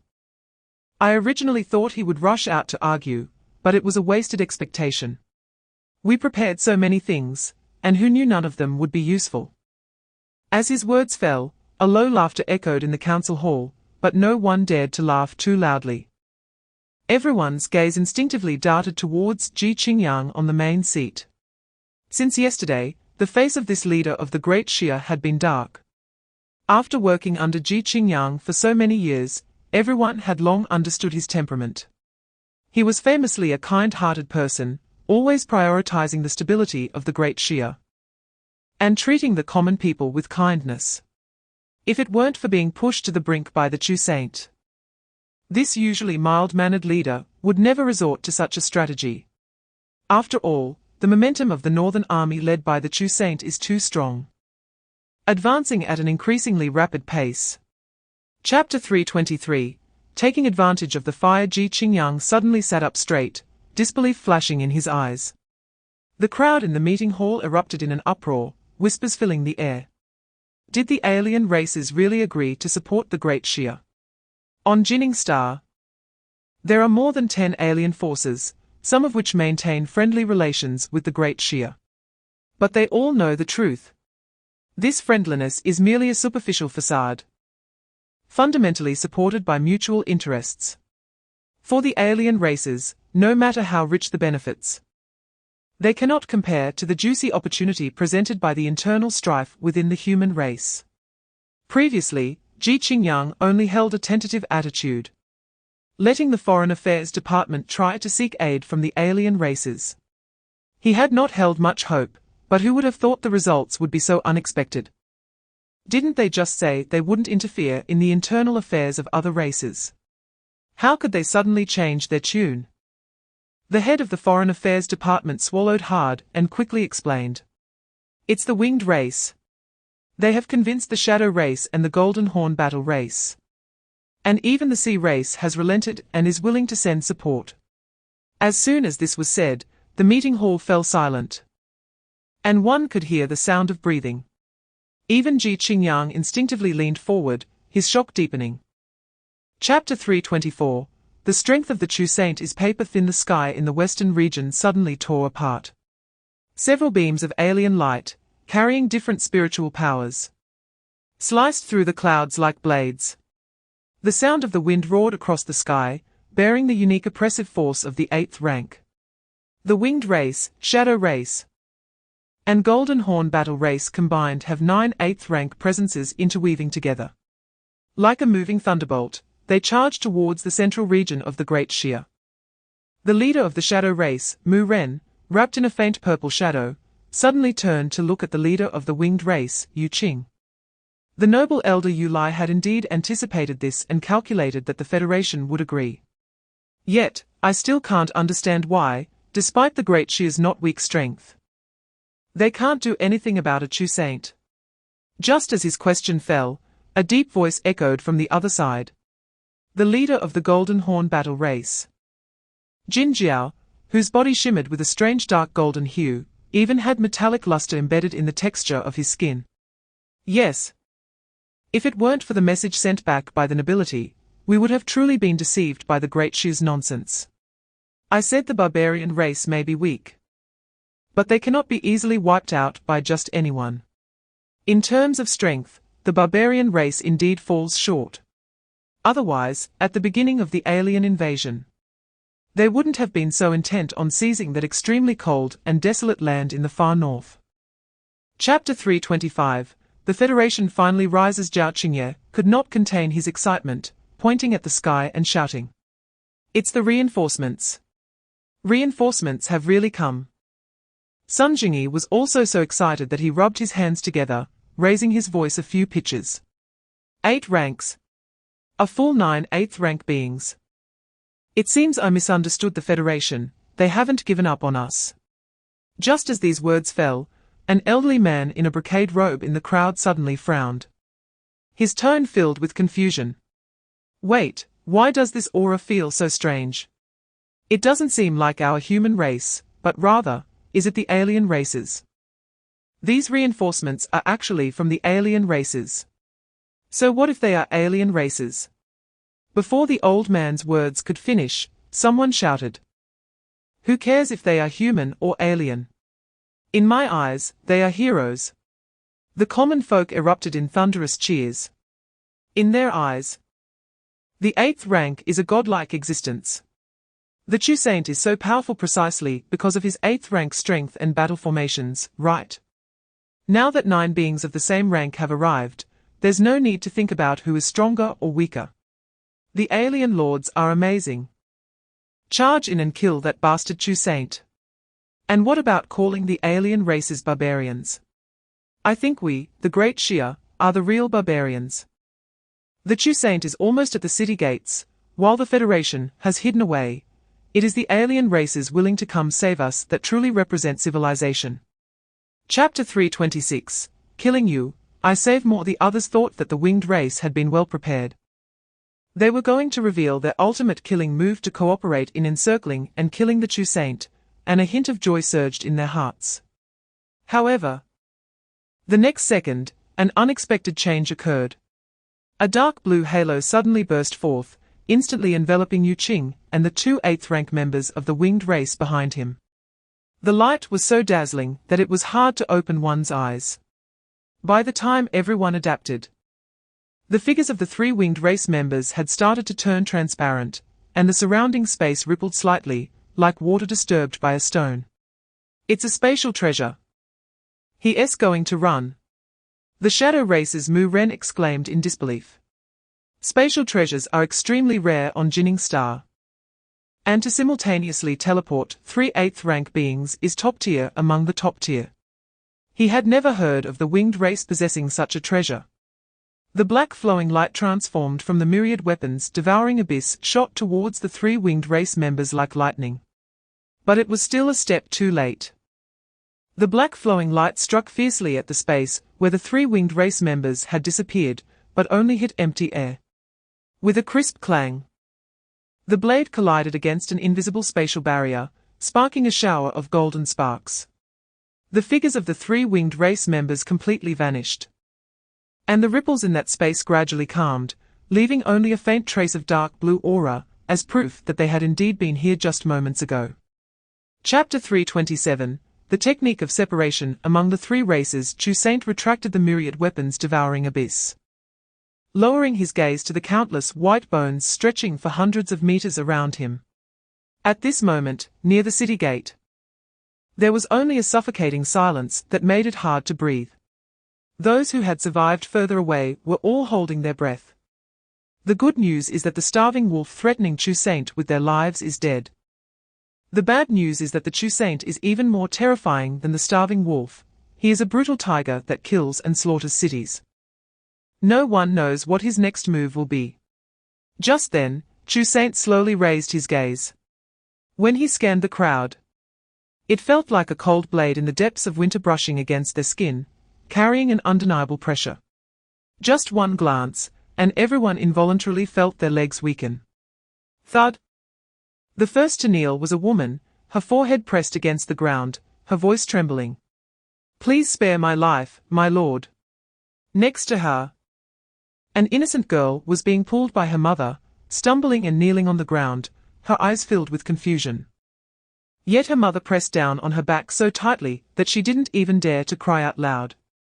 With the first one down, the rest found an outlet to release their fear.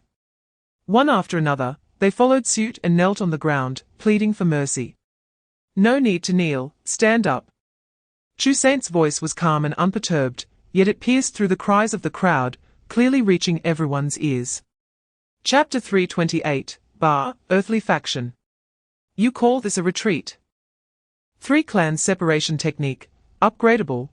After killing a member of a malicious clan, you can use them as the origin to activate the technique.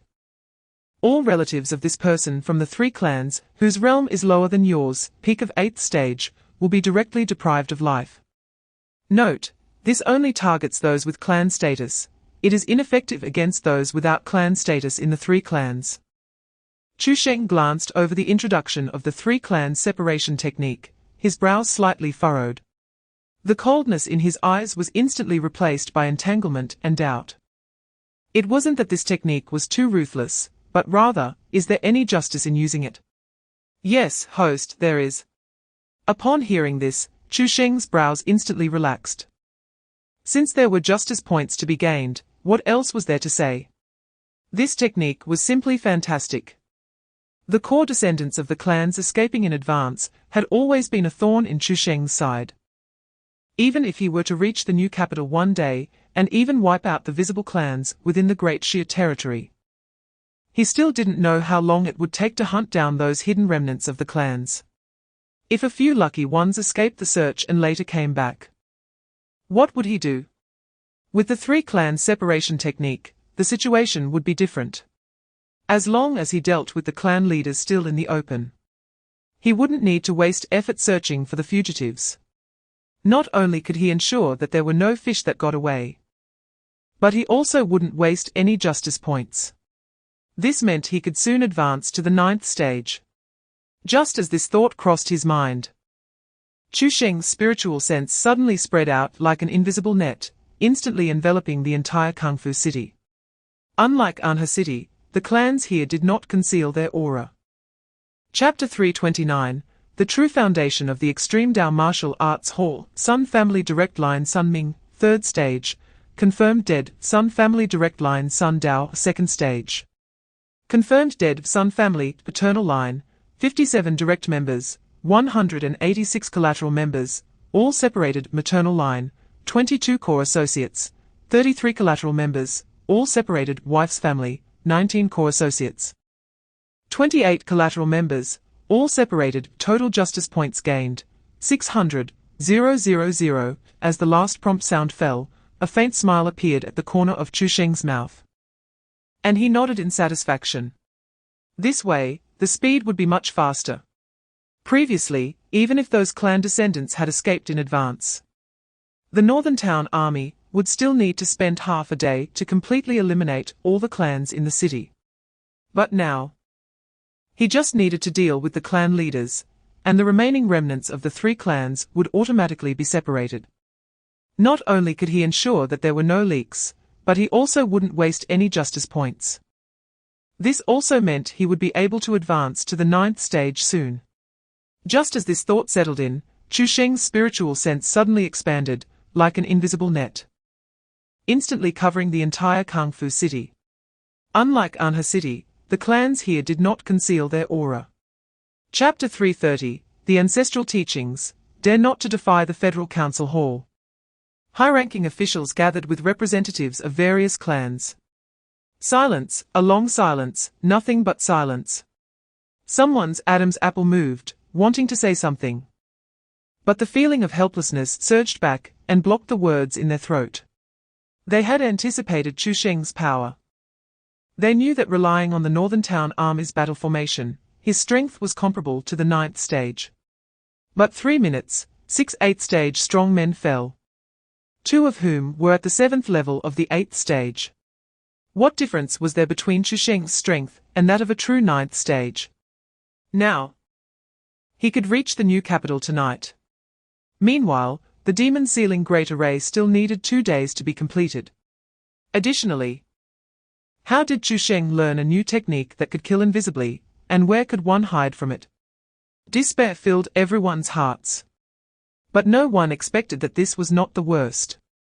In this deathly silence, Zhong Junjiang gently shook his head, a faint curve appearing at the corner of his mouth. He slowly stood up, just about to say something. But before he could speak, the door of the council hall was suddenly slammed open. The Minister of Foreign Affairs rushed in with a pale face, almost stumbling. Leader. Something's wrong. Chapter 331, The Secrets of the Extreme Dao Martial Arts Hall. After Zhong Junjiang's words fell, the entire council hall's gaze sank. Those gazes were filled with confusion, scrutiny, and a hint of uncontainable inquiry. When mentioning ancestors, they would first think of the living legend from the Long family. Not only was he the first leader of the Federation, but he also laid the foundation of the Federation. His deeds were recorded in historical materials, which could be verified. Most importantly, he had lived for over 2,000 years and was still alive. But when it came to the ancestor of the Zhong family, everyone's impression was very vague. Occasionally, there were legends about this ancestor in the market, saying that his strength shook the ancient and modern worlds. Some even said he had already ascended to the legendary realm that no one could reach, being the only unparalleled powerhouse in the Great Xia, for thousands of years to touch the pinnacle of martial arts. But these legends were ultimately just shadows passed down by word of mouth. Currently, the martial arts classics of the Great Xia did not even have a specific description of the Ascension realm. There were no historical records of the Zhong family's ancestors' name or life. Not even one object that could prove his existence had ever been found. In the eyes of many, the ancestor of the Zhong family was merely a fabrication.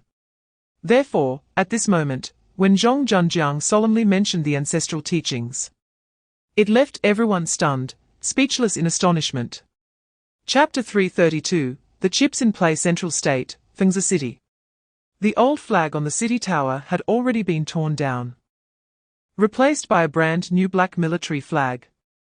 Compared to Chu Sheng's unstoppable advance, breaking through 10 cities in quick succession, Cheng Yi's progress was much slower.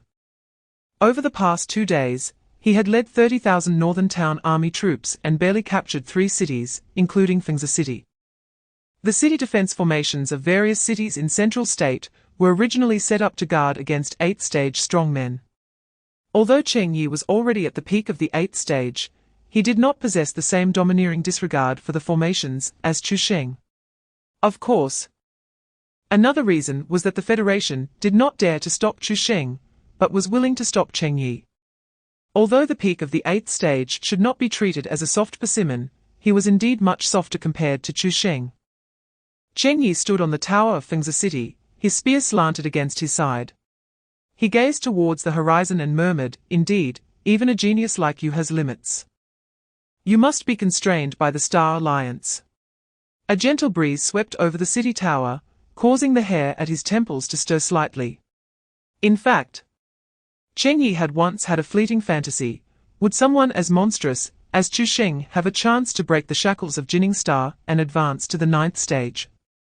Although the heavenly path of Jinning Star had been suppressed, the peak of the 8th stage was already the limit that human effort could reach. Chapter 333, Different Paths. Same journey. Long Xiaoxiao's heart, which had just calmed down, suddenly tightened again. She instinctively looked up at Chu Sheng. "Although I am a military general, I am not a fool. Using space to exchange for time, and trying every means to delay me. Now you ask me to go to the Western region, ultimately. It is still a delay. I am really curious, what exactly are you waiting for?" Meeting the sharp gaze of Chu Sheng, Long Xiaoxiao's forehead instantly broke out in cold sweat. The Demon Sealing Great Array is the only trump card against Chu Sheng. If he reveals it and Chu Sheng is prepared, it would truly be the end. However, if he doesn't mention it and doesn't go to the Western region, they will strike new capital tonight, and the Great Xia will also be finished. In this dilemma, Long Xiaoxiao finally gritted his teeth and spoke with some difficulty. "We are preparing a great array." "What array?" "Jurching Demon Sealing Great Array." Chu Sheng repeated the words Demon Sealing Great Array in a low voice, suddenly sneering, the corners of his mouth curling into a cold arc. "So, I am the demon. You are busy building the array to seal me. Yet you want to invite me to the Western region to help you deal with the alien races. Don't you have any shame?" As soon as he finished speaking, the smile on Chu Sheng's face widened further. Chapter 334, the grand finale. Before the curtain falls as Long Xiaoxiao left, he glanced back at Chu Sheng, but ultimately said nothing more. He sped towards the southern horizon. In that silhouette, the tension from before had vanished, replaced by a lightness after shedding his obsession. Chu Sheng stood in place, watching that figure gradually merge into the sky. Cheng Yi's figure appeared on the city wall, a smile of anticipation on his face. "I thought you wouldn't let him go, nor would you agree to his going to the Western region. It seems I underestimated the lethality of Bai Yueguang after all." Cheng Yi walked to Chu Sheng's side, his smile fading, replaced by a more serious expression. "However, what you just said really opened my eyes. I always felt something was off, but hearing you say it like that, I understand completely. But I can't help but wonder. How are you so young, almost at the peak right after your debut, yet you have never truly experienced the hardships of ordinary people? How can you see the problem so clearly?" Chu Sheng did not answer immediately. He slowly raised his head to look at the sky. At this moment, the sky was clear without a single cloud, and a blazing sun hung in the center, casting golden light that fell to the ground, creating tiny spots of light. Chapter 335, Let Long first witness your hidden cards in the Council Hall of New Capital. Long Xiaoxiao informed the high-ranking officials and family representatives present that Chu Sheng had agreed to stop the internal war and personally go to the Western region to resist the alien races. He had thought this news would be like a strong tonic.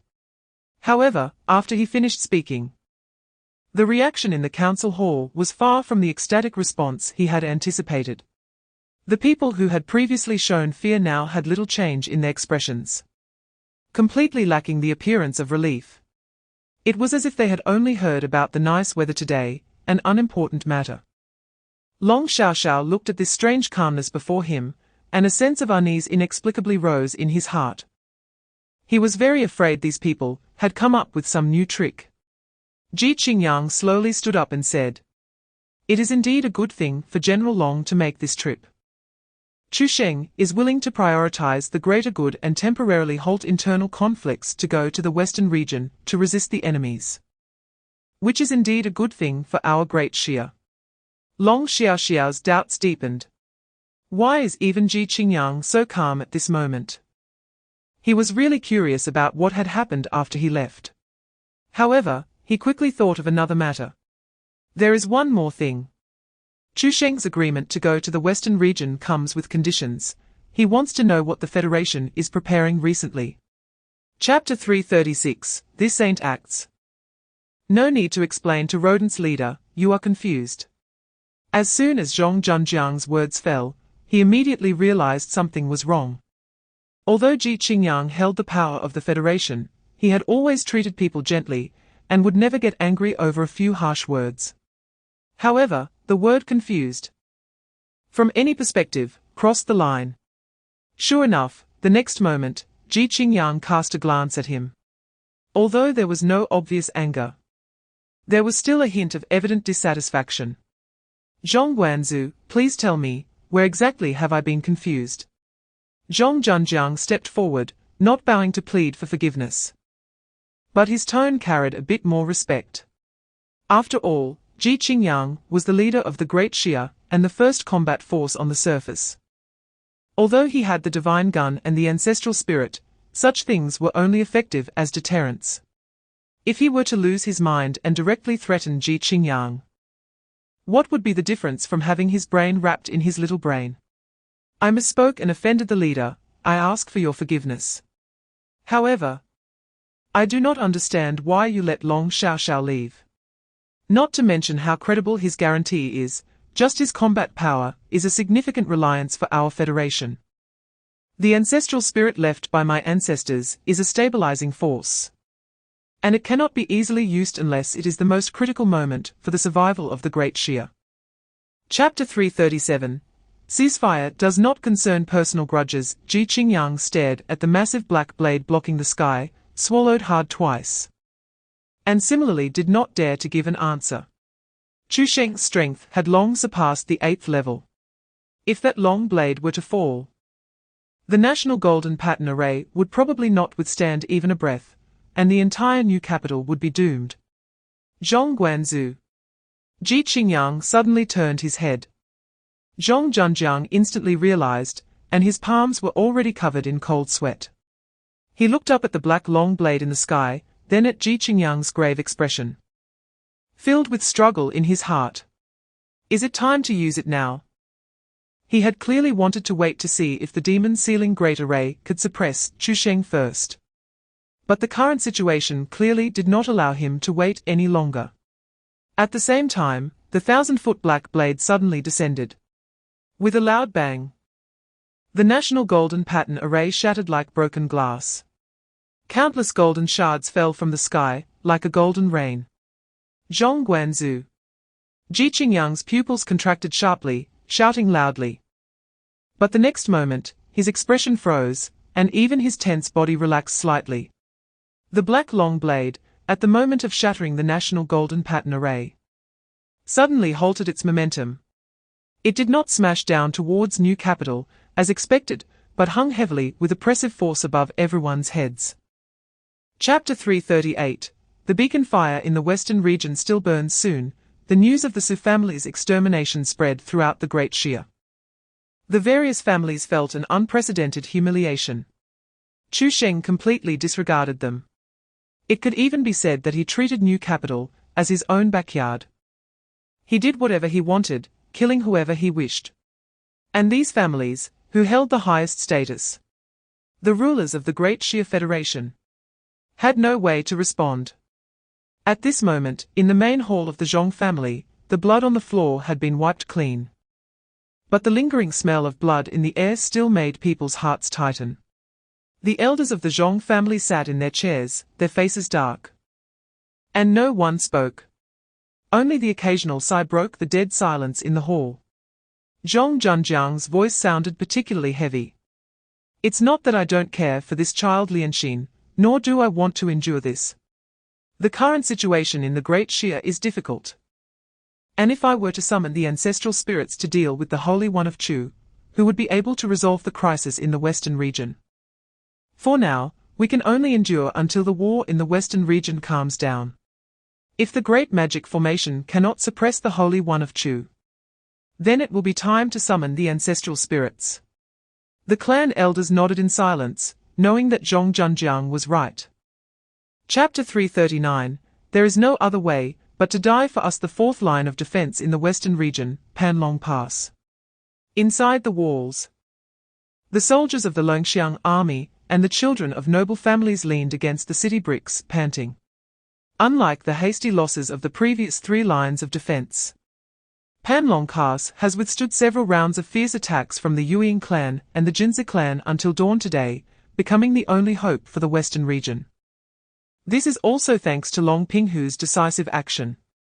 When the news of the alien races launching a surprise attack on Feisha Pass came yesterday at noon, Long Pinghu immediately ordered Deputy Commander Long Zeng to lead a retreat and summoned the martial artists of the noble families in the western region to prepare defenses at Panlong Pass and reinforce the Great Formation. As the Commander-in-Chief of the Longxiang army defending the western region, Long Pinghu understands how troublesome it is for these 2 clans to join forces. The Yueying clan's dwindling shadow threads can dismantle the formation, while the Jinzi clan's iron hooves can flatten strong cities. Without early preparations, the western defense line would continue to collapse, and they would all fall before reinforcements could arrive. Although the dwindling shadow threads are sinister, they are not invulnerable. 2,000 years ago, when the alien races first descended, the ancestors of the Great Xia had already devised targeted countermeasures amidst the blood and fire. Among them, the most direct and effective method is to use yang flame to counter shadows, allowing martial artists who practice high-level yang flame techniques to use their own spiritual energy as a barrier to protect the nodes of the formation. Chapter 340, The advantage is ours. A remarkably imposing figure slowly walked out from the ranks of the Jinzi clan. He is also the younger brother of the Golden Horn, who was slain by the Holy One of Chu yesterday, named Tongjiao. Although there are strict laws in Jining Star that prohibit a Holy Realm expert from attacking military formations, the foundation of these laws has always been established on the premise of equal strength between both sides. After all, no one wants to fight to the bitter end, leaving both clanspeople as bones on the battlefield. Even if one side wins, it would merely be a meaningless victory. But now that the 2 clans have joined forces and the reinforcements from the Great Xia have yet to arrive, the balance of victory is undoubtedly tilting in their favor. The reason Tongjiao only revealed himself now is not due to concerns about any strict laws, but purely to preserve his own strength. After all, the Great Xia also has 8-stage experts, and in terms of numbers, they surpass any of their clans. If too much effort is wasted on dealing with these minor foes, when they truly encounter an 8-stage opponent from the Great Xia, they would find themselves at a disadvantage. Although the combined 8-stage experts of the 2 clans previously outnumbered the Great Xia, just yesterday, all 9 8-stage experts from the 2 clans and the Wing clan died at the hands of the Great Xia. How can this not infuriate the 2 clans? Moreover, this also serves as a signal released by the Great Xia. Chapter 341, The Holy One of Chu is a treacherous wolf. This cannot be denied in just a moment. Tongjiao was cornered by 5 martial saints and completely lost his ability to resist. He looked up and saw that the 5 martial saints from the Great Xia had surrounded him. Zhao Chengliang was at the forefront, his treasured blade radiating a cold silver light. Tongjiao was left with only despair. But just as Zhao Chengliang's wrist tightened and the silver blade was about to strike down, a furious shout suddenly echoed from the sky, shaking the surrounding clouds. Stop! Tongjiao suddenly looked up and saw that the spiritual pressure barrier that had been blocking Chu Juo and the others had shattered into countless golden particles. Chu Juo was tightly gripping Liu Ji's neck, lifting him into the air. Zhao Chengliang. If you kill Tongjiao, he will also die. The force in his hands suddenly increased. And Liu Ji instantly spewed out a mouthful of blood. I will count to 3. Either let Tongjiao go, or we will both lose an 8-stage expert. Before he could finish his sentence, Chu Juo's eyes suddenly widened. This was because Zhao Chengliang showed no hesitation, and did not even glance at his captured old friend. The treasured blade suddenly descended, the silver blade energy surged, and with the full power of an 8-stage martial saint, it ruthlessly chopped towards Tongjiao's neck. Chapter 342, Ancestral Wing Clan, 9-stage fivefold on the walls of Panlong Pass, chaos ensued. Just moments ago, a streak of black light suddenly streaked across the northern sky of Panlong Pass. It was as fast as a shooting star, trailing tiny points of light. The crowd hadn't even had time to see what it was when the once impenetrable Great Formation suddenly cracked open a gap. Light golden spiritual energy frantically leaked out from the gap, and the color of the protective shield dimmed at a visible speed. The key was that the crack still retained strange energy, making it impossible for the formation to be repaired. Therefore, the collapse of the formation was inevitable. Go! As the formation was broken, Zhao Chengliang decisively decided to lead a few people to escape. If they had just arrived, he might have thought about fighting. But at this moment, after holding on for half a day, they had long lost their peak form. While the 6 8-stage experts of the alien races were all calm and steady. Not to mention that strange black light capable of tearing apart the formation. An entity that could not even be blocked by the protective formation. There was simply no point in fighting. Continuing to stay here would only be a meaningless sacrifice. They could die, but they could not die without value. And Feng and Chu Juo were also quite surprised that strange black light was not arranged by them. However, to hell with it, now is not the time to worry about that. Chapter 343, Is this your trump card?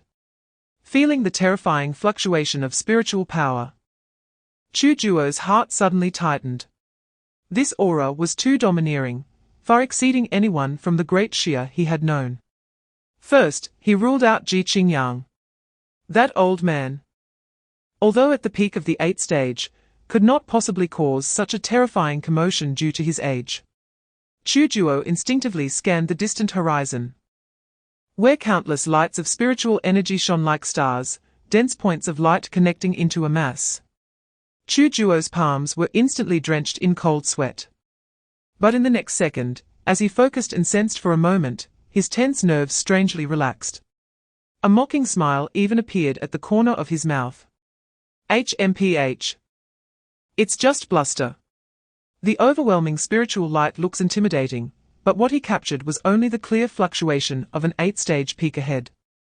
The rest of the spiritual lights, although dense, were mostly ordinary soldiers of the 4th and 5th stages, with very few at the 6th stage, and thus not worth worrying about. Let us deal with the remaining 2 first. Even if he is at the peak of the 8th stage, we 6 can easily handle him. As soon as the words left his mouth, his brow furrowed slightly. Just in this short time, his dark golden skin began to faintly show signs of a greyish-black color. That was the mark of aging in the Jinsi clan. Chapter 344, Total Annihilation. Chu Juo's movements suddenly froze. Not only him, but the other 5 alien martial saints were also stunned on the spot. The ferocity on their faces was replaced by an incredulous horror. The youth stood quietly in the air, with no sign of violent spiritual power fluctuations around him. Yet, he instilled a bone-deep chill in the 6 8th-tier martial saints who were burning their lifespans. A pressure far beyond the peak of the 8th tier was slowly emanating from him. It wasn't a crushing force of spiritual power, but a more primal, domineering aura. This was not an illusion, but an intuition etched in the bones and blood of warriors. It was their 6th sense honed through countless life-and-death battles. The youth before them was more terrifying than any strong warrior they had ever encountered, That feeling of being crushed was akin to an ant gazing up at a mountain. Taking this opportunity, Cheng Yi stepped back, increasing the distance from the alien martial saints. When his gaze fell on Chu Sheng, his brows furrowed tightly. As a fellow peak 8th tier, he had never understood why he seemed so inferior when compared to Chu Sheng. Now, with Chu Sheng taking command of the entire battlefield solely through his aura, it left him utterly baffled. Glancing at the corpses on the ground, Chu Sheng's expression finally showed a slight change. Chapter 345, the 9th tier triple insurance. Before the old general could finish speaking, Chu Sheng raised his hand and flicked it, sending the old general flying backward, spewing blood. "Don't shout in front of me." Following that, Chu Sheng teleported above the retreating soldiers of the Longxiang army. His gaze slowly swept over the scene below. Most of the Longxiang soldiers were wearing standard battle armor, while the families mixed in would not wear such inconvenient gear. Yang Jingyuan was already dead, and the leader of the families now was the head of the Mi family, Mi Wen. Seeing the coldness in Chu Sheng's eyes, Mi Wen puffed out his chest, looking proud. "What? Does Chu Sheng want to continue the matters of the Central Plains and slaughter our families? You should know, without us, the Panlong Pass would have long since fallen, and the entire Western Territory would have already been in the hands of the aliens. There were over 4,000 of us families aiding in the West, and now there are fewer than 500 left. Can't this change your view of us families? Do you really have to wipe us out completely?" This argument was reasonable, and even those Longxiang army leaders, who were dissatisfied with them due to the martial arts matter, showed hesitant expressions. It was clear they also felt the families had indeed contributed this time, and Chu Sheng shouldn't treat them this way. But Chu Sheng merely nodded slowly, his tone flat with no discernible emotion. Chapter 346, Chu Sheng eliminates the 3 threats in the blink of an eye. Several days had passed. On the land of the Great Xia, the long-awaited calm finally unfolded. At first, people thought this stability was the result of suffering and a dawn after darkness. In the casual conversations on the streets, there even emerged a sentiment suggesting that Chu Sheng was a hero of the Great Xia, single-handedly stabilizing the chaos and protecting the realm. As this voice began to rise, the Federation immediately sensed something was amiss. They promptly mobilized all propaganda channels to vigorously recap the tumultuous events of the past month to the public, as one incident after another was laid bare. From the scorched earth of the northern wilderness to the bloody rivers of the Central Plains, from the flames of war in the Western Territory to the unrest in the Great Xia, people suddenly realized, as if struck by lightning, that the chaos in the Great Xia over the past month was actually instigated by one person, Chu Sheng. He was not, and could never be, a hero of the Great Xia. Initially in the northern wilderness, Chu Sheng had ruthlessly eradicated the gathering points of the barbarian tribes. This led to the barbarians rising up to seek retribution against the Great Xia, which resulted in Cheng Yi confronting the Federation with tens of thousands of troops, effectively making the northern wilderness independent. Afterward, he led the Northern Expedition Army in rebellion, slaughtering cities and exterminating clans, causing rivers of blood to flow throughout the Central Plains, leaving the Great Xia in turmoil. Chapter 347, the deity descends to the mortal realm above the new capital. Chu Sheng hovered in the sky, his gaze fixed on the golden barrier enveloping the entire city below. In terms of formations, Chu Sheng was no better than an illiterate. He couldn't recognize the formation the Federation had newly set up. However, just through his perception, he could clearly sense that the spiritual energy surging within the Great Formation was far thicker than the State Protector Golden Pattern Formation he had personally destroyed last time. Even a typical peak 8th tier would likely need several days to break through it. Thinking of this, he couldn't help but admire the Federation's financial resources and the extent to which the family heads feared death.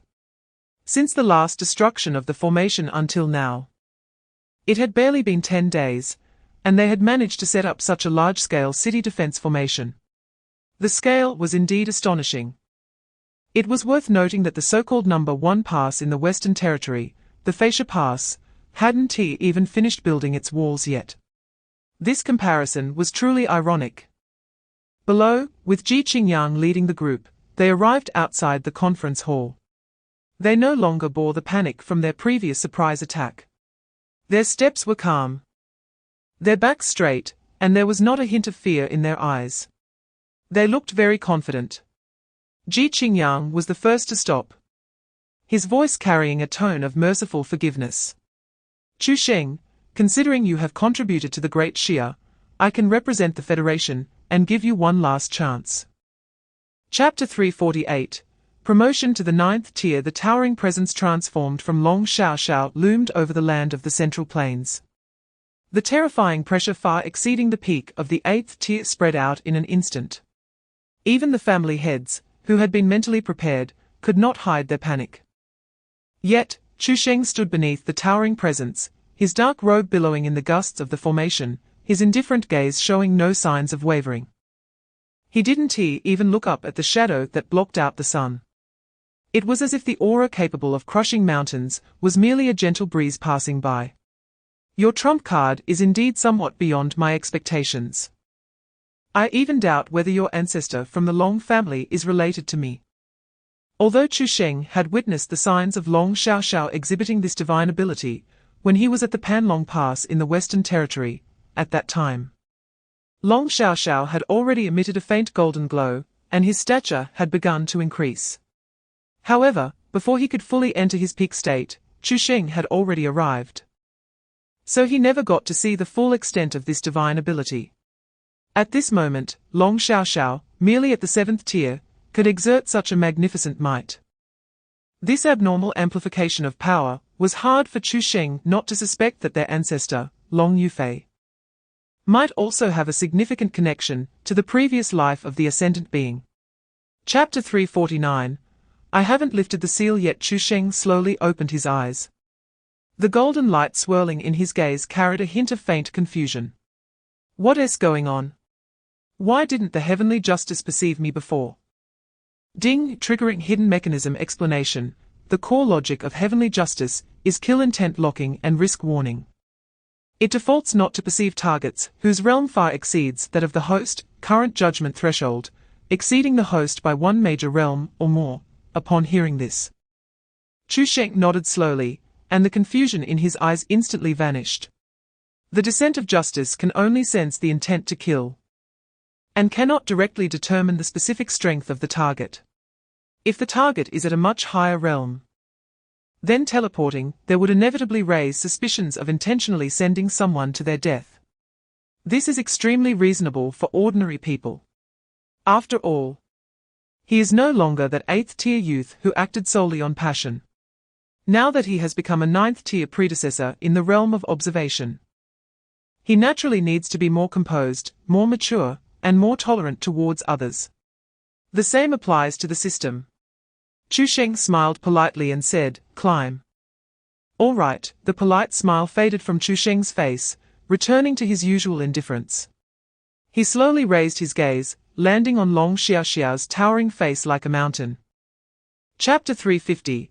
The return of the aristocratic family. Ji Qingyang's roar was completely stuck in his throat, his eyes wide open. It's over. Before he could finish, a deep humming sound that shook one's insides suddenly erupted. It was like the roar of an ancient fierce beast breaking free from its shackles. The martial god spear suddenly broke free from Zhong Junjiang's hand, piercing through the sky with a sharp sound like a crackling wind. The next moment, the spear burst forth with a blazing light, dyeing the entire world in a brilliant golden hue. Following that, a terrifying aura, laden with 2,000 years of oppressive weight, surged out from the martial god spear, sweeping outwards like a tidal wave. After a brief moment of shock, a glimmer of speculation flashed in Zhong Junjiang's eyes as he murmured, "Could it be that our ancestors knew that the Zhong family was facing great danger, and actively broke the seal?" After saying this, he nodded vigorously, his previous doubts instantly replaced by overwhelming joy. Truly worthy of being an ancestor. He puffed out his chest, his gaze sweeping over the surrounding crowd, who were all filled with fear, and his chin instinctively lifted.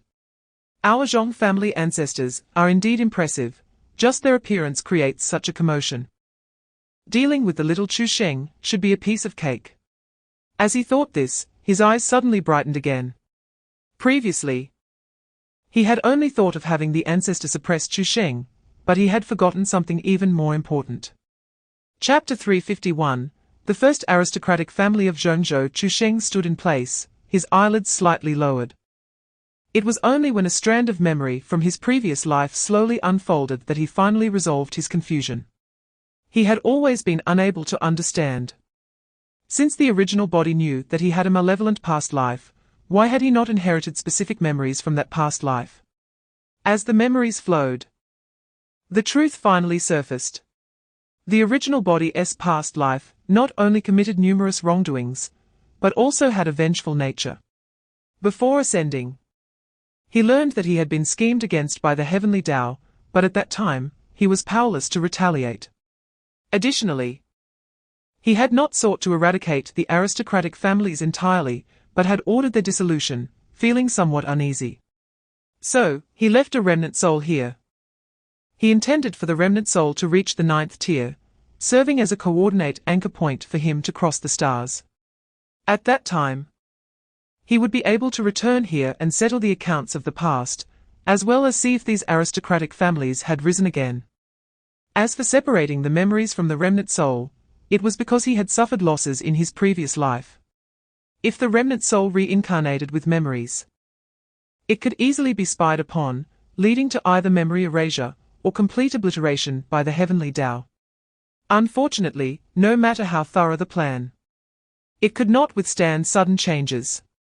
Chapter 352. He is simply a saint. The moment Chu Sheng's words fell, Zhong Junjiang froze in place. The fear in his eyes was now filled with disbelief and joy. He could hardly imagine. Chu Sheng was willing to spare the Zhong family and not pursue his previous offense. That was already a tremendous grace. But the other party was even willing to help the Zhong family rise to the position of the first aristocratic family in Zhongzhou. He was no longer grateful to Chu Sheng, but to the ancestor of the Zhong family who had taken Chu Sheng in back then. This truly was a case of previous generations planting trees, allowing future generations to enjoy the shade. The good karma accumulated by the ancestors had paved a path to greatness for the Zhong family 2,000 years later. The elderly members of the aristocratic families nearby were nearly blinded with envy. The flames of jealousy burned fiercely in their hearts. Who wouldn't want to become the first aristocratic family in Zhongzhou? Their families had sacrificed countless generations, competing for resources, fighting for territory, and even resorting to clandestine battles, just to barely establish themselves among the aristocratic families of Zhongzhou. The Zhong family was receiving the support of such a powerful figure who could easily overturn their fortunes. The mixture of unwillingness and fear filled their gazes towards Zhong Junjiang with jealousy.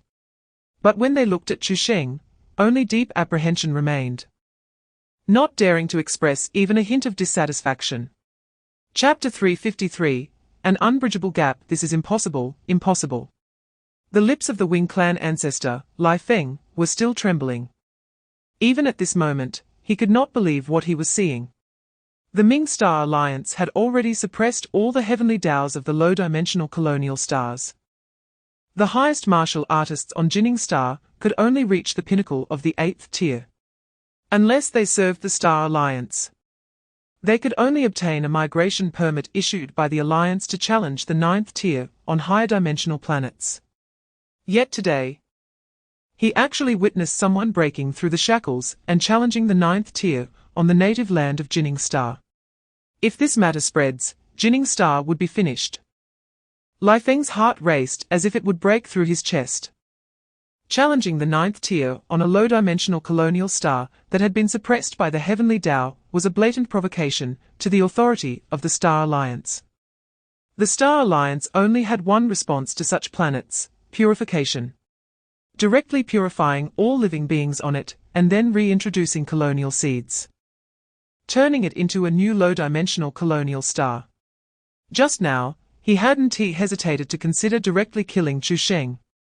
After all, he had just been promoted, his realm unstable. And as a 9th tier 5th level, he could easily eliminate him with a wave of his hand. But paper cannot contain fire forever. Chapter 354, Bird People. All the members of the Wing clan with golden blood had been secretly relocated to a hidden refuge by Lai Feng. Additionally, he had set up multiple layers of defenses outside. Unless a 9th tier expert personally investigated, no one could discover this hiding place. Even if discovered, without the strength of a 9th tier, one would not be able to enter. The reason Lai Feng went to such lengths was to prevent Chu Sheng from dealing with the Shadow Clan and the Golden Horn War Clan, and then casually targeting the Wing clan. He could not reveal himself, as it would disrupt all previous plans. When Lai Feng returned to the refuge, the second elder quickly approached, bowing and greeting him, his voice filled with barely contained excitement. Ancestor, the Grand Elder has sent word that he has persuaded the other tribes to unite and attack Xia. Lai Feng nodded faintly. This was already within his expectations. With 3 tribes being destroyed by Chu Sheng, the remaining tribes would certainly be on edge, fearing they would become the next target. The only way to ensure their safety was to band together. At this moment, led by the Wing clan, their agreement to join forces was only natural. His original plan was to wait for the war to spread, plunging the entire Jinning Star into flames of war. Chapter 355, The Shift of Offense and Defense. The expressions of the Wing clan members were as stiff as stone carvings. Lai Feng's face also sank completely. He slowly lifted his head, his gaze falling on the young figure descending from the clouds. He never expected that Chu Sheng would dare to come. Just now, when Chu Sheng advanced to the 9th level, Lai Feng had indeed accidentally revealed his aura. However, he immediately fled, thinking it was impossible for Chu Sheng to notice him. On the other hand, even if Chu Sheng really did detect him, what could he do? Lai Feng was already at the 5th level of the 9th stage. While Chu Sheng had just advanced to the 9th stage, the gap between them was not small. Surely, he wouldn't dare to provoke him. But now, not only had Chu Sheng come, he even dared to humiliate them in front of so many clans. What was this called? This was called barging into hell without a door. Clearly, if he stayed well within the territory of the Great Xia, he could live a few more days. But if you seek death yourself, you can't blame others. Chu Sheng, you are so bold, knowing I am at the 5th level of the 9th stage. Yet you dare to come to your death.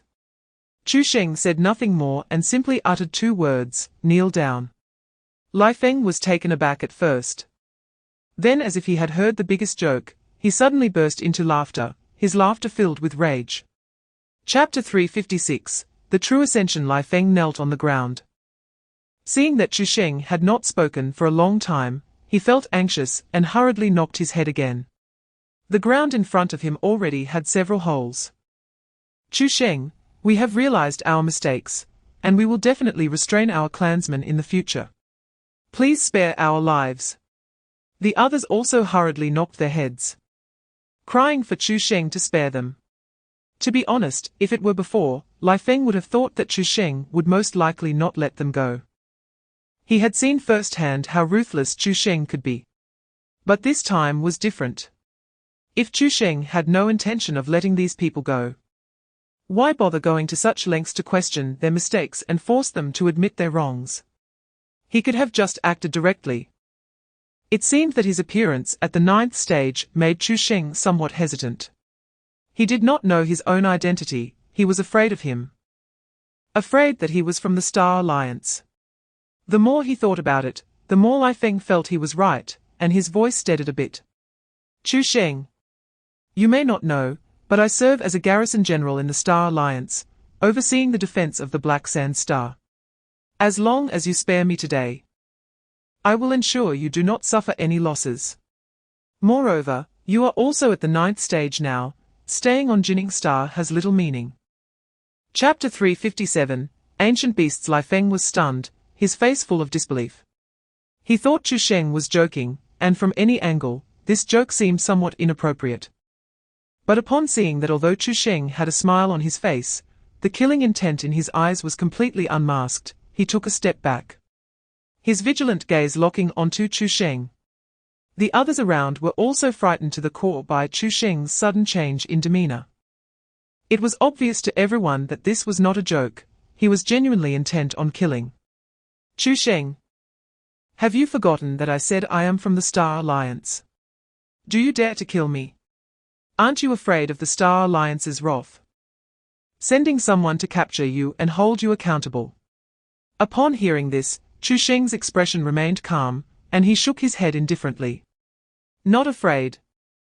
Even if I were afraid of the Star Alliance's intimidation, that would not be a reason not to kill you.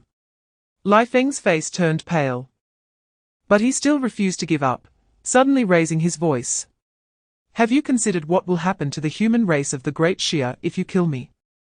The Star Alliance most despises rebellion. If you dare to kill me, you are slapping the Star Alliance in the face. At that time, the entire human race of the Great Xia will be doomed. As he spoke, seeing that Chu Sheng did not immediately refute him, Lai Feng thought the other party was swayed and felt a surge of confidence. Chapter 358, Successful Fusion of the Foundation Spirit. Lai Feng, unable to believe it, propped himself up and looked towards Chu Sheng. Just one glance, and he was stunned. Shang Hui was firmly grasped in Chu Sheng's hand, struggling violently like a dying loach, making hissing cries of despair. The next second, his gaze fell on Chu Sheng's arm, and he was completely petrified as if struck by lightning.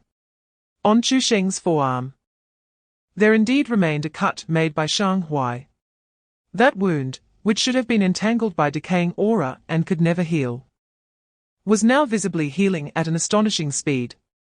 First, the scabs around the wound quickly fell off, revealing tender new flesh, then the new flesh rapidly grew and closed up. In just a moment, that wound was completely restored, leaving not even a trace of a scar. This is impossible. Lai Feng finally couldn't help but shout out, his voice filled with shock and confusion. How could you recover so quickly? Chu Sheng was examining Shang Hui when he heard the words and casually glanced at him, his tone filled with undisguised impatience. What are you barking about? This little thing's aura is somewhat interesting. It seems to have some significance. Chapter 359, Star Alliance's Inspection. Envoy. Regarding the term noble, Chu Sheng had always been somewhat averse to it. In his view, these two words always carried a hint of condescension and the implication of class oppression. Hearing Lai Feng repeatedly mention it at this moment, the amusement in Chu Sheng's eyes gradually faded, replaced by a hint of coldness. He slowly walked up to Lai Feng, looking down at the person sprawled on the ground. Noble. I would like to know just how noble this person you speak of truly is. Lai Feng knew that he could not escape death no matter what. Even if Chu Sheng spared him, the noble would not spare him. So, he chose to remain silent, slowly raising his head. The look in his eyes as he gazed at Chu Sheng was devoid of the previous resentment and fear, leaving only a kind of numbly coldness. As if looking at a dead person. Kill me, I will go down first to scout the way for you. Before long, you will have to come down to accompany me.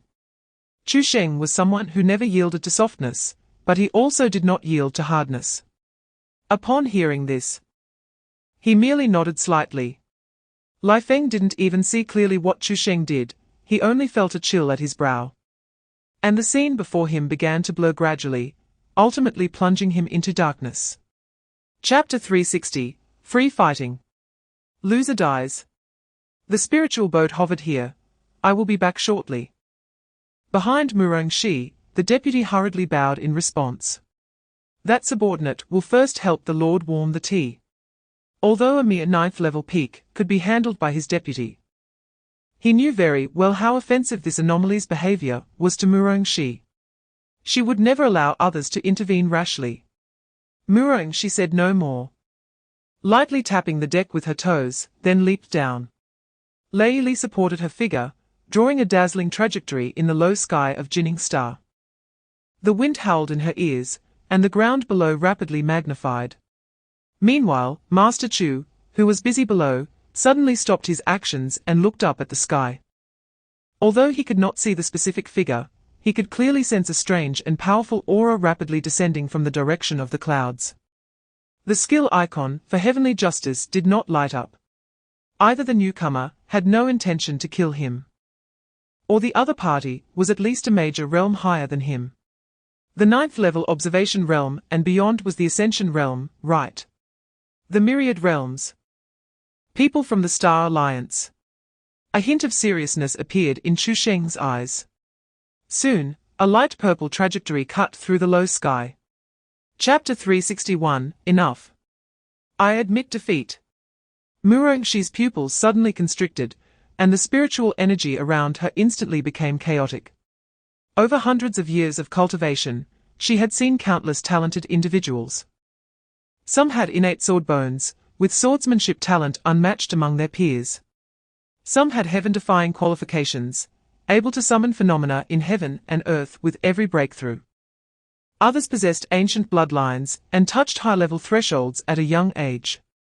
But among these people, none could completely ignore energy attacks like Chu Sheng. Yes.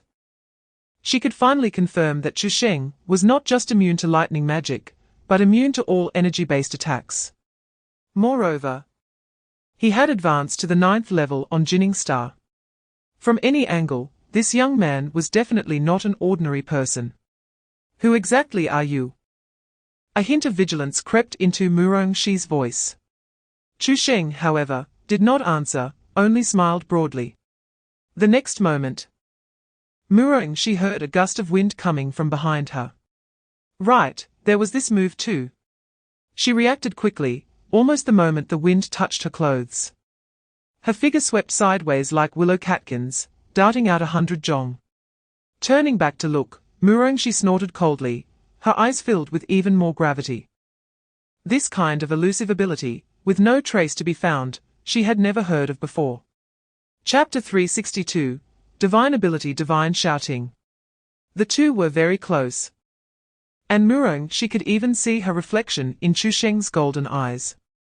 Disheveled, pale, no longer resembling the extraordinary talent she once was. It was this young man, whose cultivation was only at the peak of the 9th level, who had her firmly underfoot. In her heart, an unprecedented stir arose. She recalled how Chu Sheng had called her foolish. She remembered his pride and unruliness when he wielded his sword. She remembered his strength that crossed an entire major realm. This young man seemed different from all the martial artists she had encountered. Before this thought could fully unfold in her heart, Chu Sheng's voice suddenly interrupted her musings. You can't be serious. His golden eyes were filled with confusion, and then, as if realizing something, the corners of his mouth curled into a mocking smile. What makes you think that admitting defeat means you won't die? These words were like a bucket of cold water, instantly extinguishing the strange emotions that had just surfaced in Murongxi's heart. She suddenly looked up, staring at the cold indifference in Chu Sheng's eyes, unable to believe it. She never expected that even after she had bowed her head to admit defeat, this young man still insisted on killing her. It should be known that whether on Xuansha Star or other planets, no one had ever dared to lay a death blow on her. Chapter 363, Rebuild the Great Xia, Uphold Humanity.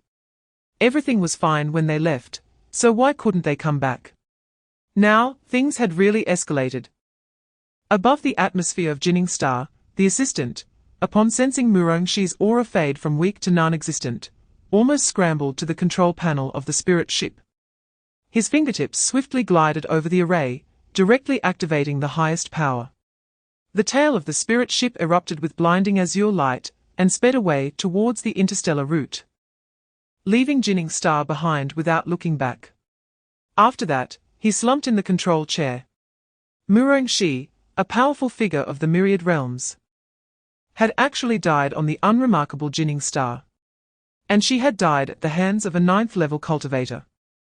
The assistant could only imagine the shock the entire 13th star domain, and even the entire Star Alliance, would experience. Time flowed like water. And in the blink of an eye, 2 days passed. The first ray of sunlight on Jinning Star broke through the clouds, but brought little warmth. The people of the Great Xia on the streets gathered in small groups, their faces bearing an inescapable gravity. A few days ago, the earth-shattering clash of spiritual power in the western sky felt like a heavy stone pressing down on everyone's heart, leaving them still in fear. Chapter 364, I Am Leaving. Zhuanhan Prefecture, Frost Phoenix City. The once lively streets now exuded a suffocating silence. Above the sky, an aura that surpassed the peak descended like dark clouds. Inside the Jiyu residence at the center of the city, Jiyu Daochuan's teacup clattered to the ground, and he stumbled out of the room. From a distance, he saw Chu Sheng standing high in the sky, surrounded by flickering golden light, the overwhelming pressure making it impossible for him to even look up directly. The matter of Chu Sheng slaughtering the noble families had long reached the ears of the various families in Zhuanhan Prefecture. Earlier, Jiyu Daoquan had decisively ordered the noble families within Zhuanhan Prefecture to immediately disband their members. Jiyu Daoquan was clear in his heart. The reason Chu Sheng spared the noble families of Zhuanhan Prefecture and did not exterminate them like in Zhengzhou was simply because they had obeyed initially. When the noble family's disciples were drafted into the northern town army, he executed the order without hesitation, and the local families cooperated, not daring to evade, which earned them a temporary peace. But Jiyu Daoquan also had doubts in his heart. Clearly, when he was in Zhuanhan Prefecture, Chu Sheng had not chosen to exterminate the noble families. Why, after returning to the Great Xia, did his attitude towards the noble families change so drastically? Chapter 365, You wouldn't also be named Zhongdao, would you? Dongyun Prefecture, Longwu Academy. Freshman Ceremony. Hundreds of new students barely formed 3 rows. No longer the bustling scene of thousands in previous years. On the high platform, the school flag symbolizing the academy's authority hung alone. The most noticeable being the several powerful figures sitting in the front row. The newly appointed principal, dressed in a dark brocade robe, had his hair and beard meticulously arranged. Several new department heads in formal attire stood solemnly beside him, as their gaze swept over the sparse line of students below. Besides the strictness of just taking over the affairs, there was also an undeniable heaviness.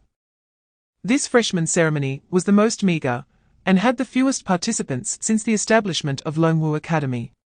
In previous years, the venue would have been crowded with new students, and the surrounding area would be filled with old students and parents attending. But now, not to mention spectators, even the number of new students couldn't reach 1,000. Most of the students had perished in the previous turmoil of the noble families. Even the leadership of the academy had almost entirely fallen in that upheaval. Martial artists from ordinary families, no matter how high their cultivation, could at most only become teaching staff. Directors. That was something they could only dream of. When the vice principal loudly called for the new student representative Zhong Dao to come on stage to speak, a momentary stir erupted in the queue. Chapter 366, Qingmang Star, Outer Domain Celestial Demon. After several rounds of hard-fought PK, Chu Sheng finally achieved first place in the new student martial arts competition. Completing his journey, he knew it was time to leave. Without looking at the crowd's reverent gazes, he lightly tapped his toes and soared like a light rainbow straight up into the sky. The clouds along the way were stirred up by his spiritual energy, swirling like cotton, yet not a trace touched his hem. Just like the past of this jinning star, everything felt as light as those clouds to him. Unlike others who were about to leave, there was not a trace of reluctance in Chu Sheng's eyes. The thought of soon being able to meet more people in need of help in a broader martial arts world, using his strength to uphold justice, made his heartbeat quicken. He could even vaguely see those who were exploited and oppressed calling out his name. He was truly righteous. At this moment, the dusk had just crossed the horizon, painting the sky a gentle orange-purple. Chu Sheng no longer thought too much, raising his hand to take out the golden shimmering dimensional talisman from his storage ring, gently suspending it in front of him. The moment his fingertip infused spiritual energy into it, the previously dormant spatial patterns on the talisman suddenly came to life. Chapter 367, Since I've been discovered, I won't pretend anymore. The mountains were adorned with yellow maple trees, spreading along the undulating terrain, as if someone had scattered shards of gold. When the wind blew, the leaves rustled against each other. The crisp sound was wrapped in a faint scent of grass and wood. It was as if the sound of fragmented gold and jade filled the earth. Even the air felt somewhat warm and soft. This picturesque scene made even the newly arrived Chu Sheng stop in his tracks. Gazing at the golden ground, he inexplicably felt a surge of poetic inspiration. But unfortunately, he was just a martial general and could only sigh, feeling that his heart was willing but his strength was insufficient. He moved forward a couple of steps, his gaze sweeping over the distant beautiful scenery, unable to resist clicking his tongue. Is this the broader martial arts world? It looks so peaceful and serene. I thought I would see someone bullying the weak and scheming for wealth right away. And what's up with this place? It feels a bit off. Chu Sheng's consciousness spread out, and he discovered that less than 30 miles behind him was an invisible barrier. Trying to probe further, he found only a vague void, unable to sense even a trace of spiritual energy fluctuations. When Chu Sheng arrived at the barrier, his brows furrowed instantly. What the hell is this? The so-called barrier turned out to be a thick, impenetrable white mist. Chapter 368, Zheng Family. Aristocratic Family. Here, it must be clarified that the part of the blue-clad woman that took off was only her head. Her body, having lost its head, swayed in place for 2 circles before falling to the ground like a puppet with its strings cut. As for those who wished to kill him, Chu Sheng had no patience to parley with them. Evil is evil, just kill them. The entire scene fell into a deathly silence. Everyone was frozen in place, their eyes wide like copper bells.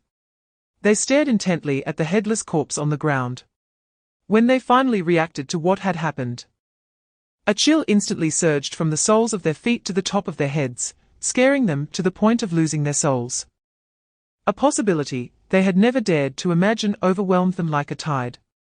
It should be noted that the headless victim was not an ordinary person. She was Li Wei, the biological daughter of the leader of the Kuei sect, a solid 7th tier, 5th level cultivator.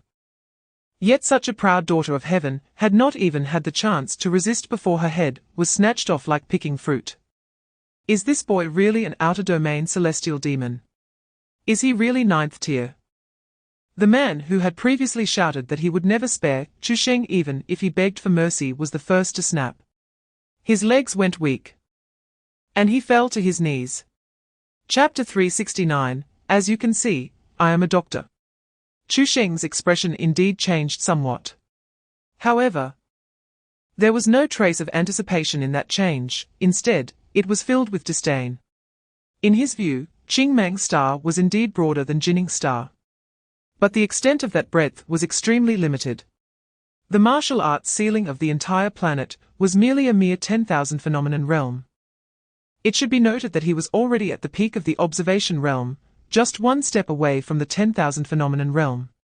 Furthermore, he had even killed a being of the 10,000 phenomenon realm. Therefore, the 3 mighty beings that Qing Mang's star prided itself on were naturally not shocking existences in his eyes. As his thoughts flowed, he recalled Murong Shi. After slaying her, Chu Sheng had immediately checked her storage ring. He never expected that the storage ring would have a restriction, and it was absolutely impossible for a 9th tier to open it. Thinking of the martial arts standards of Qing Mang's star, he became curious about whether these beings of the 10,000 phenomenon realm could open this ring. To take a step back, even if these beings of the 10,000 phenomenon realm couldn't open this ring, it wouldn't matter. Since Qing Mang's star could nurture 3 beings of the 10,000 phenomenon realm, it naturally had corresponding cultivation methods for the 10,000 phenomenon realm. For him, what he lacked most at the moment was the method to break through the bottleneck. Even if it were just a fragmentary 10,000 phenomenon realm method, he could deduce it to the saint level. Chapter 370, Forcing Chu Sheng to self-destruct. Outside the yellow maple secret realm, Zheng Digong could no longer hold back, and turned to Li Miao beside him, his tone urgent. Leader Li, it's been 3 hours. The people sent into the secret realm haven't sent back any news. Even if they turned the entire secret realm upside down, there should be some response. Are we not going to send more people in to see what's going on? Upon hearing this, Li Miao remained as calm as ever. He raised his hand to stroke his beard hanging in front of his chest, and the corner of his mouth even curled up with a hint of mockery, slowly speaking. Zheng family master, please don't be anxious. I sent Elder Sun and your Zheng family's Elder Zheng Hong, both of whom are genuine 8th-tier cultivators. In this Yongfeng city, there are very few who can harm them. What kind of accident could happen? Zheng Digong's face suddenly darkened, and his tone grew colder. Leader Li, have you forgotten? You all said that there are outer domain celestial demons hiding in my yellow maple secret realm. You previously said the celestial demons are dangerous. And if not captured in time, they might harm the citizens of Yongfeng City. Why are you not worried about what might happen to them now? The calmness on Li Miao's face suddenly froze, and the action of stroking his beard paused for half a second. Chapter 371, Multiple Choice. Then I'll choose B.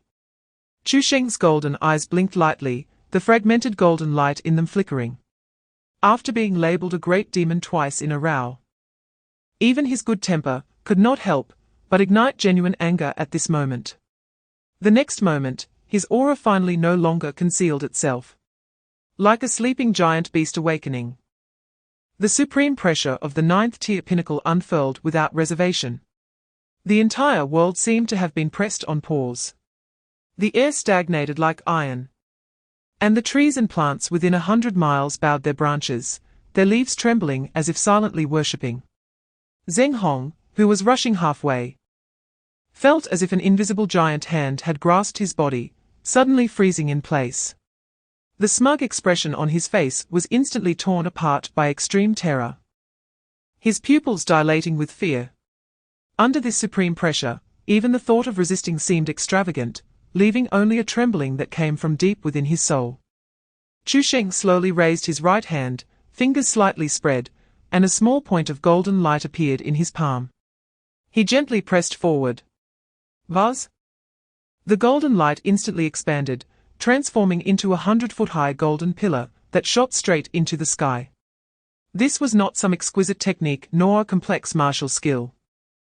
It was purely the absolute control of spiritual power by a peak 9th-tier warrior, using overwhelming energy to crush the opponent. Chapter 372, The Techniques of the Myriad Phenomena Realm. I choose B. Before Chu Sheng's voice could fade, the golden spiritual power suddenly surged, turning into countless sharp golden rays that scattered towards the crowd. Phut! The sound of golden rays piercing through flesh echoed continuously, short and dense, like blades cutting through silk, piercing to the ears. The first to suffer was the woman who had just stepped forward. She didn't even see the trajectory of the golden rays. She only felt a chill in her chest, followed by excruciating pain, her body uncontrollably collapsing to the ground. Her eyes widened, fear and astonishment frozen on her face. The few who had stood with Zhong Xinqiu and hadn't yet knelt also met the same tragic fate. Several corpses fell to the ground almost simultaneously, hot blood splattering onto the clothes of those around. Ah! Someone screamed in fright, scrambling to get up and wanting to escape. But as soon as he took 2 steps, a golden ray followed closely, accurately piercing through his back. The strong smell of blood quickly spread, causing the stomachs of everyone present to churn. They never expected that this 9th-tier elder from outside would be so ruthless. Chu Sheng slowly withdrew the scattered golden rays. He glanced down at the corpse of the woman at his feet, and then raised his eyes to scan the remaining people. Chapter 373, Do you understand how to operate the elder's spirit ship? Chu Sheng could see that Zheng Digong was not lying. But that was strange. There were clearly warriors of the Myriad Phenomena Realm here, so how could there be no techniques from the Myriad Phenomena Realm? Before he could voice this doubt, Zheng Digong seemed to see through his thoughts and hurriedly continued to explain. Although our Qingmang star has 3 mighty figures of the Myriad Phenomena Realm, The techniques they practice are all derived from a heavenly book in an ancient secret realm. Ancient secret realm? Where is it? Elder, you misunderstood. This secret realm is not located on our Qingmang star. Chu Sheng furrowed his brows slightly, his gaze fixed on Zheng Digong, waiting silently for him to continue. After waiting for 2 seconds and seeing that he still had no intention of speaking, he said, "If you keep holding back, I will make it so you can't speak in the future." Upon hearing this, Zheng Digong shivered in fright and quickly explained. "Elder, you may not know, but what we have on Qingmang star is just an entrance to that ancient secret realm. More than 2,000 years ago, this ancient secret realm encountered some unforeseen event and shattered into countless pieces.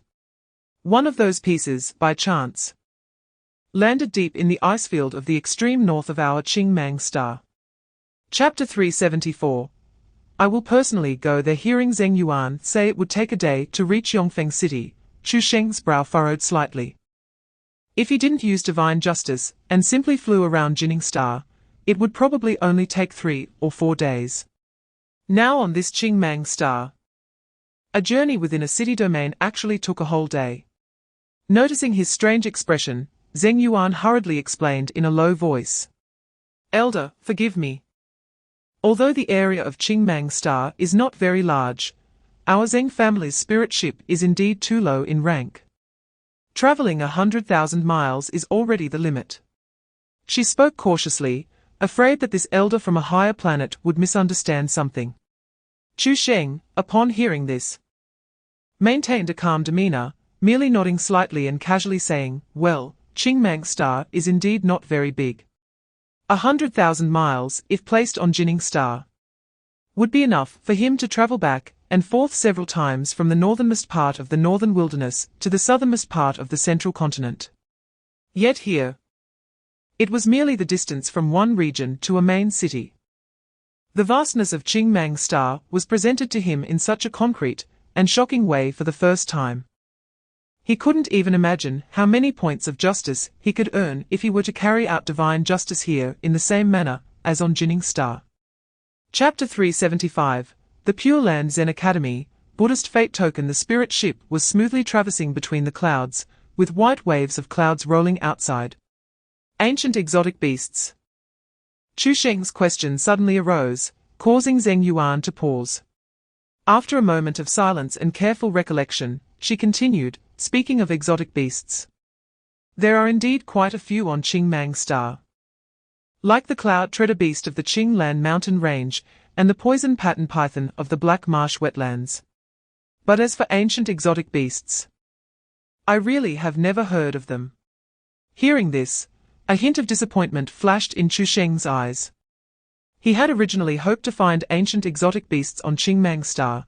If he could absorb one as a second-tier foundational spirit, the value would definitely increase significantly.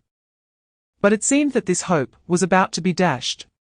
However, just then, Zheng Yuan suddenly changed her tone as if she remembered something and continued, "However, there is a guardian divine beast in the Qingmu Valley of the southern border, which has reportedly been guarding the valley for over 1,000 years. But that divine beast is usually enshrined in a forbidden area, and outsiders cannot see it at all. Therefore, there is not much information about it circulating. And it's unclear whether it counts as an ancient exotic beast." Upon hearing this, a glimmer of understanding flashed in Chu Sheng's eyes. The Qingmu Valley was indeed one of the 3 sects of Qingmang star. Chapter 376. The arrival of the Celestial Lord of Wonderful Law, as a disciple of the Jingkong Zen Academy, one of the 3 sects of Qingmang star. Mingjing always had a smile on his face and spoke gently. However, deep down, he harbored a pride that could not be insulted for the sect that had carried his cultivation for over a decade. This pride was not outwardly expressed or ostentatious, but it was rooted in his bones like the ancient pines on the back mountain of the Zen Academy. He certainly could not allow anyone to repeatedly slander the Jingkong Zen Academy. First, they casually used the term bald donkey. Then frivolously compared the Jingkong Zen Academy to a grocery store. What was most intolerable was that Chu Sheng actually dared to say he wanted to see what good things the Jing Kong Zen Academy had. This was no ordinary offense, but a slight against the entire Jing Kong Zen Academy. If this were one of the more hot-tempered brothers in the sect, they would have likely already acted upon hearing Chu Sheng utter the words bald donkey, as the so-called wrath of a diamond is indeed fearsome. They would never have remained calm like him, thinking of persuading him with reason. However, just as Ming Jing thought that after this reminder, the other party would understand his goodwill and recognize the previous slight against the Zen Academy as a mistake. Suddenly, Chu Sheng curled his lips. And there was not a trace of apology in his eyes, but rather a hint of disdain. Chapter 377, Coming Empty-Handed to Apologize. After a full 3 breaths, the disciples of the Miaofa Qianjun on the Four Symbols spirit boat had long lost their original calm, gradually spreading a chill across their faces. In the past, as long as they made it clear that their master was the Miaofa Qianjun, they would immediately retreat thousands of feet away, even the powerful figures in Yongfeng City. Who would dare to ignore orders like this? Especially the senior sister Lin Rui, who had just shouted. Her willow eyebrows were already raised in anger. Her eyes clearly filled with fury. She hated those who were foolish enough to not know the consequences. How outrageous! Lin Rui's anger surged. My master is at the Guandao realm. How could your master possibly be at the Guandao realm too? At this moment, a gentle sound of footsteps came from behind. Lin Rui turned her head to see the Miaofa Qianjun, dressed in a moon-white Taoist robe, slowly walking from the cabin to the deck. She quickly suppressed her anger and stepped forward to bow. Master, it's just a small matter, I can handle it, why did you come out? However, the Miaofa Qianjun slowly shook her head, it is not a small matter. As she spoke, her gaze crossed the sea of clouds, directly landing on Mingjing's position. At this moment, Mingjing was still sleeping soundly, though her breathing was somewhat weak. Chapter 378, Iron Man challenges the arena. Bang! The force of Chu Sheng's slap was beyond 1,000 pounds. Lin Rui didn't even have time to cry out in pain before she was sent flying like a broken kite. With a crack, the deck railing was directly shattered. She then fell straight into the swirling sea of clouds below and disappeared in an instant. The Miaofa Qianjun stood frozen in place, watching the direction where Lin Rui vanished. As if all the blood in her body had frozen at that moment. It was not that she did not want to save her, but that there was no longer a need to save her. Lin Rui was already dead the moment Chu Sheng's slap fell. She opened her mouth but couldn't utter a sound, unable to believe that Chu Sheng had actually struck to kill. Although Lin Rui had been inappropriate, it was merely an offense in words. How could he, as a senior, go this far? However, what made her even more alarmed was the aura that Chu Sheng had revealed when he struck. Peak of the Guandao realm. At the same level as the governor of Guangning Prefecture. This realization struck her like a thunderbolt, making her feel cold all over. When did Qingmang Star have such a peak Guandao realm expert? Who on earth is this person?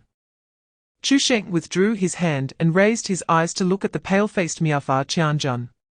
The Miaofa Qianjun suddenly came back to her senses, took a deep breath, and forcibly suppressed the turmoil in her heart. Chapter 379, What Talent Is There? Detected that target Miaofa Zhenjuan has confessed and is under arrest. Justice points awarded, 3 million, eliminated the evil Miaofa Zhenjuan. Tearing a gap of light in the shadows of Qingmang Star, justice points, 5 million, the system panel showed an influx of 8 million justice points. Chu Sheng, however, did not look again, merely withdrew his gaze. He looked at the golden light flowing in his palm, a hint of relief appearing at the corners of his mouth. I really am like a sun. The moment his words fell, the originally majestic and solemn Shenshao court began to shimmer with fragmented light patterns. The palace pillars turned to flowing light and vanished, and the jade stone floor layer by layer melted away, the entire law realm dissolving at a visible speed. He raised his hand and summoned the storage ring of Miaofa Zhenjuan into his hand. In fact, he did have a habit of looting corpses. These ill-gotten gains obtained through plunder and harm should belong to those who end their evil deeds, which can also be seen as a way to return resources to the right path.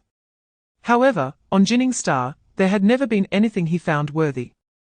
But Qingmang's star was different. He was somewhat looking forward to a collection of the 9th rank. At this moment, the last trace of the law realm's residual light had also dissipated, and with a flicker of light and shadow, Chu Sheng stood once again on the deck of the Qi family spirit boat. Chapter 380. No matter how strong Chu Sheng is, can he compete with the Zen Institute elders? Universal Foundation Enhancement, Burning Elemental Universal Embryo Activation Progress 20, Current 20. After a brief glance at the introduction, Chu Sheng automatically ignored the first 3 0-level enhancement projects. Because it was easy to understand, those 3 values were already maxed out. 9th grade elixir's medicinal power could not reach his current attribute threshold. Burning Elemental Universal Embryo. What is this? Just by looking at the 2 characters universal, the host should understand that this is related to the universal realm. The reason the universal realm is called encompassing all things is that its core is to transform all things through the Tao and utilize the combat power of heaven and earth. Hearing this, Chu Sheng frowned slightly. The strength of warriors in this realm is no longer based on physical strength or spiritual power thickness, but on how many types of symbols can be driven by the Tao and how much power each symbol can exert. And you, my host, although you are at the peak of the thunder path, the 2 characters universal are not solely reliant on one path. Chu Sheng grew impatient and interrupted directly. Speak plainly. Oh, activating this thing to 100 will allow the host to become stronger after advancing to the universal realm. Moreover, this serves as a foundation, profoundly affecting all subsequent realms. Chapter 381. Suddenly appearing, taking down in one move. Yongfeng City, Treasure Workshop. As one of the top martial arts supply shops in the city, it has always been bustling with activity. Usually, whether during the day or at night, it maintains an orderly appearance. But tonight, the atmosphere in the treasure workshop was particularly tense. Suddenly, a righteous roar echoed through the shop, causing passers-by on the street to stop and look. This is counterfeit money. It must all be destroyed. The one shouting was a bald monk, his robe sleeves embroidered with the Zen patterns of the Jingkong Zen Institute, his head shining blindingly in the light. One hand pressed on the counter, while the other held a demon-slaying pestle, and when the pestle's tip struck the ground, the stone slab instantly shattered. Behind the counter, the shopkeeper of the treasure workshop turned pale, cold sweat streaming down his cheeks. Master Mingwu, please calm down. This is definitely a misunderstanding. The shop has been in business for 300 years, always conducting business properly. How could we dare to use counterfeit money? These Buddhist coins were left by the city lord's office when they came to purchase weapons this morning. Our staff was negligent, and didn't he notice they were fakes? It was not intentional. Left by the city lord's office. Mingwu frowned. Currently, Elder Huikong and several senior brothers were at the city lord's office. Moreover, City Lord Jutong treated them with great courtesy, not only preparing a banquet, but also vacating guest rooms in the western courtyard for them to stay. Chapter 382. I will first dampen his zeal. So this is Yongfeng City. Chu Sheng stood on the 4-symbol spirit boat, gazing at the grand city in the distance. His gaze swept over the scale that was several times more magnificent than Xinjing, and he frowned slightly. Why is there no formation here? Aren't you afraid of being disturbed by strange beasts? Zheng Yuan quickly stepped forward to explain, Senior, you may not know that the major sects have already cleared most of the nearby monster lairs. Nowadays, strange beasts are rarely seen on the entire Qingmang star, and high-level strange beasts have almost become extinct. In a large city like Yongfeng City, which is located in the heartland, there is naturally no need to waste spiritual energy to set up defensive formations. Upon hearing this, Chu Sheng's face showed a hint of surprise. I remember that the strange beasts in the earth abyss are continuously breeding, isn't it because they haven't been cleaned up properly? This time, it was Zheng Yuan's turn to be astonished. Earth Abyss. Senior, which planet are you from? How can there still be an Earth Abyss?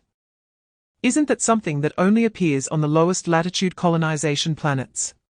It's like an unstable spatial passage that connects to the outer domain, allowing strange beasts to drill in through the passage. Those planets have thin spiritual energy and lack any resources to offer to the Star Alliance. So they have no choice but to agree to open up the Earth Abyss and allow the strange beasts inside to thrive. Chapter 383, Elder Huikong. My disciple is in danger. This purple gold spiritual light is a top-tier divine ability cultivated by the spiritual god True Monarch after hundreds of years of immersion in divine consciousness, soul-shattering divine radiance. This technique requires the use of one's own source divine consciousness as a guide. Each time it is activated, it consumes 3/10 of one's own source divine consciousness. Moreover, this kind of loss cannot be easily made up by ordinary elixirs. It requires at least a decade of closed-door cultivation to barely recover. Of course, the power of this move is also extraordinarily great. Even among cultivators of the 9th rank, if they are caught off guard by this move, the outcome will not be pleasant. At best, their sea of consciousness will be damaged. At worst, their spiritual intelligence will collapse, leaving them as mere fools who can only live out their days in ignorance. In the past, the spiritual god True Monarch has defeated many powerful enemies using this technique. At this moment, seeing that Chu Sheng seemed to be distracted, he unleashed his divine ability to its peak without any reservations. The onlookers held their breath, their eyes filled with tension and anticipation. Even Elder Huikong, who had always looked serious, leaned slightly forward, eager to see if Chu Sheng could withstand this mental assassination move. Just as the purple gold spiritual light was about to touch Chu Sheng's forehead, an unexpected change occurred. That purple gold spiritual light, which had condensed 3/10 of the spiritual god True Monarch's source divine consciousness, and was unstoppable, suddenly seemed to be grasped by an invisible force, and abruptly halted in midair. Following that, the tip of the spiritual light trembled slightly and forcefully changed direction, shooting towards the spiritual god True Monarch himself with even greater momentum. Chapter 384, Confessing Guilt also means death. Elder Huikong. Chu Sheng stopped in front of Ming Wu, glancing around. Since he was an elder, his cultivation level must be considerable. But where is he? At this moment, Ming Wu was also confused. He wanted to know where Elder Huikong had gone. He clearly said at the beginning to hide first and then take Chu Sheng down when he was unprepared. Yet now, he was still hiding. Seeing Ming Wu's astonishment, Chu Sheng quickly realized what was going on. These bald monks are really slippery. He had sensed several killing intents as soon as he arrived above Yongfeng City. Among them, one person was only at the 8th rank, and Chu Sheng didn't take him seriously at all. When he noticed that the person had escaped, Chu Sheng originally planned to capture him at the farthest distance from where justice would fall. You wait here, I will bring your Elder Huikong over. After saying this, without waiting for Ming Wu to react, Chu Sheng directly vanished from the spot. Meanwhile, over 100 miles away, Elder Huikong was desperately urging his escape light. But suddenly, he came to an abrupt stop in midair. This was because a young figure had suddenly appeared 3 feet in front of him. When the boy's teasing gaze swept over, Elder Huikong felt all the hairs on his body stand up, nearly scaring him out of his wits. Chapter 385, I want to see how he kills my entire family. City Lord's Mansion. More than 10 seconds had passed since Chu Sheng left. Finally, Ju Tong confirmed that Elder Huikong had fled and that Chu Sheng was pursuing him, which meant he wouldn't be back anytime soon. He wanted to run, but didn't dare to do so alone, so he set his gaze on Ming Wu and the others.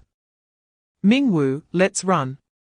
However, Ming Wu's reaction greatly exceeded his expectations. Unlike Ju Tong's panic, there was no trace of fear in Ming Wu's eyes. Instead, he looked calm and composed. Why should we run? Ju Tong was taken aback and instinctively shouted.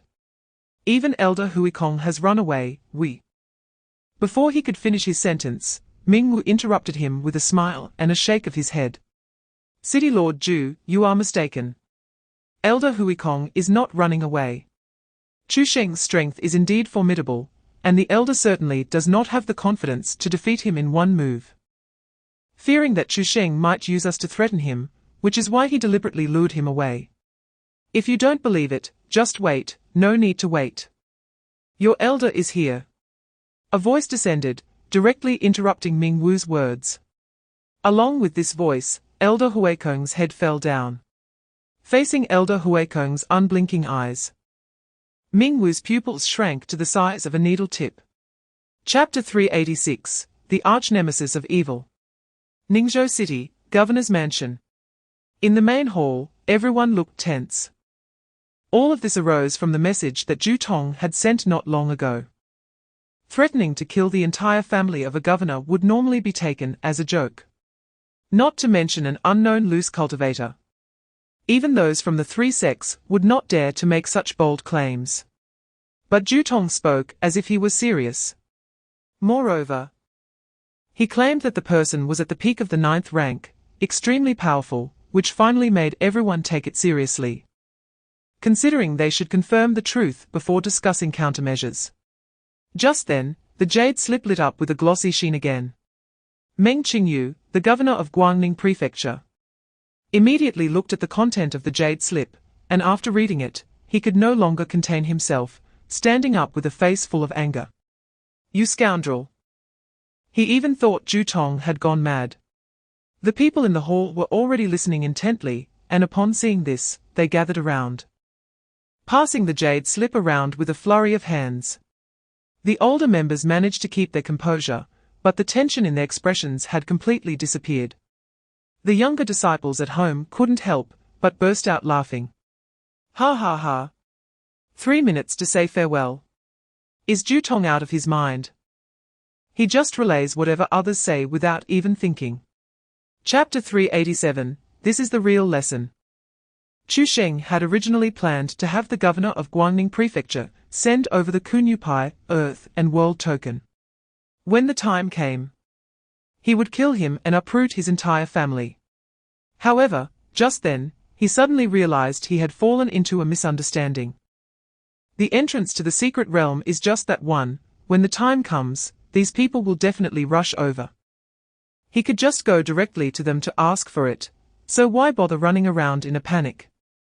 Although it could be anticipated that no one would have such high awareness to voluntarily hand over the token, and that those people would likely turn against him on the spot and even join forces to attack him, so what?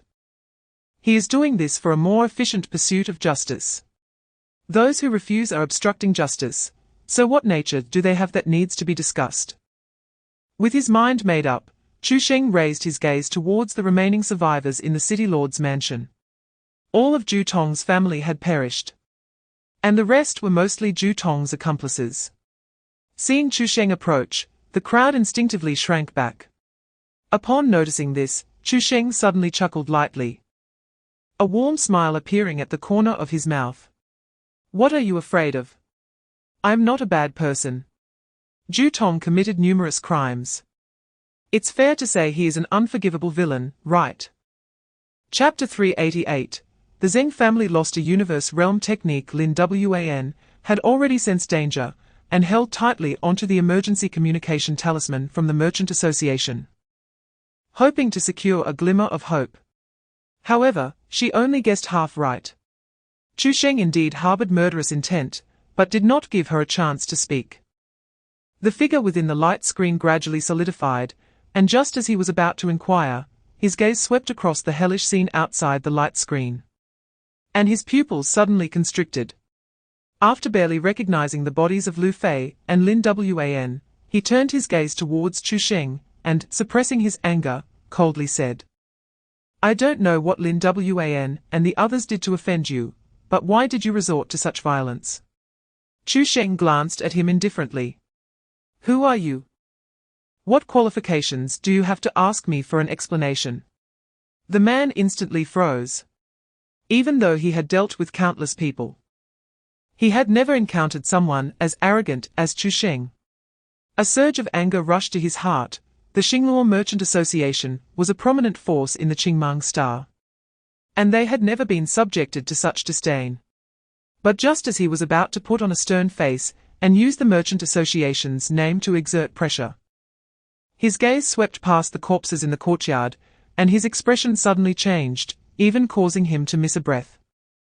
He saw the body of a disciple from the Pure Void Zen Institute not far away. Moreover, there was a bald head on the ground. This person's appearance was very familiar. He was Elder Huikong, a senior monk from the Pure Void Zen Institute. Chapter 389, Not Even as Good as Bandits. Zui City, this magnificent city standing in the western wilderness of Qingmang Star, has been busier than usual recently. The high-ranking members of the Xinluo Merchant Association had gathered here in full force. The reason for choosing this 5-year grand event to be held in Zui City rather than the orderly seven-mansion Lord City was primarily due to the city's uniqueness. There has been a saying circulating in Zui City: once you enter Zui City, your past is erased. Here, no one would care about your past identity or what you have done. This is the rule for entering Zui City, established by City Lord Xiao Han with an iron fist. Anyone who dares to make a move in Zui City will not only die, but so will their entire family and even their affiliated forces. Even members of the three sects must abide by the rules here. However, it should be noted that Xiao Hanshan's cultivation is only at the 9th level, 6th stage, which is not considered top tier in Qingmang Star. Any elder from the three sects is at the peak of the 9th level. And there is also a powerful figure in the universe realm stationed here. Yet Zui City possesses such a transcendent status. And the reasons for this are debated among the people of Qingmang Star. Some say that Xiao Han holds a supreme treasure, and once used, it could rival the universe realm. Chapter 390, I've already thought of his Dharma name on the way to Zui City. Listening to Zheng Yuan talk about some of the rules of Zui City, Chu Sheng couldn't help but scoff. Mistakes made can't be mentioned again. No one can be held accountable for their actions in the city. Isn't this just a shield for criminal forces? Zheng Yuan added, Senior. City Lord Xiao said it's to give everyone a sincere chance for repentance and to turn over a new leaf. After all, chance? Chu Sheng interrupted her directly, his golden eyes shining brilliantly. Did those villains ever give the victims a chance? Why do these perpetrators deserve any kind of opportunity? The people they killed, can they come back to life? The homes they destroyed, can they be restored? If they truly want to repent, they must first repay their debts. Rather than deceiving themselves with talk of erasing the past. Zheng Yuan was forced to lower her head by this pressure, hastily explaining at a rapid pace, Senior. You don't know, the reason Zui City can uphold this rule is not solely due to City Lord Xiao's strength, but also because he leads by example. Years ago, an enemy who killed his close friend had no way out and hid in Zui City. Chapter 391, Law Enforcement Personnel. What a coincidence, isn't it? 3 days later, early in the morning, above the western wilderness, as they were approaching Zui City, and due to the large scale of the auction held this time, the number of spirit boats had significantly increased, even giving Chu Sheng the illusion of a morning rush hour. Even though the airspace had different levels, the sheer number of people inevitably slowed the speed down. In the mid to low airspace, there were even instances of traffic jams. Before long, the airspace ahead suddenly slowed down. In this moment of stagnant silence, a sharp shout suddenly pierced the sky. Following the sound, Chu Sheng looked over and saw a young woman in a green dress slumped on the deck of a plain white spirit boat. Trembling as she pointed towards a nearby spirit boat, her voice shaking. Someone was killed. The surrounding spirit boats instantly erupted. Although they were near Zui City, it was still just a proximity. There are laws on Qingmang Star, and murder is a serious crime. Killing secretly without getting caught is one thing. But killing in public is rather insane. At that moment, a middle-aged man in a blue robe approached that spirit boat. As soon as he pushed open the slightly ajar cabin door, his expression suddenly changed. Chapter 392, Little Brother, I'm sorry. Everyone's gaze fell on the black clothing. The dark fabric was woven with nearly invisible intricate patterns, clearly not ordinary. The most eye-catching detail was the embroidered pattern on the shoulder, a vividly depicted white tiger. Its front paw slightly raised, fangs bared, as if it were about to leap out of the fabric at any moment. The paw's palm also held two characters woven with golden thread. However, at that moment, the young man happened to shake the black clothing, causing it to sway. And the crowd still couldn't see what the two characters were. However, soon, no one bothered to investigate the characters beneath the white tiger's paw. Because with the young man's gentle shake, a strong, almost pungent smell of blood quietly spread with the wind. When the boy on the boat smelled this odor, he instinctively frowned. I remember washing it, so why does it still smell so strong? However, he had already grown accustomed to this smell. Not overly concerned. The young man raised his hand and draped the dark clothing over himself. The golden thread characters beneath the white tiger's paw finally fully revealed themselves, Jing Wu. Before the crowd could digest the meaning of these two characters, Chu Sheng had already tied the black clothing's belt and raised his hand to pull out a black token from his storage bag. Chapter 393, You thanked too early. You wronged Jill. As the words fell, an overwhelming pressure swept through the area. Everyone looked at Chu Sheng in shock. Peak of the 9th stage. This was the top-tier powerhouse of Qingmang Star, aside from the three mighty beings of the myriad forms realm. Song Hongyu was suspended in mid-air, still in disbelief. This aura was even more terrifying than her older brothers. She couldn't understand when such a monster had appeared on Qingmang Star, and why he was here. Was it really just a coincidence? But Song Hongyu didn't believe it. Her intuition told her that things were far from simple. This was a meticulously planned trap. A conspiracy against the Song family of Shilan Prefecture. Just as her mind was in turmoil, Chu Sheng slowly stepped forward towards the old man, who was so frightened he was stiff. With each step he took, the pressure intensified. And the old man's expression of horror deepened. I don't understand. You have him in your grasp, why threaten this cousin to kill me? Do honest people deserve to be bullied? The old man tightened his grip on Song Qingxi's throat and spoke with difficulty. You've been playing the pig to eat the tiger. Who exactly are you? Chapter 394, Observing the Mind Reflecting the Industry. Blood and Flesh Mountain. As the old monk's voice fell, the surroundings fell into silence. A Zen temple. What other Zen temple could there be on Qingmang Star? The monk before them was actually a high monk from the Jingkong Zen temple. Moreover, the old monk's demeanor was extraordinary. Being enlightened by him was indeed a stroke of luck for this young man. But after Chu Sheng heard this, he suddenly scoffed. I'm not any bodhisattva.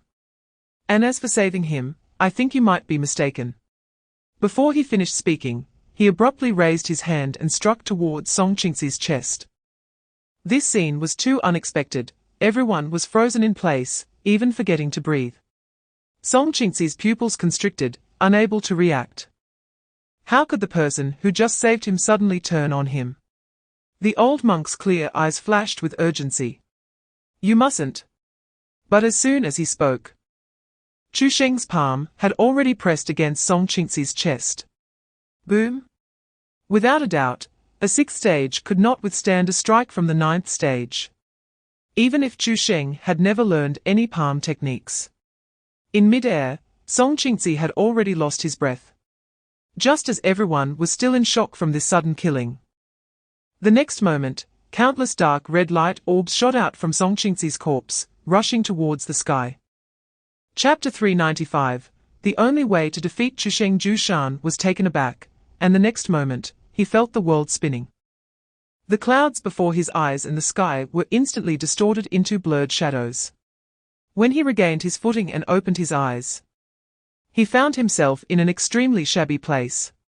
Indeed, although the ground was paved with jade and the distant palace was quite resplendent, it was still shabby compared to the Jingkong Zen temple. In his eyes, just the mountain gate of the Zen temple, made from 100,000 pieces of warm jade, along with the plaque forged from 13-stage Buddhist relics purchased from the outer star domains, could buy everything here. Chu Sheng had seen many people's expressions after coming here. The previous few were all shocked. But this kind of disdainful expression was a first for him. At that moment, Chu Sheng clasped his hands together again, and bowed to Chu Sheng.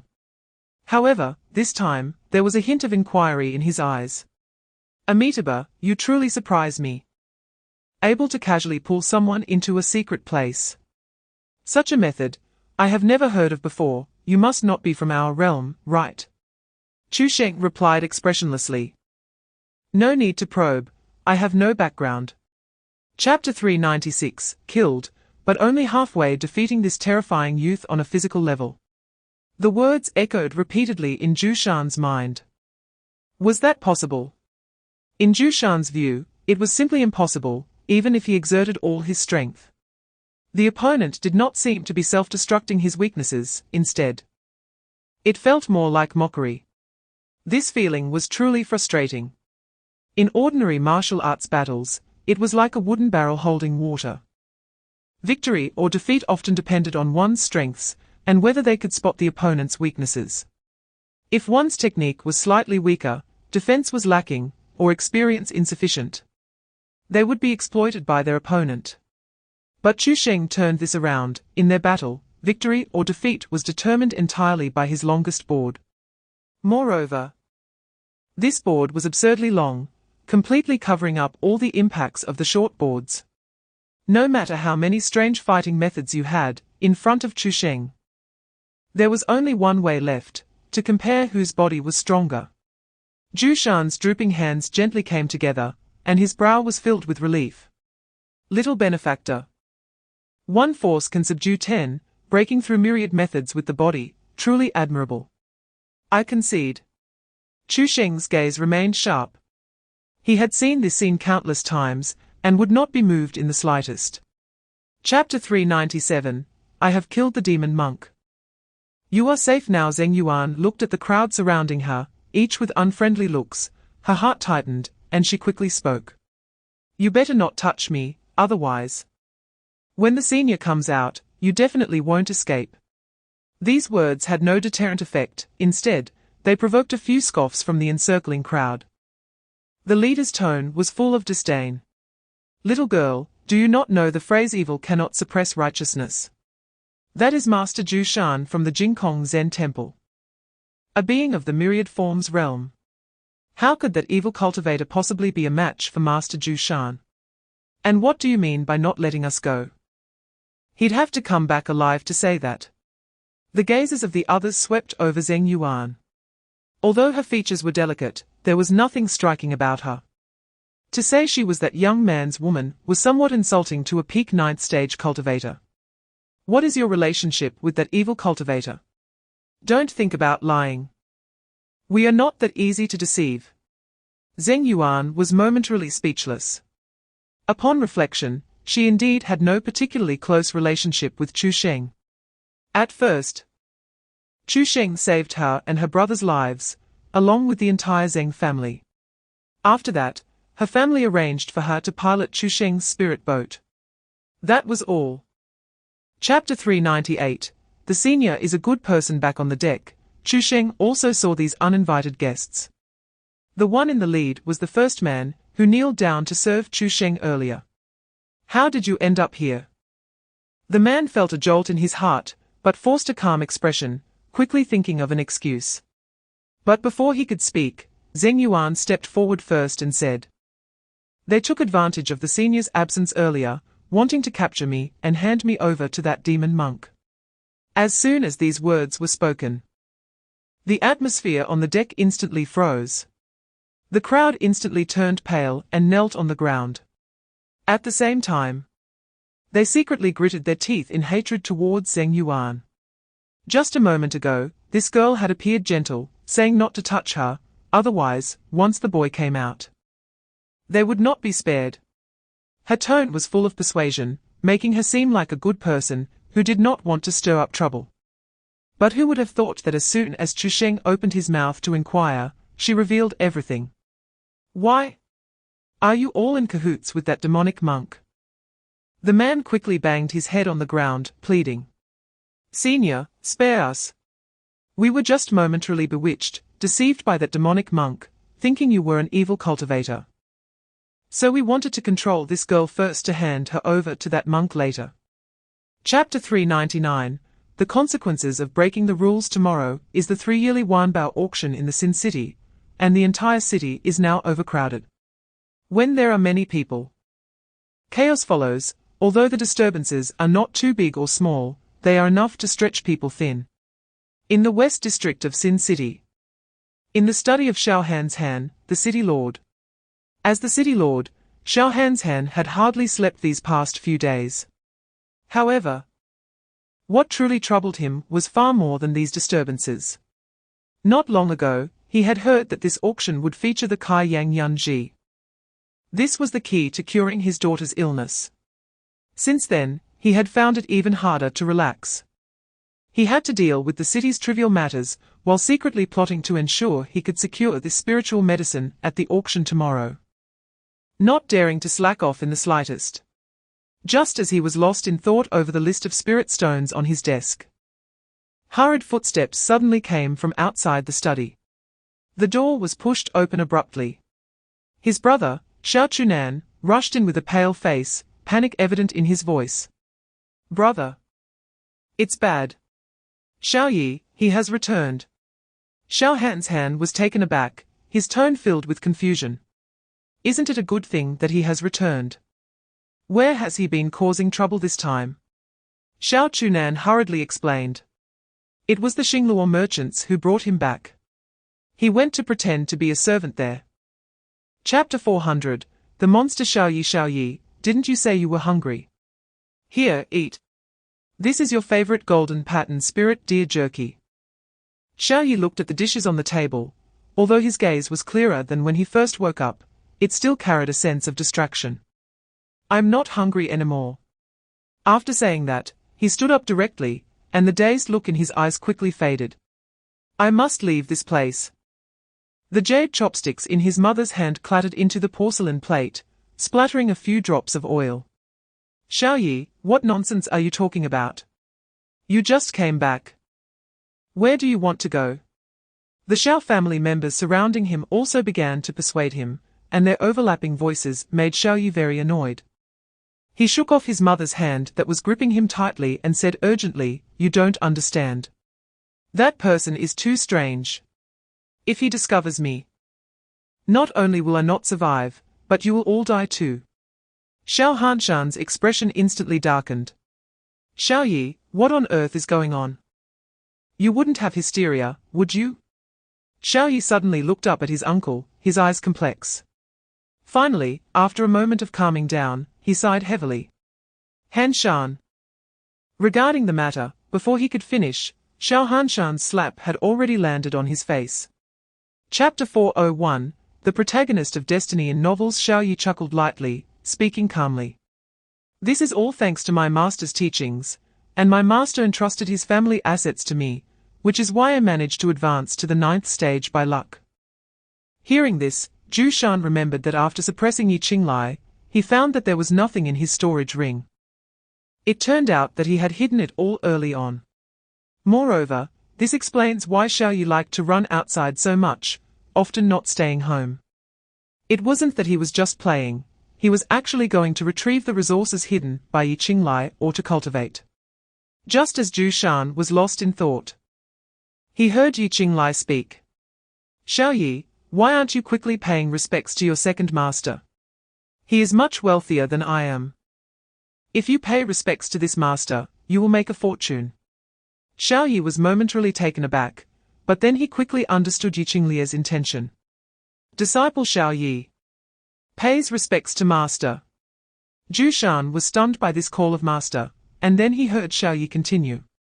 Disciple guarantees that one day I will be able to reconstruct your physical body. Chu Sheng came back to his senses, a relieved smile in his voice. Good child, you are thoughtful. When this old monk saved your life, who would have thought it would lead to such a good fate, destiny? Perhaps all of this is the best arrangement. Chapter 402, Zhuanjiao Stone. Outside the Sin City, a winding dragon stretched from the city gate for several miles. At the registration desk, the guard's voice rang out. Next. In the line, a strong man stepped forward quickly, pressing his palm on a crystal stone nearly as tall as a person. The originally pale white crystal stone instantly turned light red. The guard glanced at it briefly, then recorded the man's information on a jade token and handed it to him. This is your identity token. Private fights are prohibited in the city. Anyone who dares to act violently here will be executed without mercy. The long line slowly moved forward. And Chu Sheng, who was at the back, felt curious upon seeing this scene. What are they doing? Zheng Yuan cautiously explained. They are issuing identity jade tokens. Everyone entering Sin City must receive one. There is a small formation on it that can accurately locate the person no matter where they are in the city. Mainly to prevent crime and serve as a deterrent. What about that thing? Chu Sheng pointed at the glowing white crystal. Zhuanjiao Stone. This is a special tool provided by the Jingkong Zen Institute, which can determine how many evil deeds a person has committed based on the color depth. The deeper the color, the more they will be scrutinized after entering the city. Upon hearing this, a glimmer of light flashed in Chu Sheng's eyes. Chapter 403, Fellow practitioners. Su Lian followed Xiao Hanshan's gaze, and was extremely astonished. Because Xiao Hanshan was staring at the golden-eyed boy she was quite interested in. Suppressing her surprise, Su Lian slowly spoke. City Lord Xiao, that boy is quite strange, isn't he? Miss Su has a good eye. But I wonder what brings Miss Su to Sin City this time. Su Lian gently raised the corner of her mouth. The vermilion mole at the end of her brow adding a touch of laziness to her expression. As far as I know, Sin City has a rule that one cannot enter without informing the purpose of their visit, right? Xiao Hanshan stared at Su Lian for a moment, but ultimately did not say anything more. He turned and instructed the guards. Give her the jade token and register her at the highest level. Su Lian received the jade token, but did not rush to leave. What are you still doing here?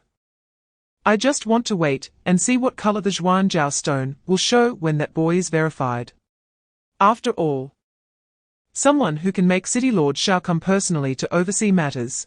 I am very curious about how clean he truly is, or how troublesome he might be. As soon as Su Lian finished speaking, Xiao Hanshan's thoughts involuntarily turned to what Xiao Yi had said. This golden-eyed youth had reached the peak of his power. And perhaps no one in the entire Qingmang star could match him. Chapter 404, Testing Chu Sheng's Strength. Silence, a long silence, a deathly silence. Everyone's eyes widened in disbelief.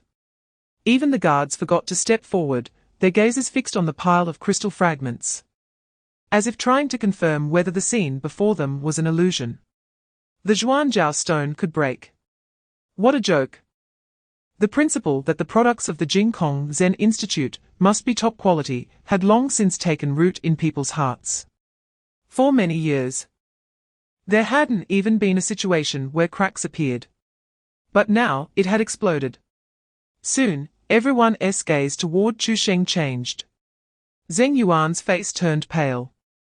Not because the Zhuanjiao stone had exploded, but because Chu Sheng's expression was grim. The guards finally regained their senses and pointed at Chu Sheng, shouting. The Zhuanjiao stone never gets damaged for no reason. What did you do to it? Upon hearing this, Chu Sheng's expression actually improved quite a bit. He had thought that what he did had been deemed as wrongdoing by the Zhuanjiao stone, causing it to explode. It turned out that it was simply this thing that had broken. So, this was not a denial of his righteous cause. Perhaps I used a bit too much force. As soon as he said this, everyone around immediately showed disbelief. Afraid that someone would say he was pretending to be weak, Chu Sheng decided to be straightforward this time.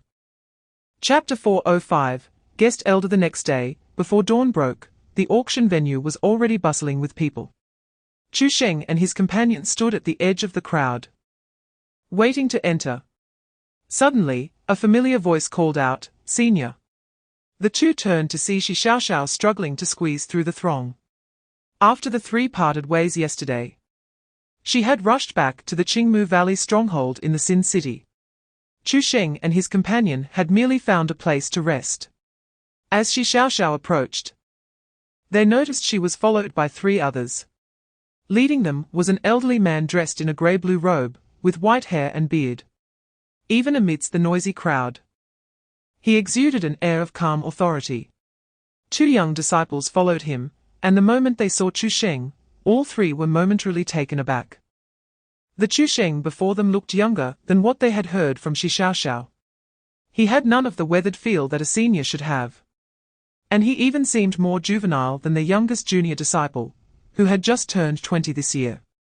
Once the group got closer, Shi Xiaoxiao quickly stepped aside to make room, respectfully bowing to the elder behind her. "Elder Lin, this is the Chu Senior I mentioned to you." Chapter 406, Auction. Bang. Bang. Bang.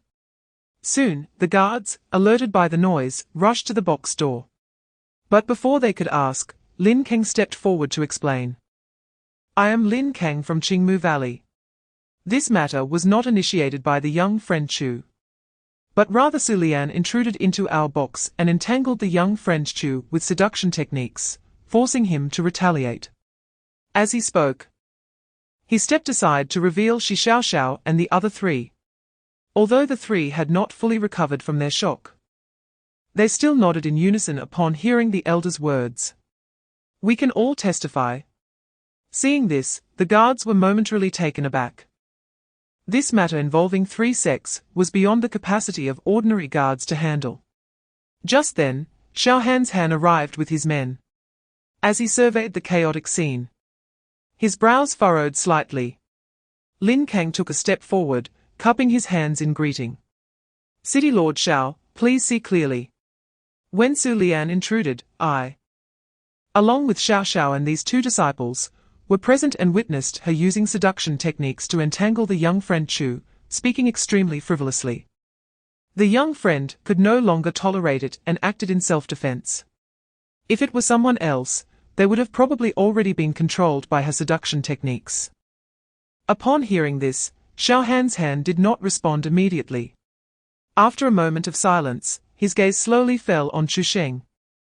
Chapter 407, You are unworthy to be my companion. It wasn't until the bid reached 3 million mid-grade spirit stones that Shi Xiaoxiao, who was in box number 6, finally snapped back to reality from the shock of Zhu Shan's death. Her once bright eyes were now completely red. "Senior, why did you kill Master Zhu Shan?" "Of course. It's because he has done countless bad deeds. He is a complete demon monk." "Impossible." Shi Xiaoxiao suddenly raised her voice. "Master Zhu Shan has spent his life slaying demons and protecting the path. How can you slander him like this?" Lin Kang couldn't help but chime in, "Young friend. Master Zhu Shan's reputation is well known throughout Qingmang Star, and he has saved Xiaoxiao's life. He cannot possibly be the person you describe." Upon hearing this, Chu Sheng frowned. "You must have been deceived by him. He is indeed a demon monk. If you don't believe me, ask my driver." Zheng Yuan nodded. "The senior is right. I can prove it." "Nonsense." Shi Xiaoxiao's emotions instantly spiraled out of control, her red eyes filled with anger and disbelief. "You are his person. Naturally speaking for him. I don't believe it. Master Zhu Shan saved my life and the lives of many others. On what grounds do you slander him like this?" Chapter 408, Uncle. Save me. In the center of the venue, the two corpses of Qingmu Valley disciples lay curled on the ground, blood spreading across their clothes. The entire auction house felt like it had been paused, leaving only oppressive silence. Everyone looked up at box number 6, where a young figure stepped out slowly from behind the broken wall.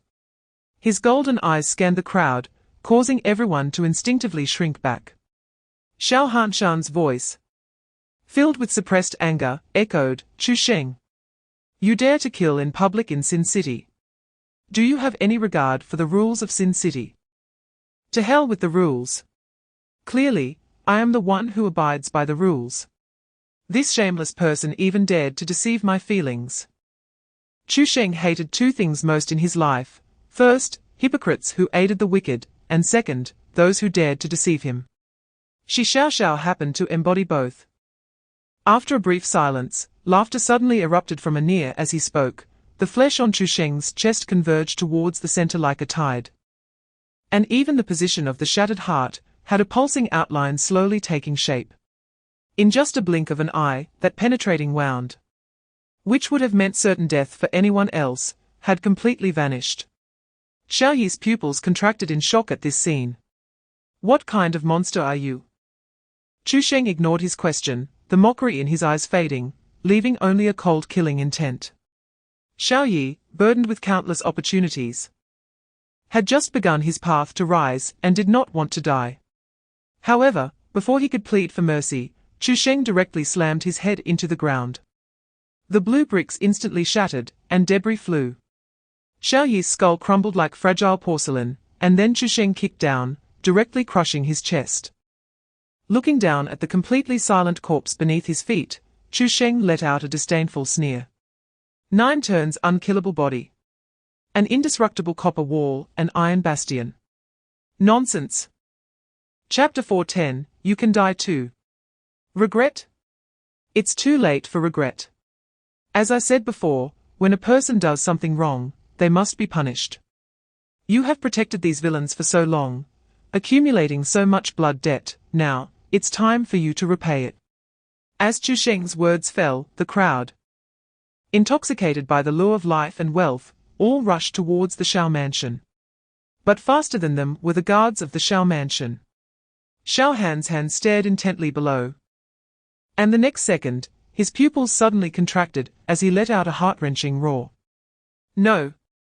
Under the corridor of the front yard of the Shao mansion, the captain of the guards swung his long knife heavily onto an old woman's neck. Blood gushed out. And the old woman did not even have time to scream before her head rolled to the ground, her wide-open eyes still filled with shock and fear.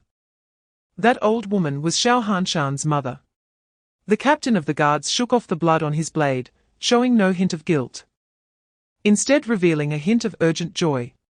He bent down to pick up the head that had fallen to the ground and casually stored it in his storage ring. With the head of the old lady, he could at least save his life. If he could find Xiao Ruoxue, all the assets of the Xiao family would be his. Chapter 4:11, Justice Points are sufficient, and current justice points. 422253000, a light blue screen floated before Chu Sheng's eyes. Seeing this long string of cold numbers, a hint of satisfaction appeared on Chu Sheng's face. Indeed, doing good deeds brings happiness. All his efforts had not been in vain. Not only had he benefited others, but he had also reaped rich rewards for himself. It was a win-win situation. The 400 million justice points further confirmed that the Sin City was a thoroughly evil city. Certainly, there would still be some innocents among them. But the ancient secret realm at the Icefall Plain was about to open. He had no time for each and every distinction. That would be a time-consuming project. Justice always comes with blood and sacrifice. The faster he ascended to the peak, the more peace could be achieved in the world. These justice points should be enough for me to directly advance to the peak of the Wanxiang realm, right? Sufficient, very good. Chu Sheng nodded in satisfaction, and then flew towards the auction venue. Lin Kang and Zheng Yuan were still sitting obediently in the original number 6 box. When Lin Kang saw Chu Sheng approaching, he quickly stood up to greet him, his face showing a bit of restraint. Chu Sheng asked, So, do you still want me to go to your Qingmu Valley as a guest elder? Chapter 4:12, The Tangled Emotions in the Forbidden Area of Qingmu Valley, Lingwu Forest. Yi Liuyan stood in the forest, his gaze falling on the figure leaning against a tree not far away. The woman was dressed in a plain white skirt, with a green wooden hairpin in her hair, elegant yet enchanting. He took a deep breath and walked slowly forward. Master Chiji. I might have to leave Qingmu Valley in a few days. The woman turned her head slowly upon hearing this, her voice laced with a touch of melancholy. Is it because of that senior sister Shi? Yi Liuyan nodded, looking down. This is the last time. Senior sister Shi doesn't like me, she won't agree. And I also don't want to stay here and add to her troubles. Actually, there's nothing to entrust. I just thought that since I won't be in the valley anymore, please take care of her a bit. Senior sister Shi is too kind and very stubborn. I'm afraid, you're afraid she won't have anyone to protect her. Chuji suddenly interrupted him. Have you thought about whether, after you leave, anyone will care about you like you care about senior sister Shi? Yi Liuyan was taken aback, looking up at Chuji, only to see complex emotions swirling in her eyes, reluctance, melancholy, and a trace of burning intensity he could not comprehend. Chapter 4:13. I hope you don't blame me. As soon as Chu Sheng's words fell, the entire reception square fell into a dead silence. Even Lin Kang was stunned. He had originally wanted to attribute the death of Shi Xiaoxiao to the villains of Sin City. Unexpectedly, Chu Sheng actually admitted it in front of so many people. Yi Liuyan stood frozen, as if struck by a spell, unable to move. He stared at Chu Sheng's face, which bore a look of disdain. His heart feeling as if gripped by a cold hand, painful enough that he could hardly breathe. After a long while, Yi Liuyan finally trembled and said, "What did you say?" Chu Sheng frowned, clearly unwilling to repeat such an inconsequential matter. Shen Yuheng watched everything and quickly signaled Lin Kang. Lin Kang understood and, without waiting for Yi Liuyan to ask again, stepped forward and grabbed his arm. Liuyan, calm down first. There are many people here, let's South talk in another place. Yi Liuyan turned sharply to look at Lin Kang, his eyes filled with bloodshot anger. Elder Lin, tell me, is what he said true? What happened to senior sister Shi? Tell me quickly. Lin Kang was rendered speechless by his questioning, guilt written all over his face, but he could only brace himself and hold on to him. Come with me first, I'll explain it to you slowly. This isn't the place to talk. Chapter 4:14, Ancient Beasts, all things return to one on the way. Yi Liuyan changed direction. As he neared Lingwu Forest, his steps gradually slowed, hesitation filling his eyes. Is this too selfish of me? Knowing that Master Chiji likes me, I still want to use seeking revenge for senior sister Shi as a way to ask her for help, that's not fair to her. Maybe I should let go of my hatred and be with Master Chiji just as Yi Liuyan was tangled in his emotional mess. A loud explosion suddenly erupted from deep within Lingwu Forest. Following that, a vast surge of spiritual power swept out. Yi Liuyan's expression changed drastically, and an ominous premonition surged within him. He could no longer afford to hesitate, and rushed towards Lingwu Forest. Just as he ran past the stone bridge outside Lingwu Forest, a figure suddenly flashed out from behind a nearby tree, reaching out to block him firmly. Liuyan, didn't you say you were going to Lingshao Cliff for seclusion? How did you end up here? Yi Liuyan looked up and saw that the person was Lin Kang, and his nerves instantly tensed. Elder Lin, what happened inside? What was that loud noise just now? What happened to Lord Qi Qian? This has nothing to do with you. Don't come to Lingwu Forest again. And don't mention Lord Qi Qian anymore. There won't be any more Lord Qi Qian. Chapter 4:15, The Cost of Showing Off After Leaving Lingwu Forest. Chu Sheng returned to the secluded courtyard that Shen Yuheng had specially arranged for him. Zheng Yuan had long been waiting in the corridor. She had changed into a new light blue dress, holding a dark wood tray with a steaming cup of tea on it.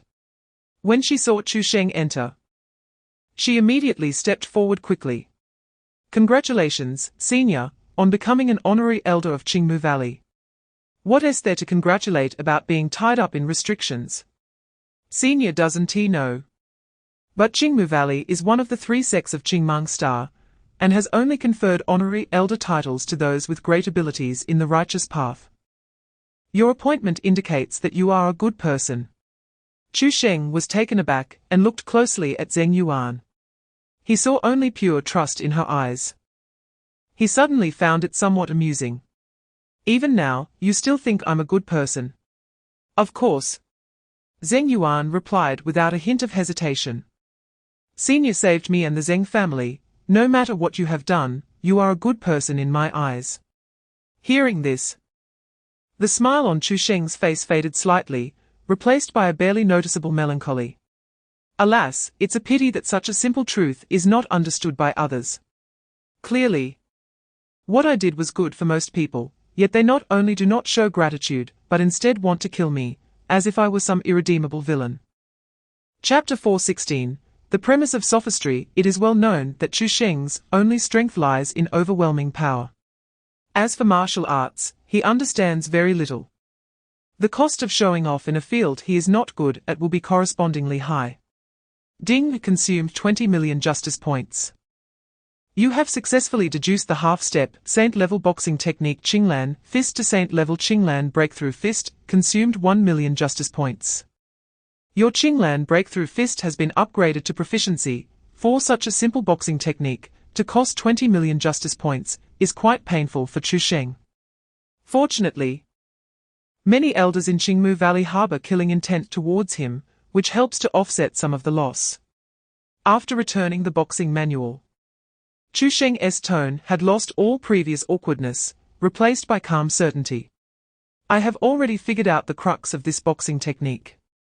Now, I will demonstrate it again. Please watch closely. As soon as these words were spoken, the training ground fell silent instantly.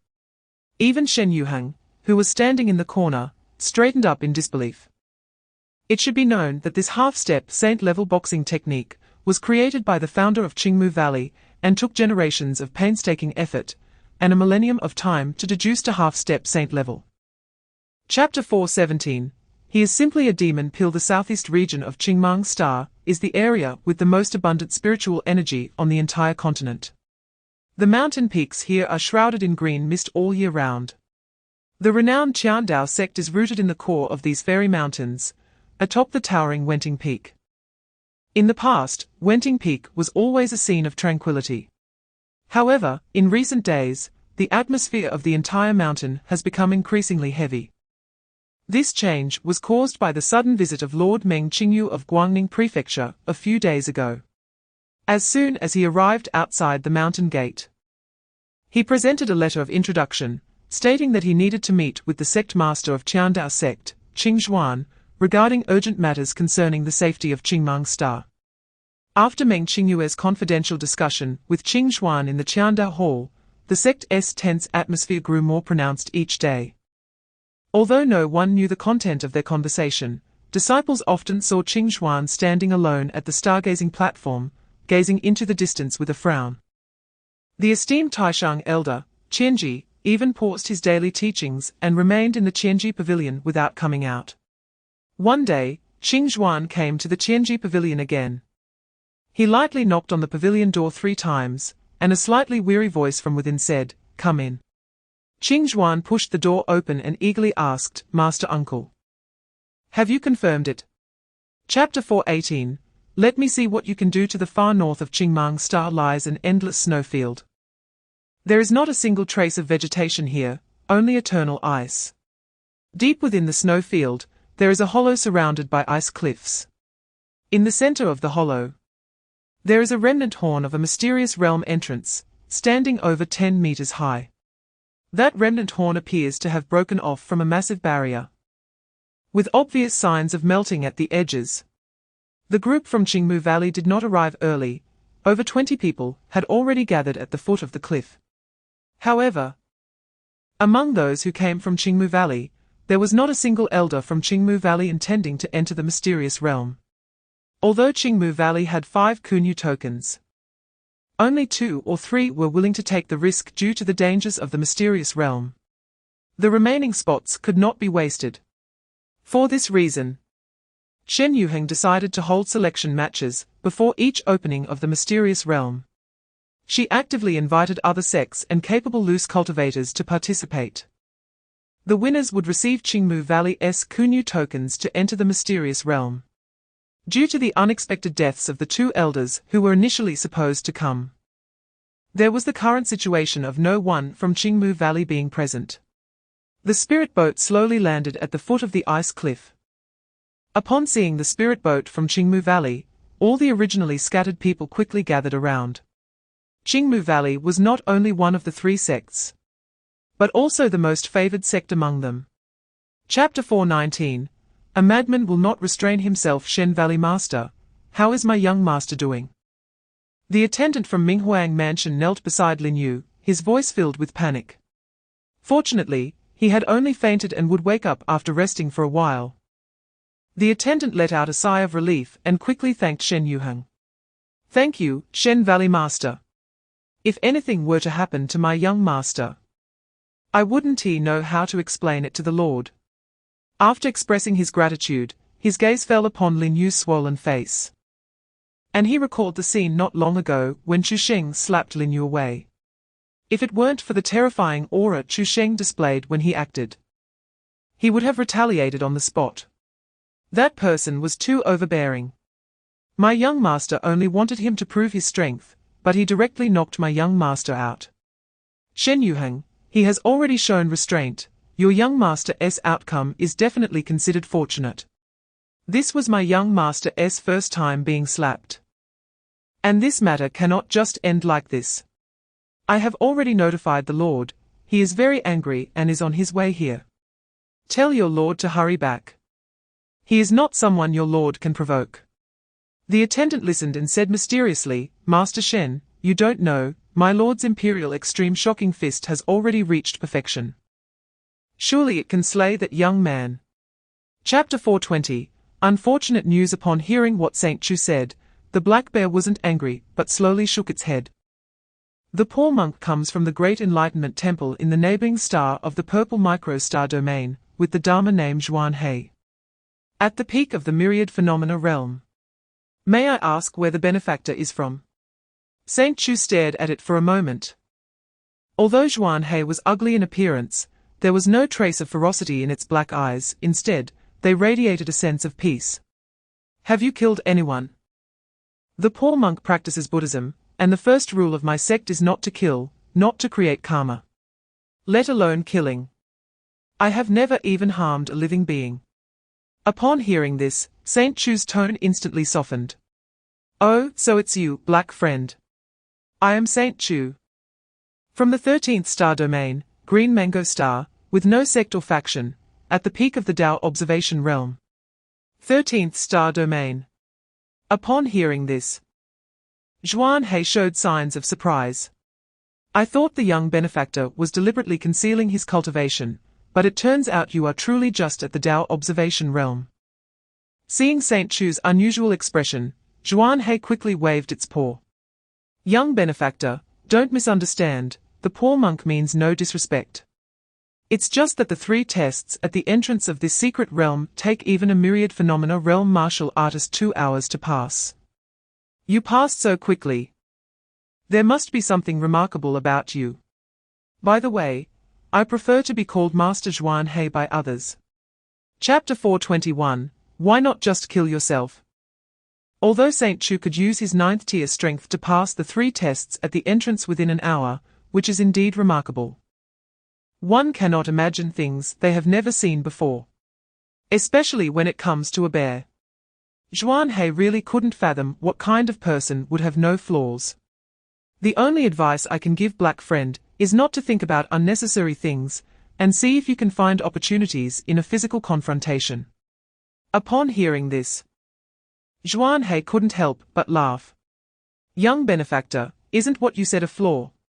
All right, the poor monk knows what to do now. Thank you for the reminder, young benefactor.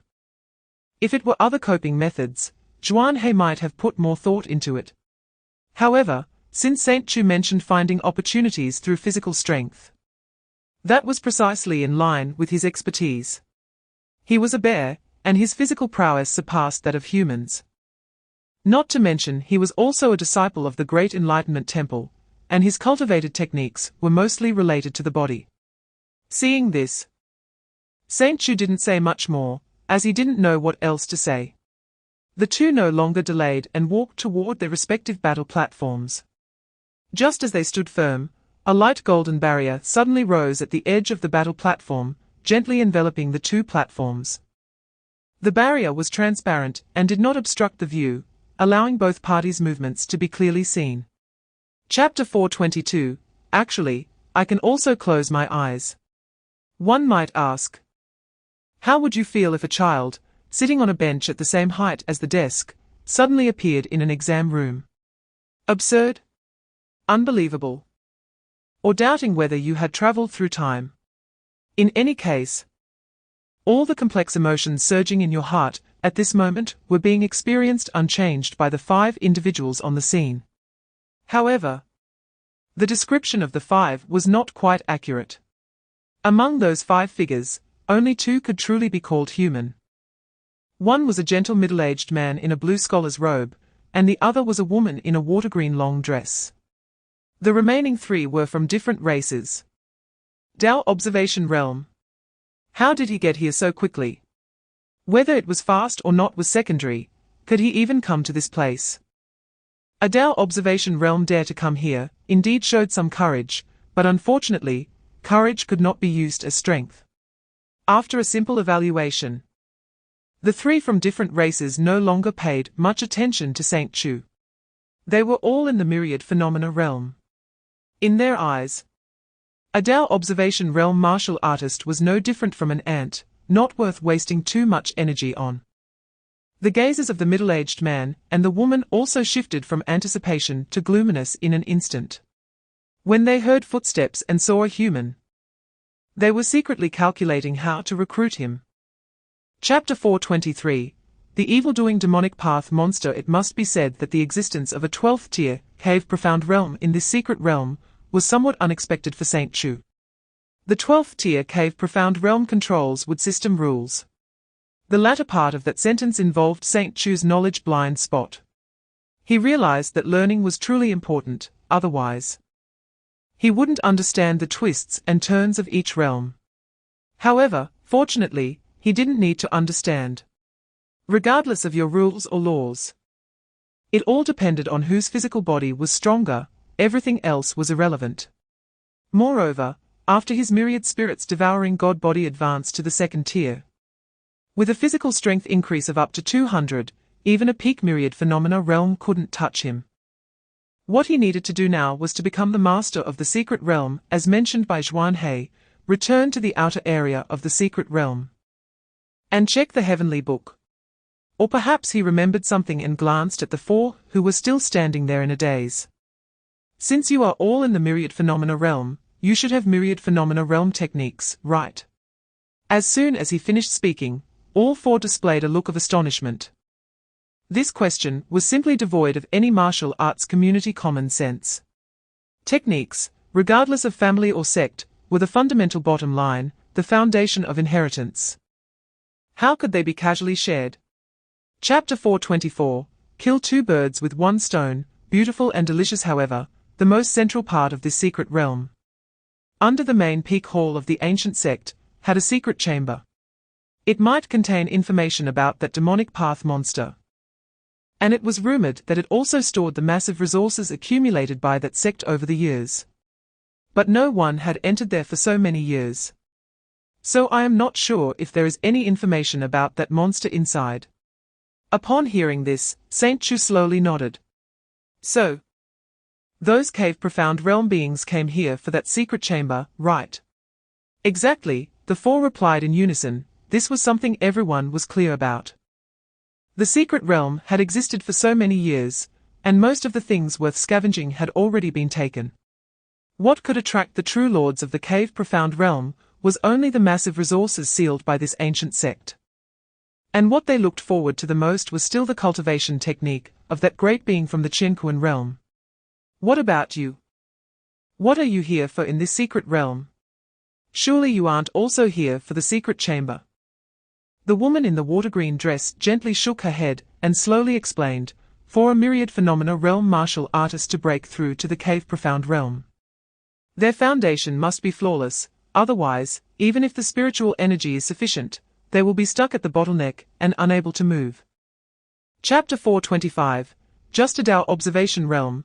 No need to pay attention. Withering and flourishing myriad phenomena. Embryo, wood system, activation progress 05, current 735. It may be slow, but it's better than nothing. On the way, Saint Chu was indeed lucky to encounter a mystical beast as described by the woman in the water-green dress. The rarity was surely something he experienced, as after traveling for quite a while, he had only encountered this one. However, he had not yet witnessed its prowess. After all, it's just a matter of a single strike.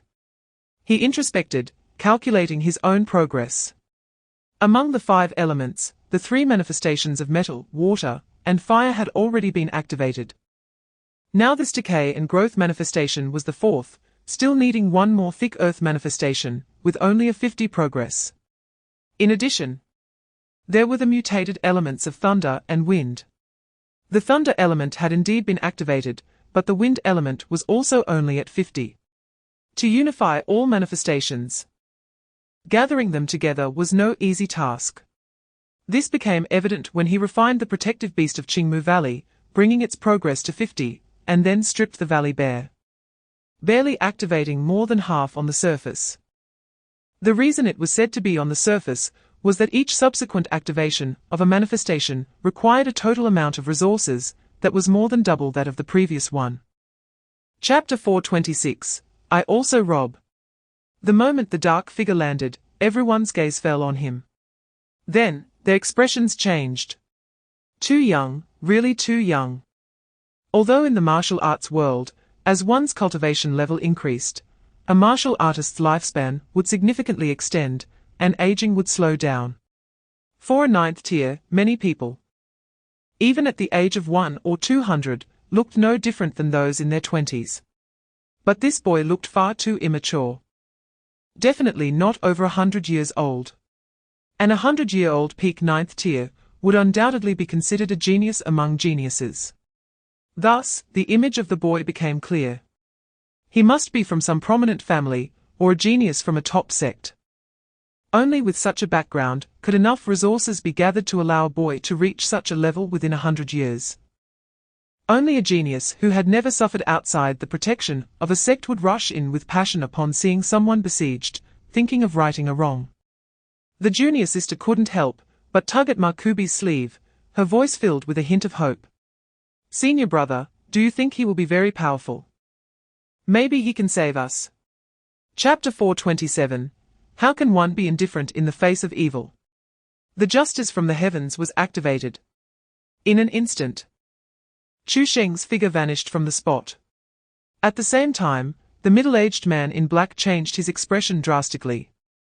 A strong sense of crisis made his hair stand on end. Before he could react a second time, a dark figure suddenly appeared beside him. The myriad weapons devoured the abyss directly slashed toward the neck of the black-clad middle-aged man. Phut! Blood instantly spurted out.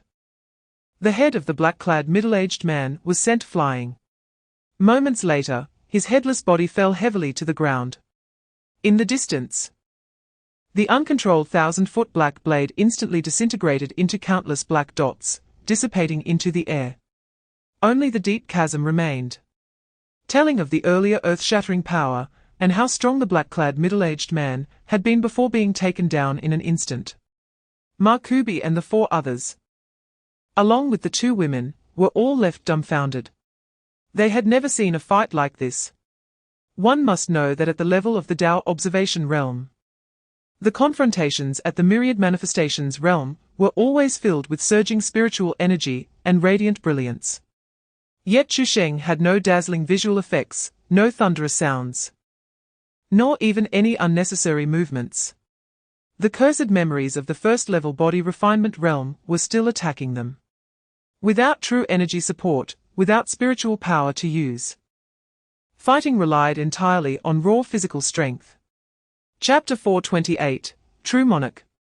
As the most famous monster hunting spot in the entire secret realm, the name of Zhuansha Valley was well known. This was because it used to be a lookout established by an ancient sect at the outer edge of their territory.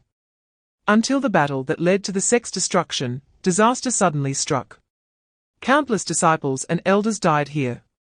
Their unwillingness and obsession before dying did not dissipate, instead. They intertwined and fused with the Zhuan Sha Qi that escaped from the collapsed blessed land, swirling day and night within the valley. Over time, this Zhuan Sha Qi, filled with lingering regrets, actually gave rise to a large number of ferocious Zhuan beasts. Over the course of hundreds of years, waves of martial artists poured into the valley to hunt the Zhuan beasts. By now, the number of Zhuan beasts in the valley had greatly diminished, and the reputation of the monster hunting spot had gradually become somewhat unworthy of its name. However, as the saying goes, where there is a will, there is a way. Clever people still found ways to cope. That night, deep within Zhuansha Valley, at the ruins of the ancient sect's lookout, several naked women curled up on the ground, unsure if they were dead or alive. Meanwhile, in the open space outside the ruins, a dozen figures were gathered around a bonfire, their faces flickering in the firelight. Leading them was a gaunt middle-aged man, with an old scar running deep to the bone at the corner of his left eye, adding a fierceness to his already sinister appearance. Chapter 429, Holy Son of the Blazing Sun. In the dark corner of the camp, a figure in a dark red robe slowly stepped out. The person had a grim appearance, with a pair of narrow vertical pupils. The collar of the robe was slightly open, revealing red scales faintly visible beneath the skin. Upon seeing this, Zhao Hashan hurriedly stepped forward. "Thank you, true monarch, for coming to our rescue." The crimson-blood true monarch nodded slightly, casting a disdainful glance at the golden-eyed youth on the ground. "Where did this brat come from? Daring to act wild in my territory." The blood hole in the youth's chest was still oozing blood, and his lips trembled. "I am the Holy Son of the Blazing Sun from the Radiant Church." "Radiant Church? What kind of bullshit sect is that?" As he spoke, the crimson-blood true monarch's expression suddenly changed. Radiant Church.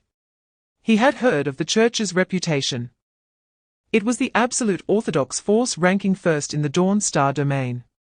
Compared to other sects in other star domains, the strongest only occupied the most resource-rich planets. But the Radiant Church was different. Its influence extended throughout the Dawn Star domain, and even the Star Alliance had to give it some face. Rumor had it that the Church's Pope had reached the boundary of the universe, and the leaders of the 12 knightly orders under him were all true monarchs of the cave-profound realm. Not to mention just himself. Even the entire Zhuanlin snake clan combined would barely match the combat power of 3 knightly orders. Chapter 430, Using a Knife to Kill Someone. You fell into a trap. In a corner of the secret realm, the dense miasma above Blood Mist Marsh was broken by a pure white light. The high-level spirit ship of the Radiant Church was speeding through, its body carved with the sun emblem, very conspicuous in the night. On the deck of the spirit ship stood a delicate figure facing the wind. Fiona, the captain of the 6th Knightly Order of the Church, was clad in holy armor. Her silver hair lifted by the fierce wind created by the ship's speed, fluttering loudly. A few strands of hair stuck to her chiseled cheeks. Yet it did not diminish the sharpness in her eyes. Not long ago, when she sensed the signal released by the Holy Son of the Blazing Sun, her heart had suddenly tightened. But now, standing on the deck, Fiona's expression gradually stabilized. A guard behind her spoke up. "Captain." The Holy Sun clearly transmitted that he was training in Blood Mist Marsh. How could he suddenly appear in the opposite direction? Fiona slowly withdrew her gaze, a glimmer of understanding flashing in her eyes. With the temperament of the sun, he probably finds us annoying and wants to experience the so-called grassroots training alone. Which is why he intentionally reported a false location. Last time we went to the Silver Grey Empire, he also lied about going to collect moonlight grass, causing us to guard the valley for 3 days in vain, while he secretly went to a tavern to hang out with the princess of the Silver Grey Empire for 3 days. Chapter 431, Send them to meet God. These people want to use a knife to kill, and you fell for it. Hearing what the woman said, Chu Sheng nodded slightly. Right, that's how it should be. Where did the noble theories of foreigners come from? It turns out this guy is cosplaying as Cao Shaolin, first putting on an act of self-sacrifice. When others really want to make a move, he will reveal his identity as the sun. Confident that others will not dare to harm him out of fear, and will even apologize and try to please him. Well played, holy son of the blazing sun. Understanding this, a cold smirk appeared at the corner of Chu Sheng's mouth.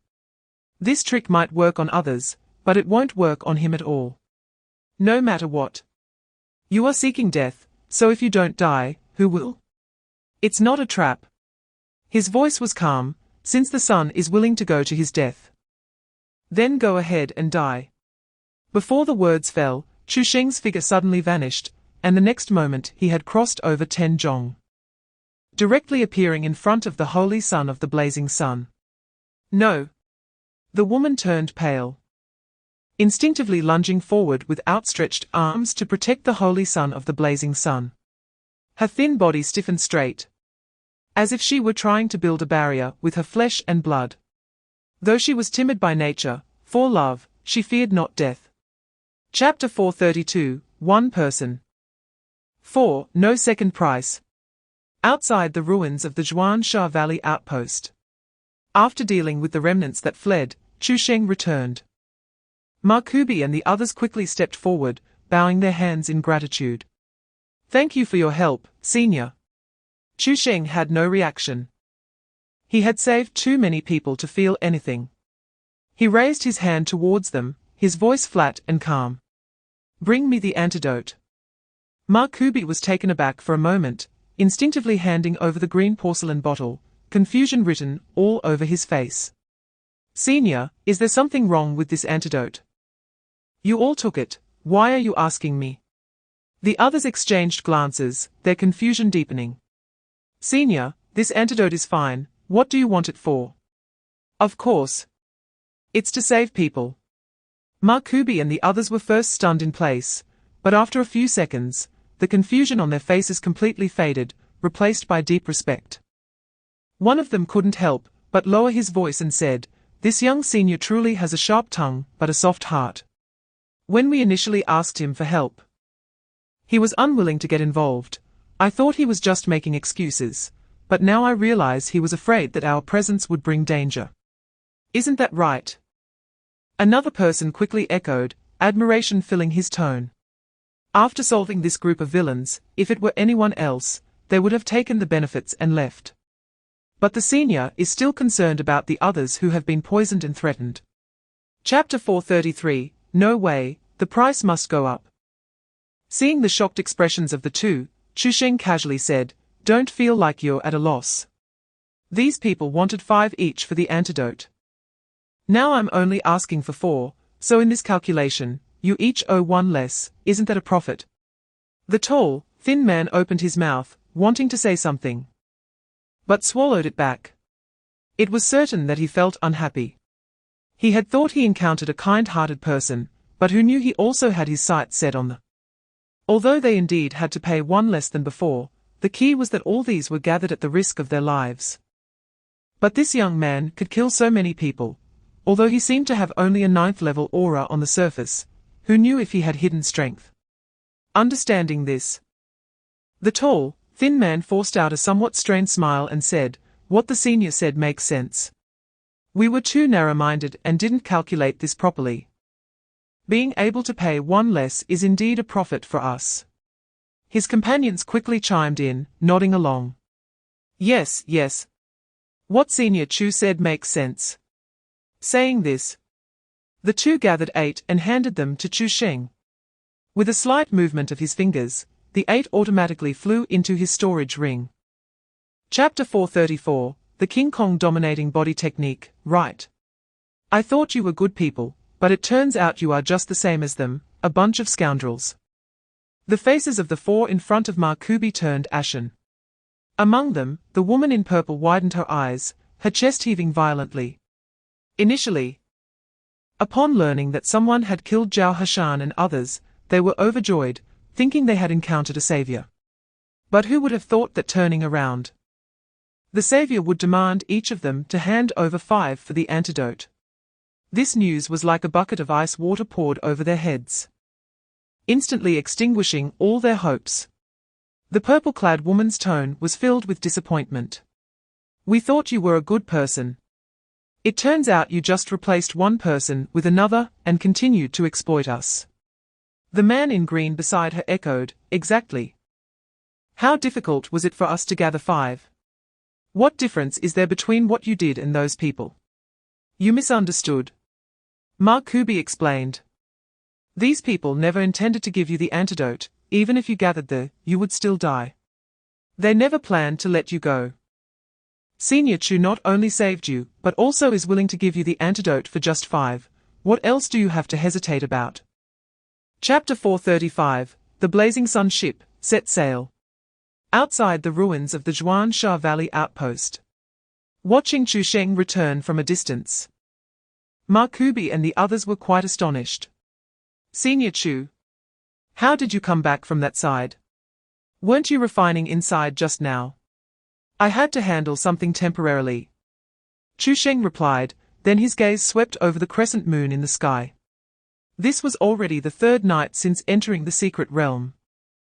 Markubi and the others had mentioned that if the poison in them wasn't resolved before the 3rd night, they would undoubtedly die. This meant the time limit for the antidote had arrived, and there likely wouldn't be anyone else coming to exchange for the antidote. In total, there were more than 100, plus the items in the storage rings of the Holy Son of the Blazing Sun and Zhao Hashan. His withering and flourishing all things embryo had already been successfully activated. The progress of the thick earth all things embryo had also reached 70. And there were still more than 30 left in the storage ring, along with more than 10 9th-level spiritual materials. With so many gains, only spending a day's time, it was reasonable enough. Subsequently, Chu Sheng retracted his gaze and looked at Markubi and the others. "I am leaving." Markubi instinctively looked up and said, "Oh. Then we will pack our things. Please wait a moment. What I mean is, we will part ways." Chapter 436, I want to blow up his speakers.